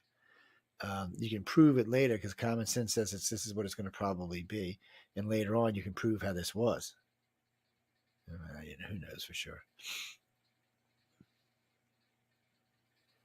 So, Jax, why do you think an alien would come here? I mean, crossing dimensions or flying through space, both are really dangerous. Why would you come here? Humans are crazy. We have nuclear weapons. Now we're even building even bigger nuclear weapons. Donald Trump was president. We were trying to get away with nuclear weapons. Joe Biden gets president. We're building bigger ones. Oh, yeah, we got ones that can reach completely around the world now and basically devastate a quarter of a continent. What do we need that for? Who do you want to kill that bad? I don't understand. When you look at this planet from space, I don't understand why we're in such a big hurry to destroy it or even leave it for that matter. It's a great place to live. I mean, I just don't get it. Stop effing it up. Oh, don't get me started on global warming. Well, because when I was a kid in the 70s, they said the ice age was coming back. Now it's global warming. But people forget before you have an ice age, you have a warming stage. So they both might be right. I know, isn't that a bitch? I think we're going to find a lot of stuff on the Arctic when it dries. And remember this before all y'all go panicking. This will not be the first time there has been no ice on planet Earth, and it's still here. And there was life all those times when there was no ice on here. There was life. Matter of fact, during the dinosaur era and a couple of the other eras, not only was there life, there was abundance of life. And because the atmosphere was so much thicker, the plant life was much thicker. Yes. So don't you hear, oh, all the life's going to die. Well, why didn't it die when the dinosaurs were here? When the carbon was like 5 times as high as it is today. And that's another thing they don't want to tell you. There are times in our existence that what we're complaining about right now was found in a much larger abundance. And we know that because it's locked up into the water it's locked up in our oceans. Could have came from volcanoes, could have came from a lot of things. But still, it was much higher than it is right now. So we're blowing alarm systems all over when there's been much worse things in well. So if the planet becomes really lush, you just cut down the rainforests and turn them into what do you mean? No, you cut down the rainforests and you turn them into gardens. Yes, farmland. No, we'll still survive. Okay, I'd have to look for sure, but I think it's 80 or 88% of the oxygen that comes from plankton. Yes, so it's the oceans you got to worry about killing, not the rainforest. I don't want to kill the rainforest either, but the ocean's what you got to worry about. Yeah, people get confused about that all the time. It's because we were raised, oh, the rainforests produce all the oxygen. Well, they produce some oxygen, but not even close to all. Too, you don't really hear anymore. You did when I first got in the field. You used to hear a lot about South American UFOs over certain places. You don't really hear that anymore. You do still hear about UFOs all over the place down there. Well, no, now you hear more around Mayans and Aztec. What do you got? You got Toltec temples, you got Aztec temples, you got Mayan temples, and you got Incan temples. You have 4 advanced civilizations down there, and apparently the aliens like them. And remember, they all worshipped the reptilian. They did not fear the reptilian. The reptilian was the bearer of life. It was the humans that were evil. It's the ones that used to rip the hearts out of, and yeah, they were the evil ones. Well, we've talked about this before. if you look at the ancient history until the time of Christ, reptilians ruled. Everybody liked them. They were better. They were, like I said, to bring our gifts, to bring our lives. It was just how it was. And then for some reason, after the time of Christ started, which was 200 or 300 years after the turn of when it went to AD, it changed. Reptilians became evil and no good because the Christians took over. It's written all over snakes, the serpent. And that story, by the way, that's not even the first time. So you've got the serpent story, which is a creation myth. It's not the first time it's written in history, in case y'all didn't know that. You go, don't hate on me, Christians. I'm not the one who did it. The story is before Christ. And not just that. Noah's Ark is actually before Christ.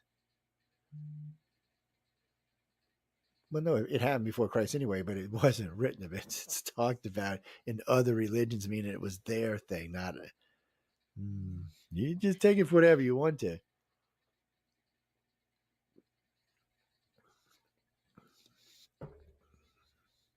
I believe in God. Come here, Fiona. Come here, Lola. Well, that's dog. D-O-G. D-O-G spelled backwards, God. Mm-hmm. Well, we've talked about that. So, a lot of people think, well, the aliens are God coming back. Well, maybe. And maybe God was an advanced extraterrestrial or the creator. I'd rather call it the creator. I don't know. I mean, none of us were here. Obviously, though, so 6 days for the creator must be like, each day must be 100 million years.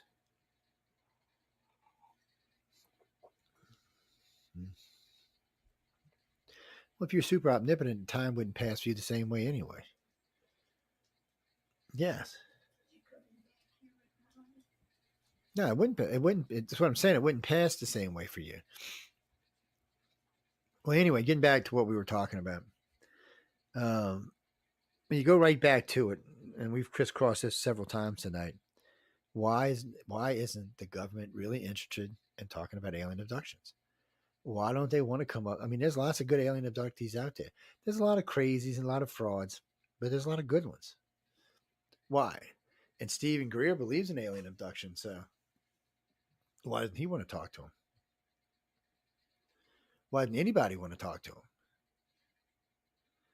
Now, I have talked to a couple of alien abductees myself and asked them if they would be interested in giving testimony to the government. And I got to be honest, most have said emphatically no, but there have been a few that have expressed interest in it. What do you mean? What I've already talked to them. I spent 3 days on the polygraph with them. Yeah. I'm not at liberty to talk about it, or I would have already done it. I'm sorry, guys. I would have. Like it was like 28 hours or 26 hours connected to a polygraph the entire time. I told them because of the nature of what we were talking about that I would prefer it was polygraphed, and they went right along with it. But you didn't see your crash guy doing that, did you? Didn't see him submitting for no polygraph, huh? Or even Stephen Greer, for that matter. Well, that's the other thing. If we're going to have these conversations and we're going to make sure somebody up there should be, at least voice stressing them saying, well, dude, I mean, you worked for, I mean, he was a freaking spy. You never trust a spy. Ever. Ever. Never. Ever. Never. Have y'all not watched TV? Lord have mercy, people. You never trust a spy. You never trust anybody who works for espionage ever. No. It's their job to fool you or to make you look like fools. I don't know. And to be honest with you, at this rate, I don't think they're going to find out. I mean, people like me, it's I don't know. Oh, why would they call him? Richard Dolan Richard Dolan wrote about people's books that they wrote. He's not an abduction investigator, and he's not really a UFO investigator. And he's a nice guy. He writes good, but I miss Stephen Bissett. Stephen's great, but but what the government's looking for, he's not really helping either. The government's looking to find out Are the aliens here? Are there ways to access their technologies? What is their agendas? That's what the government's looking for. These guys don't have that information. Now they're both nice guys. I know both of them. No, I don't have anything against either one. I like them. Steven actually helped me in the field when I first got into it. Yeah, it's not like that. Stanton might have, but Stanton's gone. Oh, you talking about Kathleen Waldron? I'm not even going. We're just going to leave that alone. Nah, we're going to leave that alone. You know what? Go on the iCar site if you want to know anything about Kathleen Waldron. Yes. Well, I don't think she's an abductee. I don't think her aunt. I don't think Betty was an abductee. I think Barney was. I think Betty was just along for the ride, which happens sometimes. And the thing that happened in the United States was a military abduction. It was not an alien abduction. The alien abduction happened in Canada. Everybody gets mad about it, but the evidence of just what the evidence says. Oh no, you mean the book? They tried to change some stuff in the book. Thank God I had a lot of the original hypnosis tapes and a lot of the original 70s the interviews that Betty and Barney Hill did. Yeah, boy, there was some bullshit going on there. Because subtle things like Betty talks about a pull down map and a paperback book. Well, they changed that to a monitor, like a monitor we use today. No. And either way it goes, either one of those is not something you'd find on board an alien craft. No. Especially the grades, everything's integrated into the walls. It's not even there until you think about it. Yeah, it's like it recycles whatever it needs to use. It's seriously advanced, whatever it is. It's nothing like we got anything like that, or the other aliens for that matter.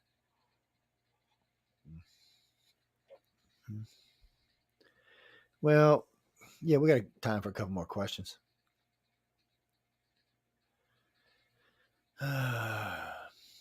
Jeffrey, my friend, you're just freako, aren't you? You're just a freako. The grades, if I had to bet money, I would say the grades were sent here as like a galactic policeman. I think the light beings or the council or whatever the hell you want to call them sent them here because the humans came down here and had started creating a slave race and was mining and colonizing the planet. And either the reptilians came here or woke up from wherever they were and found them. Well, I think it happened both ways. Actually, it sounds like partly they came from underground, but the Dogon talk about the Nemos who came here in a spacecraft, landed in a lake, and then came walking out of the lake. They were reptilians. And then the Dogon got advanced knowledge about a lot of things, so you can take them kind of serious.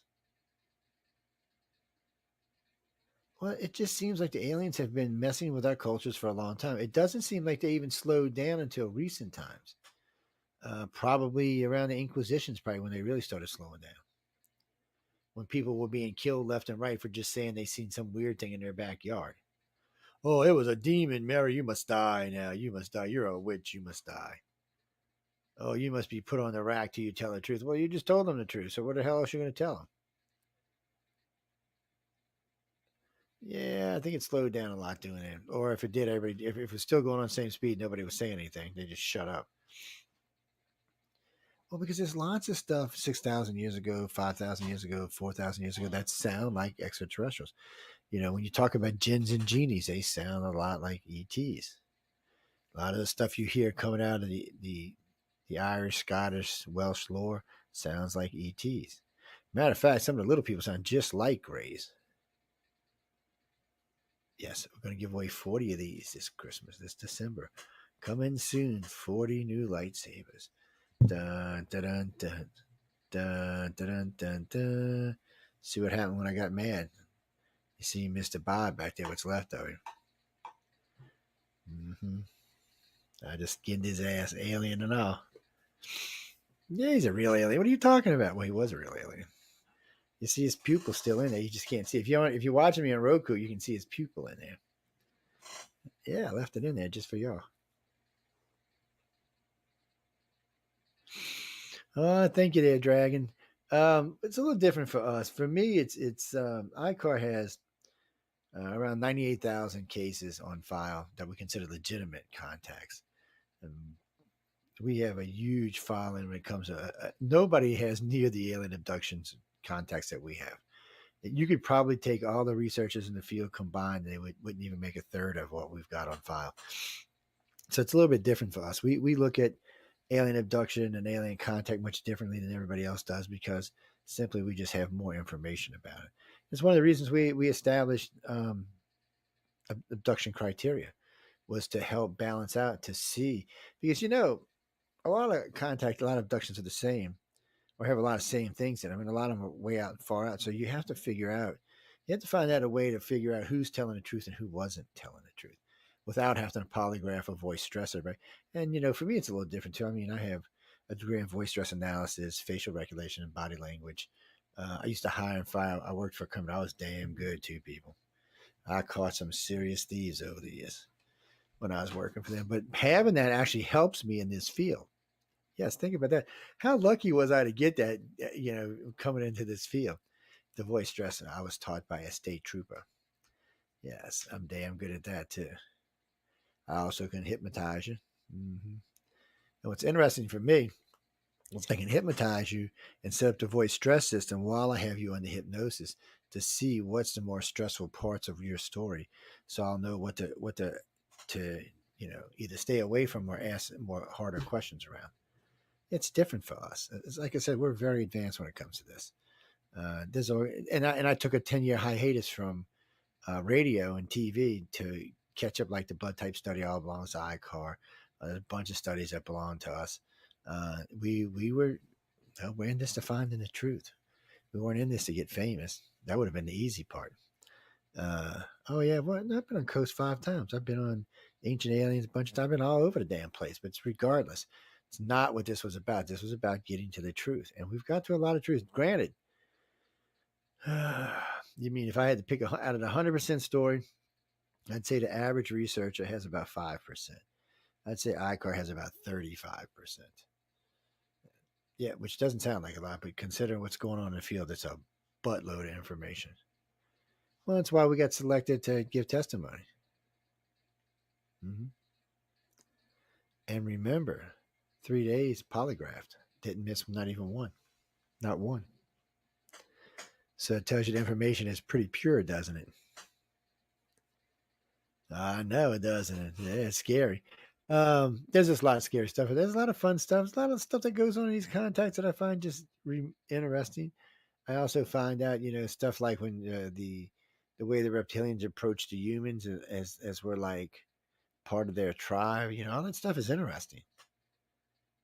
Well, we ain't got time to talk about them tonight because we're just about to run out of time. But no, y'all come out anytime. Well, I love, the show's back going on a full-time schedule again. It was off for a while because I was really busy with other stuff.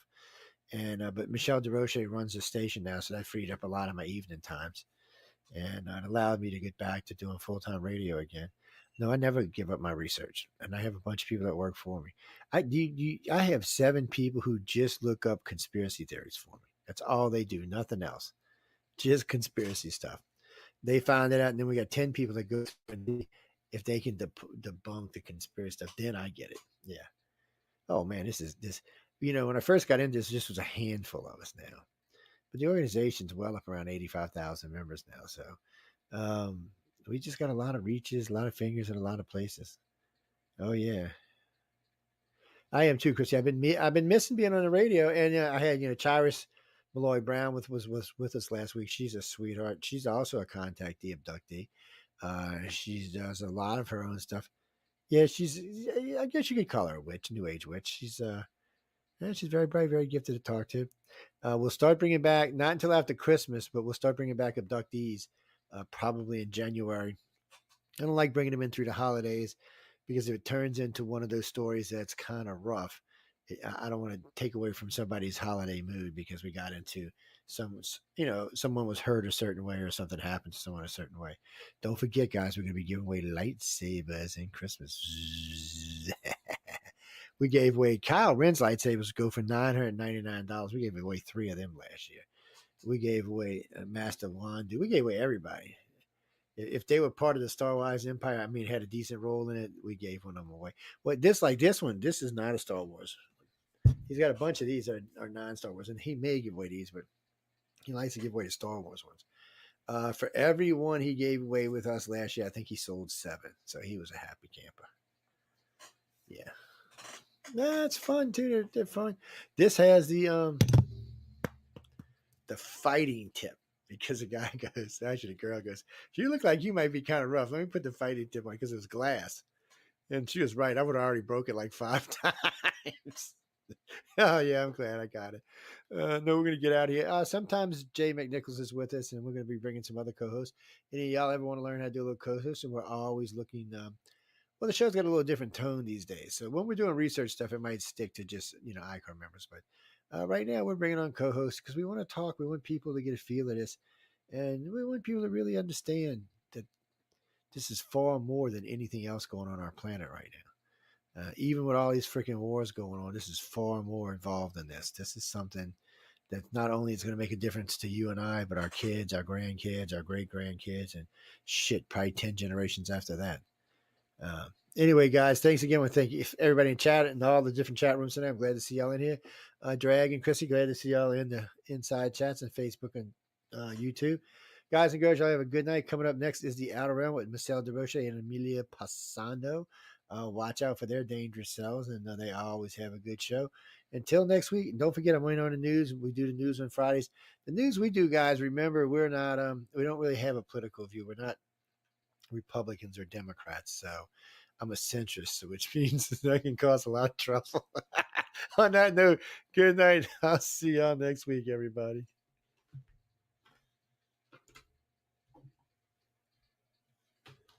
Dun, dun, dun, dun.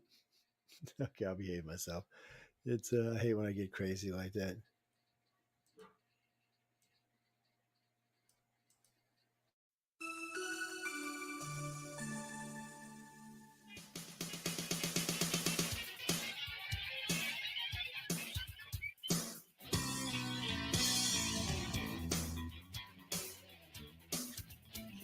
Show yourself.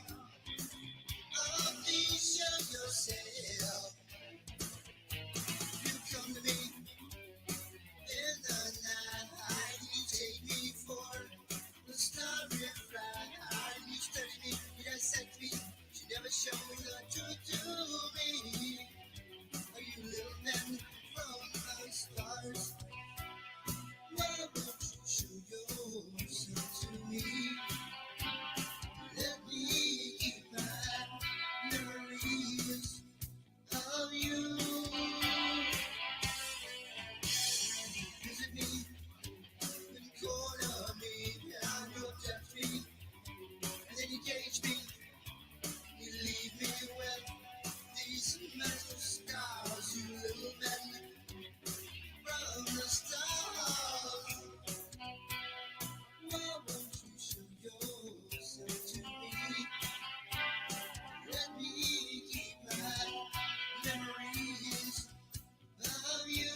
Good afternoon, everyone, and welcome to the Author's Quill. This is a new show that's going to be actually debuting today. I have John Goodwin with me. I was about to call him John Greenwald for some reason. His name stuck in my head today. John Goodwin's with me from Galaxy Press, and he's going to be joining us. Our guest tonight is Wolf Moon, and eventually Wolf will get his stuff together, and we'll have him on with us hanging out. And he's had some kind of weird update going on in his computer, so yeah, sometimes stuff happens when you're going live. It's a little weird when you go live somewhere, but that's you're going to see. This is going to be we're going to be talking about this in just a little while. I'll put it up there where y'all can see it better in a minute. But this is new book. There you go. Dun, dun, dun, dun, dun. In between now and when we get back on to do it, we can be talking about. Yep. Well, this one. I tell you what. I'm not gonna start cussing. You know, just before we were about to go live, just before you called, I had a power, one of those power things go out, and I'm like, "You kid!" All of a sudden, two screens go off, and one computer goes off. I'm like, "What the bleep is this?"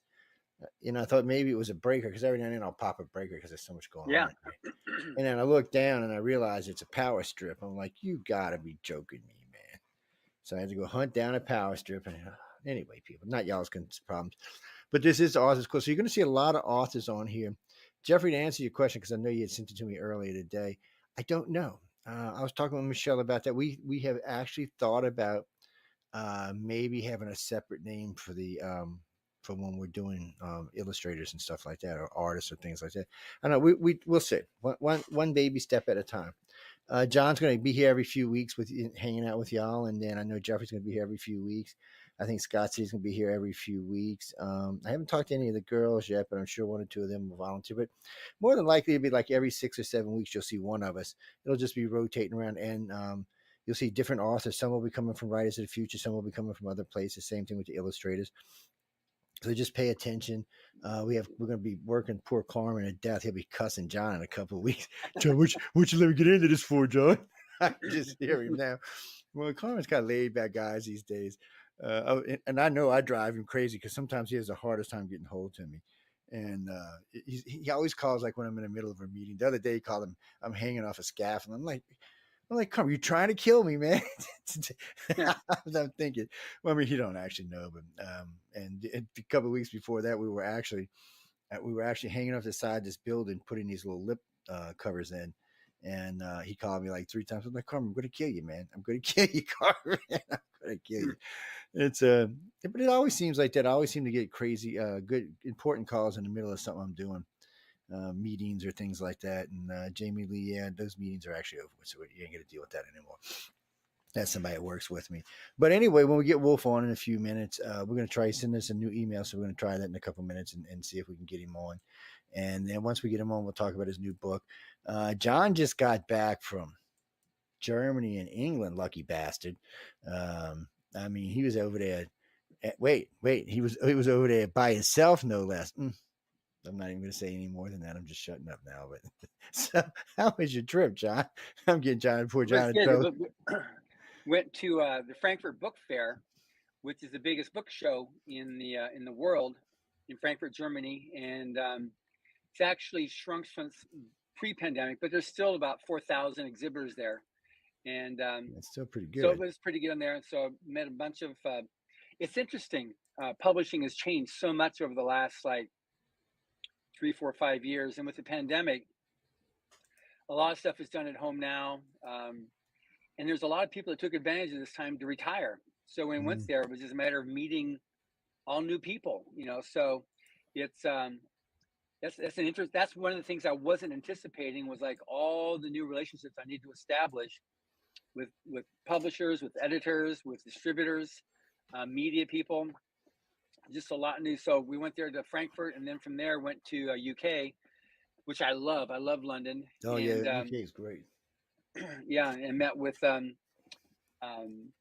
booksellers there, with distributors, with a publicist that we worked with, and then came back home. And today I'm dressed like this because I'm taking a few hours out. We're setting up for the Hollywood Christmas Parade, which is tomorrow, and it's crazy randomity. It's just, there's so much happening. We're the green room.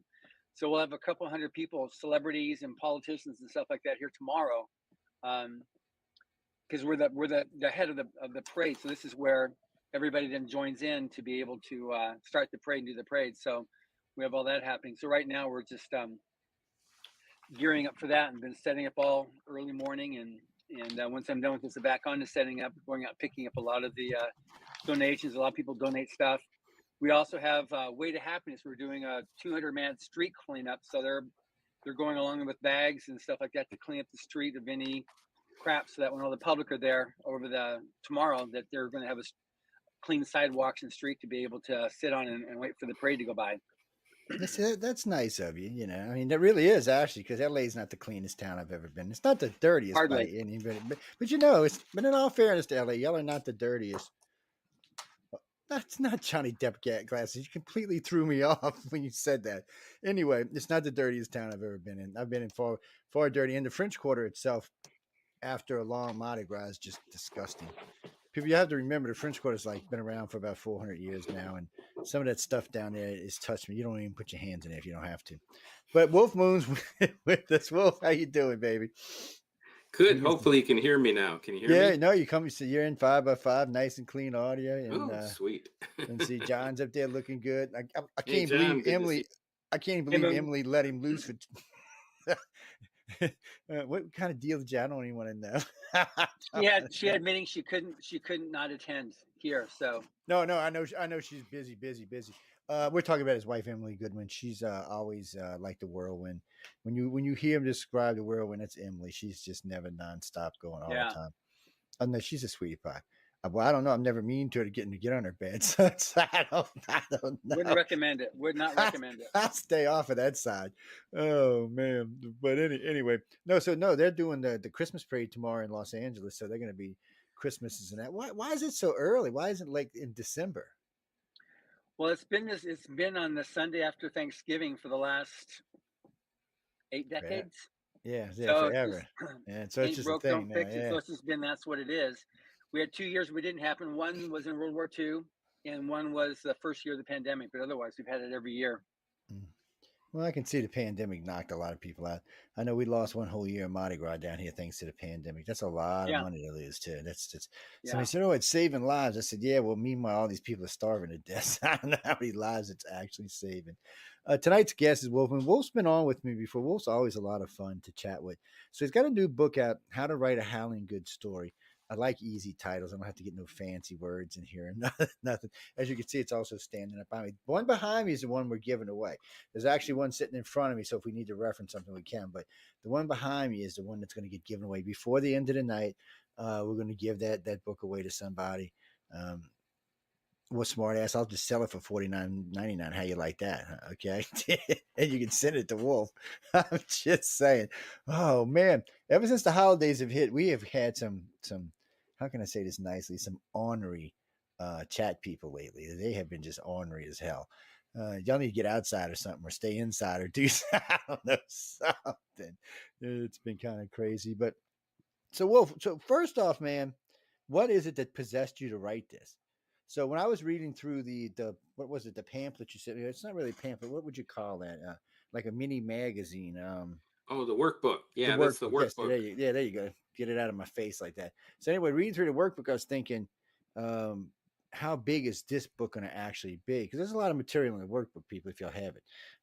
If you go get it, there's a lot of stuff in there you can do. So that's it right there.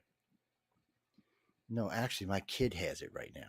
I can't, it's funny. When I put stuff in my office lately that I think I need for whatever I'm doing, it manages to disappear to one of my kids. Matter of fact, we were promoing a book last week, and I couldn't find a book. You know where it was? And my daughter had it reading it. I was like, don't take them. Take them after the shows, people. After the shows, not before the shows. Oh, my God. So anyway, getting back to what I was asking you. What was it? So I know you work with a lot of authors. We've talked about this before, but what was it that possessed you? Said, okay, these people are just this dumb that I got to give them a book to help them understand this. Because people like me, now, ladies and gentlemen, don't take that out of context, because people like me are dumb when it comes to writing. I learned a lot hanging out with the Writers of the Futures gang and talking with people like Wolf. They just know so much. Plus, it actually helps me with the terminology, because when I first started hanging with these guys, they would say stuff. I'm like, what the hell was that? I mean, just different words. I'm like, okay, and what the hell does that mean? So I have to go around and ask somebody, which, it's embarrassing when you ask a bunch of authors about a word that they use all the time. They just kind of look at you like, Joe, are you just dumb? So anyway, getting back to what I was saying, what was it? I mean, so you just said, okay, I'm gonna shortcut this and help people, because I mean, there's only one of you, so you can only spread yourself out so thin. And so is this like an extension of Wolf? Yeah. So what happened? It actually goes back to trying to win this contest, which is why John's here. He was watching me. I made a commitment. It was at really the lowest point in our life. I'd lost my business. I had just fought an $800,000 lawsuit with the SEC, finally won. And my wife had cancer, and I couldn't be within 8 feet of her because she was radioactive. She actually had to eat radioactive iodine to kill the cancer. And so we were at a really low point, lost our home, lost our business. And I said, well, what do I want to do? I can't get much lower. So what do I want to do from here on out? And I said, well, I've always wanted to be a professional writer. And I was always trying to make my money first and then write full time. And every time I thought I just achieved that, the rug got pulled out from under us.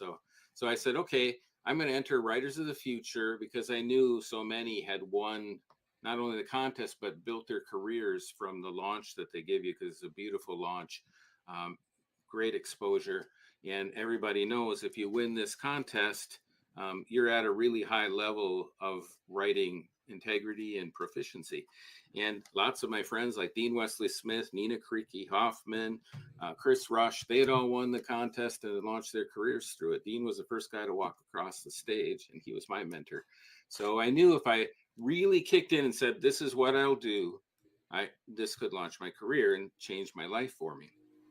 So that was about 5.5 years ago when I won the contest. But to do that, I had to commit to writing fresh stories every single quarter, never missing a quarter. And I threw every curveball I could at them. I learned a lot of things about writing outside of my comfort zone. I stretched my imagination. I finally sent them a story that they couldn't refuse. And I got, of the 14 times I entered, 13 times I got either honorable mention, silver, semifinalist, and then finally I got my finalist in the win. So I won Writers of the Future with a story called Super Duper Moon Girl and the Amazing Moon Daughter in Writers of the Future Volume 35. Okay. And I got lots of nice comments. It won Best Story of the Year in the Critters Awards, which a couple thousand people vote in that every year. And I had my career launched. So people knew about me, which is really important. So that's what the contest does. You want to make money, it's important. Yeah, it shines a light on you, so you actually, people take notice and say, well, what is that guy writing? You know, you need that. And that's what the contest provides for you. But I thought, well, you know, I was in the Writers of the Future forum, and I'd watch all my fellow compatriots trying to win it, and I finally won. I thought, well, you know, I can leave them all now and go start my career, because it takes time to keep talking with everybody and building everybody up. Or I said, you know, I can stop and help everybody that wants to learn more and figure out how to do this in record time and not take as long as I had. I'd taken a very long time to win this contest. So that was my desire. I started inside of the forum a topic called Wolf Moon Super Secrets and Challenge. And I challenge everybody, okay, send in a story every quarter, but I want you to write a fresh story every quarter.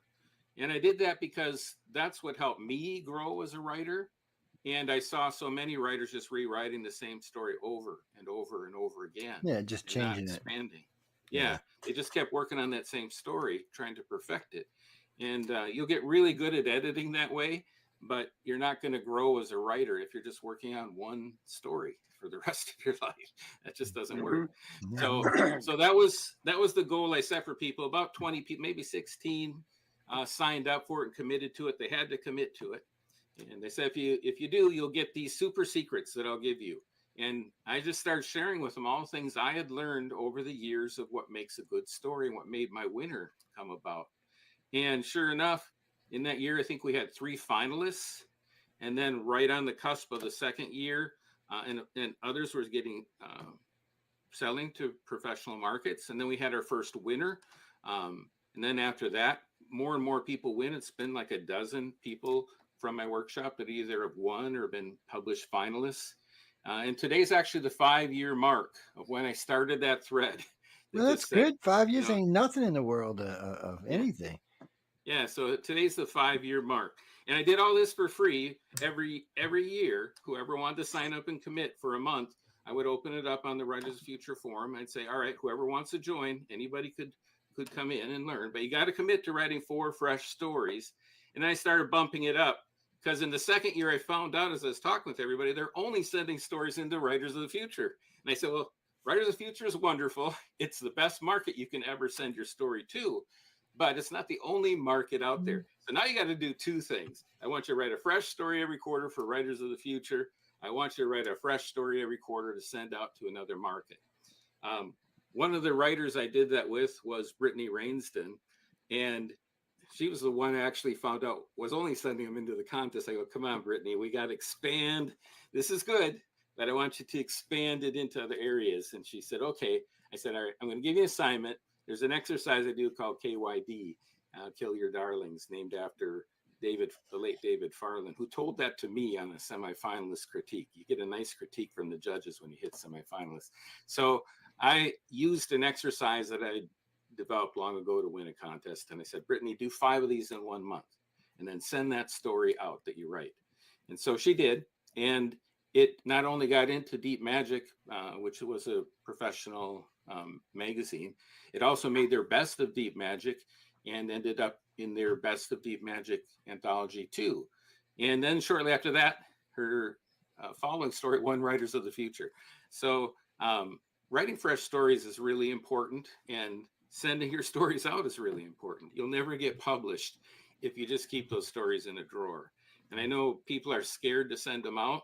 So that was another thing I did with the workshop. That's the challenge part of it. I challenge you to send those stories out. Don't just write good stories, send them out. Yeah, send them to somebody. Well, you said 14, and you know, I know when I first started talking with John and them, when a writer would tell me I sent it 14, 15, 20 times, I'm thinking years when it really wasn't true. I mean, 14 times is only 3.5 years. And so it sounds, well, people, because they have 4 quarters, you can submit 4 times a year. So, you know, but when I first asked somebody, I was like, damn, but you know, I've interviewed now over 100 authors for Writers of the Future, and a good bit of them were in the 14 range. I mean, probably a third or more were in that seems like a Goldilocks thing. Well, people, I'm not guaranteeing. Go ahead. Okay. That's the case because you got to learn your craft, and you learn it through writing. You can read about writing, but you also have to practice the techniques you learn. And if you're not practicing that, you never develop the skills necessary. Like in any art form, you actually have to work with it for a while before you become good with any job you do. Writers are one of the unique people who think, I created something, everybody should love it. It's brilliant. And it's like, well, we too have to I wish I could say that. Yeah, we too, you know, we're very connected to it. But that's unfortunately a writer hang up that all new writers think, well, I've made the most beautiful story. Why aren't they buying it? They must be blind. And no, the truth is we're apprenticing. That's why. We're apprenticing. Yeah.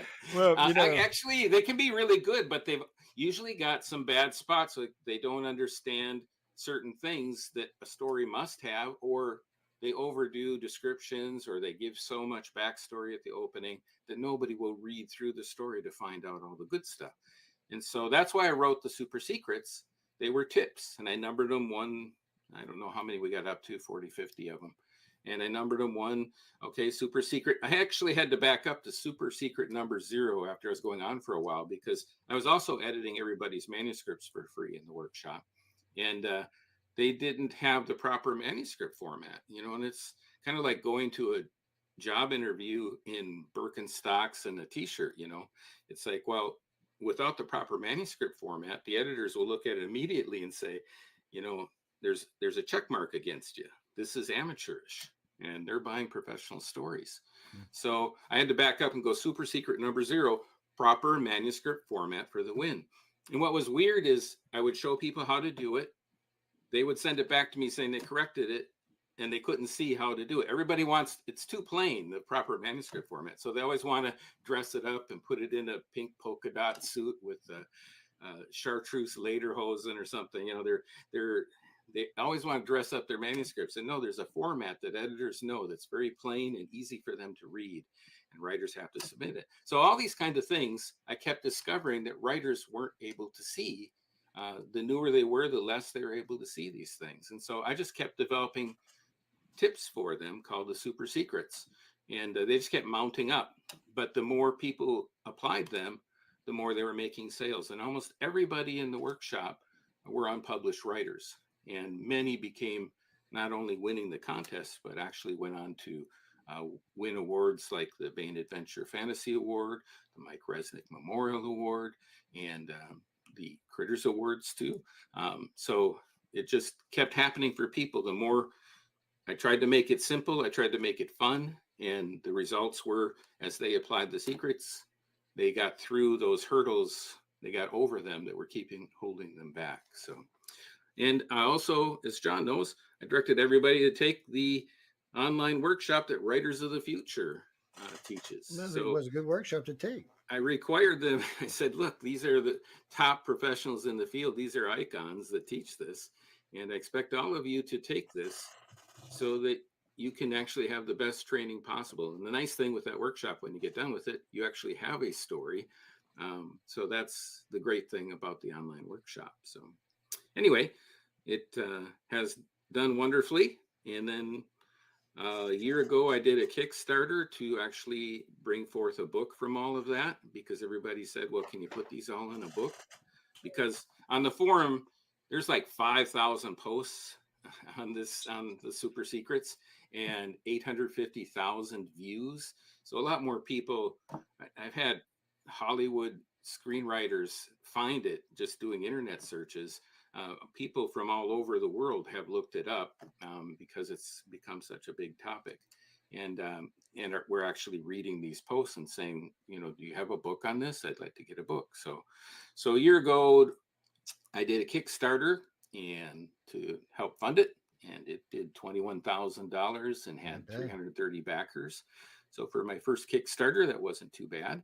And then we put out the book November 7th, while I was at 20 books to 50K, but in Vegas, a convention there for indie authors. And it hit number one bestseller in fiction writing books in pre-release. And that's release. I didn't know you could earn that tag, that orange tag, before the book's even out, but lots of people wanted it. And it surprised me because honestly, all my friends had already bought the book in the Kickstarter.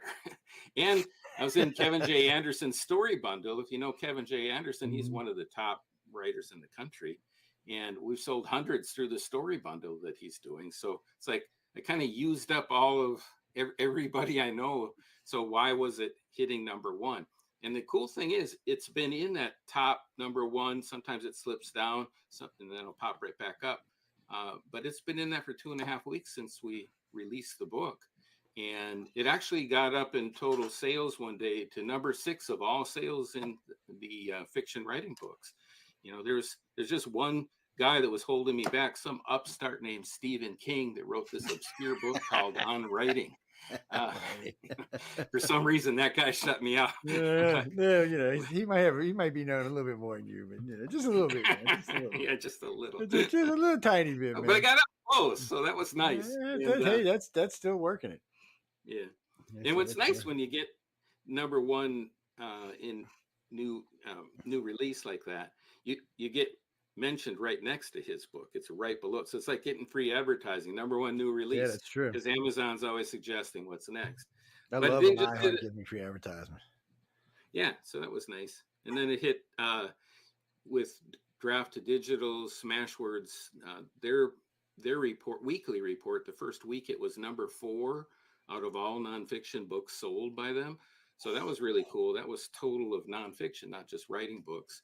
And hit number 1 in bestseller in Kobo as well. So, and the following week was in the top 25 again. So that was nice, number 10. So it's been doing really well, and it's been helping a lot of writers, and that's why I wrote the book. That's what it's out there for. Y'all go get your copy. I know a lot of writers listen to this network. We have a lot of authors on the network, and we have a lot of authors that listen to the network. I didn't realize how many until I started working with John, and I started getting people writing. Oh, I'm so glad you like authors now, Joe. I'm like, what do you mean? I don't like authors. They're still a pain in the ass. And they're like, well, you're bringing all these people on. I said, I got a lot of shows in network to fill, girl. What are you talking about?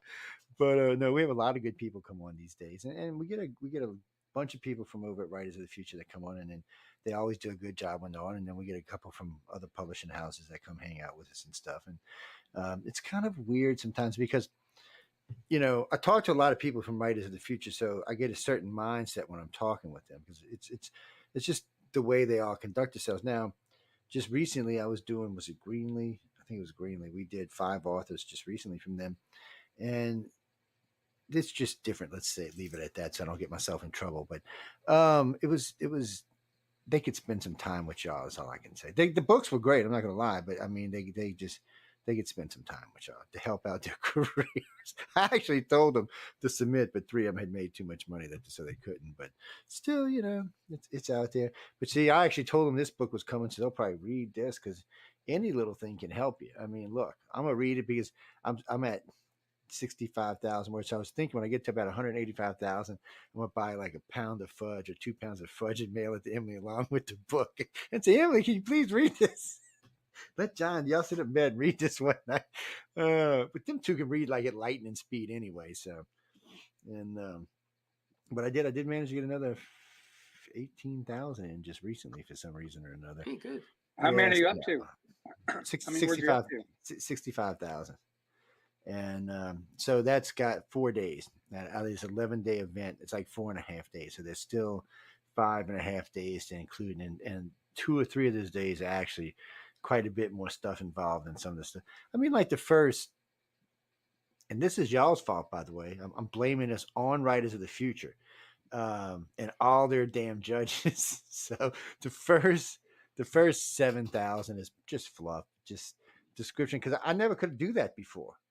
I never understood how any of y'all, you know, filled in the blanks or filled in from spot to spot to spot, you know, from what happened here to what happened here and the stuff. And I was never good at that. But hanging out with them, I've actually learned quite a lot of just lots of tricks, I'll say. And it's allowed me to have a little more confidence in those areas. We'll leave it at that. And being able to talk with people like you and other writers and other judges, you know, because I can ask them anything, which is nice for me. And you know, they'll give me a little bit more detailed answer a lot of times. So it helps me. I drive Dean crazy. He always just tells me, just write the bleeping thing. Leave me alone. I love Dean. Wesley Smith? Yeah, Dean Wesley Smith. Yes, he because I was asking him something a couple of weeks Dean. last time we was down there. I was asking. He said, "Joe, just go write the damn book and then bring it to me." I'm like, "No, I never bring you no damn book. You're crazy.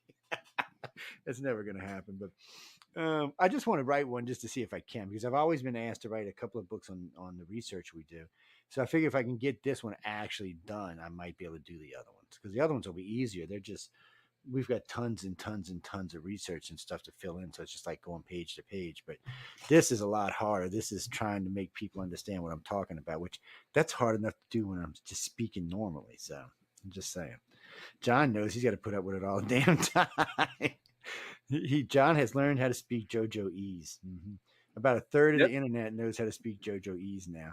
A friend of mine said, "What the hell is that?" I said, "If you text me on a regular basis, you'll know what it is." My brain works entirely too fast for my fingers. That's what the real problem is. And I catch myself. So now when I'm doing writing, I have to go and I have to go back. And I think that's what cost me so much time, is because I have to go back and reread, because I'll find myself leaving out sentences, leaving out words, leaving out paragraphs. It's just so I got to go back and make sure I'm putting everything where it needs to be. See, well, if you do it out of habit, you're just writing. So you do it out of habit. And guys, this book will help y'all with this too, as well. I know somebody had just asked me, you should go get it. Christopher, you should definitely go get it. I know you've been trying to write a book for a decade now. And what do you mean? Are you going to win if you, wait, what? That question makes no sense. So I'm assuming you mean, are you going to win if you buy the book? Win what? Win the contest? What contest? You got to, come on, man. You got to be more. Oh, you mean Writers of the Future? You can submit, and if you win, you win. If you don't, you don't. The point is to learn how to write a strong story that's written professionally. And when you learn the principles of writing, it makes something that's palatable to the judges, to the editors, and it's in a format that everybody knows good stories are in. So that's half the battle, is that most new writers and aspiring writers, they don't understand that you need a lot less than you think you do. Your readers are quick, your judges are even quicker. So doing these 5-page info dumps at the opening of your story explaining how the feudal system works in your medieval world, it's not needed, and it's boring to read. It's exciting to you. You should know all that stuff. So, but the problem is it's going to actually keep your readers bored. You know, the whole thing why people read is they're interested in the characters, the pace is good, and they want to find out what happens to this person. So what's going to take place? So the sooner you can get to the story, which is about that person and the struggle that they face to get what they desire, the more interested it's going to be to the judges, and certainly more interesting to the readers. So that's what I teach in How to Write a Howling Good Story, is how do you get to that point and start at the right point, and do it with a minimal amount of words with maximum effect. And when you do that, you're writing a professional story. It has maximum impact. And if you can come up with an idea that's unique that everyone else hasn't told, or at least give it a new twist, well, then you're going to rise to the top, because the judges are going to say, wow, I've never seen this before, and I don't know what's going to happen. So these are just natural things that make stories rise to the top out of thousands of entries that get sent into the contest, or in an open call when they're at a professional magazine. So, and it's even harder at a professional magazine because you're competing against Tim Powers and Brandon Sanderson if he wants to send a story in, and you're a new writer trying to break through in that marketplace. So what's nice about Writers of the Future is you can't have sold more than 3 professional stories. You can't have been published in more than 3 professional stories. So so you actually are with an easier group to win in, because you're not competing against, New York Times best-selling authors that are sending into the big magazines. So anyway, so that will help. Anytime you can have somebody that's done it tell you how to get there, and they've actually been there, they're worth listening to because they know the path. So that's what I tried to do, show them the path. Well, no, actually, Stephanie, getting the book is kind of it will help you. I don't want to call it a cheat, because you still got to work hard, but it'll save you a lot of guesswork. Well, that's the whole point. I mean, make it more fluid. We need a lot more authors out there. I mean, look, the storylines I've been watching on Netflix and Amazon and everything have just been crappy. I haven't seen much in the way of good fantasy or good sci-fi, not in since before the COVID. And I'm getting a little aggravated with it because I'm now not even watching TV because there ain't nothing to watch. No, we need good storytellers, good book writers that people want to make movies out of, or TV shows out of, or whatever out of. No, not all TV shows start from books, but a lot of them do. So I just want to see something good. I don't even care what it is at this point. I'm having sci-fi withdrawals or something. I don't know what to tell y'all. And I don't have enough time to really read, so it makes it even worse. And finding good stories that uplift you and keep your interest and pique your imagination, it's hard to find those. So there's been a whole trend of writing dark, down, just no hope futures. Dystopian. I'm not gonna be watching that. And that's not uplifting mankind. That's just accepting defeat. So yeah, see, I don't want to see stuff like that. I want to see good stuff. I am watching listening to Mission Earth. I'm in book 5 that John has. I started listening to it the other day, and it's I don't know if I'd call it uplifting, but it's funny as hell. That's for sure. Anyway, it's the current scene of planet Earth. It is. But it is amazing how close this is to what's going on our planet today. It just cracks me up. When I was listening to something the other day, they were talking about something in New York, I guess is what they were talking about. And I was kind of like, I mean, it could be taken out of a newspaper from today, or I shouldn't say newspaper because we technically don't have those anymore, or online newspaper. There you go, Bruce. How's that? I haven't seen a real newspaper. I couldn't even tell you the last time I seen a real newspaper.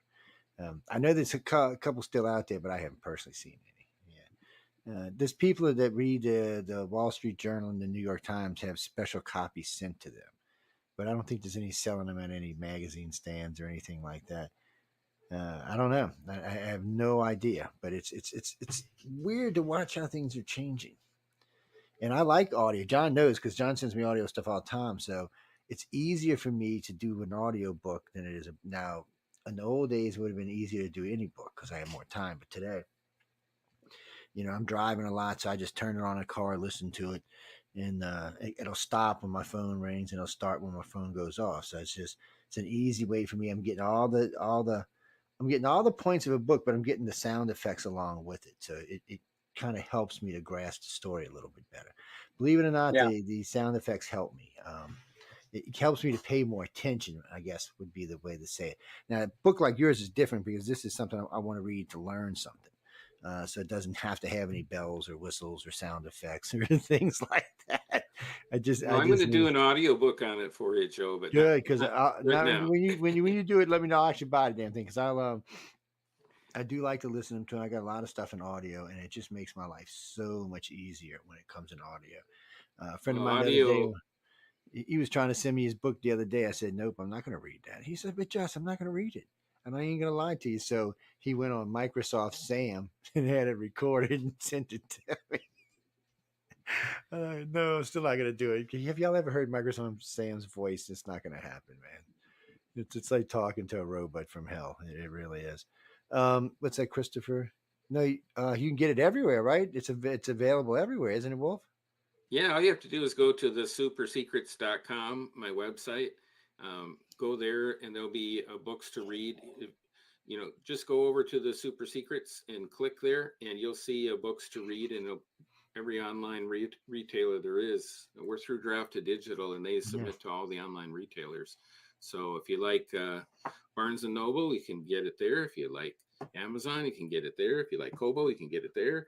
If you like Smashwords, get it there. So, and you can get it in, of course, ebook, and of course, trade paperback, the nice big paperbacks, 9x6. And I also have it in hardcover. So lots of great choices. Yeah. Hardcovers. I don't know. I got a thing for hardcovers. It's what is that, Michael? Yes, I do. I don't know. It's just a thing. I guess that's what I was raised on. We always had hardcover books in the house. Yeah, it's like I remember the guy. My mom was getting the thing of encyclopedia. He said, "Well, you can get them in paperback." She said, "I don't want no paperback. I want hardcovers." And ever since then, I guess it's just stuck in my head. It's whatever's easiest to read. People, hardcovers always cost way more than paperbacks do. So keep that in mind when you're thinking about a book.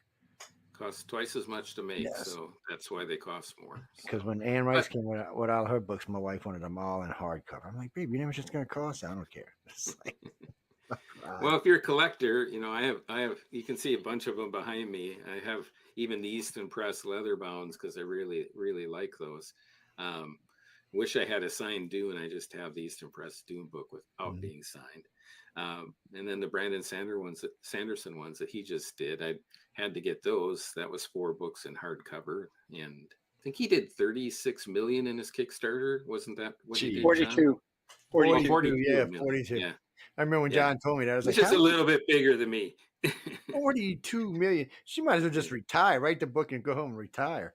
But you know what's cool about that? What Brandon did is he made Kickstarter realize that it wasn't just games and products that could be sold, but actually he changed the publishing industry because from what I was told, they didn't even have somebody over their book publishing division.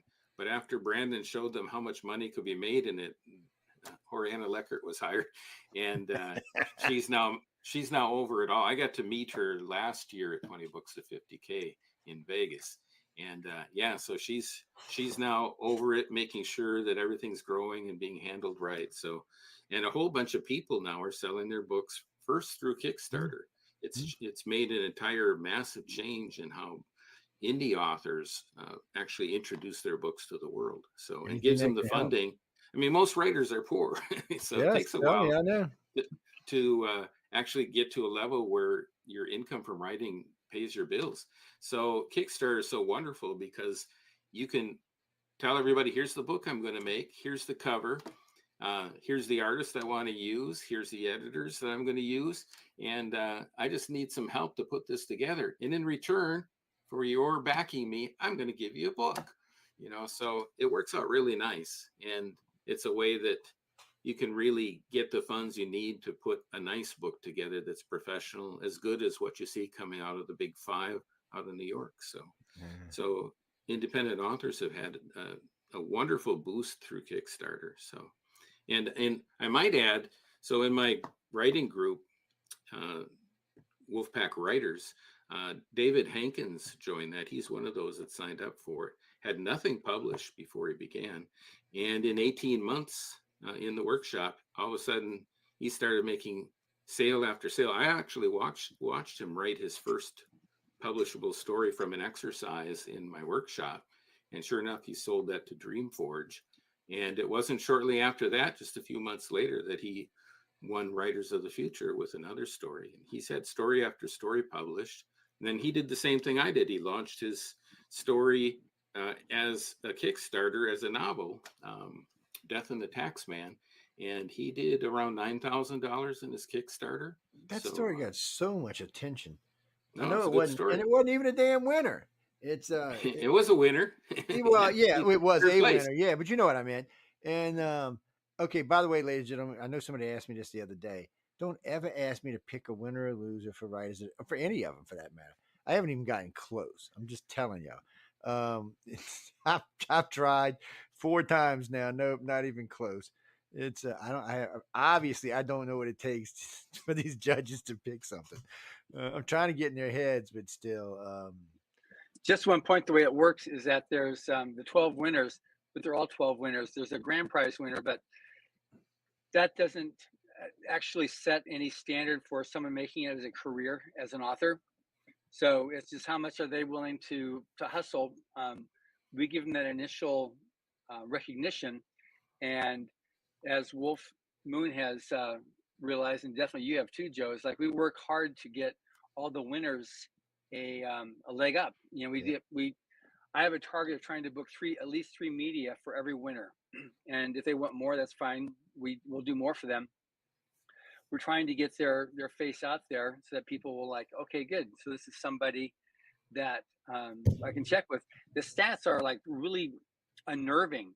So the need to help aspiring writers and artists, there are upwards of 4 million books published each year, with 75% being self-published, roughly 3 million. The sad fact is that the average self-published author makes $1,000 annually, selling only 250 copies. So that's what you're up against. So if you have something like Writers of the Future that can give you that recognition, I'll tell you right now too, about every 2 weeks I'll see press releases from an author newly published that says, yeah, I won honorable mention in Writers of the Future. Yeah. Anything that can get you to stand out helps with that competition of 4 million books.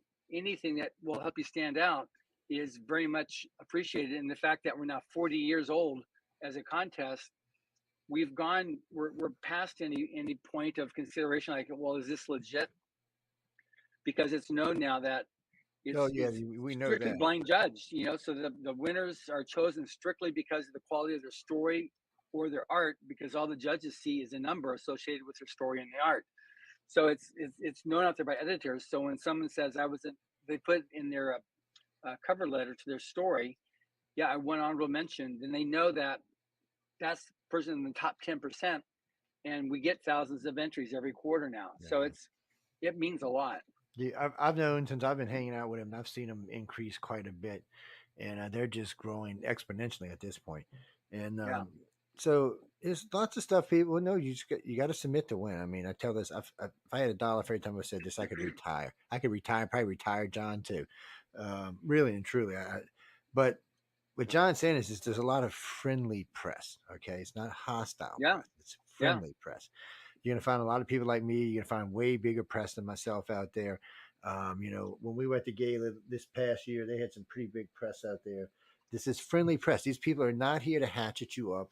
They're not here to beat you up. They're just simply here to put you out there. So missing stuff like that is it just costs you, because the amount of press that you would have to, in order to get this kind of press, and if you paid for it, you'd be, well, in the poorhouse.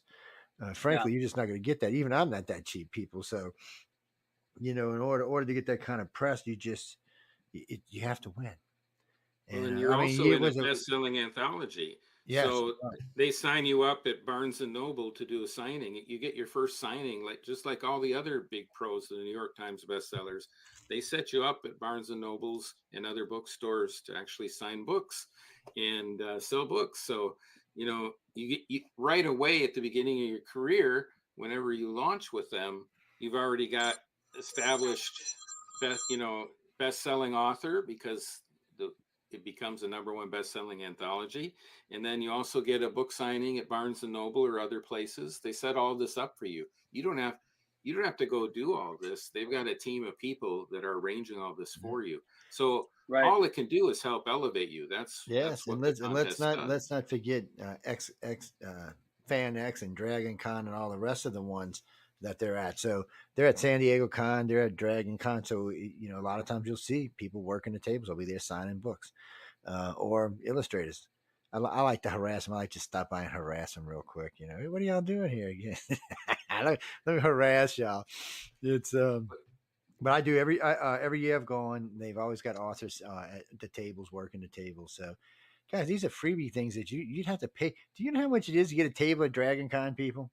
Do y'all have any idea? If you was a lonely little author who's barely making it at Dragon Con, you might break even if you're lucky. So you better take the freebies first before you go start paying the big money to go sit around. Or know I was going to share something on that with you, Joe.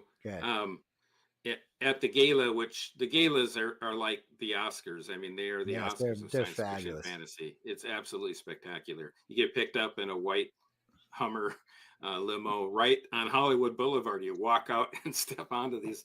So, I mean, it does so much to your mind to believe as all this is happening to you. It's very surreal while you're going through it, but it sticks with you. But the other thing is, at the gala, they have all of the top publishing people, like Toni Weisskopf from Baen was there. I got to visit with her. Sitting next to me at the table at the banquet was Blake Castleman, who at the time was over programming for FanX Salt Lake. And later on, Blake said, "Hey, would you like to be a special writer guest for FanX?" And I said, "Sure." And so they had me out, and I mean, that year they covered my hotel, they covered my booth space, covered some meals for me. Yeah, well, if you're good, they will. So that's the thing. So I got to do presentations there. I got to set up my booth and actually sell my workbook from there. Sold hundreds of copies. Let's say 150 copies in 2 weeks because it went to FanX. Also sold 35 Writers of Future, volume 35 there. So, I mean, these are just pluses that happen because they bring the right people together. Oh, and then, like, you get to know people like Kevin J. Anderson. Well, Kevin J. Anderson just did a story bundle for NaNoWriMo. And guess what? He invited me to be in it. So my book got to be in that. Hundreds of people got the book through the story bundle.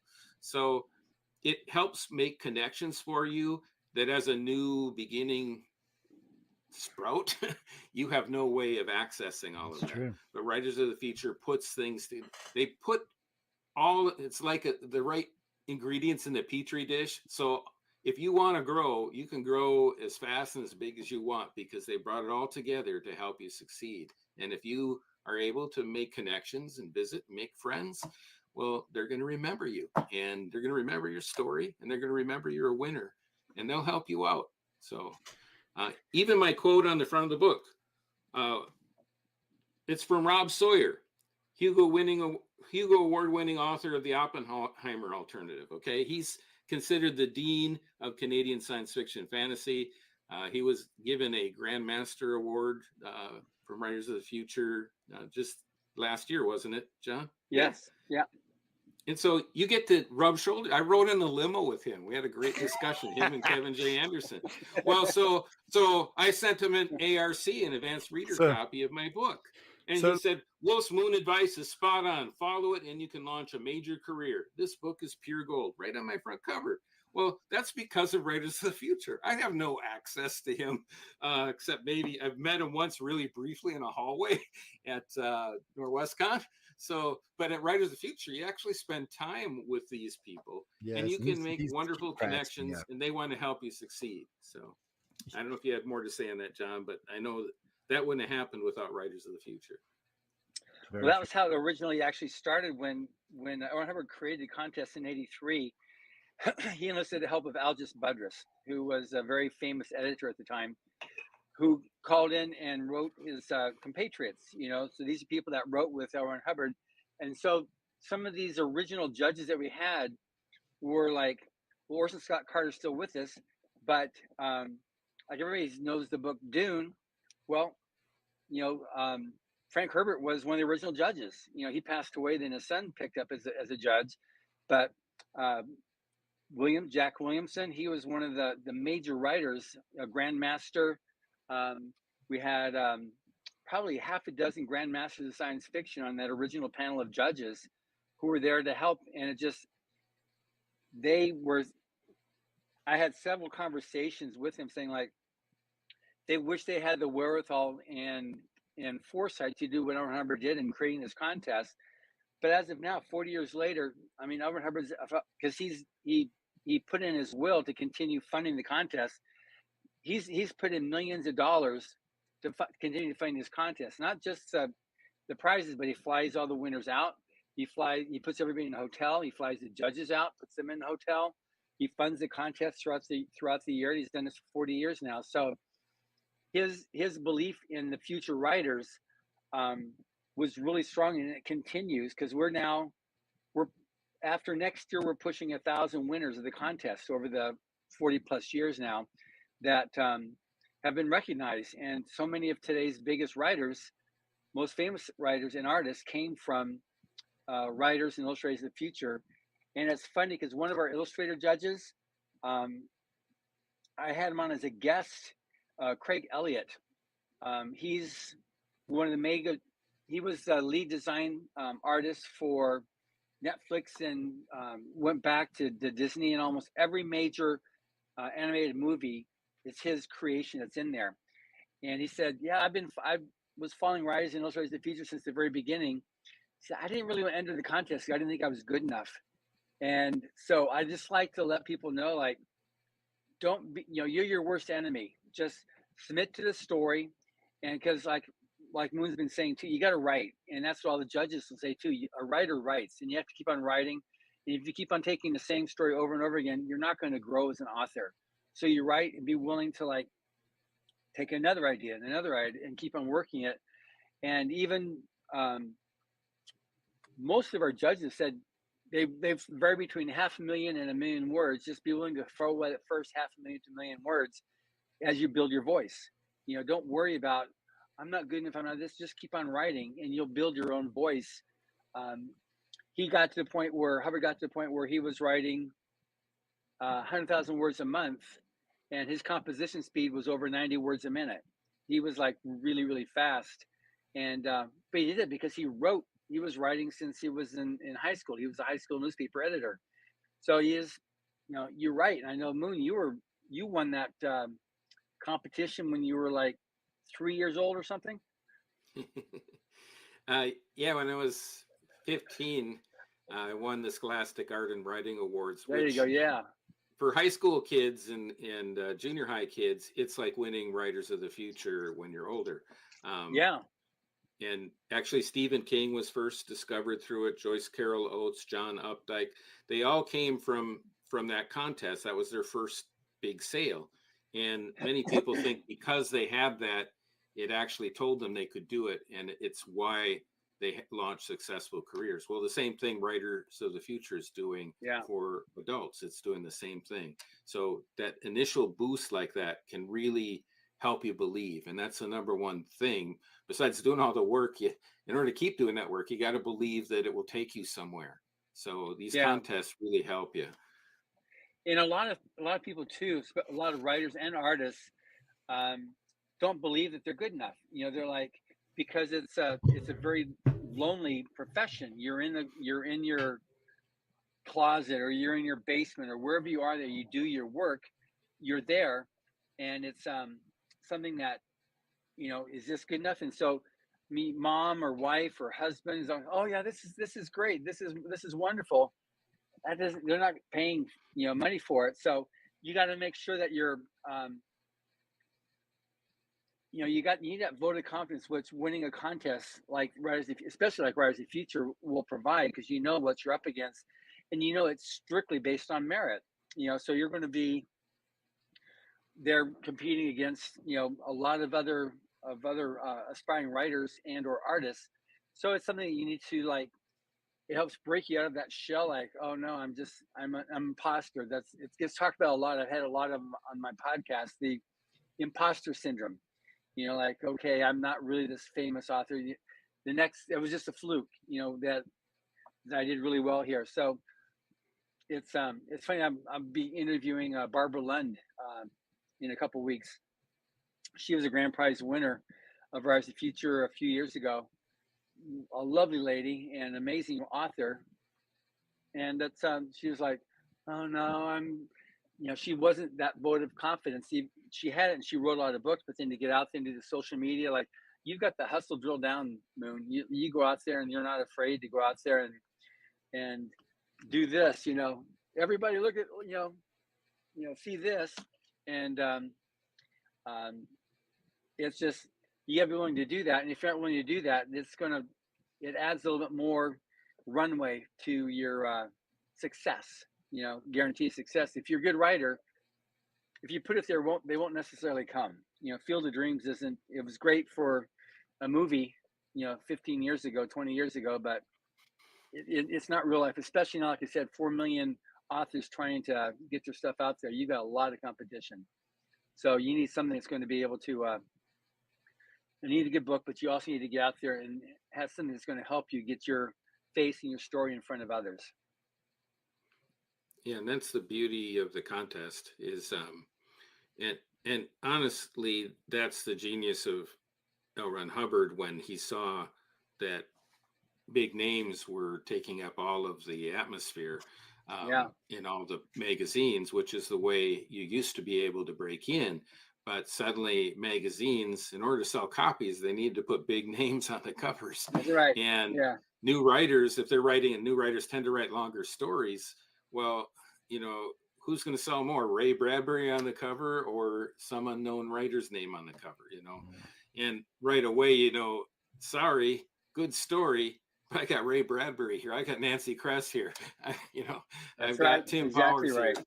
So it was shutting out a whole bunch of people that were very good writers. And Mike Resnick saw the same thing. So he started his magazine, Galaxy's Edge, to do the exact same thing, to give more ability for the newer writers to have some breathing room where people could actually see the spotlight shining down. They actually got put in and would actually get on covers and get known. So, and that's a lot of what this is. There are many good writers out there, excellent writers, but to get seen is very, very hard. And the only way you're going to get seen is if you get published. So, well, I mean, how many writers? How many writers? So there's 8 billion of us on the planet. How many do you think that are actively writing right now? Not wishing they could write, but actively writing. 1 million, 5 million? There's 4 million. Well, there's 4 million books published a year. So that means about 12 million people writing a year at least. At least. I mean, if you're getting 4 million books a year, I'm thinking maybe 20 million people are writing a year. Because I know how many people, and I've watched this. So, John, I'm going to challenge you. Rob Sawyer, I don't know where it was, but I listened to a video you guys did of him, and he was saying 99% of the people want to write a story, and then, like 99% of them don't. And he was going through all of what it worked, and he went out and out and out. And he said, when you finally do actually finish the story, you're like 1 in 10,000 or something. And it was really good to listen to him because everybody wants to write because we can write. Many people want to tell stories, but then to actually get to the point of actually putting words on the page was such a high percentage, then actually finishing what you write was such a high percentage, then finally getting published. He went through all the odds of that. It was a really good piece. I wish I knew where it was at, but if you can find Yeah, that, I'm not share sure, but that. yeah. It was, But it that's was one thing too. wonderful. That's one of the reasons why we also did this online writing course too, that you mentioned earlier in this interview, just that it walks the person through all the way for like, well, how do I even start a story? How do I come up with an idea? How do I, develop, the middle and the end? Because we have Orson Scott Card, Tim Powers, and Dave Wolverton, all three doing videos, just talking directly to you. They're not like talking to a group. It's like, my looking at you right now talking to you is how we recorded it intentionally. Plus about the dozen articles that Elwin Hubbard wrote to be able to help the aspiring writers. So with this happening, you've got all the steps you need to take to get a story completed that you can actually write a story. If you do it all, right, Joe? Yeah, if you do it all, it's exactly the point. If you do it all, it's definitely. So look, I actually started this. I think, okay, you got a curve of 17,000. Where is I said, oh, I can do this, and then I get to write, and then it was like the second night. It was the second time I was there. Second night I was there, and I realized I didn't realize how much I'd written the night before, and so I'm just, so then I hit the little button on the screen, and it comes up. 21,005. I was like, where the hell did this come from? So I was telling John when I see him next morning, I must have been channeling Elron because I was just but it's hard for me because one, I don't always get time. Two, it's not always that quiet around here. And my brain has to be on whatever it is it's going to be on. So in order for me to really write, especially what I'm writing right now, I have to be able to like see the story, I don't know, a day, maybe 2 days ahead, and then I can write it out. I can't just like a lot of writers do. I just like a friend of mine, Nick Redfern. He goes 9 to 5. He gets up in the morning 9, sits down in front of typewriter, 5 o'clock he quits. There ain't a shot in hell I can ever do that. I'm just gonna be honest about it. Now I know Dean Wesley Smith can do it too, but I just it's nuts. It's nuts. I mean, that's got to be whatever your thing is what your thing is. However you write. I mean, Moon's got his schedule. Every writer's got their own. It's not like, so like this is the time you write. It's not 9 to 5, that's for sure. For me, it's like midnight to 3 a.m., midnight to 4 a.m. And sometimes I'll put it on my phone and then I'll send it to my computer to correct it. And because typing on the phone is a disaster for me to start off with. Good always turns into hood. The F word always turns into ducking. I mean, really and truly, this phone just does whatever the hell it wants to do. It just changes words on its own. So you got to kind of pay attention to what's going on. But see, I'll probably read this over the weekend, this weekend or next week. I'll probably read through it, and then I'll probably try to get back to what I was doing because we're gonna have a lot more free time during December. So I might actually get some time, sit down in front of the computer and just bang away. Or I got my laptop too. Sometimes I'll have my laptop in the bedroom and I'll just start banging away on it. That's a nice thing today. The only thing I miss, I used to have a good pad, but it's gone the way of the dodo bird. So, but anyway, the one I gave you? Yeah, that one and another one. I've 2 of them, not just one, 2 pads. You lost the one I gave you? No. I never got that one back. Yes, you did. No. I'll have to tell you that story. We'll talk about it when we're not online, but I'll have to tell you that story. You fibbed to me. No, I didn't fib to you. Somebody I'm fibbed telling to Sarah. Me. So listen. Sarah. All right, I'm going to tell you now. So John and them had got me a really nice iPad with all of Elron's stuff on it, and I'd been going through it, reading and using it, and somehow I got lost. Well, they said it was in a rental car, and the guy said, no, it wasn't. And I kept harassing him about it. So he said, oh, I found it. So I said, okay, I go over there. There's a pad, and it opened because I didn't have any codes on it or anything. So, because it's just the one I was using. So, and the stories were there, and it was weirding me out because a lot of the stories I had been reading and watching weren't where I left off. Then I realized that most of them weren't actually there. They were just the titles and nothing else. Some of them were there, but most of them were just not there. And since I know there's only one way, there's only 2 ways that could have happened. Either someone went in and deleted or left the titles, or someone never actually put them in there.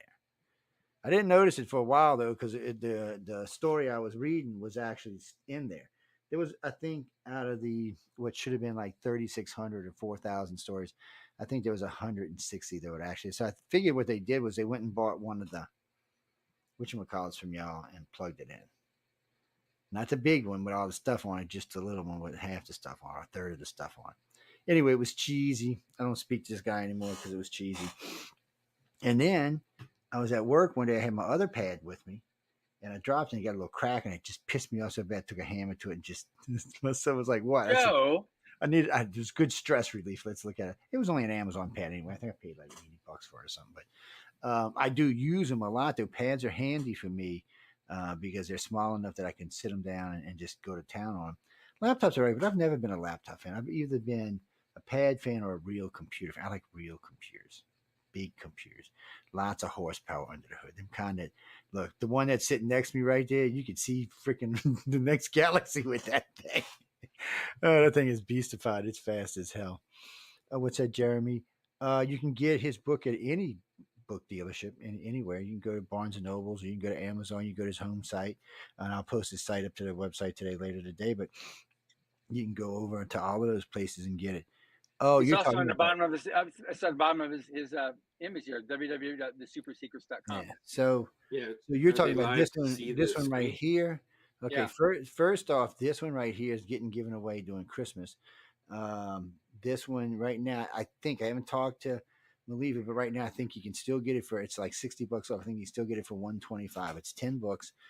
It's 158 stories and tons of artwork in it. Yes, and there's all kind of other little things in them too. But that is from 30 to 39. It's 10 years. Oh, there it is right there. There we go. There it is right there. So you can see it. All you have to do to go is to the UPRN website. Yeah, that's like an and awesome click it. little thing there. Show them Yeah, again so there, Moon. it's pretty. So the one that we got behind me is going to get given away for Christmas. But meanwhile, you can go over. I mean, they're cheap. I mean, $125 for all those stories is ridiculously cheap, people. I mean, really and truly, there's a lot of good artwork and there's a lot of great stories in there. I've been through all of these. I've read all the stories in all of these. So y'all can go check them out. I think I'm down to like 26 now. And no, that's the last one I got in the house, actually. That's one. But the most important one you have to see is this one. That's the one. That cover for your book. Yeah, volume 35. You know what's so cool about that? I actually met Bob Eggleton. So this is his art, everybody. So, well, I lost some books. Anyway, that's his art. I actually met him at a Nebula Awards once, and I said, Bob, my goal has always been to get your art on the front cover of a book. I love your art. And he said, well, you can always talk to a publisher and see if they will pay to have an original by me. When I won Writers of the Future, guess what? On the cover of my book was Bob Eggleton's art of the one I was in. So I got another dream fulfilled by winning Writers of the Future. So he's a very excellent artist, very famous. So Jimmy, Mr. Reed. Joy. Now we start giving books away December 1st. We start giving lightsabers away December 2nd. So we got a bunch of stuff we're going to give away. I got to go through and see. Right now, currently, I got about 400 books in the house. And I got to go see what we're going to give away. I don't know. I don't think I got any. I got to look and see. I know what you're talking about, but I don't think I have any of them left from last year. I'll look and see. I got to go through my last year's stock and see. Now, this one behind me, the one you see up there, the one the lightsaber is pointing at, that one we're giving away in about 15 minutes. So y'all can send that one. And my gift to you. This is my personal lightsaber. Y'all cannot have this. And but you can get these. He's going to give away 42. Mark said he's going to give away 42 this year. And well, you know what's interesting about this company is I thought they were out of New York City but they have two branches in the United States. The company itself is actually out of England. Yes, I didn't know that. No, I did not know that. None of them had an accent. Well, how do you know? Usually if somebody's got an accent, I can say, where are you from? But these guys didn't have an accent. So I think that's where the home company is. But the people who handle this are all out of the United States, yeah. So he didn't tell me. He hadn't given me a list of the 42 yet, but he'll send me a list probably this weekend of which ones they're going to be. I know they're going to be some Kylo Rens. I know there's going to be some Luke Skywalkers. I know, and pretty much if there was a famous Jedi person, they'll be giving away at least one of them. Yeah, I think that's why he's giving away 42 this year. And so Now they made a lot They of need money to make last. a Jedi Joe. They need to make a Jedi Joe version. Yes, they have a Jedi Joe version. Actually, it's not this one either. They actually have one on the thing. It says Jedi Joe on it. I know. I should have bought it. No, you buy, give it to me free. Ain't buying a damn thing. Do you have any ideas how much? Even this one, which is a cheap one, is like $200. That's an oxymoron. Nothing cheap is not $200. Well, it's a. I guess it's true. Inexpensive. They're great. They make good quality lightsabers. Yeah, secret now. While we're on this subject, a secret. Now, listen, y'all can hear. See, I'm beating this lightsaber. Okay, be sure. If you're just going to hang it on a wall, you can keep the glass tube, the ones it comes with.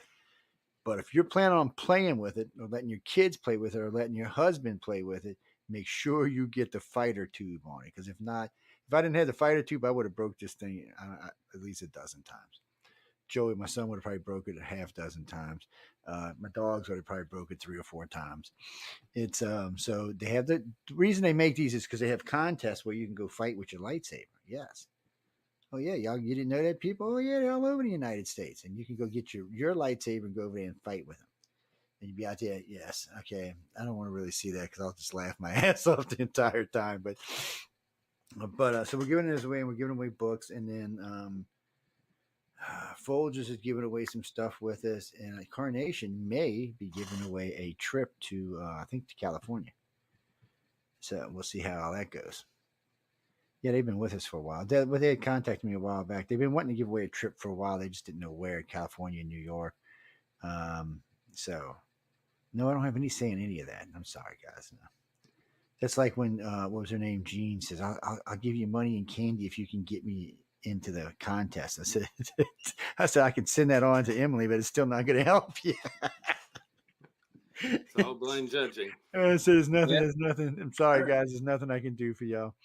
It's actually one of the purest judging systems I've ever seen because you send your stories in without your name on them, and it gets put into a system where you're just a number, and then the first readers go through it and they send it up to the coordinating judge, and then she doesn't have any name. She's just judging purely on how good is the story. Does it grab her attention?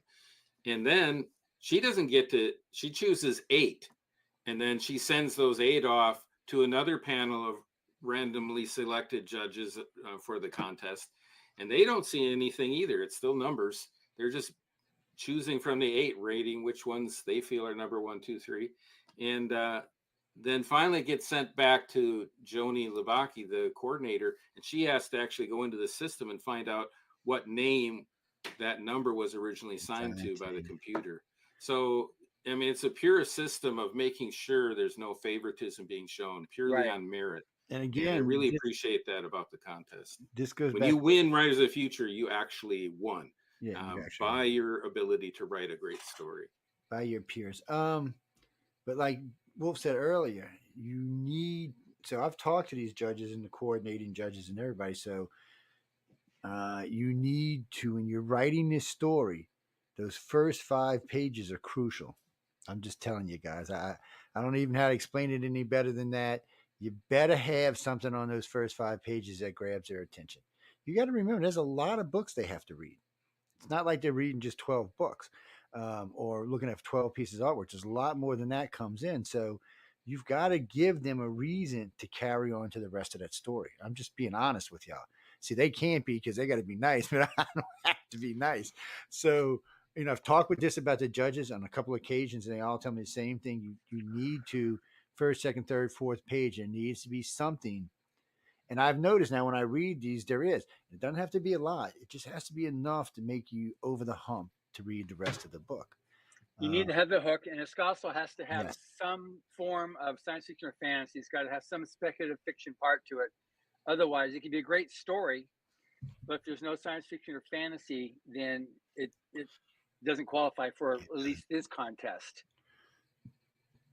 So I'm just being honest with y'all. That way, you're not, because like Wolf said earlier, if you start, writing out how your map's going to work in your first 4 pages, you're not going to win. Even if your story is great, you're just not going to win. That's actually in the book, that rule. I have a 5-page rule. I didn't come up with it. David Farland was the one that talked about in the first 5 pages, your character better be established, have the problem hit them, and be ready to start their journey. So the inciting incident has to happen, and they have to be packed up, ready to go by the end of page 5. So that was his rule, and he wrote about that in his tips that he used to do. And it's a really good rule to follow, whether you're submitting to Writers of the Future, whether you're submitting to other magazines. So what you talked about, Joe, is exactly right. I talk about that in my book. And even on the first page, if there's certain tricks that you can do to make sure they'll read to the next page and then the next. And I talk about that as well. And then finally, even your title. I have a whole section on title is your first hook. A rose by any other name is not just as sweet. Your title, David Farland, the former judge of the contest, the coordinating judge, he used to say he could tell a winner just by the title. And he said, if it was intriguing, it almost always meant what followed was intriguing as well. And so even your title, working on titles, which I talk about in my book, how to make sure that you have a title that hooks, making interesting titles that hook, because that's really where your story opens, with the title. So if you can hook them right then, half your battle's over. They're already like, this is interesting. I wonder what this is going to be about. So like my title, Super Duper Moon Girl and the Amazing Moon Dawdler. I actually sat there to get my title for my winner. I actually looked at a whole bunch of Nebula and Hugo winners and noticed that they all had crazy, weird, different titles, but they intrigued you and they hooked you. And I said, okay, I'm going to think up my own. I called it back then the crazy title exercise. I teach a workshop on it, but now I just call it the intriguing title exercise, because you don't have to go crazy, but you do have to be intriguing. And that's where my winner came from. I spent an afternoon looking at all the different titles out there, and I said, all right, what would be a good title for my story that would actually make those judges sit up and go, I want to read this. And I had started with, well, I'm going to have a girl on the moon. Let's call her Moon Girl. Well, that's not interesting enough. Let's call her Super Duper Moon Girl. Okay. And so she's going to be on the moon. She's going to wear a cape. She's going to use that cape to hide her disability, to deal with that. And then it was like, okay, who's her companion? She needs something else. And I go, oh, a moon dawdler, because my grandma made a little toy for me when I was a kid, and she called it the moon dawdler and said he lived on the moon. And so that's where I came up with Moon Dawdler. But that still wasn't enough. I go, let's make him the Amazing Moon Dawdler. And then I put it all together, Super Duper Moon Girl and the Amazing Moon Dawdler. And I had my title. That was it. I mean, that's where the whole story began. And the very interesting thing, I forget who announced me, nuclear physicist. I can't think of his name at the moment. Anyway. Is it Greg Benford? Yeah, Gregory Benford. Yeah. So when he was introducing my story at the stage at Writers of the Future, he read the title, Super Duper Moon Girl and the Amazing Moon Dawdler by Wolf Moon. Everybody laughed. And it was this happy laugh, you know. And he chuckled too. He said, the title alone makes you want to read this story. At least it does for me. And it was so cool. It's like he didn't know that was how the story began. There was the title to actually catch your attention. So there's a tip for you from my book and from Winning Writers of the Future. That is how my winning story actually came about, was just trying to make a title that would hook the judges. And then this great story unfolded from that. So there's a thought for you. Even think about your title, because that's the first thing they're going to read. And that's the last thing they're going to look at as they try to remember stories that they're selecting out from the group. So if you've got an interesting title, go, oh yeah, that was a good story. So Jenny, you've got a lot of competition.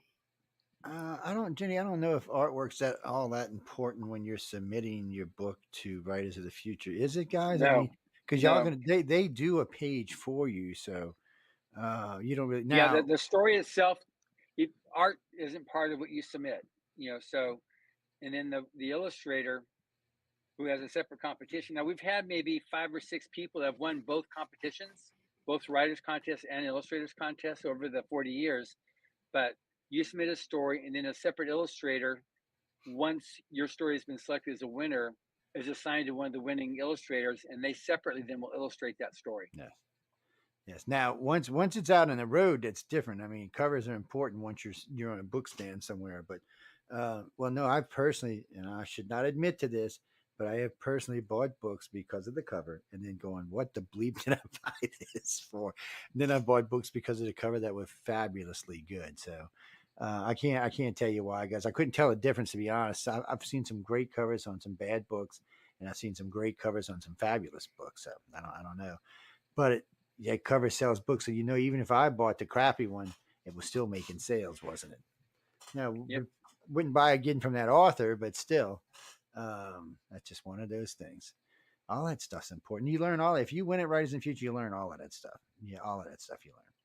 And Wolf's got the book here; it'll teach you a lot of it yourself. So I would not, unless you're like a talented artist. I would This is not. cute. It's in there. Anyway, get back to what I was saying. Unless you're like an outstanding author, illustrator, I would not do my own illustrations for. I don't even do my own illustrations for the radio station. I usually have somebody else do them. And yeah, we have somebody else do. Matter of fact, I was harassing Tom Wood to do something for me in the near future. Yeah, no, he's That'd be good. expensive, man. Jesus, that boy's expensive. I told him He did said, the "Look," fire dragon on the last issue, didn't he? I told him, but we Yeah. friends, Tom. But we Yeah. friends. Yeah. He's There's a lot of stuff incredible. going on. So probably on this show in the future, I've talked with Tom with Tom Woods about this, and I've talked to now why does his head go out of my brain? Oh man, I love this old guy, and I can't remember his name for nothing now. Oh, Larry. Yeah, Larry Elmore? Elmore. So I've talked to him. I talked to April. I talked to three illustrators and 2 winners.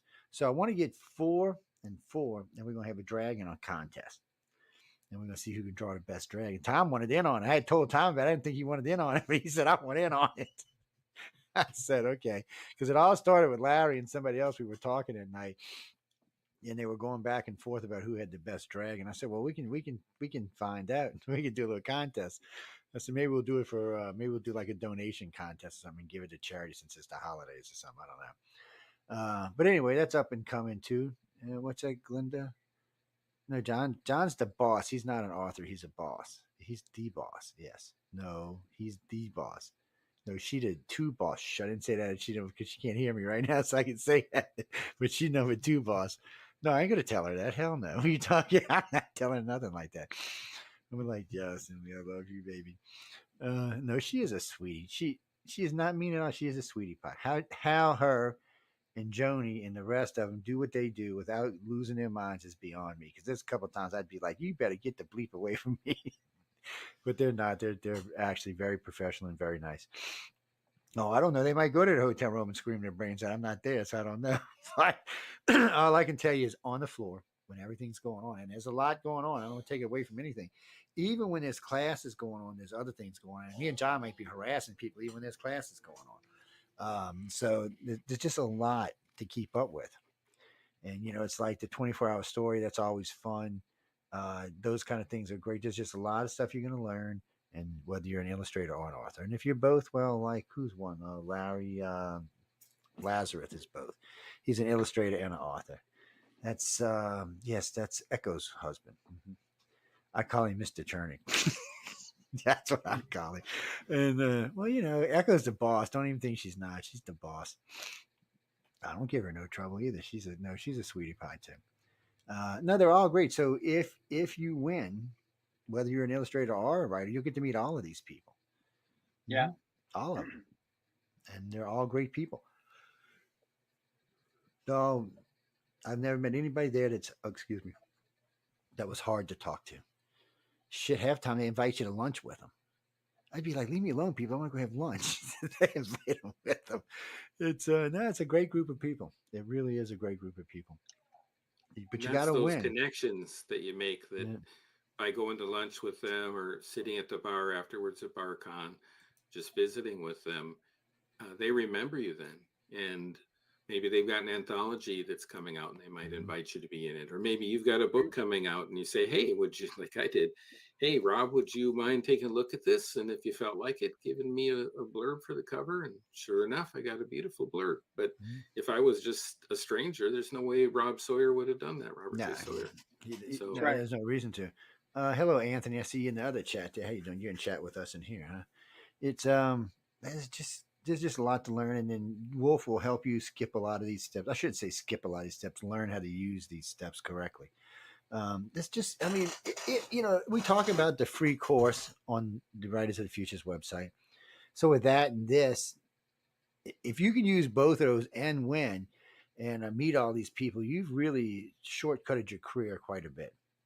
I mean, you've probably knocked out 10 years of making yourself crazy trying to figure out something if you can do this. I mean, if you can get there and win. I'm just going by from what I've seen. So as far as the illustrators go, I've seen quite a few of the illustrators get jobs with the judges. Authors are different, but I've even seen a couple of authors get jobs with judges. So, but there's so much out there, and you got all these gaming companies that are looking for people, and now we got even more gaming companies, so they need storytellers, and they need people drawing and painting and everything else. Nobody's going to use that. AI sucks. It doesn't tell a good story. I have now read 11 AI stories. I ain't gonna lie, and usually in the middle somewhere it becomes jibber jabber. No, really, it becomes like jibber jabber.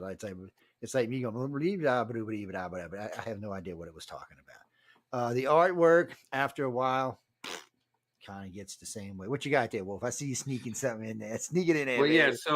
So here, just recently, this is Joshua Palmatier, Zombie Needs Brain Companies, and he's a professional market, Cephala approved, and he does 4 of these a year. All right, so this is edited by Stephen Kotowich and Tony Pye. Both of these are Writers of the Future winners. Stephen actually won the grand prize that we were talking about, the $5,000 prize. And guess what? When Stephen was putting this together, he messaged me and he said, "Hey Moon, I'm nervous. There's another one called Dragon something," and he goes, "I'm nervous I won't get enough submissions. Can you talk to your people about submitting to this?" And I said, "Sure." And so I went to my writing group and the Wolfpack writers, and I made a challenge for them. I said, "We're all going to submit stories to this. Who's committing?" And that's part of that challenge, that commitment thing. So we all did. And myself and David Hankins, that I already talked to you about, both got submitted, got published in this out of all of that. And then everybody else had wonderful stories to send elsewhere too. But again, why did Stephen contact me? Because I was a Writers of the Future winner. He knew me, and he said, "Hey, I'm doing this, and I know you've got a lot of writers with you, and would you mind encouraging them to submit to my anthology?" These are those connections that we're talking about that happen because you win the contest. As different members rise up in the field and become editors and put together anthologies, you're kind of in a club, because we all know how hard it was to win the contest, but you also know whoever won that contest deserved to be there, and that their writing is good enough that you could invite them into your anthology and get quality work. So that's just another beautiful thing. More opportunities happen, because of people because of winning the contest. And this is just another example. So I got in this, I was already planning on entering the contest, but for sure when the editor said, "I need more stories," you bet I wrote a story for him. So did everybody else in my group. And 2 of us got in because of that connection. So it creates a new network for you that you wouldn't have had on your own. And it actually stamps you as a professional writer. So it certifies that what you're producing is at a professional level. And that's really important, because when people are putting together anthologies, a lot of times they don't have the time to open up as much to newer writers, because it's a lot of extra work, and they have to hire people to actually read 1,000 manuscripts to decide which ones go in. So again, Writers of the Future makes a lot of things happen that you wouldn't normally have happen for you, just because of those connections and being part of the alumni that actually win. So Jenny, Stephanie, you mean this show? Since you don't know Carmen, you will have to submit to me at icar@cox.net. If you know Jeffrey Pritchett, you can submit to him as well. You have to submit now, because I'll be talking with Carmen, so this show's going to book up really fast. No, you have to be a published author. You mean you don't have a book out yet, and you want to introduce your book? You know what? Send me the information on it, and I'll give it to one of our readers, and they can tell me. But generally, it's going to be published authors or published illustrators, because there's a lot of y'all out there that we're just trying to give everybody an uplifting hand. Is all we're doing. Whether it's Right. one listener or five, because we don't even know. John and I were talking this earlier. We don't even know what the listenership of the show is going to be yet. It might be 5 listeners, might be 500,000. I know it'll be featured in the featured category, so I know there'll be at least 200,000 going to get to it sooner or later. Um, but no, yeah, just submit icar at cox.net. That's ICAR at cox.net, and you can submit. Judging from the way I just read that, you look like you might need this book in front of me here, How to Write a Howling Good Story. You seem to be very nervous in the way you're writing in the chat group, so you might want to give it a listen to. Bernice, no, you can use. I keep telling y'all this every week. I know we could finally, some of y'all started using the chat in the other room last week. We have 1, 2, 3, 4, 5 Facebook pages you can use. You can also use 2 YouTubes, a Twitter, and Roku. Well, you can't chat on Roku, but you can use everybody else. And starting next week, sometime, I don't know the exact date, but sometimes Prime will be part of the station. So yeah, we'll be able to pick us up on Prime. I haven't, and y'all can write into this. I haven't decided what I'm going to name this Prime station. Is it going to be United Public TV, or is it going to be UFO Paranormal TV? So if you got any preferences, write to me at icarcox.net. I'm leaning towards the United Public, but we'll see. I still haven't talked with my station manager yet, and she's got a lot of pull at how this is going to go. She already said she's going to beat John up. I don't know what John did. She said, I'm going to bust him up. I was like, damn, don't be hurting John now. Leave him alone. No, it's Michelle DeRoche is the station man. She hosts the Outer Realm on 2 nights. She's a sweetheart. She didn't say that. You stop saying those things She about is her. evil. She is an evil. Sweetheart. She is evil. Y'all just don't know. We getting close. I love Michelle. She is evil. No, she's a great manager. She's almost got this side of the station full, so we might be a split coming up real soon. But that's when we do that. I'll let everybody know. Well, it'll be strictly UFO Paranormal Radio and strictly United Public Radio, and those shows that go into each category will be there. Right now, we're mixed, and both stations are together, and all the shows are mixed together. A variety section, whatever we're doing is there, so you can go see them. But more than likely, here in the near future, shows like this one and John's and News on the Flip Side, and some of the help yourself shows and all will probably get moved to the other network. Just a heads up. I would say before summer. I go to visit them in April. It might even be done before then. It would be nice to debut it while we're out there. Yes, and speaking of that, I would talk with Carmen yesterday. Carmen, none of y'all know who Carmen is. John does, and I do, and Wolf does, but the rest of y'all don't. But Carmen does a lot of booking for us. John hooked me up with him. He does a lot of booking. So we're going to be booking sometime starting right after the first year. And I know he said he had to clear all this, but we're going to be booking some of the winners from this year ahead of time before the contest, before we actually go to the contest. I think we settled on 4 and 4 is what we settled on. Four winners and 4 of each. 4 of the winners from each side. More than likely the main winners.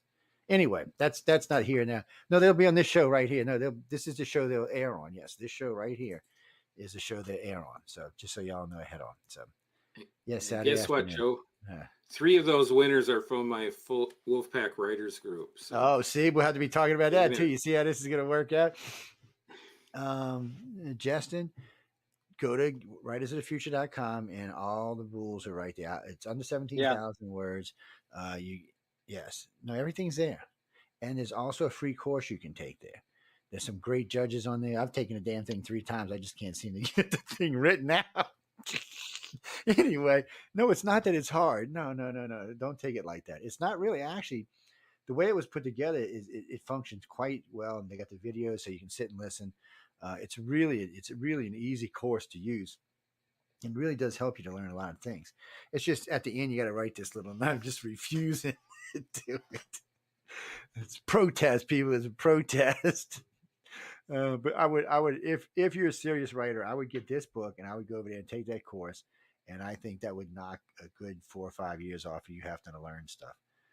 And then when you get there, you can probably knock another good 4 or 5 years off your career by paying attention to what all these judges are teaching you. I'm telling you guys, I learned a lot of different things, a lot of different ways to get through problems. There's a lot of problem solving there. And you know what? There's more than that. Like A couple of times, Dean liked to get up there and explain, the financial side of this.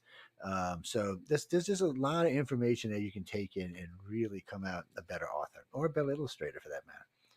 Well, I don't want to leave the illustrators out because the echo might smack me or something. So I got to stay on her good side. But really and truly, you can really, really, really save yourself some time. Like I said, I'm gonna read it this weekend because I'm kind of stuck on something I'm doing right now. So this will probably give me a couple of ideas. Matter of fact, I went through, what was it, Monday?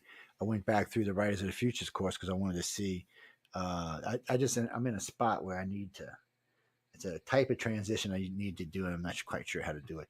And I've been going back through my head of all this stuff I've been hearing the judges talk about. No, we're not allowed to record any of it. Sorry, guys. No video. No. You can see it, pictures. That's all you're going to get. You're not going to get any video record other than when they do like the when they show the artwork, the reveals. So reveals you'll see on video, but you're not going to really hear anything. And any other than that, the courses are no. We don't video or audio. We just take pictures. Because the idea is you got to win to get there to learn. It's cheating if we do it the other way. God, y'all are ornery tonight. Now y'all just ornery. I can just tell. No, it's called cheating. Win the contest and go. Just win it. Wait, what? No, if you win from here, I want half. Oh no, I'm just teasing.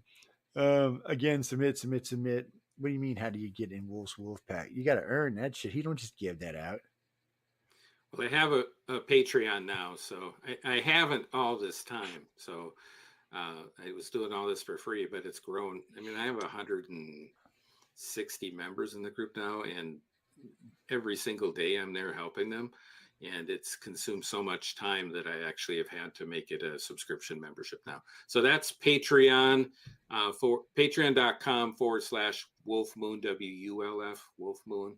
And I just started this a month ago, and I've got like 60 Patreon members now.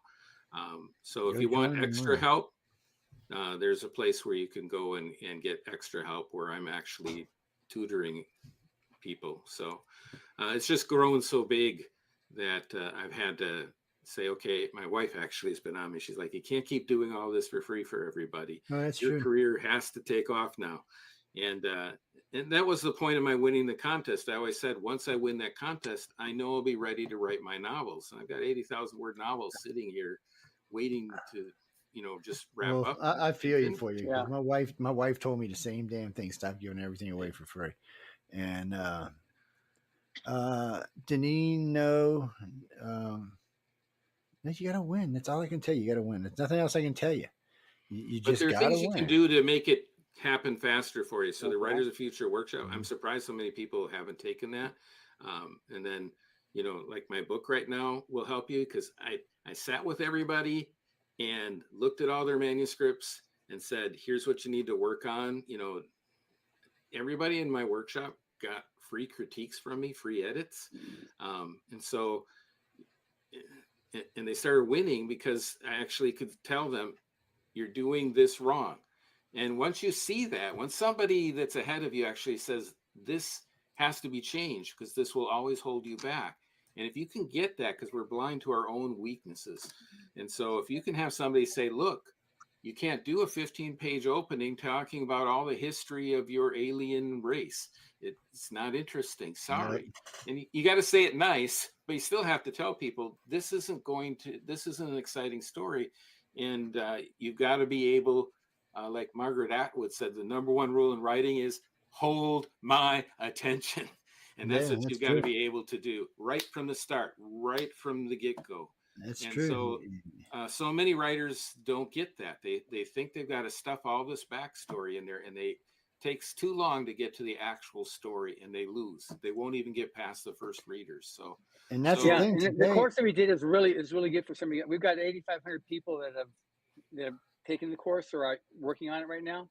So it's been a very successful course. It's free, and that helps a whole lot. I mean, that's everything that you see on writersoffuture.com is free. The entering the contest is free. The podcast is free. The blog is free.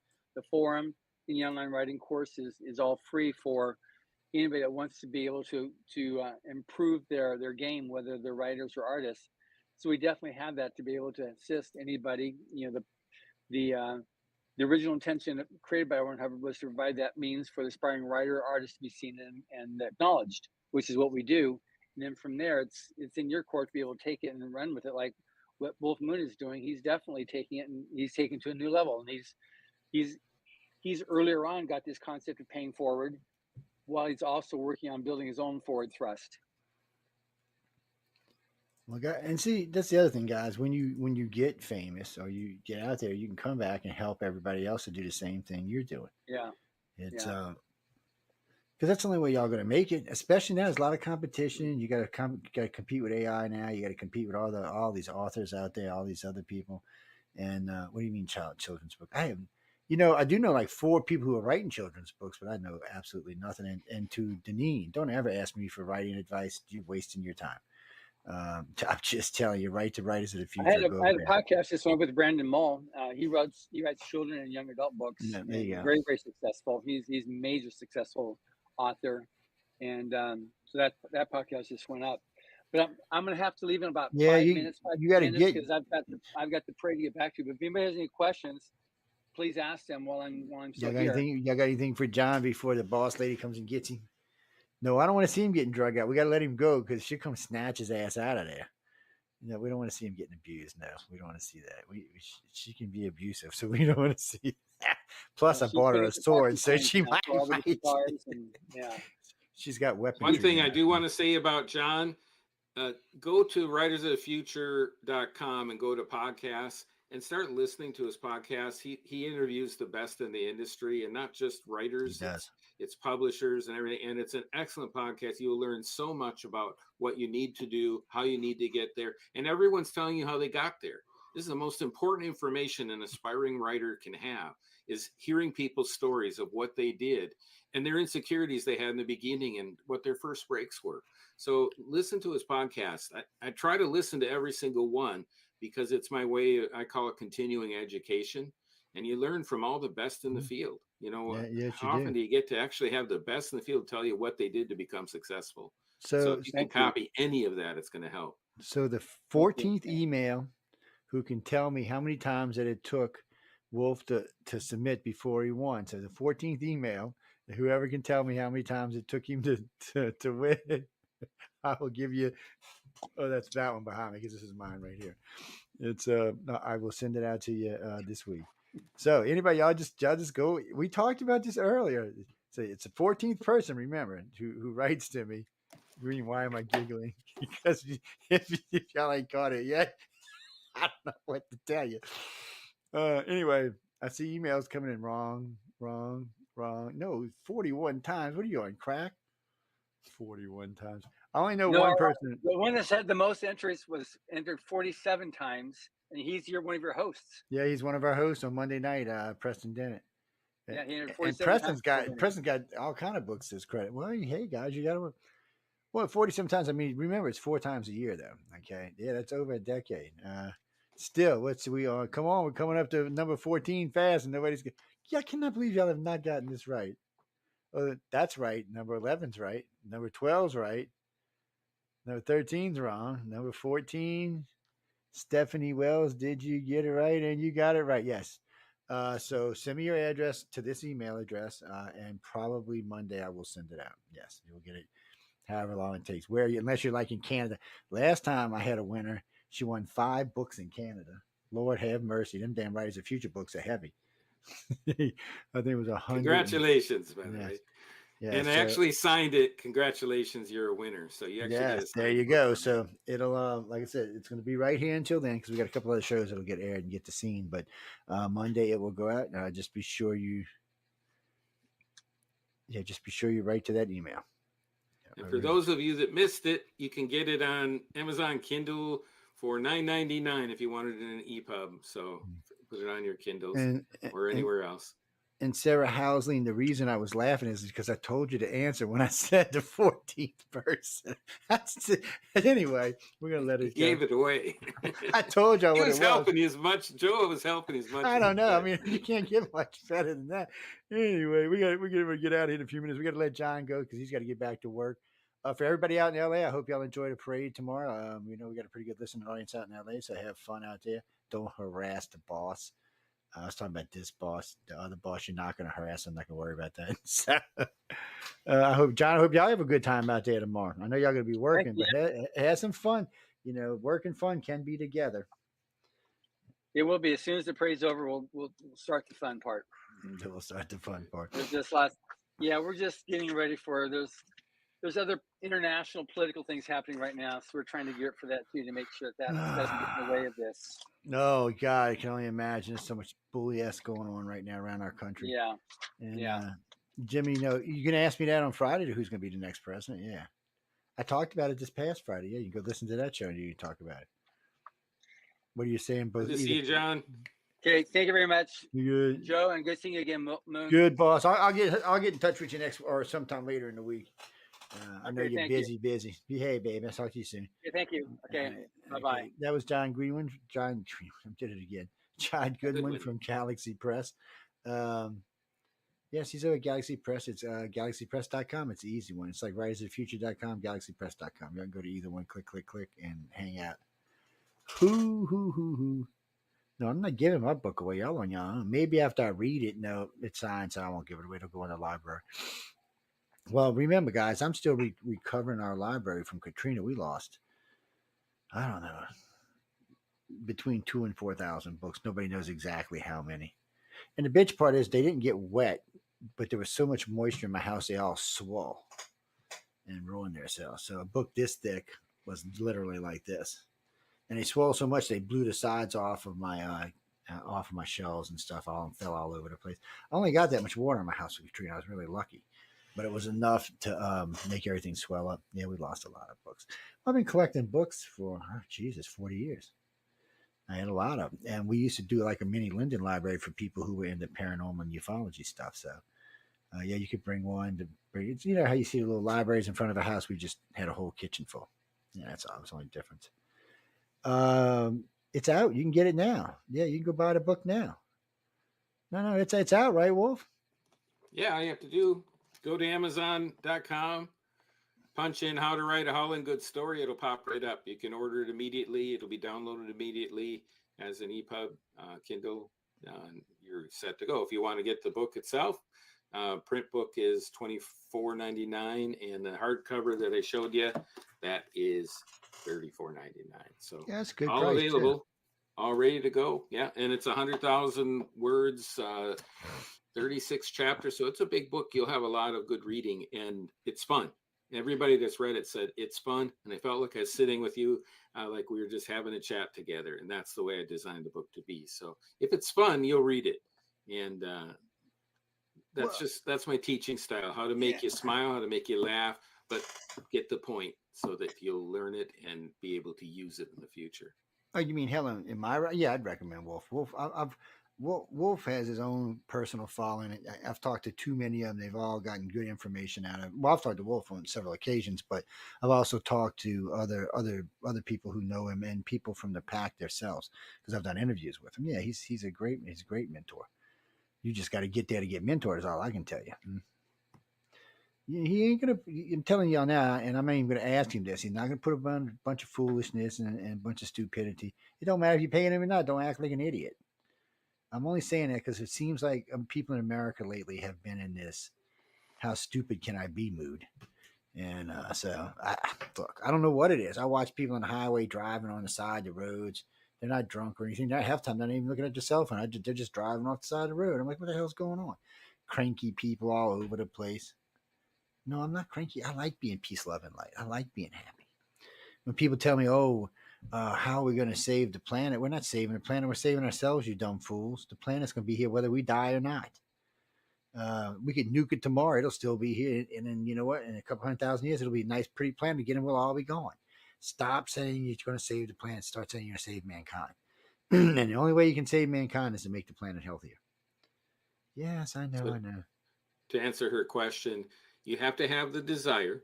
So you have to want to share your stories with others, but then you also have to do the work. You can't become a master at something without actually mastering it. And the only thing that can help speed it up, of course, is if you have somebody that's done it and can explain to you how to get there faster by doing smart practice, is what I call it. The smart practice is going to knock, like Joe's been talking about, it'll knock years off your learning curve because you actually have a master guiding you. That's the whole point. You know, I talk about Writers of Future is like winning the Olympics. It's amateur athletes winning the Olympics. But what do all the Olympics do? They go and hire somebody that won the Olympics to be the coach to help their team win. Um, these people know if we get somebody that's done it, they can teach our people how to get a gold medal too. So it's pretty simple. And why just sit there ice skating all alone, thinking you're going to become an Olympic skater when you could actually get on a team and have someone that won the gold medal say, here's how you do a triple Lutz. I'm going to show you again. Now tighten up. You got to keep those skis together, your skates together. So these teams that are really dedicated to getting their people to the top of their field, they know what they need to do. So you have to think smart. How do I get there faster? Because you can just give out when you're just doing it on your own. And a lot of writers do. They just give up because it's hard on your own. No, so get a team, get your own wolf pack, whatever they might be, and get somebody, if you're fortunate, get a mentor that will help guide you so you can get there quicker by the mentor sharing with you what they know. And it's going to speed up the process for you. And that's all this book is. I boiled down everything I taught my writers that were winning Writers of Future right and left. I boiled it all down, put it in a book for you. So that's all it is. It's me showing you, here's what I did, and here's what all these other writers did, and here's the things I saw they're doing wrong. And hopefully you can see that too and fix it. If you fix it, you're going to go ahead. If you keep doing the same thing over and over and thinking it's going to change anything, and you haven't won with that before, nothing's going to change. So it's not rocket science, but it is being smart about how, not just wishing, but actually doing to make our career happen. And you have to be proactive and say, I want this, and I'm willing to invest in my future and do what I can to make this happen. And I'm going to make it happen. That's most of the battle. Probably 99% perspiration, 1% inspiration, as Edison said. That's true though. What do you mean? Oh no, you mean when he said his writers? Because he's got quite a few writers that he's worked with, and quite a few of them have won the contest. Yeah, it does. So it tells you right there. He's giving you the good information because they're winning. No, it's not because he knows anybody, because that's not going to help him. It doesn't matter. We know everybody over there. We know all the judges, all the workers, everybody. It's not going to help you that we know anybody. I'm just telling you ahead of time. It doesn't help. What does help is writing a story that is professionally written that nobody has seen before. That's going to help. So it's going to bring you to the top, because most people that write haven't honed their craft enough that it will rise to the top. And then even when you get to the top, it still has to be unique and interesting so that it will actually rise above. The cream rises to the top. So it's got to have special things that will make it edge out other stories that don't have those special things. So that's where really focusing is going to help you win and launch your career. And not just in Writers of the Future, selling to other magazines. And it's not the only place to build your career, but it's a great place for an aspiring writer to build their career. Carolyn, no, Carolyn, any previous guests like Wolf, any host, any author like that, if they want to come host a show or host more than one on this particular series, we're talking about authors on the Author's Quill, they can. And for you would have to go through Stephanie, because she'd have to go ahead and say who you are. All the hosts, and either the hosts come from our network or they come from the group of people we know outside of the network, different illustrators, different authors, because sometimes they have something they might want to, just recently a writer one of the authors wanted to interview one of the winners for some reason. I don't know why. So they just did it the other day. And, but that's, we leave all that open for everybody, because we want people to learn. I want y'all, I'm going to say this again before we leave. I want y'all to learn. I want to see fresh. I mean, really, when you look at what's out there, I mean, Dune, the second part of Dune's coming out this year or next year, right? Yeah, next year. Yeah. And So it's coming out. It looks like it's going to be pretty good. I met the writers and the producers at the gala. Was it last year before last? I think it was. And yeah, because they premiered the first one there, and it looks like it's going to be pretty good. They didn't go crazy off of what the movie was like. Yeah, sometimes when you see a remake, they just add all kind of shit that shouldn't be in the movie, or they try to go back to the book and pull from the book, but that doesn't always work on a big screen. So you got to have a happy balance. So far, Dune's been good. I enjoyed it. I'm always going to be a big fan of the first Dune. To me, it's just a classic. It's got a lot of actors in it I personally like. So it's just going to be. I'm not going to say if it's better than this one or not. I have to wait and see. Part two. Part one was pretty good, and we'll just have to wait and see. Oh, there's some other Dunes that I didn't like. I'm going to be honest with y'all, but let me rephrase. It's not that I didn't like them. Like in one of them, they changed the way the navigators looked, which I mean, I guess that's okay, but I didn't like the way the new ones looked, so I wasn't real happy. Just stupid little things, but it's how it is when you watch. The way they Sci-Fi use, Channel did a good Dune series. I really like. yeah, they did a pretty good Dune series, and I like sometimes they do the Empress good sometimes, and sometimes they don't. So, and in different Dunes, the Empress plays different roles. Like when you did the Children of Dune, she was married and was hanging out with the sister and stuff like that. So it's just different stuff. I mean, Dune's a nice series. It got a lot of good stuff in it. You mean Jean-Luc Picard when he says, "I go walk in the desert like a wild ass"? So sorry. That's still stuck in my head all these years later. I liked it. Well, Sting was in the original Dune. Yep. Picard was in the original. There was a lot of big names in the original Dune. People just didn't realize it until later on. I think he was Gurney Halleck. Yeah. Yeah. It's well, I mean, it's worth watching. But getting back to what Wolf and I were talking about, so we got to get out of here in a minute. Write, people. Write. Turn in stories. Write. And like Wolf said, write a fresh story each time.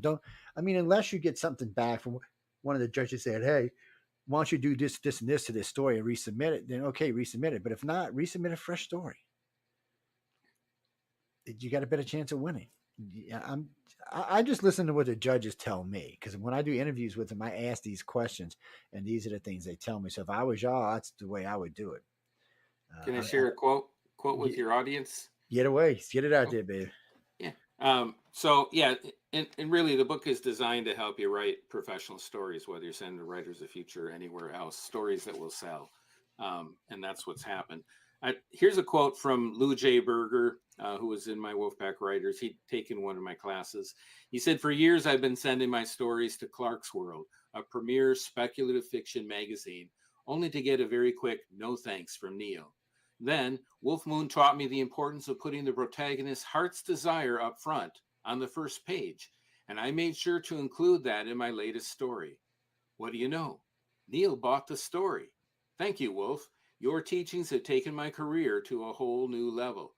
Now, if quote went on, I didn't put all of that in the book, but he then went back and re-examined one of his older stories, and that he had sent to Fantasy and Science Fiction magazine, one of the premier fantasy science fiction magazines in the country.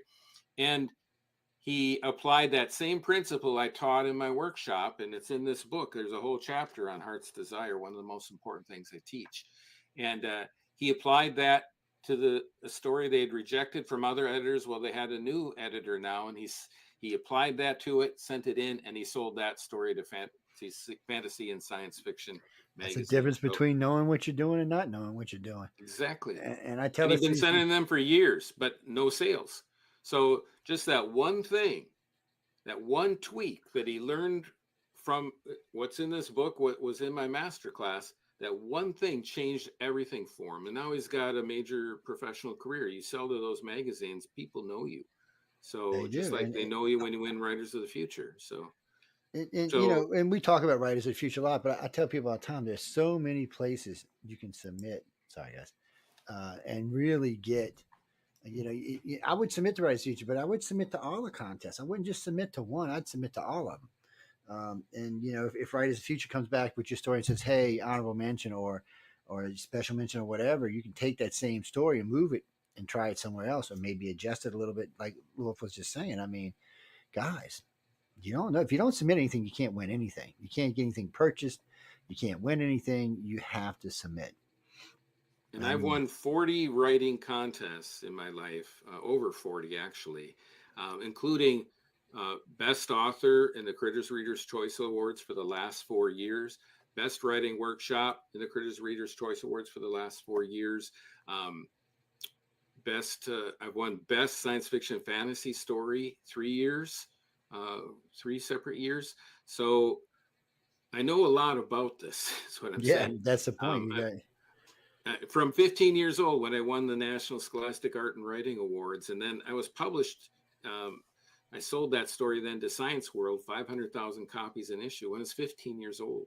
So I've been winning contests for a long time, and I explained to you how to do it in my book. And when you win big contests, people notice. It stamps you with an approval, and you put it in your cover letters when you send your stuff out. And you'll go right when they see that, they'll immediately send you up to the editor instead of the first reader stopping and saying, nope, I'm not going to send this on. And you got to get past those gatekeepers. The editors are really busy people, and you have to write something phenomenal so that they go, I have to send this to the editor. He's got to decide if we should buy this, but I think we should. So that's your problem. You've got to get past them. Learning the super secrets to do that will accelerate that so that you don't get shut out when you send your stories out. Whether it's to Writers of the Future, whether it's to FNSF magazine, whether it's to Analog, Science World, Ellery Queen, you name it. You have to have a story that will get attention, and writing professionally and learning these secrets are what are going to help you get past those gatekeepers. And then when the editors see this is truly unique, you can actually get into their magazines and start making your career happen. So, or win Writers of the Future, and they'll help you make your career happen. So, whatever it takes, but it takes a lot of work, and doing smart work is going to get you there faster. It'll cut years off of your time, or you can throw them out against the wall and see what sticks. Your choice. Yeah. That's a good way of putting it. You know, it's like pasta al dente. You know, when you throw it against the wall, people. Don't even ask me what al dente means. How you must be young if you don't know what that means. You what 40? What? And you don't know what al dente? You wait. Okay, you've never cooked pasta before? Okay, well, hey, look, I don't know. Not everybody eats pasta, so I'm not hating. You know, I'm half Italian, so I eat pasta. My wife's half Italian, so we eat pasta from time to time. I'm fixing to eat some chihuahuas in a minute here, though. That's my daughter just came in. But we got to get out of here, guys. Remember, you can catch Wolf. You know, give him an email right quick so they can find you an email before we roll out of here. Okay. So when you look things up, I'm WULF, Wolf Moon, and it's thesupersecrets.com, www.thesupersecrets.com. And also my Patreon, if you want to look up how to get in the Wolfpack Writers or get some extra help, patreon.com and then /Wolf Moon, just like you see spelled there. So you can check out that too. And I know some are saying, well, when can we get the book? It's out now. You can click right now on Amazon, type in how to write a Howling Good story, and it'll come right up. And you can order it right now and start reading today. It's for $9.99. Or if you want a print copy, it'll be here in a couple days. So why not? Why keep talking about what you want to do? Why not get started? And that's what this book is all about, how to help you not just get started, but stay the course. And those that stay the course win. Those that stay the course become published writers. Those that stay the course build careers. And many of my writers have built careers and now have professional writing careers. And you can do the same. You just have to do the work and get help that will help you get there faster by doing smart practice. So that's what it's all about. That's what the super secrets are all about. Go ahead. Yeah, well, I was just going to say, this is a good shortcut, guys. It's a good way of helping you to move to the next level of writing. And just check it out. You know, well, I would keep it. Well, you were saying read it and give it to your kid, but I would just keep it because you're gonna go back to this book for a while as you're going through it. Oh yeah, you're gonna go back to it as you're writing, especially if you're a beginner writer. You're definitely going to do a lot of going back and forth through the book. You know, even a professional could use this book. So this is a lot to learn. No, somebody already won that one. It's going to be going out, and I forgot her name already, but it'll be in my email. but that one's already going out. No, Hook Up with Wolf. Wait. Buy the thing. It's not even expensive. People, it's a good price for it, especially this time of year. It's and you can find it everywhere. Yeah. So Amazon Kindle, pop it up there right away and just type in how to write a Howling Good story. It'll show up right now. You got it in 2 seconds. And You're I think ready to go. I have an alien just entered the room with us. Oh, it's leaving. Okay. I have an alien that lives with me, people. Don't worry about it. She's a little bit cranky, but you know, we still love the alien. And at least she looks like an alien. But guys and girls, we got to get out of here. I hope everybody enjoyed the Author's Quill tonight. It's a new show in the network. It's brand spanking new. It's multi-hosted. Thank you for having me on your new show, Yes. Joe. That was to be the first guest is quite a privilege. Thank Wolf, you so Wolf much. is the first guest tonight, and no, it's multi-hosted, meaning that not that you're going to see more than one host in one night, but a lot of times, like you'll see John every 6 weeks, you'll see me every 6, might even be every 8 weeks as we add hosts. And with Jeffrey on it, just different people you'll see from some writers from time to time come guest hosts and stuff like that. So it's just what it's for. Occasionally we'll throw in some illustrators in the mix, but it's really to give the authors a real place, because they have writers on the Futures on Mondays, which is nice. But John's doing something a little bit different than what we're doing here, and I can't really have him on UFO on the cover because too many of my UFO on the cover guests bitch. I mean, listeners bitch. I'll start getting emails by the hundreds. Well, that had nothing to do with UFOs, Joe. You know, Joe, I don't see no aliens there. So it's just in the news thing. I don't mind having y'all on a news program, but I'm always scared that if we have y'all on second after the first wave of news, it could do damage because we talk about some hostile things sometimes. I mean, shit. Yeah, you know. So we like to have y'all next on Friday. Next Friday, I've heard I'll be back on News on the Yes, Flip you'll Side. be on News on Flip Side because it's a much bigger So audience. come on back. So I'll give you some more tips. Last Friday we did 1.75 million on the show, so a nice audience, nice worldwide audience is what it's nice. No, guys, Wolf's going to be with us for the first hour and a half. We want him to come on. We're going to talk about the book. We're going to talk about how you get this all started. An author or two might join us doing this show. Matter of fact, the show before me is hosted by an author, and both our Sunday shows are hosted by authors. No, these are published authors, both published enough that they can't be on Writers of the Future. No, they're not rich book. No, Jeff's books are on Bigfoot. 2 or 3 books on Bigfoot.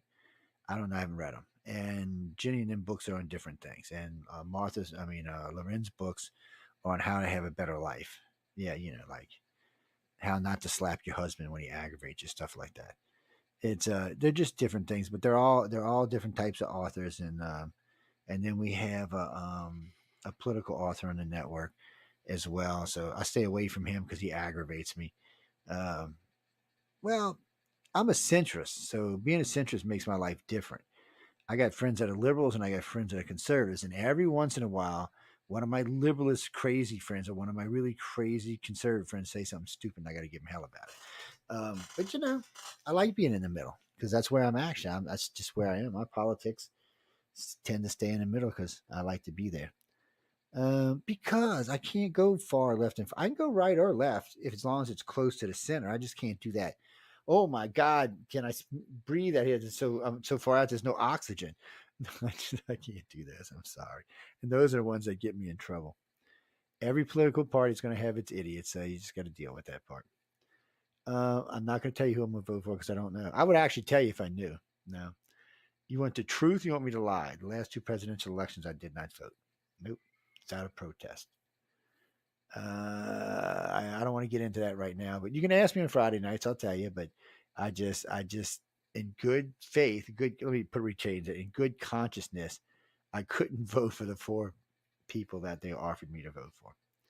And this year seems even crazier because either one of them might be in prison and running the country. So it's just, I'm telling you, man, I'd move to Canada, but Mr. Pink Shorts is even worse.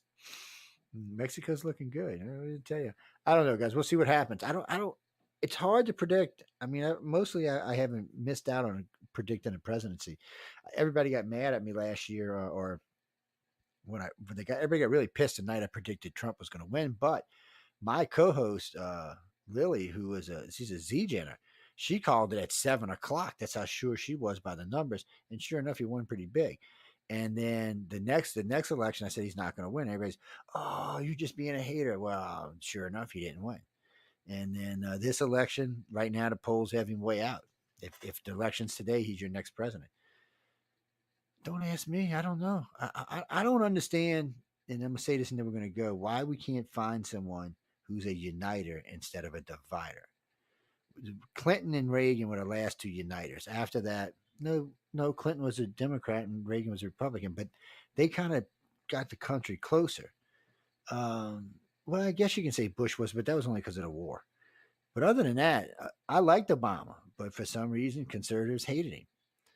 And with Biden, everybody hates him. Even the conservatives hate him. So I don't, I want someone who can stand there and say, "Hey, I understand," and he can look at both parties and at least get close enough that they want to listen. But today, it's a joke. It's a yoke. I'm sorry, Wolf. I didn't mean to go off on that rant. I apologize. Anyway, we got to get out of here. Wolf's like, "Shut up, Joe. We got to go." Guys and girls, you can catch us on, but be sure to come for the first hour. He will be with us next Friday.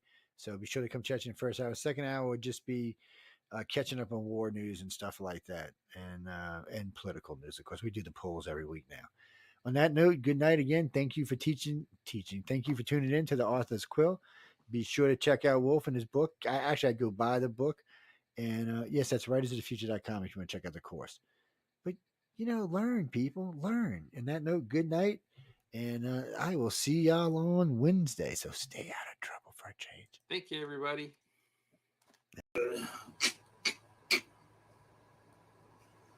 Welcome to the Church of Babus radio show. It's Friday night. We're all still alive. 17 p.m. Central. Haven't had any Putin nukes or no more calamities. Not yet, anyway. Well, we got Jay back with us tonight. He's back after kidney stone vacation.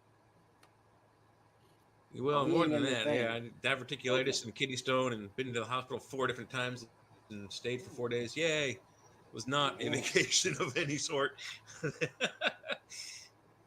Definitely not. And we got Jeffrey Shanks here with us tonight. Weird archaeology from Atlantis to ancient aliens. The return. How's it going? Good to have you here.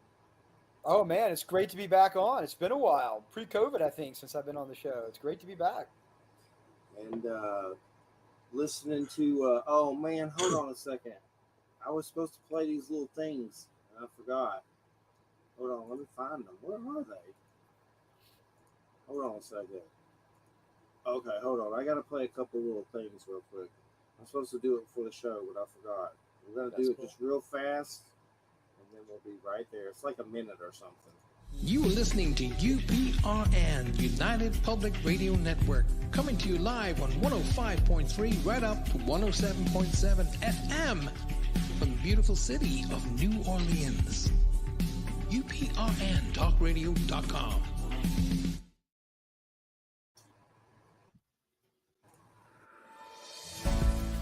Looking for stories that are fresh and new? Dark fantasy, humor, space exploration, time travel, cyberpunk, alternate history, and more. They're in the L. Ron Hubbard Presents Writers of the Future anthology. From 24 award-winning authors and illustrators, plus art and writing tips and bonus stories. L. Ron Hubbard Presents Writers of the Future. Buy your copy at galaxypress.com, Amazon, or wherever books are sold. Alrighty. I was supposed to start doing that recently, and it slipped my brain. Everything's slipping my brain lately.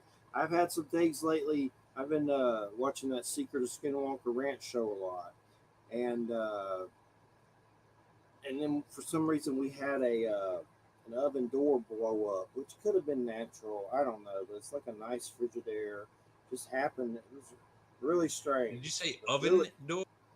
Yeah, like a glass oven door on a fancy Frigidaire oven, like the front of it. It just blew up. Why you look like you're freezing? You still like honey, like you just got dematerialized in Star Trek or something. There you go. Because you're freezing on my end, so I don't know, but so what? The glass exploded, or the whole door came? The door exploded. That's weird. And it's really strong. Like I don't. Wow. Nobody knows how it happened. I mean, I've wondered if a dog tried to jump up and look on the stove, but even where it would have jumped would have been that like handle, so it would have been hard to. I don't know. It was just weird. But anyway, Michelle Disrocher says she removed 2 shadow beings from my house today and tweaked it. And that's what's interesting. Will Murray, who Jeffrey knows, Yep.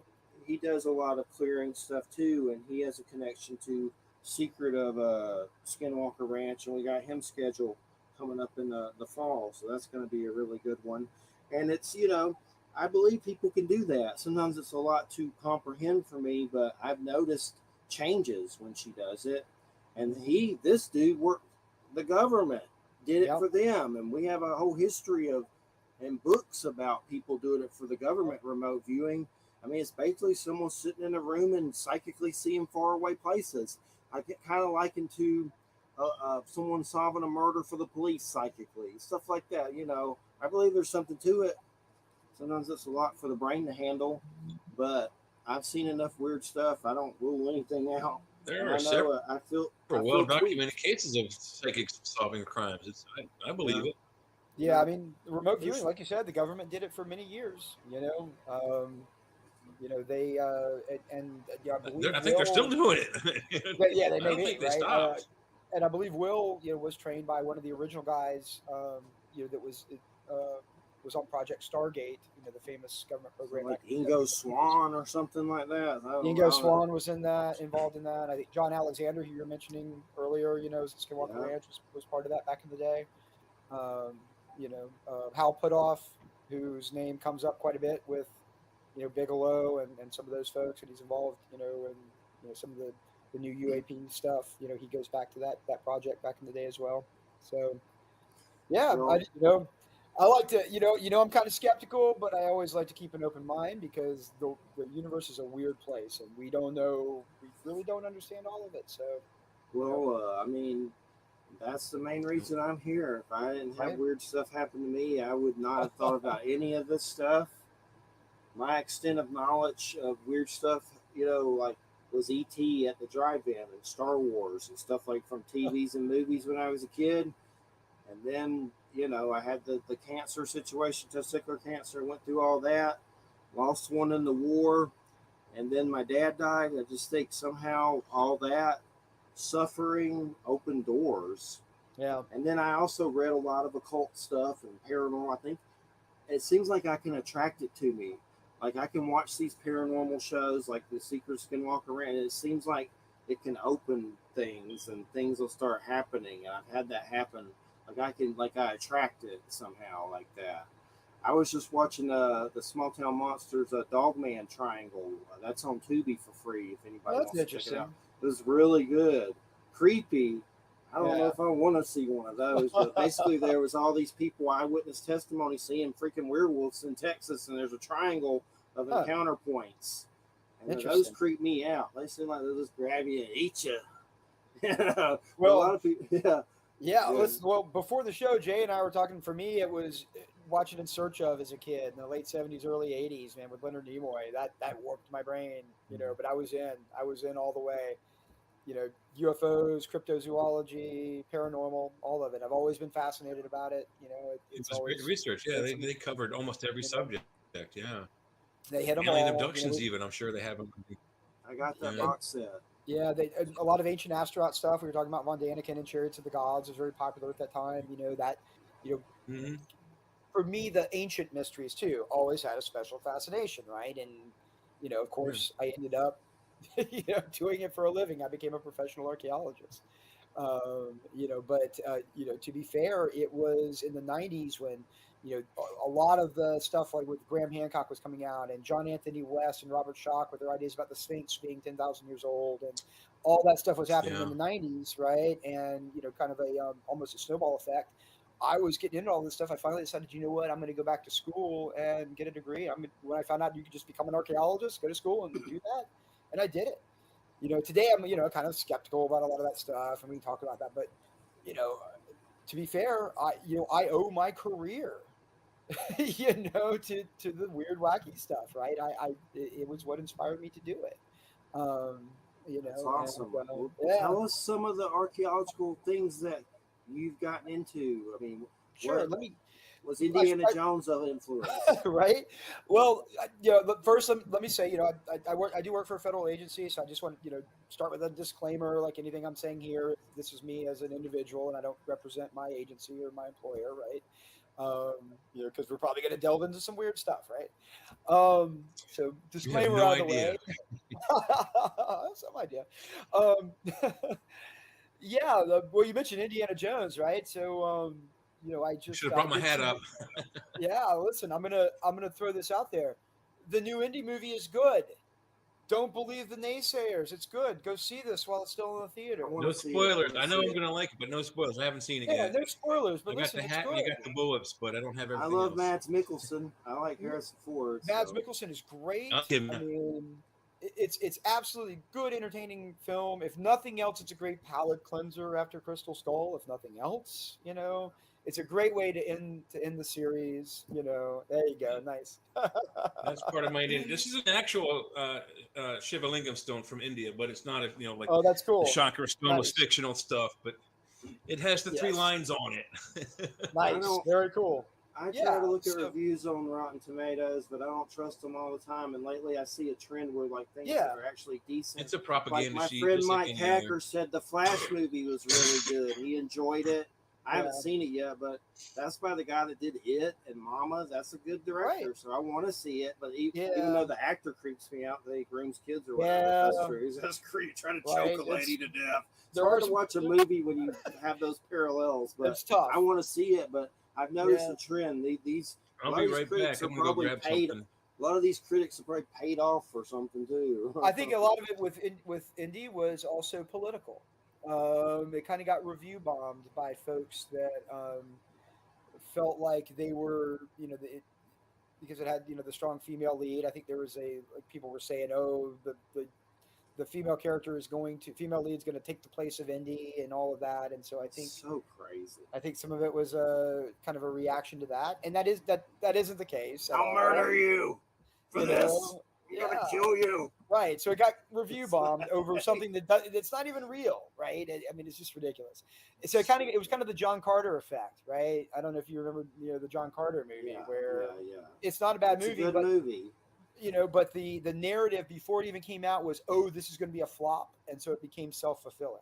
And I think that's kind of what happened with Indiana Jones. Unfortunately, it's a shame. It's like is it cancel culture pretty much? I mean, I understand some of that stuff, but sometimes it seems a little too much. Like it can go overboard. I think this one was definitely unfair, and it's a shame. So people should go see it, especially if you're a fan of the original movies. It's a nice way to end a classic franchise. Hey man, did you know are there any drive-ins where you're at? There's one in Alabama right across the line that's not. too far from me. I just heard that. Oh wait, maybe it was watching that Joe Lansdale episode where was that where it was? You guys were talking about the drive-in. Up there in Alabama. There, it's awesome. I don't know if there's any more. There might be, but it was an experience. I love it. I'm kind of surprised more of them didn't pop up during COVID. You would have thought that would have been, I heard they were kind of a thing to do. Walmart or something. They didn't do it no Walmart around here, or like had drive-ins at Walmart. I heard something like that. But Right. I would like to go back there. It was kind of a very nice. I don't know the name of it right now, but it's like right across the Alabama line. But really Around Oakland nice. somewhere, or Yeah, a little past that. We're about 30 minutes from Graceville, where I'm at. Right. But really well taken care of, but kind of far out in the woods to where you're like, this will make a good horror movie situation where like That's- House of 1,000 Corpses comes Yeah. and gets you at the drive-in. Right. But other than that, good food too. Onion rings, hamburgers. I want to go back. Yeah. But so what are some of the archaeological things that you've gotten into? Well, God, all right. Well, God, I've been an archaeologist for almost 25 years now. Cool. So yeah, it's been a Some while. of the tops. Some of the tops. One of the coolest projects I ever did, I worked in Ukraine back in, I think it was 2004, I guess it was, which is kind of interesting now with the war going on over there. That's given me kind of a really interesting perspective because I lived over there for a while in the early 2000s when it was, within a decade of the collapse of the Soviet Union and all of that, and country sort of just recovering from that. that was an interesting experience. We were excavating Scythian tomb mounds out on the steppes in Ukraine. That was a pretty incredible experience, and there were warrior burials that we found, and a number of things, and it's an incredible experience. Just living out on the steppes in a village with. We had some of the guys that were the local just diggers that were working with us, and they were ex-Soviet military, and so we would just hang out. And my God, we drank so much. I drank so much vodka. We're living in this little village. You go in the little store in the village, there's just nothing there but vodka, cigarettes, and maybe cheese, right? That's We what buy pants if you're lucky. right? And so we just drank all the time. It was shots, and it was you're out there on the steps. It's kind of cool because the Scythians are related to the historical Sumerians, right? And, Jeffrey knows I'm a big Conan the Barbarian guy, right? I do a lot of pop culture stuff on Conan and Robert E. Howard, and I work with the current rights owners and stuff. So it was kind of cool. I like to tell people we were doing Sumerian archaeology out there for a while. So that was kind of fun. But yeah, crazy stories. Especially some of the old guys who were ex-Soviet military guys are telling stories about being stationed in East Berlin back during the Cold War, and sneaking across the wall to hear Zeppelin play in West Berlin, and then sneaking back, stuff like that. That was a pretty cool experience. I think that was one of my favorites. How long were you there? Oh, I was there for a summer, so probably 3-4 months, something like that. Worked in Italy for a few years. Did you see a lot of Nazis, or is that just bunk? No Nazis, but what about space arcs? That's what I hear too. Is from those it's like this exopolitics right wing weirdness that Putin's after space arcs buried in Ukraine, whatever the hell a space arc is. The I'm closest not sure. we did find some Nazi stuff actually, which is kind of funny, right? Bomb the whole place. Right? Drop a nuke on it.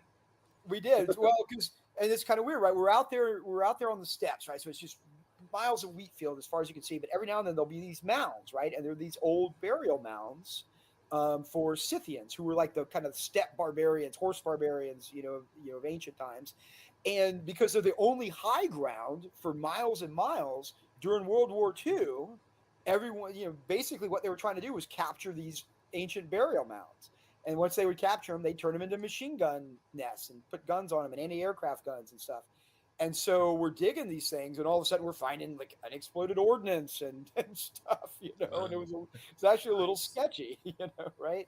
So yeah, it was interesting. But did you ever see Sisu, that movie? No. You know what I'm talking about? No, what's that? Remember this, SISU, or write it down when you can, or remember SI. I'll send you a trailer at some point.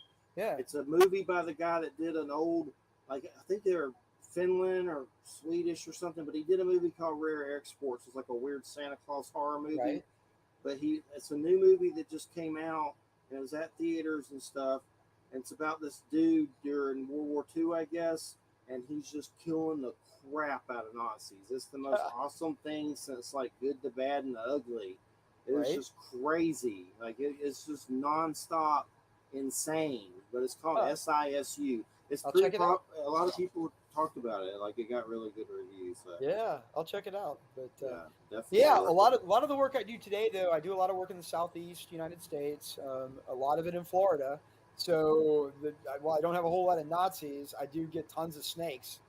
What's going on in Florida? What are you finding down here? So some of the work. You see me? Did you lose me? Yeah, well, something went out, but we can still see you. Little color weird change and some freezing, but you seem okay. I don't know what the color change is, the light. Weird. Okay. So a lot of the work that I do, I do work for a federal agency, and but the work I do is helping out other agencies. And I've been working in a national forest on a site. It's a pretty absolutely fascinating site. It was a British fort in Spanish Florida during the War of 1812, and it was it's in the Apalachicola National Forest. Jeff, you know where that is, not too far from where you're at, on the Apalachicola River. And there was Uh, the British came and set up a fort during the war, right? The British were fighting the United States, War of 1812, right? Battle of New Orleans, right? The Johnny Horton song, all that. And when they were here, the British put out a proclamation that anyone who could escape from enslavement and came and joined the British would get British citizenship, and they would be emancipated, and they could fight against the Americans. And so, tons of people, escaped from slavery in Georgia and the Carolinas and came into Florida, and joined the British and became trained as British colonial Marines. And it was all took place at this site, this fort on the Apalachicola River.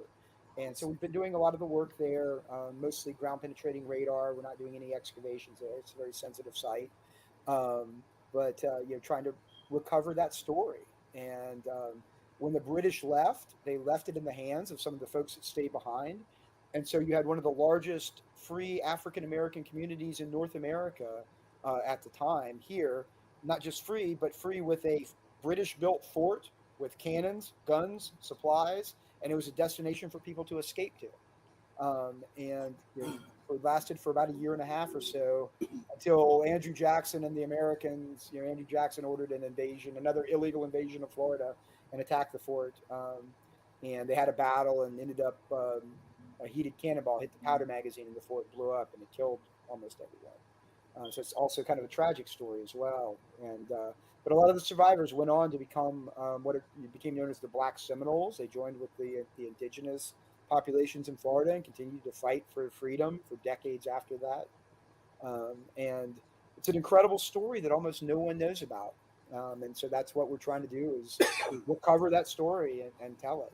So you're digging there a lot? Like We're not digging. We're not digging.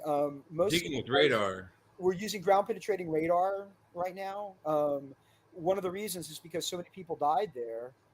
It's a it's a very sensitive site, right? We don't want that Dozier School that's in Mariana. I do. I know it very well, and I know the story there very well. And I know some of the folks that work there. I drove through there. They're doing something new to it, and we got in, me and Christina, and drove around. It's creepy there. Yeah, that's a weird story there. Yes, I know that very well. You been there, or you just know the story? I've been both. I've been there, and I know some of the folks that work there. Were you doing archaeological stuff there? Were you doing archaeology stuff there? I wasn't. No. I wasn't. Retrieving bodies with sonar. Some of my colleagues did do some of the work there. Yeah, that's some Stephen King shiznism right there going on. That's some dark stuff, right? Yeah. There's some dark stuff in Florida. People don't know, man. There's I got a weird story. An uncle of Christina, he passed. Yeah. He worked at that place. Yeah. Dozier. He was kind of a little creepy. I ain't gonna say his name, but I hung out with him a lot. Like he would drive by on his golf cart and tell me crazy stories from Vietnam and weird stuff. One of those situations. But he claimed there was a UFO in Silver Lake, and that's in Mariana. And he was dead serious. I was like, I tried to get it to raise out. Like, yo, I got a snorkel, man. Let's go look for it. What are we waiting for? He was serious too. It's one of those situations you're like, okay, already. I mean, listen, you never know. Maybe they went down in it, got water or passed through it. My sister in the late '90s, she saw a classic black triangle, just south of down in Wakulla County, south going down towards Apalachicola. I mean, so we've got Eglin nearby, we've got Tyndall Air Force Base nearby. There's some. Florida's seen a lot of activity. There was that guy in the 80s, I forget his name, but he took all those wonderful Polaroids that people said, oh, they're fake, but they're Polaroids. They're like, instantly it develops right there. So it spits out are you talking about the Gulf Breeze stuff? Yeah. No, I forget the guy's name, but yeah, Gulf Breeze is the place. There's some controversy to some of that. There was. Bruce Maccabee looked at almost every one of his original photographs, and he's like, "There's no way this is fake." There's some that were, but some that probably may not have been. But there's a museum there. I don't know if it's still. Is it closed or is that still open? No, it's probably still there. I grew up in Pensacola, so I was there when that broke locally. Okay. And it was a huge deal. That was like 80, 88, something like that, right? Yeah, mid to late 80s, absolutely, yeah. And they ended up finding the model in the guy's attic after he moved out of his house, and that kind of killed it. But I'll tell you, people I knew, like friends, family, everybody would go out looking for UFOs over Pensacola Bay. I mean, it was a huge thing for years, and in the late '80s, going into the early '90s, I mean, it became a pastime for everybody, and people saw weird stuff all the time. But again, you got Naval Air Station there, you got Hurlbut Field, you've got all the military stuff going on there too. So who knows, right? Could have been a smorgasbord. Could have been right? some fake, some real, some military. Throw a drone in, throw some top secret in. Yeah, I mean, if you're flying around in a UFO in a space machine, you're like what 2 seconds away from Cape Canaveral, so you can be hovering around Pensacola, and then when there's a launch, zip over 2 seconds, and you're watching something shoot off to the moon. Well, and listen, we've got that whatever technology is out there publicly now, the stuff that we have is 20 or 30 years ahead of it. Right? Oh, more than that. Yeah, If they're not more more, than we're, right? If yeah, not 100, more, 100, right? 150 years ahead. You They know, got stuff and that's so good over there. yeah, and so we don't know what's out there, and I got to say, some of the new, I've been following this stuff for many years, right? My whole life, the UFO thing, all these things, and yeah, boy, the Gulf Breeze thing really brought it home. That was in my backyard. Yeah, But I mean, it really put UFOs on the map, really, for the 80s and 90s. it did, and I study the history of the phenomenon going back to the early days. That's something that I'm a historian, right? So I study the history of the paranormal too, right? And and I got to say, some of the new stuff, for a long time, I had gotten to the point where, what, man, it probably really is just our stuff, because we do know that the military was out there using the UFO thing as cover intentionally, right? Oh, You guys know about Doty back in the '80s, right? And some of that stuff. So it becomes hard. Like, how do you know what's real, what's not? Is it just a psyop, Yeah. and they're using this stuff as cover for things, right? Yeah. But what's going on it makes now? perfect sense. It's a built-in story, and half the population believes it. The other half thinks everyone's There's nuts. probably So- misinformation campaigns by some of these government entities as well. You're almost guaranteed that there are, right? Because we know in the past they've done it. We know that for a fact now. But things are kind of interesting now ever since 2017, and the new stuff coming out. This feels different. The things that's happened, the stuff that's been happening in the last 5 or 6 years, and we've got congressional hearings about to take place, and all of this. It's really, and I've been following it very closely, and I don't know. I'm withholding judgment, because I think this is, I don't know. It's intriguing, right? Because you're getting seemingly very credible people coming out and saying, no, some of this is real, right? And I don't know how much you guys watched the latest whistleblower, David Grush, the guy that just came out recently. Have y'all seen his interviews? On that? No, I haven't heard of that guy yet. No. Oh, you haven't? No, not yet. A big whistleblower, like in front of Congress, a UFO retrieval program for the government. Yeah, he's going to be testifying before Congress next week. Oh, cool. And what's his name again? So remember, David Grush, Grusc. Name's been coming up a lot, and write that one down. thing that sums this up for me, and why I don't try to buy all of it Skinwalker Ranch. I think there's real phenomenon there, but I try to use discernment and not be like a cheesehead with it all. Right. Because but when that Colonel John Alexander guy came there and he goes, listen, you're not in control here. It's in control here. I think that sums up all this phenomenon completely. It gave me chills saying that. There's something really in charge here that's really in charge, and it's been here longer than us. And there's some creepiness to it. That's all I know. You guys remember the end of the Rush song 2112? Right. You remember what they say? Tension, all something parallel to the Federation. We have assumed control. Right. Yeah, it happened. It's it's a what's interesting too, the last few years, seeing a lot of this stuff come out, and like what's his face from Blink 182, all of this stuff, right? Lou Elizondo, and all of this stuff that's been coming out. People are talking about some of the folks that are claiming to know things, right? Or saying that there's this relationship between consciousness, and it's not just what what people have been saying, oh, it's space aliens or whatever, right? It's more complex than that. People are starting to talk about the multidimensional or interdimensional idea now. these are ideas that have kind of they've been around for a while, right? Going back to The Jacques multidimensional Vallée, idea right? and us from the future traveling back in the Right. past to correct something that harms their future. The time travel Yeah, things all three of seems to be a those. Yeah, popular one right now, right? So people are starting to, and I like this, right? Like getting away. I mean, because we were for many years we were locked into this sort of 1950s. It's got to be people. It's got to be creatures from outer space, right? From another planet. slimy lizards with lobster claws coming from Right. other planets that eat our women, and This is where talking about the concept of ancient aliens, right? And that you're getting this like it's something that's been around for a long time. People are saying this, right? So you watch things like the Ancient Alien show and like Van Daniken we're talking about, and as an archaeologist, like I can tell you, like this stuff, they're taking things out of context, and this idea of like their ancient technologies in the past, and you can see evidence of it and how they're building monuments.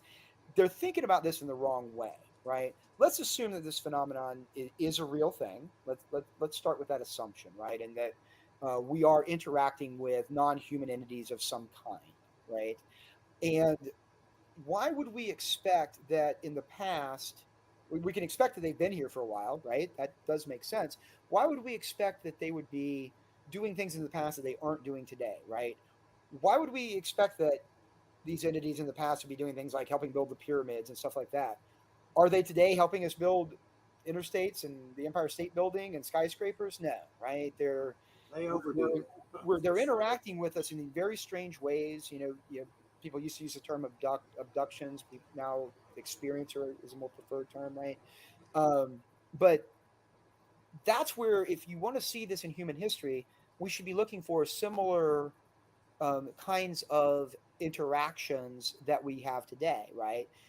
Jacques Vallée was one of the first to really look at this idea, right? Where he was, John Keel did it, a few years later, and even Jung, Carl Jung, a lot of people don't realize in the late 50s he did a book on flying saucers, right? And was looking at these ideas to some degree that we may have been having similar kinds of interactions with these entities in the past, but we called them by different names, right? Fairies, angels, demon, jinn, succubi and incubi, right? Like these, the hag that comes in the middle of the night and sits on your chest, those kinds of things, right?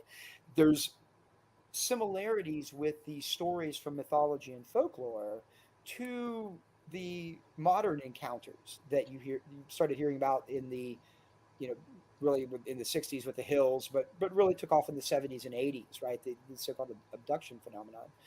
And especially the coming at night, and the similarities with things like sleep paralysis and these kinds of things, the connections with things of a sexual nature and reproductive nature, right? You see that in things like fairy brides, right? And changeling babies and things in fairy folklore, right? Mothers would warn their daughters not to get too close to toadstool rings in the forest. Right.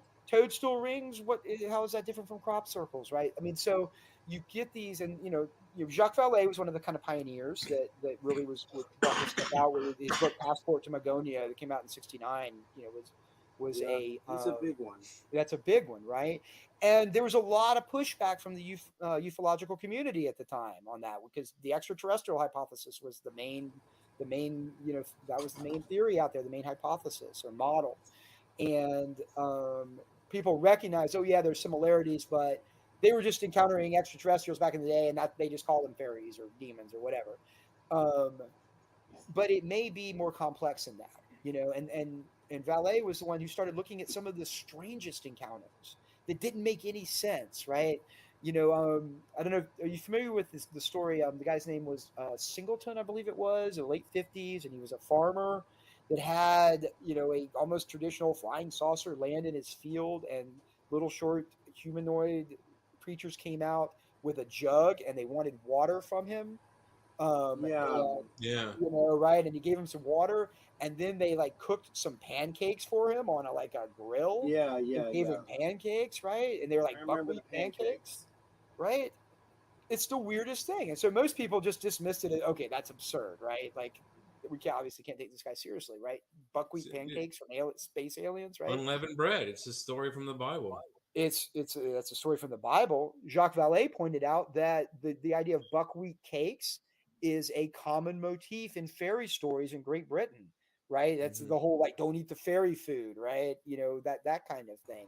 So like, what the hell is this, right? That's weird, So he was the first one to say, hey, we can't just throw out these really weird stories. If anything, this should be telling us that whatever this is that humans are experiencing, where they're having these experiences and trying to understand them in ways that our mind can process them. Something's weird going on. He went to Skinwalker Ranch, Doc Valet. Yes. I want to know that, but I don't know if we ever will. I'm hoping he shows up in an episode. I wish. I hope. Yeah, I I hope mean, that. he's still out there today. He's in his 80s now, but he's, I mean, he is the grand patriarch of ufology, right? He's one of our last living connections to the Project Blue Book era. He was a colleague of J. Allen Hynek, and partially responsible for Hynek, changing his mind on the phenomenon. I mean, when by the 70s, in his later years, Hynek, who had literally been the guy that, Project Blue Book, the Air Force hired to be the debunker, He the was swamp gas staunchly guy. against the idea until Right. something flipped his brain, and He was the swamp gas guy. completely went the literally, other way.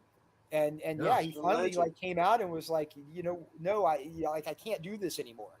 And it was in the late 60s. And I always heard a scientist from Close Encounters, Steven Spielberg, that was based on him. I heard that from the French scientist in Close Encounters is based on Jacques Vallée. Yeah, that's what I always heard. Yes, that's right. And so Vallée is kind of our last living link to that early era. He's out there doing stuff. He was on Rogan, of all places, a couple of years ago. That was kind of a weird, surreal moment. I haven't seen that. I have to watch that one. It was. To be fair, he's getting up there, right? And and maybe not as sharp as he once was, but he's a pioneer, and especially a pioneer in the idea that we need to have a broader approach to thinking about whatever this phenomenon is. Whether you're a skeptic or believer or whatever, or somewhere in between, there is something going on here. Humans are having this experience, and it's an experience we've been having for hundreds and thousands of years that we don't fully understand. And whatever that is, we need to be. We can't just be thinking of it's aliens from outer space. Well, that's just our modern, not even modern, 20th century, science fiction take on it, right? Because it's something much more complex and interesting than that. Hey man, did you see the documentary Witness of Another World? No. Tell me about that. Look it up. It's about this guy. He's in South America, and he's having UFO experiences. And it's kind of shamanic. It's in Argentina, and Jacques Vallée shows up to this dude's house, and he's like old fashioned dressed, like he looks like he's like the horse and like the coffee commercial, But that's how he dresses and stuff. But it's good. It made me cry. Look at it. Look it up. See if you can find it. Yeah, for sure. What is it called? Witness of Another World. Witness of Another World. And it's got old Jacques. He's in it. He shows up. Up. It's a good one. You'll like it. It's really good. I would. Yeah, probably. I mean, so I don't know. We're in kind of a new place and a new era, and trying to understand this phenomenon. For me, for someone who has kind of dedicated their life and career to looking at cultures from the past. I'm interested in, it's a shame that you got the ancient aliens kind of thing, because that's super hokey and just not, because there may be some interesting things to find there, but I think we're going to find it, if it is there, in things like folklore and mythology and those kinds of stories. And it's never going to be something we can really test probably, or have any real evidence from. It's always just going to be suggestive probably, but, that doesn't mean we shouldn't be looking for it, Exactly. And it's definitely heated up to a point to where it's on every news station. I mean, it's everywhere now. It's a concern, and people are scared, and people, excited or whatever. Most people just don't even pay attention to it really at all, but most people don't pay attention. Yeah. They don't care. They don't want to talk about it. Well, and you can kind of understand that, right? It's like the Matrix, plug me back in so I can taste that juicy Yeah. steak. I don't know the difference if it's fake or not. Yeah. Just plug me back in, right? Enjoy the simulation. And that's not even an unrelated metaphor, maybe, right? I mean, because that's kind of what may be going on here. Is it goes back to the idea that the modern idea that, hey, we're living in a simulation, right? That comes from the Matrix. That goes back to an idea, in kind of a fringe idea in quantum physics, the idea of a holographic universe. The idea that it kind of goes back to the double slit experiment in quantum physics, if you're familiar with that, right? An experiment that's been around for 100 years, right? Where if you fire a photon, through a two slits, if it's observed, did we lose Jay? No. If He'll be back or he won't.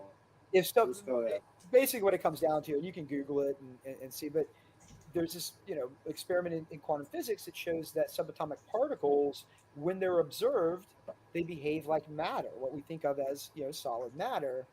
When they're not observed, they behave like a wave, just energy, right? And so that suggests is that there's a link between consciousness and what we think of as objective reality and matter, right? And that's maybe what's going on here, like, right, like what we think of as objective reality, like this solid laptop, it's really just we're creating this hologram in our brains. We're just interpreting these waves of energy, right, as matter. And that may be similar to what's going on with whatever the phenomenon is, right? People are encountering some sort of um, entity or consciousness or something like that, and their brains are translating that into a way that they can understand, right? And that's maybe what's going on. In the past, it might have been fairies or angels and demons or jinn or whatever. In the 1950s, 60s, it's aliens, right? Because that's what's in popular culture. That's what we can understand. But it sounds like when you're talking about the Heisenberg gun principle, that the Heisenberg uncertainty principle has to come into play, like you said with the those particles. When we observe them, they change. When we don't observe them, they change.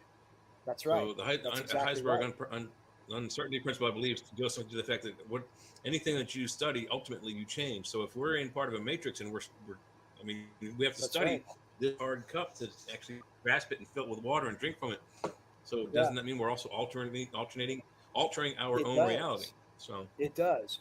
We are Nietzsche. And that is the natural progression of that line of thought, right? And Heisenberg himself wrote a book on quantum physics and philosophy, right? That he was one of the few that tried to think about what are the implications of this stuff, right? That we're doing, and if that's the case, that we're really sort of creating our reality, as we're going along, then almost nothing is off the table, right?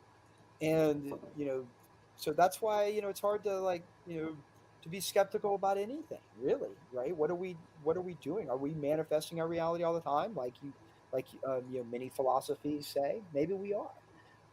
And if there's other entities out there that exist at what we might call different dimensions or things like that, how would we interpret those in our reality? Are we part of them? Are we linked? Are we co-creating? Are we even we talked earlier, Jeff, you were talking about the new term UAP, unidentified aerial phenomenon, instead of the old UFO term. And I was kind of joking, it's almost like trying to make a more respectable term, like it's a graphic novel, not a comic We're trying book, to change right? the vernacular, yeah. But it also makes sense in a way, because it's getting away from the idea of these things people are seeing in the skies. Maybe they're not vehicles or ships, right? Maybe it's just higher dimensional entities that we're only experiencing the part of them that we're able to, right? And with our limited senses, are you guys familiar with the book Flatland by Edward Abbott? Came out in the 1880s. It was when people were starting to think about what would a fourth dimension be like, right? Instead of our three spatial dimensions. He wrote a book called Flatland that was kind of an intellectual exercise to try and understand what that might be like. And Flatland is this two-dimensional world, right? So people are living almost like on a sheet of paper, right? People are living on this flat sheet of paper. And so let's say you had a circle drawn on that flat piece of paper. somebody living there in Flatland, looking at that circle, living there in 2 dimensions, would just see that as a line, right? But us, in our 3 dimensions, we can look down and we can see that circle. And we can see the flat guy outside of the circle that's drawn on the page too. We can take our finger and we can stick it into the circle. We can see inside of it. He can't even see inside the circle. It's just a line to him, right? If we stuck our finger through Flatland, right, he would just see this slice of flesh, like 2-dimensional slice, as it moved and changed shape, as it moves through, right? He's only seeing part of it. That may be what some of this phenomenon is. It's us in our limited 3 spatial dimensions and a 4th temporal dimension seeing higher dimensional phenomena or entities, and we're only seeing part of currently science, but doesn't science tell us as our dimensions? We have the 3, and I don't remember what they were all called, but it's length, width, depth, and what have you, height. Right. And then a 4th consider the dimension 4th is one being time. time, because we are moving through Right. time and space. Correct. We're not always in the same place in the universe, galaxy. That's right. That's our 4th dimension, is movement. That's right. And so if you have entities that are existing in dimensions beyond time too, then even time is something that we experience linear time. They may not be, right? They may be experiencing this in all different times. This is where the idea of maybe they're time travelers. Maybe they're us from the future coming back, right? Yeah. Who knows? Maybe we've gotten to a point where like that we, weird as dude humans, have from Men in evolved, Black right? 3 who's in all time zones at once. Exactly, right? Have you seen That Men in may Black be 3? Yeah, the one dude, he's like he can touch all Yes. time zones. He's Right. weird. Yeah. And so, all of these things are maybe possible. We don't really know. And, it's fascinating to try and think about it in these kinds of terms, right? It's why I love, people that you still see, skeptics in debunkers. Well, they couldn't travel here faster than the speed of light. I mean, we're so far beyond that now, right? I mean, that's not even, it's, trying to understand what this is, and what's happening. Yeah, with quantum physics, we only have just barely begun to scratch. We Right. have no idea Yeah. what could be possible with other types of thoughts, other mechanics, other physics. There could be substances out there that if you touch it, it teleports you to the other side of the galaxy without any kind of Right. energy. You just boom, you're there. We don't know. Yeah, The possibilities are for endless. me, like I say, I'm fairly skeptical in that I don't necessarily believe in anything, right? Because what does believing mean, right? But I'm open to almost anything, right? I mean, there are these people experience weird things all the time, and we don't fully understand the way the universe works. So, who am I to say that something can't be, right? Yeah, I'm with you on Also, that all the that's no time. People fun. ask me all the time, do I believe in aliens? I'm agree with you. I don't think the word belief works in this subject matter. Someone asked me if I believe in aliens. I say no, I don't believe in aliens. That infers that there's some sort of religious connotation, or it means there's some sort of reverence going on. And then also, even though I believe in them, maybe there's also the possibility that if science discovers they don't exist, then now I cannot believe in them.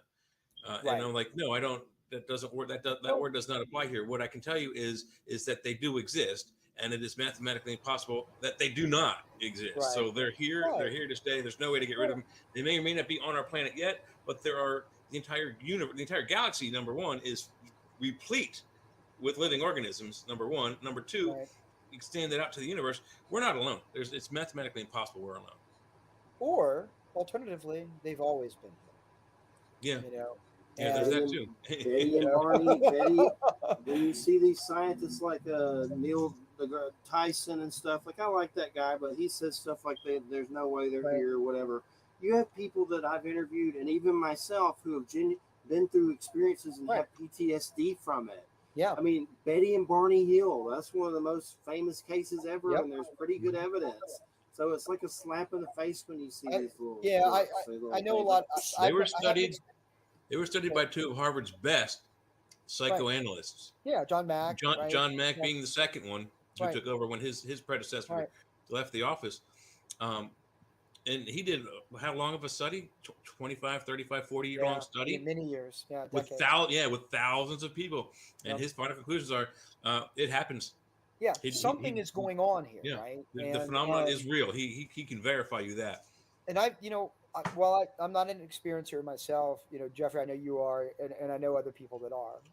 People that are truly sincere, and there's no way I could ever deny that they experienced something. They did.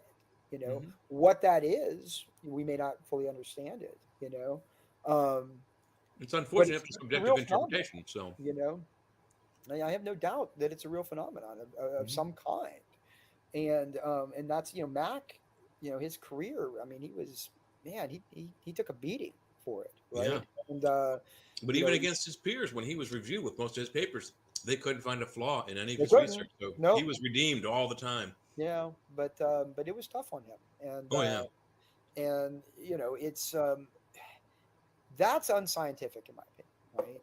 You've got to I agree. that's not what science is about. That's dogmatic, right? To be able to, and this is what Avi Loeb is going through right now. He's getting a lot of grief as well, and all he's saying is, "Hey, look, why would we not at least explore this idea, right? Why does there need to be a stigma? You know, if there's something there, cool. If not, cool. Let's study it. Yeah, Why let's is find it out for sure. why is it taboo to even study this? That's not how the scientific method is supposed to work. I will say this: the scientific method itself, it's a wonderful tool, but remember, science is just a methodology, you know, and it's a methodology that has a number of parameters that are necessary for it to be applicable. Right? You've got to have a hypothesis that's falsifiable. You've got to be able, to experiment and repeat those experiments. And a lot of phenomenon that just doesn't apply. And so the scientific method just is not a useful tool for trying to understand it. But just because the scientific method may not be applicable to something that isn't observable, repeatable, testable, doesn't mean that whatever that phenomenon is doesn't exist. It just means that you've got to find other tools to try and understand it. Or the methods of verifying, and with whether it's ghosts and goblins or Right. hauntings and that kind of thing, or UFOs and aliens. There's enough testimony, eyewitness testimony and whistleblower testimony, that if you were to take the bulk of these testimonials and people that have like actually sworn to their testimonies and had them notarized and publicly authenticated, I guess you can call it, you could get a conviction in any court in the United States of America with this information. I'm sorry, but you could. And all of those things that you just talked about, again, may all be different expressions of the same phenomenon, and that's what may be happening. That may be what's going on. All of these things that we label as paranormal or UFOs, even cryptids, perhaps, right? May all be expressions of whatever this phenomenon is, and that's our limited 3 or 4th dimensional brains, attempting to understand information that is beyond, what our senses and what our mind can really process, and so we have to find ways to interpret that. They may all be different expressions of the same thing, and that's where a lot of people that are looking at some of this stuff now are maybe starting to come to that conclusion. And you know, people like Diana Paluska, her book American Cosmic, which I would highly recommend, looks at this idea to some degree. She's heavily influenced by Jacques Vallée as well, right? I mean, a lot of this goes back to such a pioneer, and some of the people that are out there really, really thinking about this. This is kind of where they're going with it. That there's this link between consciousness and the phenomenon that we don't fully understand yet, and it's more than just little green men from outer space, perhaps, right? It's much weirder than that. It's a lot broader than people. I mean, it would probably shock people to inactivity if they were to know the real scope of it, right?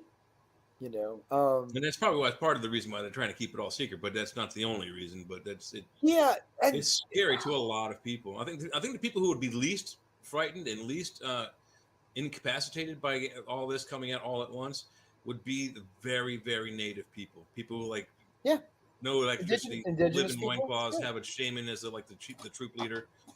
They were probably, oh yeah, we knew all the time. They could care less. Yes. Well, I mean, you kind of get that already, right? Yeah. A lot of indigenous folks are kind of saying the same things, like, Hmm. and yeah, it's yeah, we're catching up in a lot of ways to things that many ancient peoples may have already known, or at least understood in their own way, right? Yeah. Um, so I don't know. It's kind of it's a fun idea to think about, but also a little scary, right? Because some people have very negative experiences. Hmm. I mean, Jeffrey, it sounds like your experience. I mean, it Mine have wasn't been entirely a positive one, right? I mean, mine have been a little bit of everything. I mean, a lot yeah, of it. I interviewed Travis Walton, Fire in the Sky, right. and I asked him about fear, and the whole thing was with him, Thomas Reed, and him, who had both been through experiences. And Travis Walton said that if it were not for the fear, it would be a cakewalk. That's the hardest part of it is just that fear. When you see this stuff, it's really scary. Right. And I've had different ones where they've been exhilarating and wonder and awe, to where one time I saw some beings at a lake that seemed reptilian like and kind of like holograms. And I've been partying and doing all kinds of crazy stuff. It was when I was younger.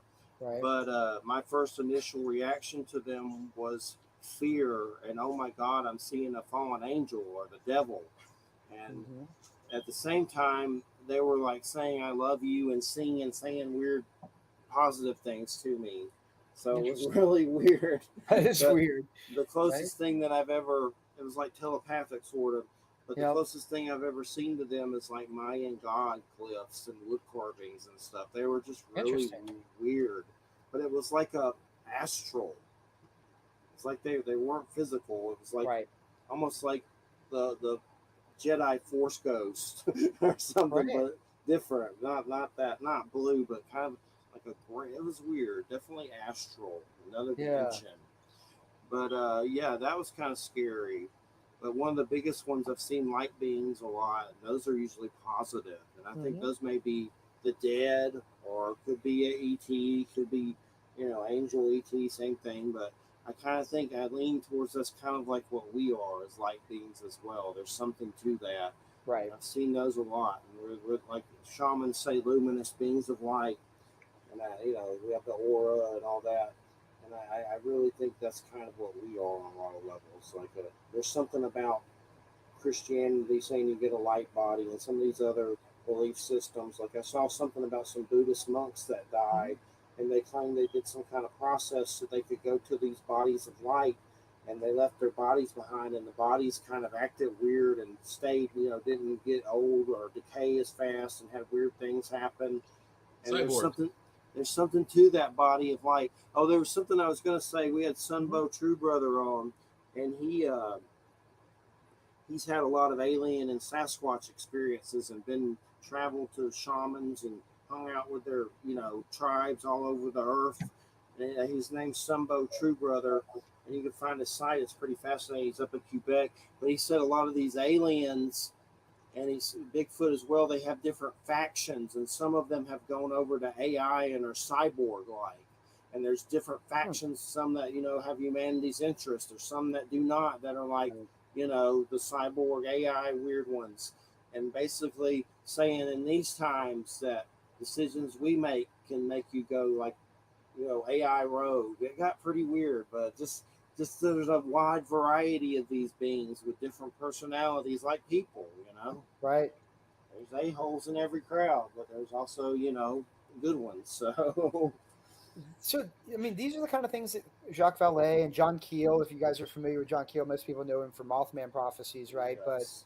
he also wrote a book called Trojan Horse, uh, in the early, like 72, I think, a couple of years after, Vallée did Passport to Magonia, but along Yeah. similar lines, right? That there are these weird, anomalous encounters. People have these, just sometimes very bizarre encounters with people, and you can't just ignore the what quote paranormal aspects of people's experiences, and there's just something just different about it. I mean, some of the things you're describing, right? These are not your textbook, grays, that are doing things like you're seeing. They're not even textbook reptilians, right? I mean, um, but you're experiencing these things and you're Yeah, seeing these things, and it I don't know, reminds me of a few things that Stephen Hawking said. I don't know if you guys are familiar with the few right? things he said about aliens, and the one that got me first that he said was kind of intriguing. He said, if we find ourselves going out looking for intelligent alien life forms, we might encounter something that is so incredibly foreign, so alien that we do not recognize it as life form. Right. And I thought, that's a unique perspective. But then he also further, like right before he died, he said another one where he's like, it's probably not a good idea for us to go venturing out into space looking for intelligent life. We might encounter some sort of AI that would be detrimental to us. Look at what happened to the Indians, or Right. words to that effect. Yeah. So it's not a good idea for if you've got sticks and fire to go out and go find the guy Right. with ray beams and spaceships. It's Is not a good idea. the first thought there that he comes up with is, in a lot of ways, it's the same premise as like H.P. Lovecraft's cosmic horror idea, Yeah, right? It's the very gibbering similar, owlers and stuff like that. Yeah, very much, right? And it's not entirely unconnected. I think I've talked about this on the show somewhat. I do a lot of work with popular culture history and pulps in particular. Looking at especially speculative fiction pulps and Lovecraft and Howard and these guys, and they were all toying with some of these ideas of ancient aliens and things, long before Von Daniken was. A lot of the stuff, and they in turn were borrowing ideas from Theosophy and Madame Blavatsky and Atlantis and Lemuria and all of these things that were starting to become popular in the late 1800s. And you get this, interesting, this, what the book I'm kind of working on right now is kind of a history of, the of you might call it weird archaeology, right? Like the title of this episode. Going back to the 1800s, and you get this weird intersection of occult thinking, early speculative fiction, and what you might call alternative archaeology, nonfiction, right? Where all of these ideas keep intersecting with each other, to the point where a lot of the things that we see in the modern day phenomenon, you can see these things appearing in popular culture and in pulp literature and early science fiction in the same way that you can see it in folklore and mythology in the centuries before that as well. It's I actually just picked up I collect books. I just got a first edition of a book called The Coming Race, right? Sometimes it's called Vril, The Coming Race, right? It was a novel by Edward Bulwer Lytton in 1870s, and it's an early kind of like Hollow Earth novel, right, with like this lost advanced race underground, and a guy it's a discovers book them. Hitler read. I'm thinking. It ended up indirectly becoming very influential on Nazi philosophy decades later, unfortunately. But Real and Thule Society. Yeah. yes, it was via Madame Blavatsky and Theosophy, right? And it was fiction, right? But there's ideas in there that you see today, like some of the popular ideas on the phenomena is maybe this is not, maybe they're ultra terrestrials, right? Is a term that you'll see. It was actually John Keel that coined that. A lot of people are talking about the idea that they may be coming from the oceans and things like that. That seems to be a popular idea. That's been around for a long time. Yeah, that's in a lot of ancient cultures. There's the knowledge and aliens coming from the Coming from the oceans. So ocean, you got the right? Dogon in Africa, and you got the Dogu in prehistorical Japan. Yes. 12,500 BC. A culture that, by the way, that started at roughly Mhm. 12,500 BCE, just after the Ice Age went away, and lasted till about 4,000 CE. That's a long time for a prehistoric society to make it. So we have these myths. We have early, science fiction and pop culture with people coming up with these ideas of lost races and advanced people that are living underground or living in the oceans, or these kinds of ideas. I mean, they're kind of out there percolating, right? And maybe Jung was onto something when he started touching on this, that they're archetypes, right? But why is it that these ideas keep coming back over and over again? Why do they have this appeal? One of the real when the idea of ancient aliens really takes off, even before von Daniken in the late 60s, is in the 40s and early 50s with something that was called the Shaver mystery, which a lot of people don't remember now, but it was a huge fad. Heard of those? It began in the science fiction pulps and amazing stories, where there was this one guy that started writing in letters to the editor of Amazing Stories, this pulp fiction magazine, talking about how he had experiences with these subterranean beings like Darrows and Taros, and they were descended from Atlanteans and Lemurians, and they've been living underground for thousands of years, and they manipulate our minds, right, and cause us to have fear, cause us to have some of these same ideas, right, and it seems pretty clear when you read this guy's writing that he has a lot of the hallmarks of what today we would recognize as types of mental illness, probably what would have been called schizophrenia or those kinds of things, because he was claiming he was hearing voices and this kind of stuff, right? But and the editor of Amazing Stories, a guy named Ray Palmer, started publishing this stuff, and he would tweak it a little bit and play with it, and it became a big fad. This Shaver was the name of the guy, right? And so it became called the Shaver mystery. And it had a big influence. There were these basically ancient alien races that have been here on Earth for hundreds of thousands of years, right? And living underground now, living in Mount Shasta, right? It brings in Mount Shasta, which is a popular thing. These ideas are kind of out there, and was he really suffering from mental illness?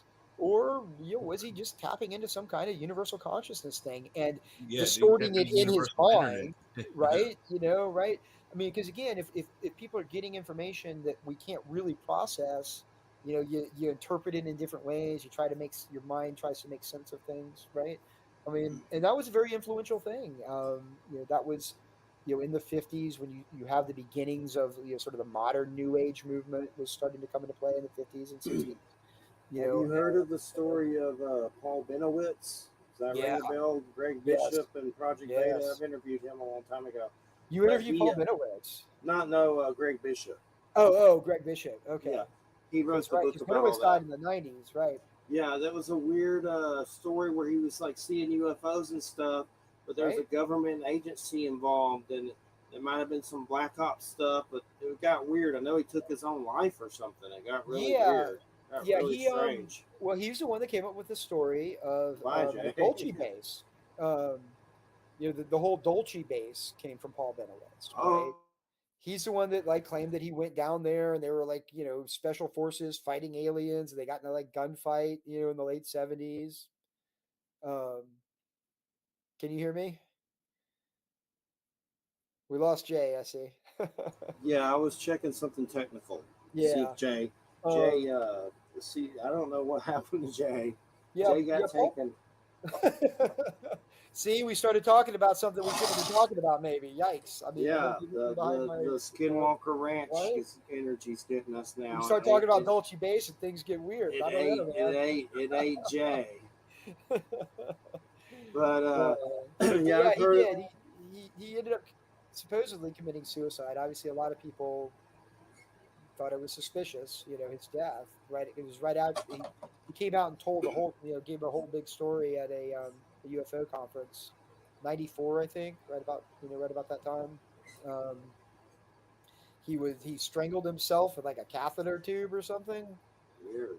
Yeah, it's I had a lot of UFO stuff in Georgia, and at one point, the silent helicopter appeared over the house that made no noise, and a guy dressed in like Top Gun kind of stuff, like a jet or something. He goes, waved at us, and it shot off. And that whole time we were outside with friends looking at these UFOs in the sky. None of them ever came to me face to face, but that made me know that there was some kind of government agency involved. And then later at another house, I said something about turning my phone off, and someone put a $2,000 credit on my phone to keep it going, and it was no one I knew, and I think it had to do with them listening to the show. I turned that phone off, and the phone company sent me a check of it, and I spent it on land taxes and a shopping spree. But that's proof there are things that are monitor us about this stuff. I know it. So that's one of the things about some of this modern disclosure that seems to be taking place now with some insiders starting to come out and these whistleblowers, and a lot of the major media aren't really picking up on it, even though they're about to have congressional hearings. There's still, and I don't even think it needs to be a conspiracy. It's more just because it's been a subject of ridicule for so long. People don't take it seriously, but they should, and here's why. Even because what's going on here is, let's say that none of this is true, right? There's no non-human entities, blah blah blah, whatever. Then you've still got these government, um, intelligence people that are coming out telling all of these stories. So then that means they're doing some kind of psyop. Then that should also be a story. Like, why do we have all these high-level former intelligence people coming out saying that all of this stuff is real? If they're doing it to cover up for something or do all of that, that should be a story too. In some ways, it may be a bigger story, right? If you've got this, conspiracy to create a fake idea of aliens and UFOs and stuff, that should also be a story, and it's not being taken seriously. Some of those UFO cases that happened, the Phoenix Lights, and then there's Stevensville, Texas, where these big UFOs appear over cities, and everybody goes crazy, and the mayor comes out and with a dancing alien. I think some of that may be government psyop. I hear a lot of things like they can do things with lasers and reflections, and or it may just be real technology we have, and they're just seeing how people will react to it. That's right. And what's going on now with this modern one, and I think this needs to be kept in mind, right, is we may be doing things with plasma to do like radar spoofing and stuff like that.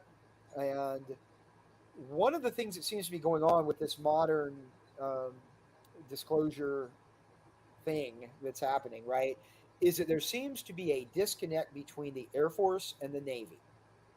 And they seem to be at odds with each other.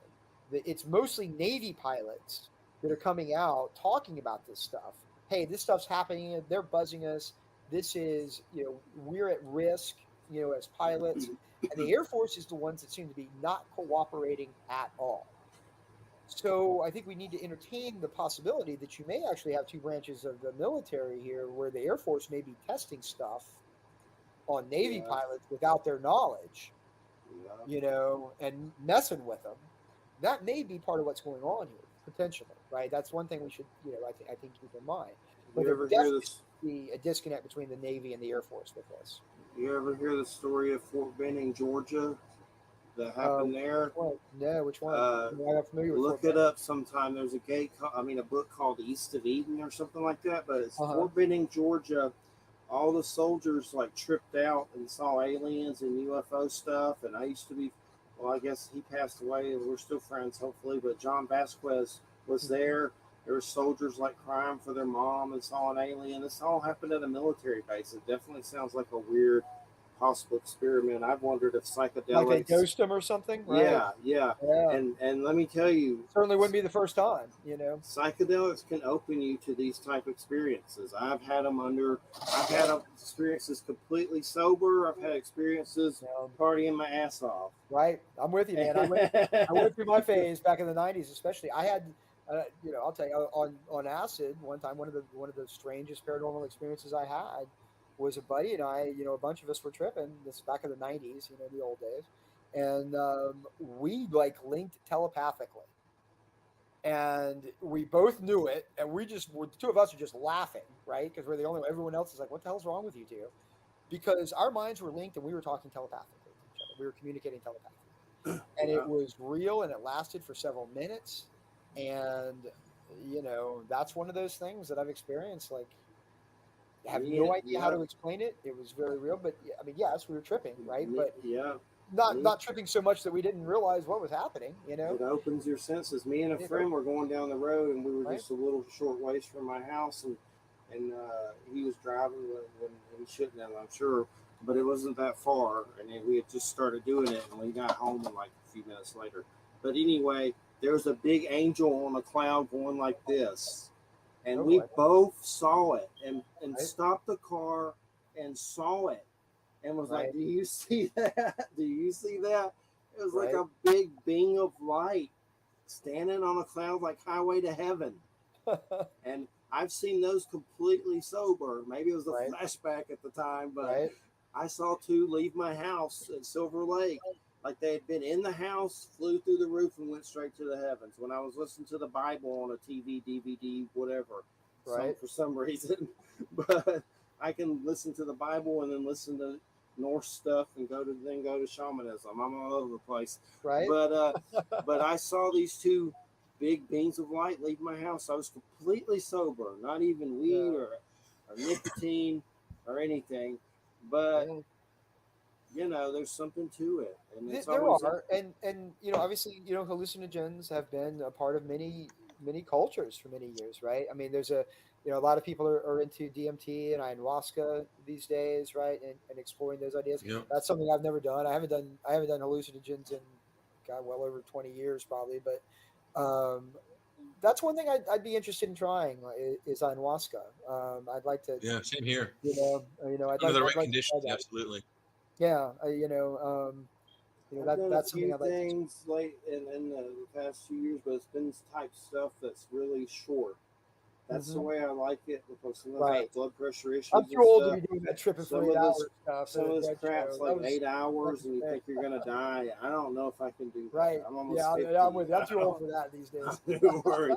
That's why DMT, and then there's some like uncle of LSD or something that's like only 15 minutes 15 or 30 minutes. minutes. Yeah, I like I'm good, right? I like that.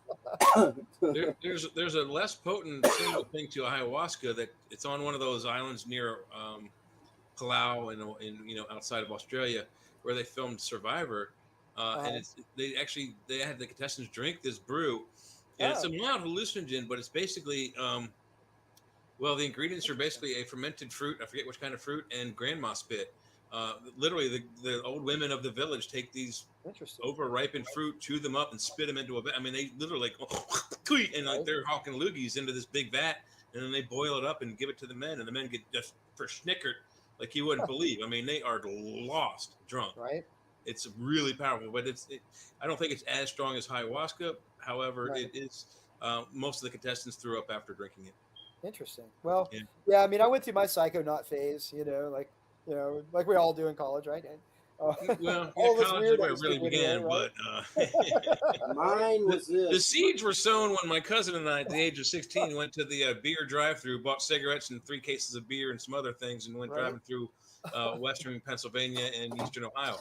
That was a fun trip. But careful, they have Mothman. Everyone says, the gateway drug is marijuana, and I say bull honkery. It's cigarettes, it's tobacco. Because if I didn't smoke cigarettes first, I would have never tried weed, and I would have never tried cocaine, and I would have never tried all these multi-other chemicals I tried. Yep, you're so right. It was getting that first pack of smokes out of that cigarette machine when I was 14. You're done. And it was Marlboro Reds that we smoked. My cousin was already smoking. He was like 15 and a half. And he's a little bit younger than me, but I was 16. It was my first car trip. So I took my parents' 1976 Pontiac Le Mans from Rockville, Maryland to Youngstown, Ohio, a 7-hour trip. Right. And I asked my dad, I said, hey, Dad, I don't want you to write directions. Just give me the key roads. What am I getting on? I know I'm going 270 to 70, Pennsylvania Turnpike. Then where do I go from there? And he just told me certain roads just to get into the city of Youngstown. Once I hit Youngstown, I was like, oh, I turn here. Boom. There's my family's trucking depot. I turn here. Boom. And then a couple more roads, and I was at my grandparents' house in Licking Split, no time at all. So it was a fun trip. But the things we did is that one trip, that's when I started smoking cigarettes at the age of 16. And downhill from there. Well, I did my psychedelic phase, but then I did at that point start looking into different types of meditations and stuff. This was probably late 90s, trying to do it naturally, right? Because that's kind of the idea. It's the same idea, right? It's expanding your consciousness and trying to tap into whatever this is, right? This, making new connections in the brain, making new pathways work. I ended up, for me, and I tried different paths, Western, esotericism and hermeticism and things like that, and then Eastern traditions like Buddhism and transcendental meditation. I ended up Kriya Yoga ended up sort of becoming the thing for me, which I don't know if you ever heard of Yogananda, right? Autobiography of a Yogi is a famous book. That's I know the word Naga refers to the snake people, but I don't know the book. Right. You say Naga? What was the title? Yoga Naga. Yogananda. Yogananda. I'm sorry, I heard something cool. Yeah, I have heard of Yogananda. I've heard of that book. Yes. Yeah. So, and started doing that tradition for a while, and there's a lot to this. I mean, these experiences and these things, there's real. There is something real going on here. Beyond what we think of as our 3 or 4 dimensional reality, and and all of these things are kind of related. And it's funny to see people. I was listening to a podcast the other day that I enjoy quite a bit. It's called the UFO Rabbit Hole, and by Kelly Chase is who does it. It is certainly that. Yeah. Yeah, she's younger, and she got into this in 2017, right when all of this stuff came out, and it's fun to hear a younger person. She's like slowly discovering all of these things that a lot of us that have been doing this for a long time, like looking at consciousness and looking at all these things, we're doing back in the day, and people are independently rediscovering the same things, and all of these things are sort of related, and they're and it's fascinating to see. I hang out on Reddit a lot, which skews very much younger. And it is fun to see a lot of the younglings just sort of just discovering some of this stuff for the first time. Stuff that us OG folks have been into for many decades. Can I open you in other ways? When I was in high school, that's probably 83, 84, Pink Floyd finally came out with their latest album, Delicate Sound of Thunder, right? Right. And so me and my friend, who was a Great freshman, album. one of my best friends still, we were just enjoying the album. We actually went and saw the concert in JFK, but he heard one of his freshman co-students walking down the hall going, "Hey, there's this new band out called Pink Floyd," and he literally walked up to them and slapped them in the face and said, "Psh, they've been around since the 60s. He walked away from them. So you got to be careful. Sometimes something is so new they think it just came out, and it's like, sorry, this story happened a lot of them do, years right? ago. But you know what? I mean, but those are teaching moments too. Right? Yeah, they can be a teaching moment, but they can be. That struck me as funny that my friend. They can be frustrating sometimes too. So frustrating. He actually slapped another student because they thought Pink Floyd was brand new. Like, really, what's your source for that? Where's the YouTube video to back that up? Like, YouTube video. I got books. I don't know what. Yeah. Back in my day, YouTube was called books. Right. but it's cool, right? It's cool seeing younger folks kind of rediscovering this stuff for the first time, right? On the other hand, though, they're seeing all the what looks like disclosure. Oh my God, it's about to happen. We're gonna get the truth here. Like, we're a lot closer than we have ever been, but I don't really. I'm not skeptical. I'm very skeptical about it. Seeing it in my lifetime. Right. You know, they all think it's 99. I have like one breath left, being like, "Here's the story." I'm like, "Great, I'm going to hear the story," and I'm done. And then it's, like, that's how it'll happen sweet for me. Summer child. You don't know. We've been here so many times before. Mm-hmm.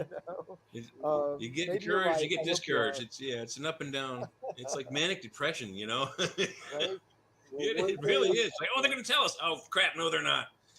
Yeah. Well, one thing we need to address is Atlantis. It's in the title. Yeah, we let's need to talk give it about some this, right? props. Do you think it's down here in the Florida area? I've heard it so many different damn things. I don't know where the hell it is. So Antarctica. I don't. So Atlantis is something I've been fascinated with it as a concept. I think that again, this is kind of an archetype, right? This idea that we're missing something in our history, right? That we're missing, and I think it's in a lot of ways it's the same trope as this idea of maybe there is some kind of there's a lot of similarities between the Atlantis trope and archetype and the ancient astronaut, ancient aliens idea, this concept of something advanced in the past that we have lost, right? That's missing, and I think you see it in popular culture, which is kind of where what I was talking about earlier. We see this in beginning in the 1800s. The idea of Plato's Atlantis, this lost civilization, it kind of comes back into popular culture with Jules Verne with 20,000 Leagues Under the Sea. It had kind of been forgotten for the most part until you get this scene in 20,000 Leagues Under the Sea where the Nautilus goes by, Atlantis, and they see Roman columns under the ocean and all of that, right? And that inspired a guy named Ignatius Donnelly to write a book called Atlantis, the Antediluvian World in the early 80s, or early 1880s.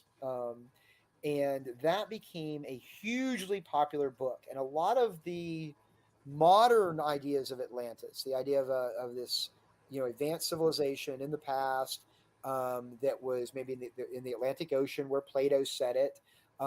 And we can see evidence for it by saying, hey, there's pyramids on this side of the ocean and pyramids on that side of the ocean, so they must have come from this central idea. That all comes back from this book, by Ignatius Donnelly from 1882. And a lot of even what you see with Graham Hancock today, with his idea of this lost ancient advanced civilization, a lot of the stuff that he's talking about comes straight from Ignatius Donnelly, 150 years ago. I got a copy. I got a first edition of it back here somewhere. I was going to ask you about him.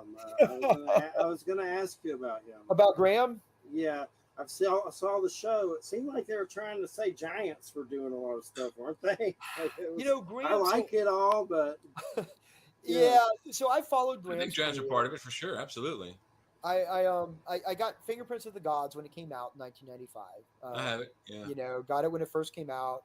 And at the time, I was in school, but I dropped out and was working. And I'm reading this book, and I'd always been interested in this stuff. I read Von Daniken years before and all of that.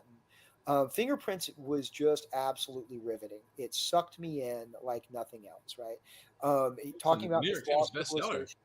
He never uses the A word in Fingerprints. Right? He never mentions Atlantis. Right? But you knew that's what he's talking about, right? But at the same time, he's basically taking the Von Daniken idea, right? Of the evidence for the civilization is what looks like advanced technology that we can see in artifacts in the past, right? But he didn't want to call it aliens, right? So he's going with Atlantis-like civilization instead. But he's even referencing it in the title, Fingerprints of the Gods, right? That's a subtle reference to Chariots of the Gods. Yeah. So he's playing with that idea, and and uses a lot of the same things. He relied on the work of a lot of the work of a guy named Charles Hapgood, who was somebody who was pitching both the idea of a pole shift cataclysm was a big idea of his.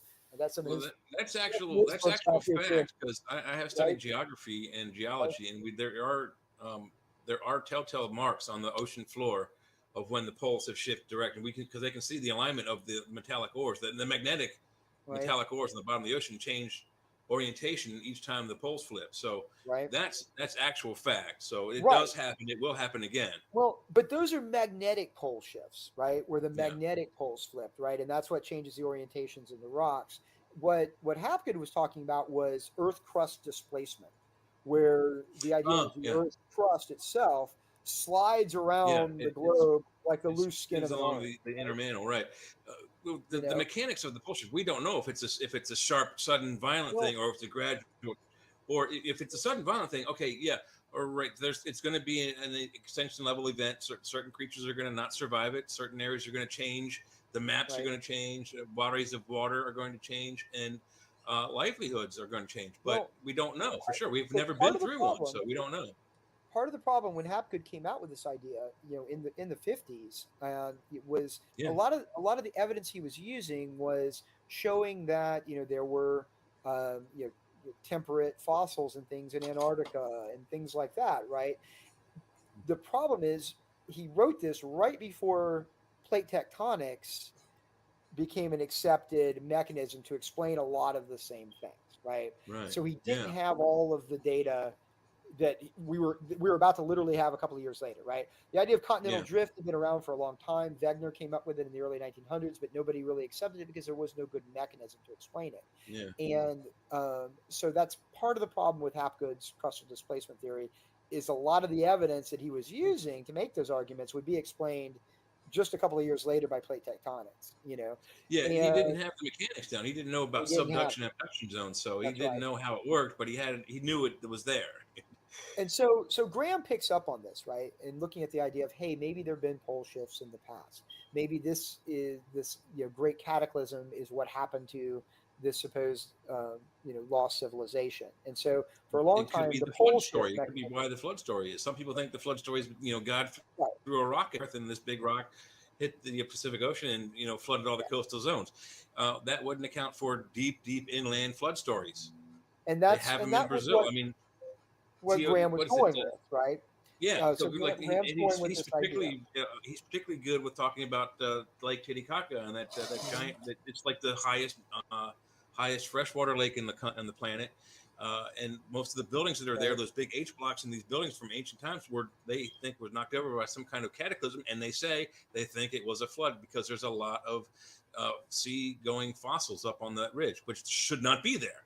Right. So Well, I mean, yes and no. I mean, there's ways now that we have other ways to explain it other than pole shifts now, though, right? yeah, And you know, but Graham was working with that. Eventually, he abandoned that, by the late '90s, and started looking for another mechanism. And of course, today, he is going with the idea of the younger Dryas impact hypothesis, which yes, is the idea that um, either a comet or an asteroid or a impacted series of large at the astral bodies. or Yeah. it broke up. Right. Here's the fun thing. Right. I was talking about Ignatius Donnelly and his Atlantis book that came out in 1882. He wrote a sequel in 1883 called Ragnarok, in which he Okay. proposed a comet or a meteor is actually what caused the destruction of Atlantis. Right. So even this impact hypothesis goes back to Donnelly in the 1880s. It's been around for a long time. Um, this is it's still kind of a controversial theory in archaeology. It hasn't been really. There's problems with it, and I've actually recently excavated a site in Florida that where that horizon should be, even potentially a pre-Clovis site where we get some very early dates. Mm-hmm.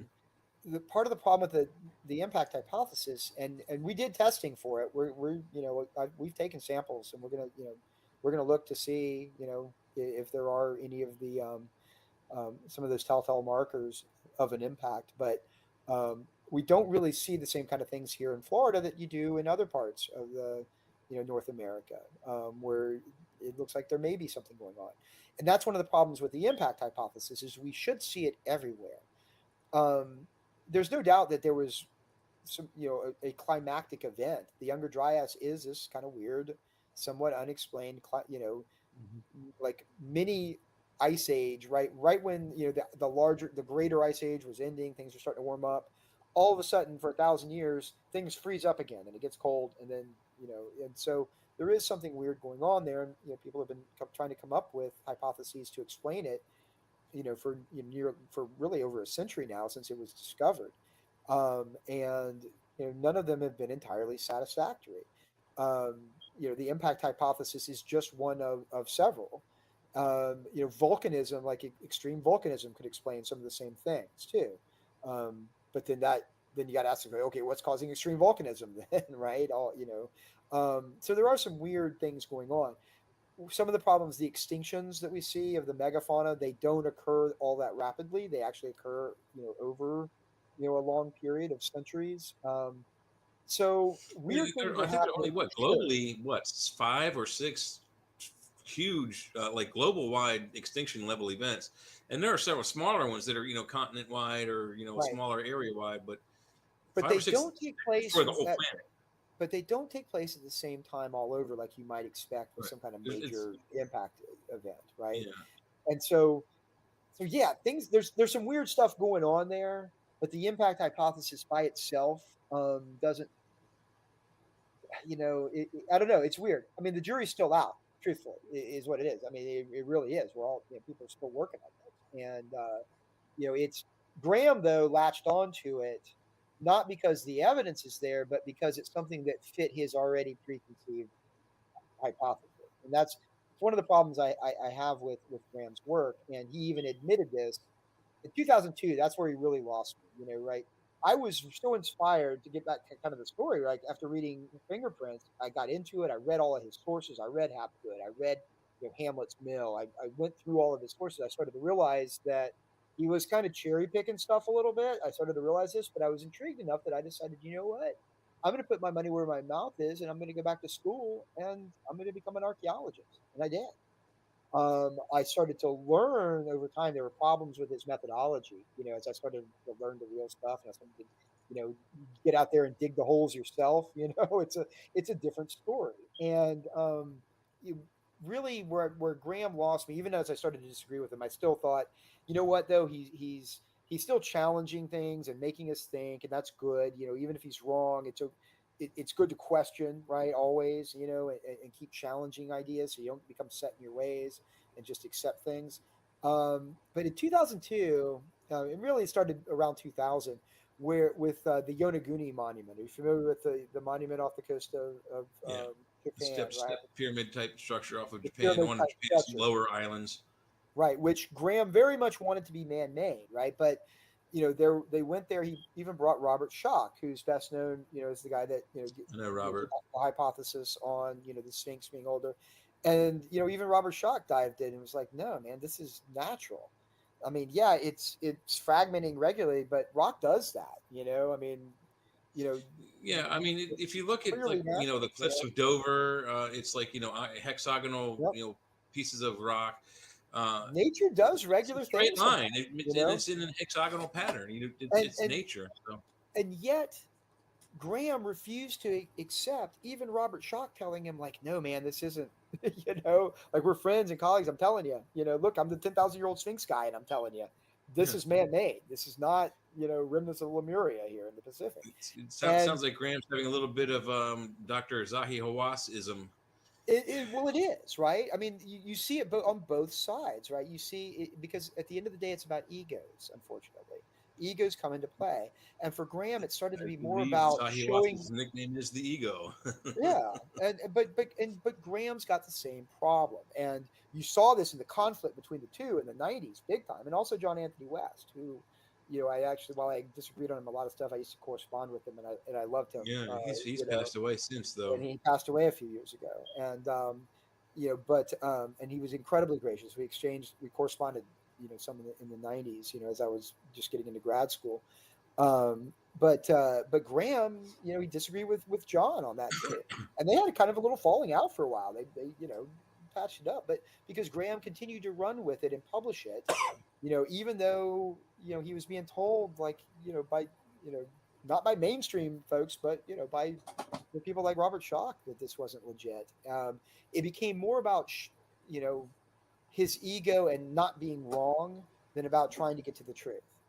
And it really came to a head in 2002 when he posted this sort of manifesto on his website. It's actually still up today. You can find it by Googling it, where he made the case that he saw his role as something like an attorney, right, or an advocate, because he uses the British term, and that he's defending a client, and his client is this lost civilization that he knows is there, and so it's not his role to acknowledge any evidence that's contradictory to his client, this lost civilization, and because he was getting challenged on a couple of things, right, and basically what he was doing was admitting that he's cherry picking evidence to support his preconceived idea rather than letting the evidence lead where it's supposed to go. And that's where he really lost me. And I'm like, man, you can't do that. That is intellectually dishonest. It's okay to be wrong. We're always wrong. Archaeologists are wrong. Historians are wrong. We're always wrong. It's okay to be wrong. It's not okay to be intellectually dishonest, because we're never gonna understand any of these things if we do that. And that's where he lost me. That's where I became very disappointed in him, and he lost a lot of followers at that point. He kind of disappeared for a little while. That's when he went down the ayahuasca route there in the early 2000s. Before he kind of resurrected his career a decade later, by showing up on Rogan. Unfortunately, you see that with a lot of his new stuff too, right? He's still, it's unfortunate because I think he really meant well, and I think he was genuine in the '90s when he was really still exploring this stuff, and he got treated unfairly by the archaeological community to some degree. He really did, and now he's just bitter, and it comes across. And you talking about his new show, he just comes across as bitter and angry. And he misrepresents the archaeological community a lot. That's why you're getting a lot of archaeologists are now angry and bitter, and are being shitty to him. Like, and now it's just back and forth. Everybody's just being, really, everything's just, really mean to each other and toxic to each other, and it's not good, right? Yeah, And it's a cutthroat. It's a cutthroat I guess research division, you want to call it. I mean, I've seen plenty of things on Dr. Zahi Watson. I think he's an absolute ass. I think he's well named. The last 3 letters of his name. He is not popular arrogant. among archaeologists. Let me tell you. Yeah, he's the same. He's the green archaeologist, but he's in the same shoe as Graham Hancock. Nobody likes him. But he was in control of some of the best data we've ever been able to get on the pyramids.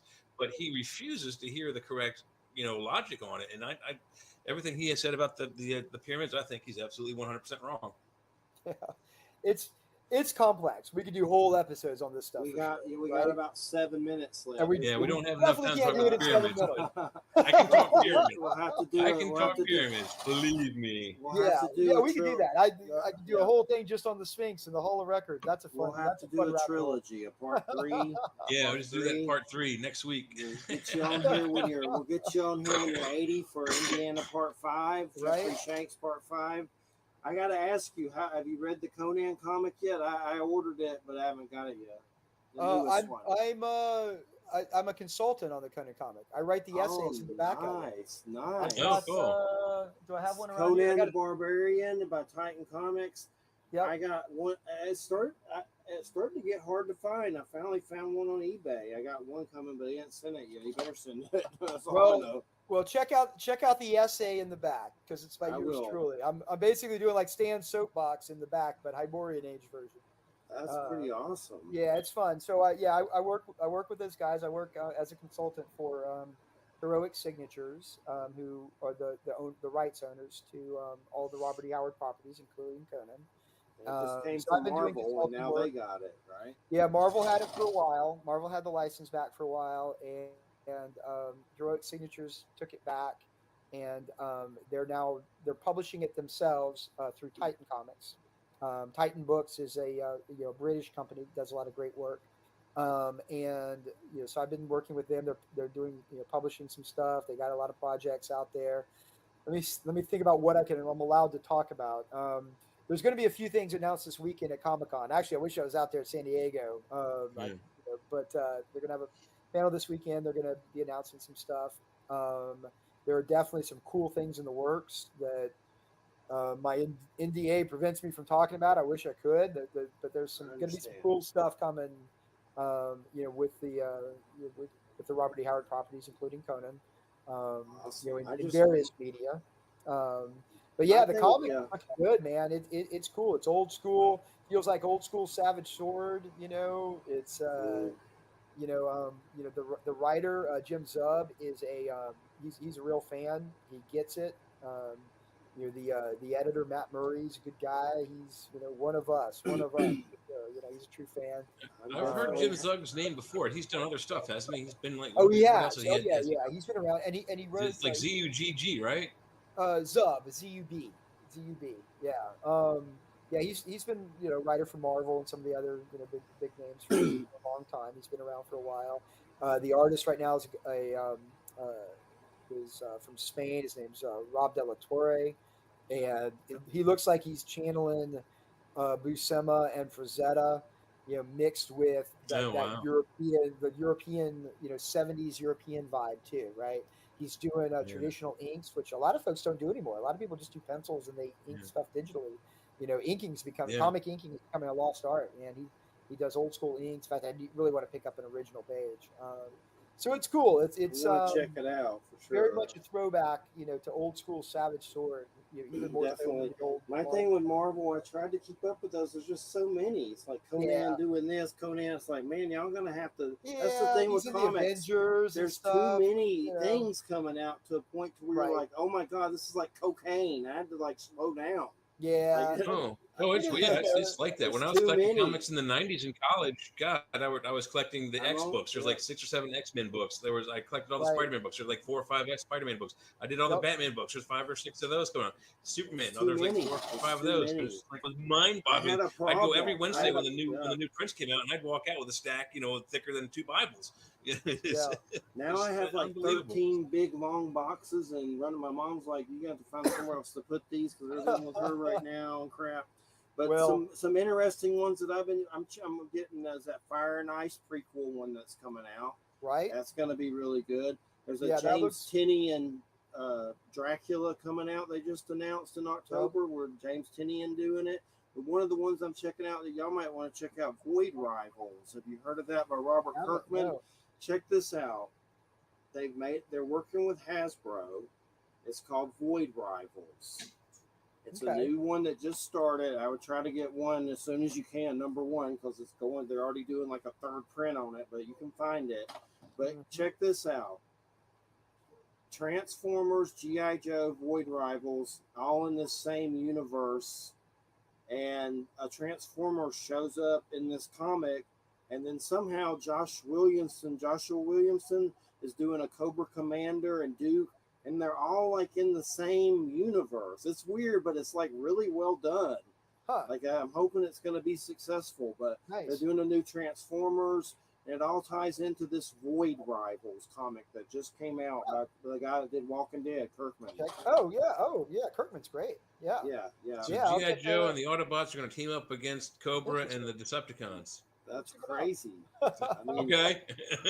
You know what? All those Transform movies to me suck. So if this spawns some real movies, I would really be glad. You know, Bumblebee was kind of redeeming, though. It was closer to the 80s G1 stuff. I mean, I gave up good. on them. Like I gave up on those Michael Bay. I couldn't get into them. I think I saw the first couple. Bumblebee isn't Michael Bay. He produces it, but he's I think I not saw directing. Bumblebee, but I just didn't do it for me. But I'm Oh, hoping come on. That opening sequence when they're on Cybertron, that's all 100% G1. That was awesome. I like the old cartoon. I'm with you, man. The movie cartoon. That's what I'm referring to with G1. That's the original cartoon, the original Generation 1 box and cartoon. Well, Jeffrey, you got a site? How can people get a hold of you, keep up with your You know, stuff? I don't have a site at the moment. I'm going to be working on building a site called Archeo Obscura. So it's not quite ready yet, but it's going to be a blog, and I'm sounds nice. Yeah, talking about starting a podcast where I'm going to be exploring alternative archaeology, paranormal, UFOs, a lot of the weird stuff that we're talking about here today. We're going to go in a number of directions. I got a colleague of mine also into this stuff, another archaeologist. She and I are going to probably be doing a podcast, and hope to be having some guests. Maybe we'll have you on as a guest on our show. Let us know. Let us know. All right. Thanks so much. And we appreciate it. Jeffrey Shanks, everybody. And Jamie Nicholas. I got to play these Thanks, jingle guys. jams. It was a blast. Everybody have a good weekend. Take care. Thanks so much. You are listening to UPRN, United Public Radio Network, coming to you live on 105.3 right up to 107.7 FM from the beautiful city of New Orleans. UPRNtalkradio.com. Well, that was fun. Got one more. I'm trying to do it. Looking for stories that are fresh and new? Dark fantasy, humor, space exploration, time travel, cyberpunk, alternate history, and more. They're in the L. Ron Hubbard Presents Writers of the Future anthology from 24 award-winning authors and illustrators, plus art and writing tips and bonus stories. L. Ron Hubbard Presents Writers of the Future. Buy your copy at galaxypress.com, Amazon, or wherever books are sold. It's time for you to get out and nominate your favorite podcasts. There's an amazing show I want you to consider for the People's Choice Podcast Awards. Writers and Illustrators of the Future podcast. In 3 categories: education, storyteller drama, and art. For 4 years, the Writers and Illustrators of the Future podcast has provided advice and tips from international best-selling authors, world-class artists, contest judges and winners, and industry professionals based on the world-famous Writers of the Future contest created in 1983 by L. Ron Hubbard to help the aspiring writer and artist no matter their age. It is dedicated to the future of storytelling and art by showing that it is never too late to start, and those who make it are those who never give up.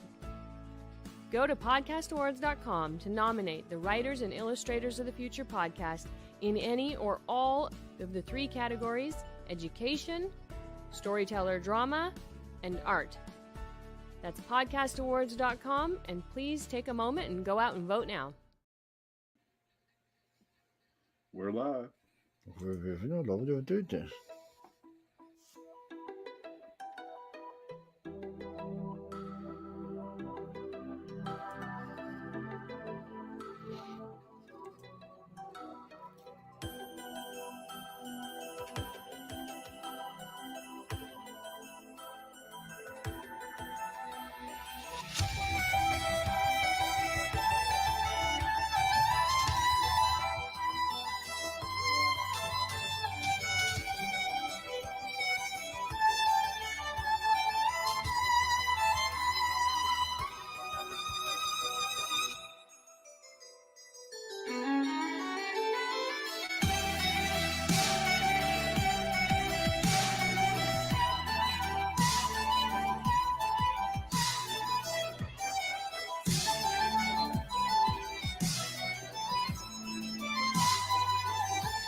I see that.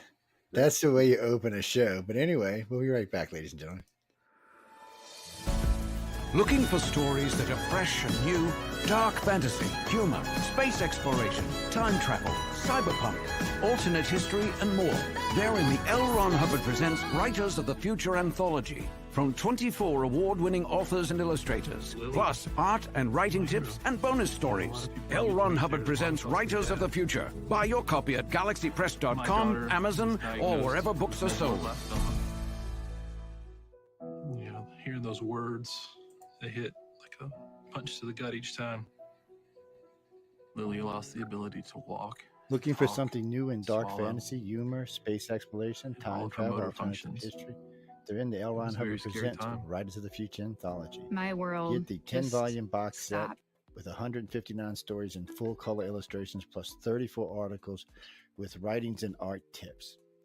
Get the UPRN discount, $125 for the entire box set.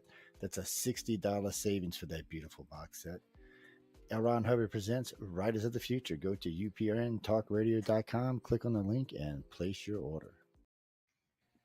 Place your damn order would be a better way of saying it. Place your damn order, people. You know, man, place your damn orders. Like, Jack said he's gonna come down here and beat y'all. He's got one of them gold picks. He's gonna come pick y'all, man. damn straight, I got to Yeah. pick X, and you know, it is the holiday season, and time to be. Yeah, remember the abominable snowman when the dentist got him, so y'all better be careful. I'm just saying, people, y'all better be careful. Pay attention to what's going on here. You ain't lying, man. No, Jack, we're live. No, we're not. Yeah, I call him Jack, but I was talking to you. No, we're live all over this. I don't know if Jay's going to join us or not. He never responded, so he might be busy getting probed. The man does have to work for a living. He's like the rest of us, We all Yeah. have sex. Now, if y'all want to pay us to be here every night, that's different. That's true, but I got to cut out of here about midnight, brother. I got to get up at 4:30. Yeah, see, and poor Sean got to go. He's going gold hunting, people. No, not yet. Yeah. Oh, oh my God. Do you know, It's, Joe, how many of the dumbest questions I have received this year? Oh, I can about imagine. turkeys? Oh my God, it was unbelievable. I was losing it, man. Some jackass came up to me and said, it was Wednesday. He came up to me, hey, will my frozen turkey be thawed up by tomorrow? I'm like, no. No. Because you're an idiot and your frozen turkey won't be thawed out by tomorrow. Well, it's funny these days because I tell people all the time because they always ask me stupid shit lately. And I say, they got this thing called Alexa. Put it in your house and you can ask it all the stupid questions you want. And they will listen. See, I said, so what? Don't say anything around there that you don't want it to hear.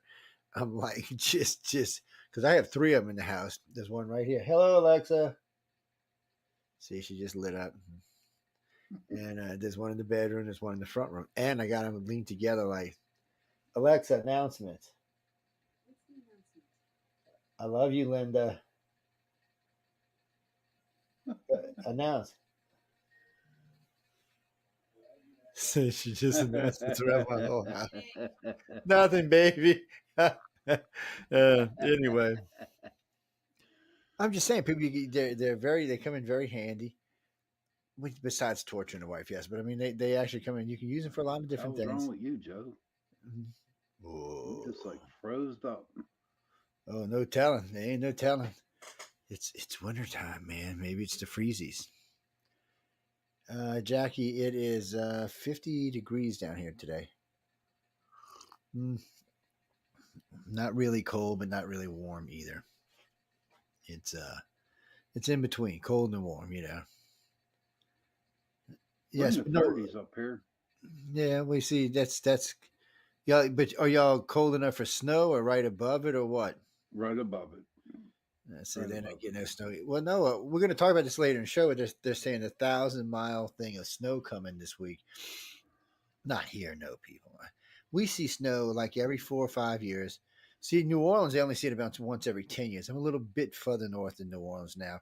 Even though I live on the coast, we do see, I hate to call it snow. It is snow, but I mean, for what y'all see up north, it's not snow. It's it's just stupid stuff.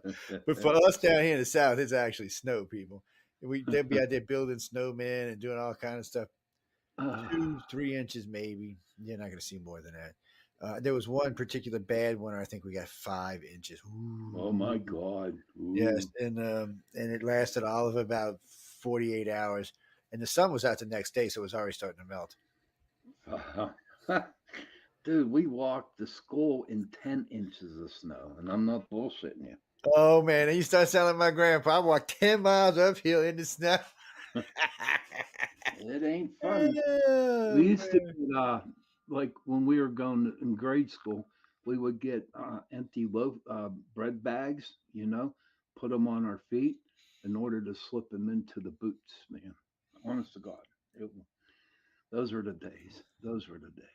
Well, when you live up north, you freeze. And see, it tells me you're a dumbass. You're still living there. Yeah, Damn. I know. Give me a reason why I should move down south. I told a friend of mine the other day, he was bitching, he lives in Buffalo. I said, dude, Oh, I said, I hear horror stories about Buffalo like 5 months out of the year. And I said, so 7 months out of the year is barely livable. So I said, dude, 5 months. He goes, well, you got hurricanes. I said, dude, we got hurricanes 3 months out of the year. And really only about every 20 years does one actually hit a big one. You get little ones from time to time. They're more fun for the kids and stuff. But see, like, let's put this in perspective. Hurricanes, a good friend of mine was hosting when Hurricane Sandy hit. Now her house was affected. She lived on Staten Island, but so here comes a Class 2 hurricane. Now this is what we do down here in a Class 2 hurricane. We get the ice chest out, we get the boilers out, we take the kids out to the beach. I'm not shitting. Are you serious? That's what we do for a Class 2 hurricane. Oh Y'all people up there are drowning and dying and flooding because we're set up for that. We're not. Class 2 is not going to really affect us any. We get a little wind damage. We might have some power outages, but our pumping systems and flood systems are designed for at least a Cat 3, so we're not really worried about all of that stuff. The only thing that really, honestly, even with a Class 5, the only thing really that you have to worry about, the wind's horrible and the rain's horrible, but it's a storm surge that's going to kill you. When you see a 30-foot tidal wave coming in, you're pretty much screwed. If you can see it, you're dead.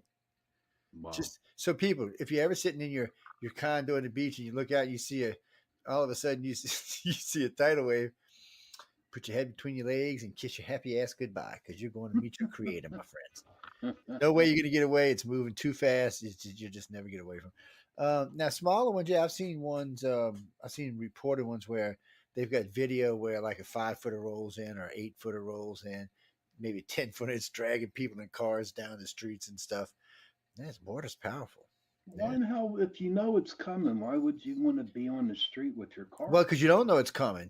All of a sudden, the sirens just go. If there'll be like a little mini quake somewhere way on the other side of the planet, and it sends a tidal wave on this side, and you don't know it's there until it starts rolling in. Now, granted, our systems are better than they used to be, but still, in some of the more third world countries, not so much. And America's not down there warning people. They're like, don't live there. What is that, Greg? There's a lot of that, but we're going to get into all those stories. No, Jay's not with us tonight. Jay has he texted me a little while ago, about a few minutes ago. He's like Jay's like Jay, like Sean. He's got early ones. He's a little bit earlier than Sean tomorrow, but still. Well, they both live in the same state. Yes, they live in some ass state called Freezehole or some shit. I don't know. Just, I've never heard of it before. It is called Look, Pennsylvania. it ain't called anybody who puts that moron what's his face in office is no longer on my good list. Oh my God. Seeing Fetterman get put in anywhere just makes you down 10 points on my good. No, Pennsylvania was one of my favorite states because one of my local quarterbacks used to play up there forever, and I loved him. Terry Bradshaw. Yeah, Terry Bradshaw, and so I've always been a big fan. Even now, I'm still a fan of Pittsburgh. But lately, man, y'all been kind of getting like New York up there. It's starting to scare me a little. Yeah, it is, dude. I'm telling you, man. Well, at least they fired Matt Canada, the offensive coordinator, finally. Now Pickett has something to prove. So I'm still confused. I guess it wouldn't have mattered. Somebody asked me the other day, well, why did they trade their quarterback away? I said, well, did it really matter? He got hurt for his second game out. Which one? Who got traded? Oh wait, no, wrong quarterback, wrong team. Sorry, no, wrong team, completely wrong team. No, then I got Green Bay and Pittsburgh. Don't ask me why. I guess maybe because they're both yellow. Shh, don't tell anybody. Shh, don't tell anybody, people. Hey, look. You don't have the Aints. I mean, the Aints are down here 5-5. And wait, the only reason they're in first place is because Atlanta lost. I know. At least I don't have to wear a bag over my head. Well, we ain't wearing a bag. We're in first place, so we don't have to wear no bags.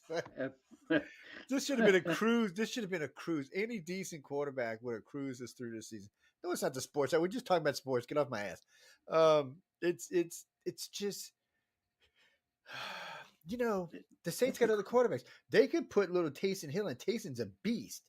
Look, he can't do any worse than the guy that's currently quarterback. Let's just be honest about it. This dude is kind of Menard. He's kind of like, "Hi, I'm your quarterback," and he's got a decent line, but he's boring, and he plays the game boringly, and therefore he's not. I watched. So he was screwing up really bad week before last. So they throw Jason. What's his name out there? Oh, the ex-Tampa guy. They throw him out there, and he's coming back. Now, he threw 2 interceptions and kind of cost the game, but still. I mean, he hadn't played since, a season and a half on the field.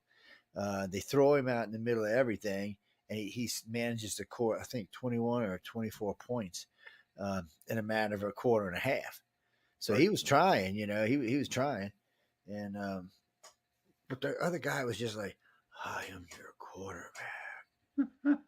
Yeah, watch me. It's like, it always reminds me of Galaxy. What is it? Guardians of the Galaxy, when Drax says, "I'm so slow you can't see me." I'm thinking, yeah, that's what that quarterback thinks. I'm so slow you can't see me. Well, people, if you have never seen Galaxy Question, you don't have a reference point. I don't know what to tell you. Go watch the damn movie. No, it's not for everybody. It's sci-fi and funny goofiness. It is. Good music. Good music. Yeah, good music. Not everybody's gonna like it. They do have They do have the Galaxy Christmas special out from last year when they go kidnap Kevin Bacon and drag him off.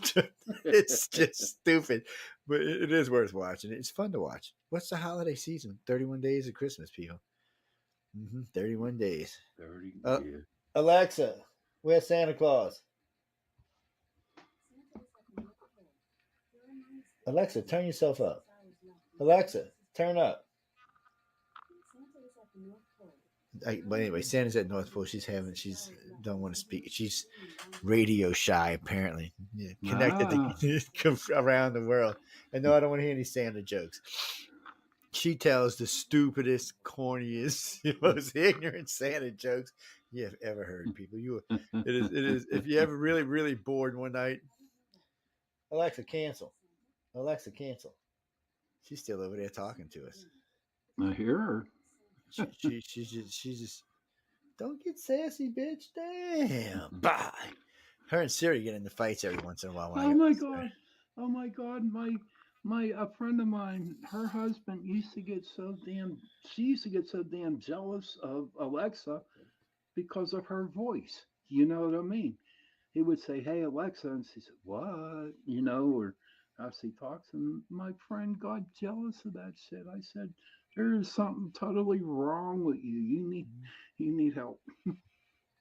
Yes, they all need help. What are you talking about? So people, all right, first off, I got some bitches before we get into the news tonight. First bitch. Okay. Put your fucking cell phone in your fucking glove box. Yes, no, it's not actually beeping. That's me just not saying the curse words. Okay. Put them in you. Look, no, I'm serious. You people are just stupid. First, we're sitting at lights. La, la, la, la, and light's green. You're like, la, la, la. All of a sudden, light changes red. You're like, what the bleep, bleep, bleep, bleep is going on here? Okay, that's people on their cell phone. And then this. So I'm on the road a lot, and the last 2 weeks it's been like this. It's like everybody's drunk, and they're not all drunk. They're just going way out of their lanes and stuff. It's because they're texting or trying to read their cell phone. Y'all gonna get killed. And then we've got these people. Everybody's doing it now. Everybody's cruising a nice clip, 80, 84. That's a good clip. It's comfortable. Everybody's spaced out. It's fairly safe. You got to have these idiots want to come through at 100, 110. I'm like, yeah, well, you're going to die. Or the only good plus side to that is that at least you know if there's a cop up the road, he's getting pulled over, not you. Are you sure about that? The Mississippi and Louisiana cops, dude, once you break about 85, they get kind of nasty with you. And they immediately, it's reckless operation. They're going to search your car no matter what. They're going to probably give you some kind of drug test on the spot. Oh, yeah, people, because they once see, I can't remember what it is in Mississippi. In Louisiana, it's anything 25 miles over the speed limit is considered reckless operation of a vehicle. So, boom, they got you right there. I think in Mississippi, it's 20 miles over. So if you're in a 70 and you're doing 90, maybe 91, they can consider it. Hey, look, don't drive. Now, I'm going to tell you another little secret if you're driving around in Mississippi. Mississippi is the effing roadblock capital of the effing planet. And y'all don't believe me? Go look at my TikTok page. And you can see what they did roadblock out in front of my house. And this is what's so weird. So I live on a bayou, really pretty bayou. And then there's a bayou, and then there's some woods, and then there's a road, and then there's a bridge, and then there's a light. And right there where the bridge comes into the light, that's where they set up the roadblock because you can't get away. You come off the bridge, whoop, uh-oh. What do? You just sit there, and they ask to see your driver's license and your insurance, and if everything's in order. What they're really doing is seeing if you're loaded. Hey, man, your car smells like marijuana, man. Pull your car. Oh, it smells like alcohol. Pull your car over there. But they're also kind of weird because during like certain holidays, if people are driving hopped up cars, they'll let them spin them out and haul ass up the bridge and shit. So they're weird. But they're there to harass you. Oh man, 2 hours they'll probably go through a couple of hundred cars. Enough to ruin a lot of people's holiday. Yeah, it's just. Well, they used to have a trooper that used to hide out on the top of one of the bridges when you come over the hump. But so many people, when they come over the hump, if they seen him, everybody was putting on their brakes, and it's causing an accident. So they sued the police department. They couldn't put him there no more. Well, where I live, when they decide to throw DUI checkpoints, they usually tell it the day before. They're supposed to. Yeah. Here it's 3 days in a newspaper. But you know what, ladies and gentlemen? I don't know if they've actually got a newspaper anymore. So I'm thinking you got to go look for wherever the newspaper website is because that's where it is now. Louisiana, these no good bastards, 1 hour before the roadblock on a radio station. Any radio station. It can be some whole raw that got 2 listeners. Well, we put it out there, man. We can't help if you didn't go check it. Them cops are so. There's a show up here. They're Louisiana Bayou cops, right? Oh, don't ever get stopped by a Bayou cop. Just don't. Well, I mean, y'all ever see that movie? What was that movie? When they're riding on their motorcycles and stuff. Oh, I can't think of the name of it. 2 big famous stars are they're in their choppers and shit. They're riding through Louisiana. Easy Rider. It was Easy Rider. If y'all haven't seen that movie, Easy Rider, that shit is still true today. Do not go screwing around in a bayou. You better have a Louisiana license if you're in a bayou, and it better not say New Orleans on it either, because you're still going to be just as much as trouble as a freaking tourist will be. They don't like tourists in certain places in the state, just like Mississippi don't. Mississippi's funny. If you're like Jackson up, they don't like tourists unless you're where the. Let me put it this way. Okay. Mississippi has designated tourist areas. I'm not shitting y'all when I'm telling y'all this. Okay. So in Vicksburg, we have casinos. On the coast, we have casinos. So yeah, yes, all you foreigners can come hang out. But other places, Upper Hattiesburg, no, they don't want you people there. They don't want you in any of those small towns. They have routes for the locals to go through to go spend some money, but they don't want any of you out-of-towners in there. Man, that's a no-no. If you get stopped by a cop, they are going to harass you because you're not from here. You might as well be a freaking Palestinian, man. We don't want you here. It's just, and you think we're bad. Alabama's worse. But you So, know what? We're spending money in that time. well, that's what I just said. But that's what I just said. There are designated tourist areas. There are certain places in the state Oh, okay, okay, that they okay. want you to go. You know, there's 4 or 5 places in the state you can go hang out. And the coast is great. I mean, most of the people from the coast aren't from Mississippi anyway, so it's a great place to live and hang out. But when you get inland, they don't like you foreigners, and they call you foreigners too. By the way, look, if I even get up there, I have to slow my speech down like 25%. I'm going to get beat up or something. I think I'm kidding, and I'm not. It's don't get me wrong, Mississippi is a beautiful state and it has a lot of great things, but it needs a lot of work in a lot of areas, and that's as politely as I can put it. Alabama, I understand. Alabama is the sneakiest, most people. Look, I'm probably going to get beat up for this. Go to Alabama. You'll love it. So, northern Alabama has all these beautiful mountains with all these beautiful chalets all snuggled up in the mountains. You would never know it. I'm not talking like some backwoods hut. These freaking things are more, three or $400,000 chateaus built out in the woods with all the amenities, and each one's kind of apart from each other, not right up on each other, so you can get out there and they have beautiful vistas, beautiful views all over the place. Great place. Southern Alabama has some of the purest sugar sand beaches in the world. I mean, when you look down at that sand, it is snow white. It is soft. It's soft between your tootsies when you're walking on it. It's just nice. And we ain't even talk about Bama girls, man. We don't even go there, but they just Why not? Why not? because my wife's another woman. I'll be in trouble. It's just people. Georgia peaches my ass, man. You go see a Bama girl. It's Alabama's. It's a really beautiful state. It really is. They just keep it well hidden. They don't talk about it much. As far as I know, there's maybe 2 casinos in the whole state. They really are. In the old days, they didn't even so they got what we call the coastal route from Panama City, Florida, all the way to Baton Rouge, Louisiana, and everybody's moving back and forth through there, and it's all the Gulf Coast states, and because Texas is too far the other way unless you're going to Houston or Clearwater, so they're running back and forth, and it's just and everybody's intermingling. It's a nice place to live, so I can tell you. The only downside to living here is the occasional you got to watch out for a hurricane. And every now and then we get a summer, you're like, oh shit. But God created air conditioning, so it makes the summers more bearable. It's if you don't work outside, it's not a horrible place to live. It is if you work outside, but if you don't, it's not. Oh, it's a beautiful place. The scenery's down here just stunning. I mean, when you're in the South, you have everything. You can go snow skiing if you want to in the wintertime, because if you go up into the Appalachians and all, you can snow ski your brains out. You can go mining like he does. You can go rock climbing. Just about anything you want in the southern states. Everything's here. Everything's here except for we don't have earthquakes here. Oh no earthquakes. Very few tornadoes except in the hurricane states. In the other states, are not. You got to go out west. Well, not west, but kind of west in Heartland area to really find those places like Kansas, Ohio, things like that. No, it's just people. We don't want you on this. I'm not even supposed to be telling you this. This is like sacrilege for someone who lives in the South. We don't want y'all to know. And, it's not backwards anymore. It's got beautiful hotels and beautiful places to stay. There's a few a few casinos. Louisiana has about a dozen. I think Mississippi has about a dozen and a half.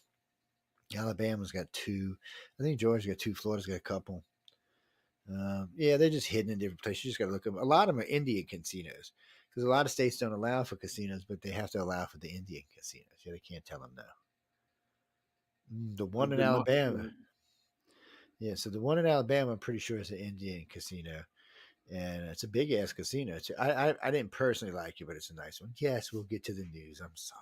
Oh well, I'm just who's bitching about the news? I'm just like Joe. Who's bitching about the news? Just an idiot coming off my messenger. They what are you talking about? Oh no, I know what you're talking about. No, so there's been a lot of stuff been going on. First off, I didn't realize how many Abrams tanks we sent to the Ukraine.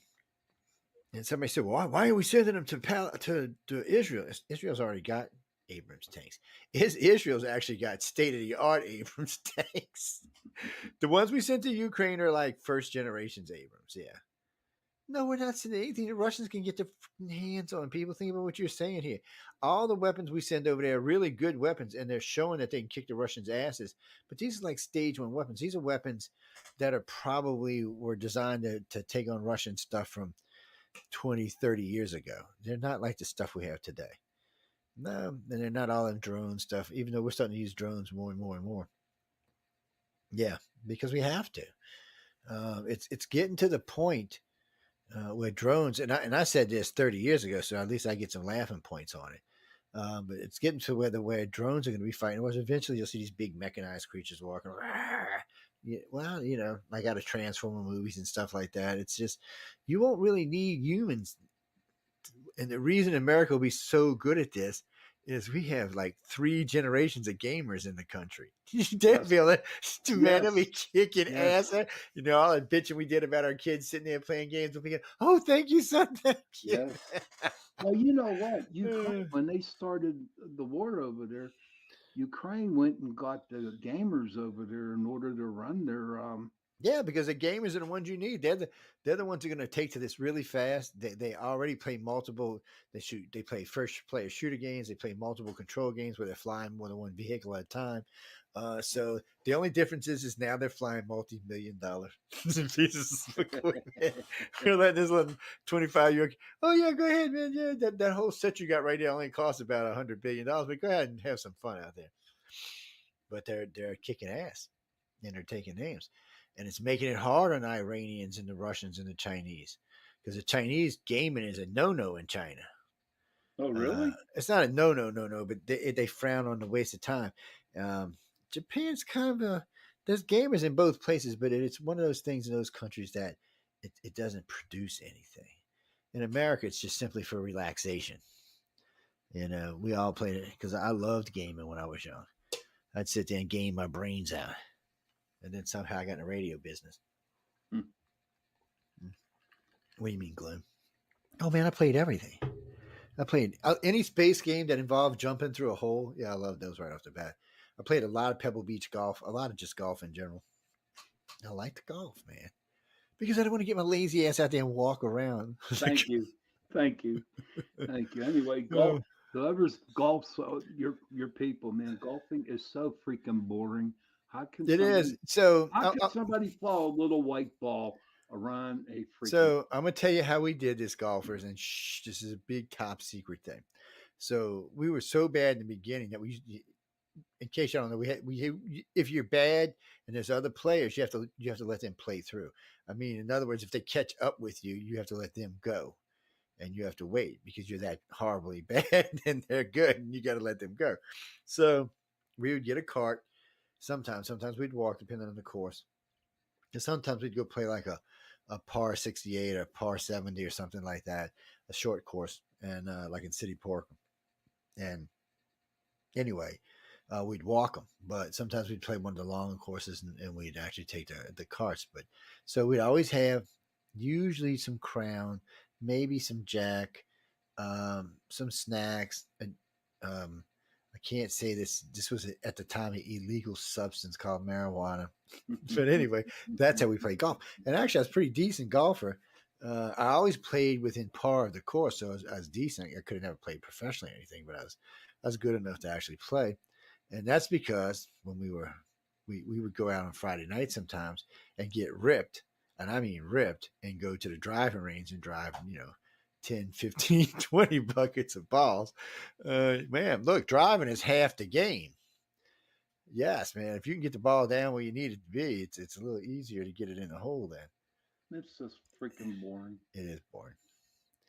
A lot of people love it. It's good exercise. To me, it's boring.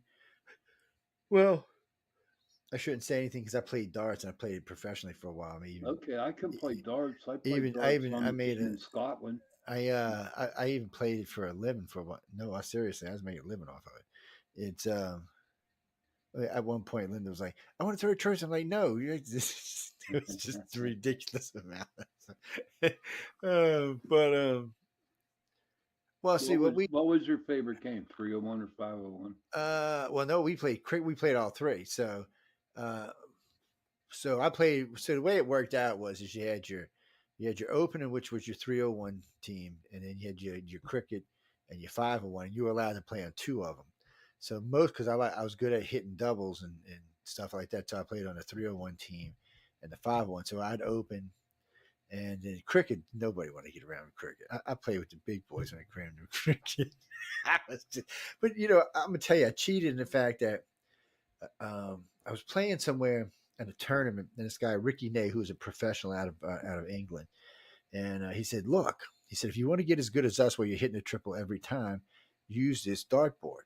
And I said, "Okay." It was a Champion's Choice dartboard, so he gave it to me. All the doubles and all the bullseyes are half the normal size. So when you shoot on them boards all the time, and the team used to practice on those boards, when you got on a regular board, it was like, wow, look at that big space down there. And I shot, and which drove a lot of the competition crazy. I shot with 2BO arrows, real feathers. And people are like, well, they're getting in your way. I said, they never get in my way. Don't worry about them. I'll stack them right on top of each other.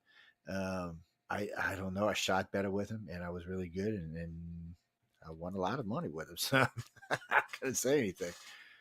Well, because the team was for fun, guys, but they had tournaments usually 5 nights a week that you could go play in. And sometimes you could bring your partner, and sometimes it was blind draw.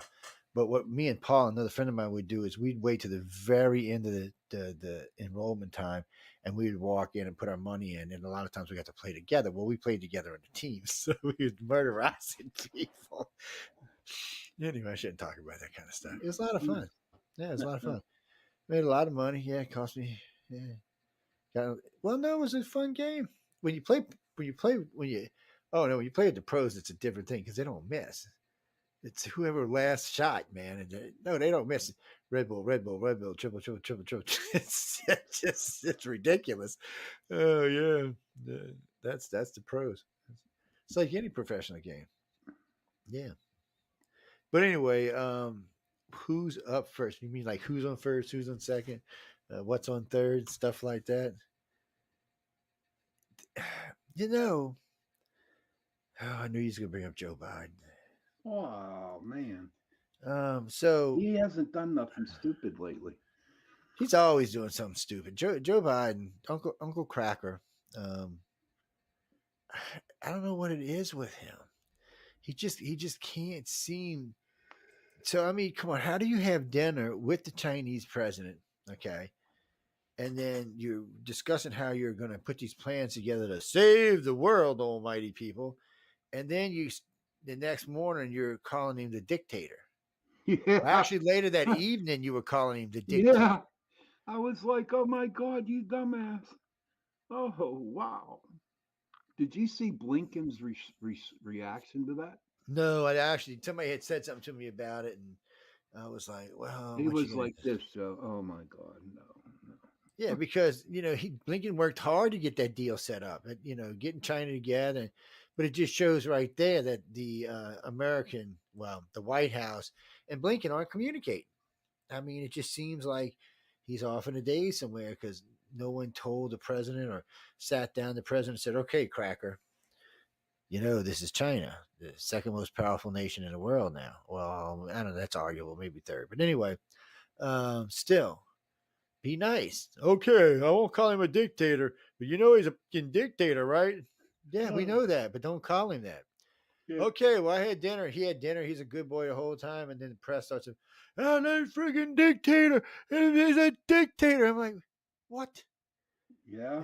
And I'm for calling Xi Jinping a dictator, but because he is, but still, I mean, you're trying to cut a unilateral deal here to save the planet. And I'm sorry, Jack, to save the human race, not the planet. You were just waiting for me to say that, seeing because that response was so fast. I mean, dude, it was like, come on, man. He was waiting for that. You can come in. What are we in tonight? We are in 1, 2, 3, 4, 5 Facebook pages and 2 YouTube pages, and you can join us on any of them. Yes. Jack said he wants you to come see his sexy beast self. He's single, man. He said he wants a harem. Yes, at least 5. It would be nice if it was 5 working women, though. Okay, you don't want 5 not working. Yeah. I'm Making doomed. at least is what he's making or more. Sugar Mama would be even better. Oh yes, well no, yes, yes. I need a very sexy vampire lady. That's what I want. That's Oh no, I don't want no. Look, okay, I don't want no. How can I say this without getting in trouble here? Now I'm just gonna leave the comment alone. Maybe later in the show I can think of a better way of saying it. Hey, everybody! I got O negative blood, so it's universal. Oh, then you can't be a vampire. Then you're immune. You didn't know that? No, I didn't. Yeah, the RH negative people are immune from vampire.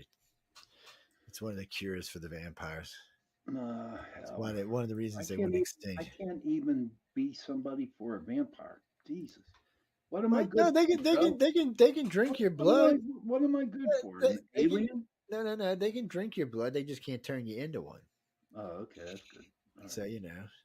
All right. It's my blood's fine wine, Joe. There's no That's alcohol or drugs. I would say, you know, I want at least $59.99 a minute, or so if you get we can go better than that. Let's just say about $1,500 a pint. Yeah, we can do that. Yes, yeah, $1,500. We can do that. No, we're not legally selling blood on the radio show. No, we're not actually, man. All disclaimers. Y'all are just idiots tonight. Well, no, you can legally sell blood. They buy blood all the time.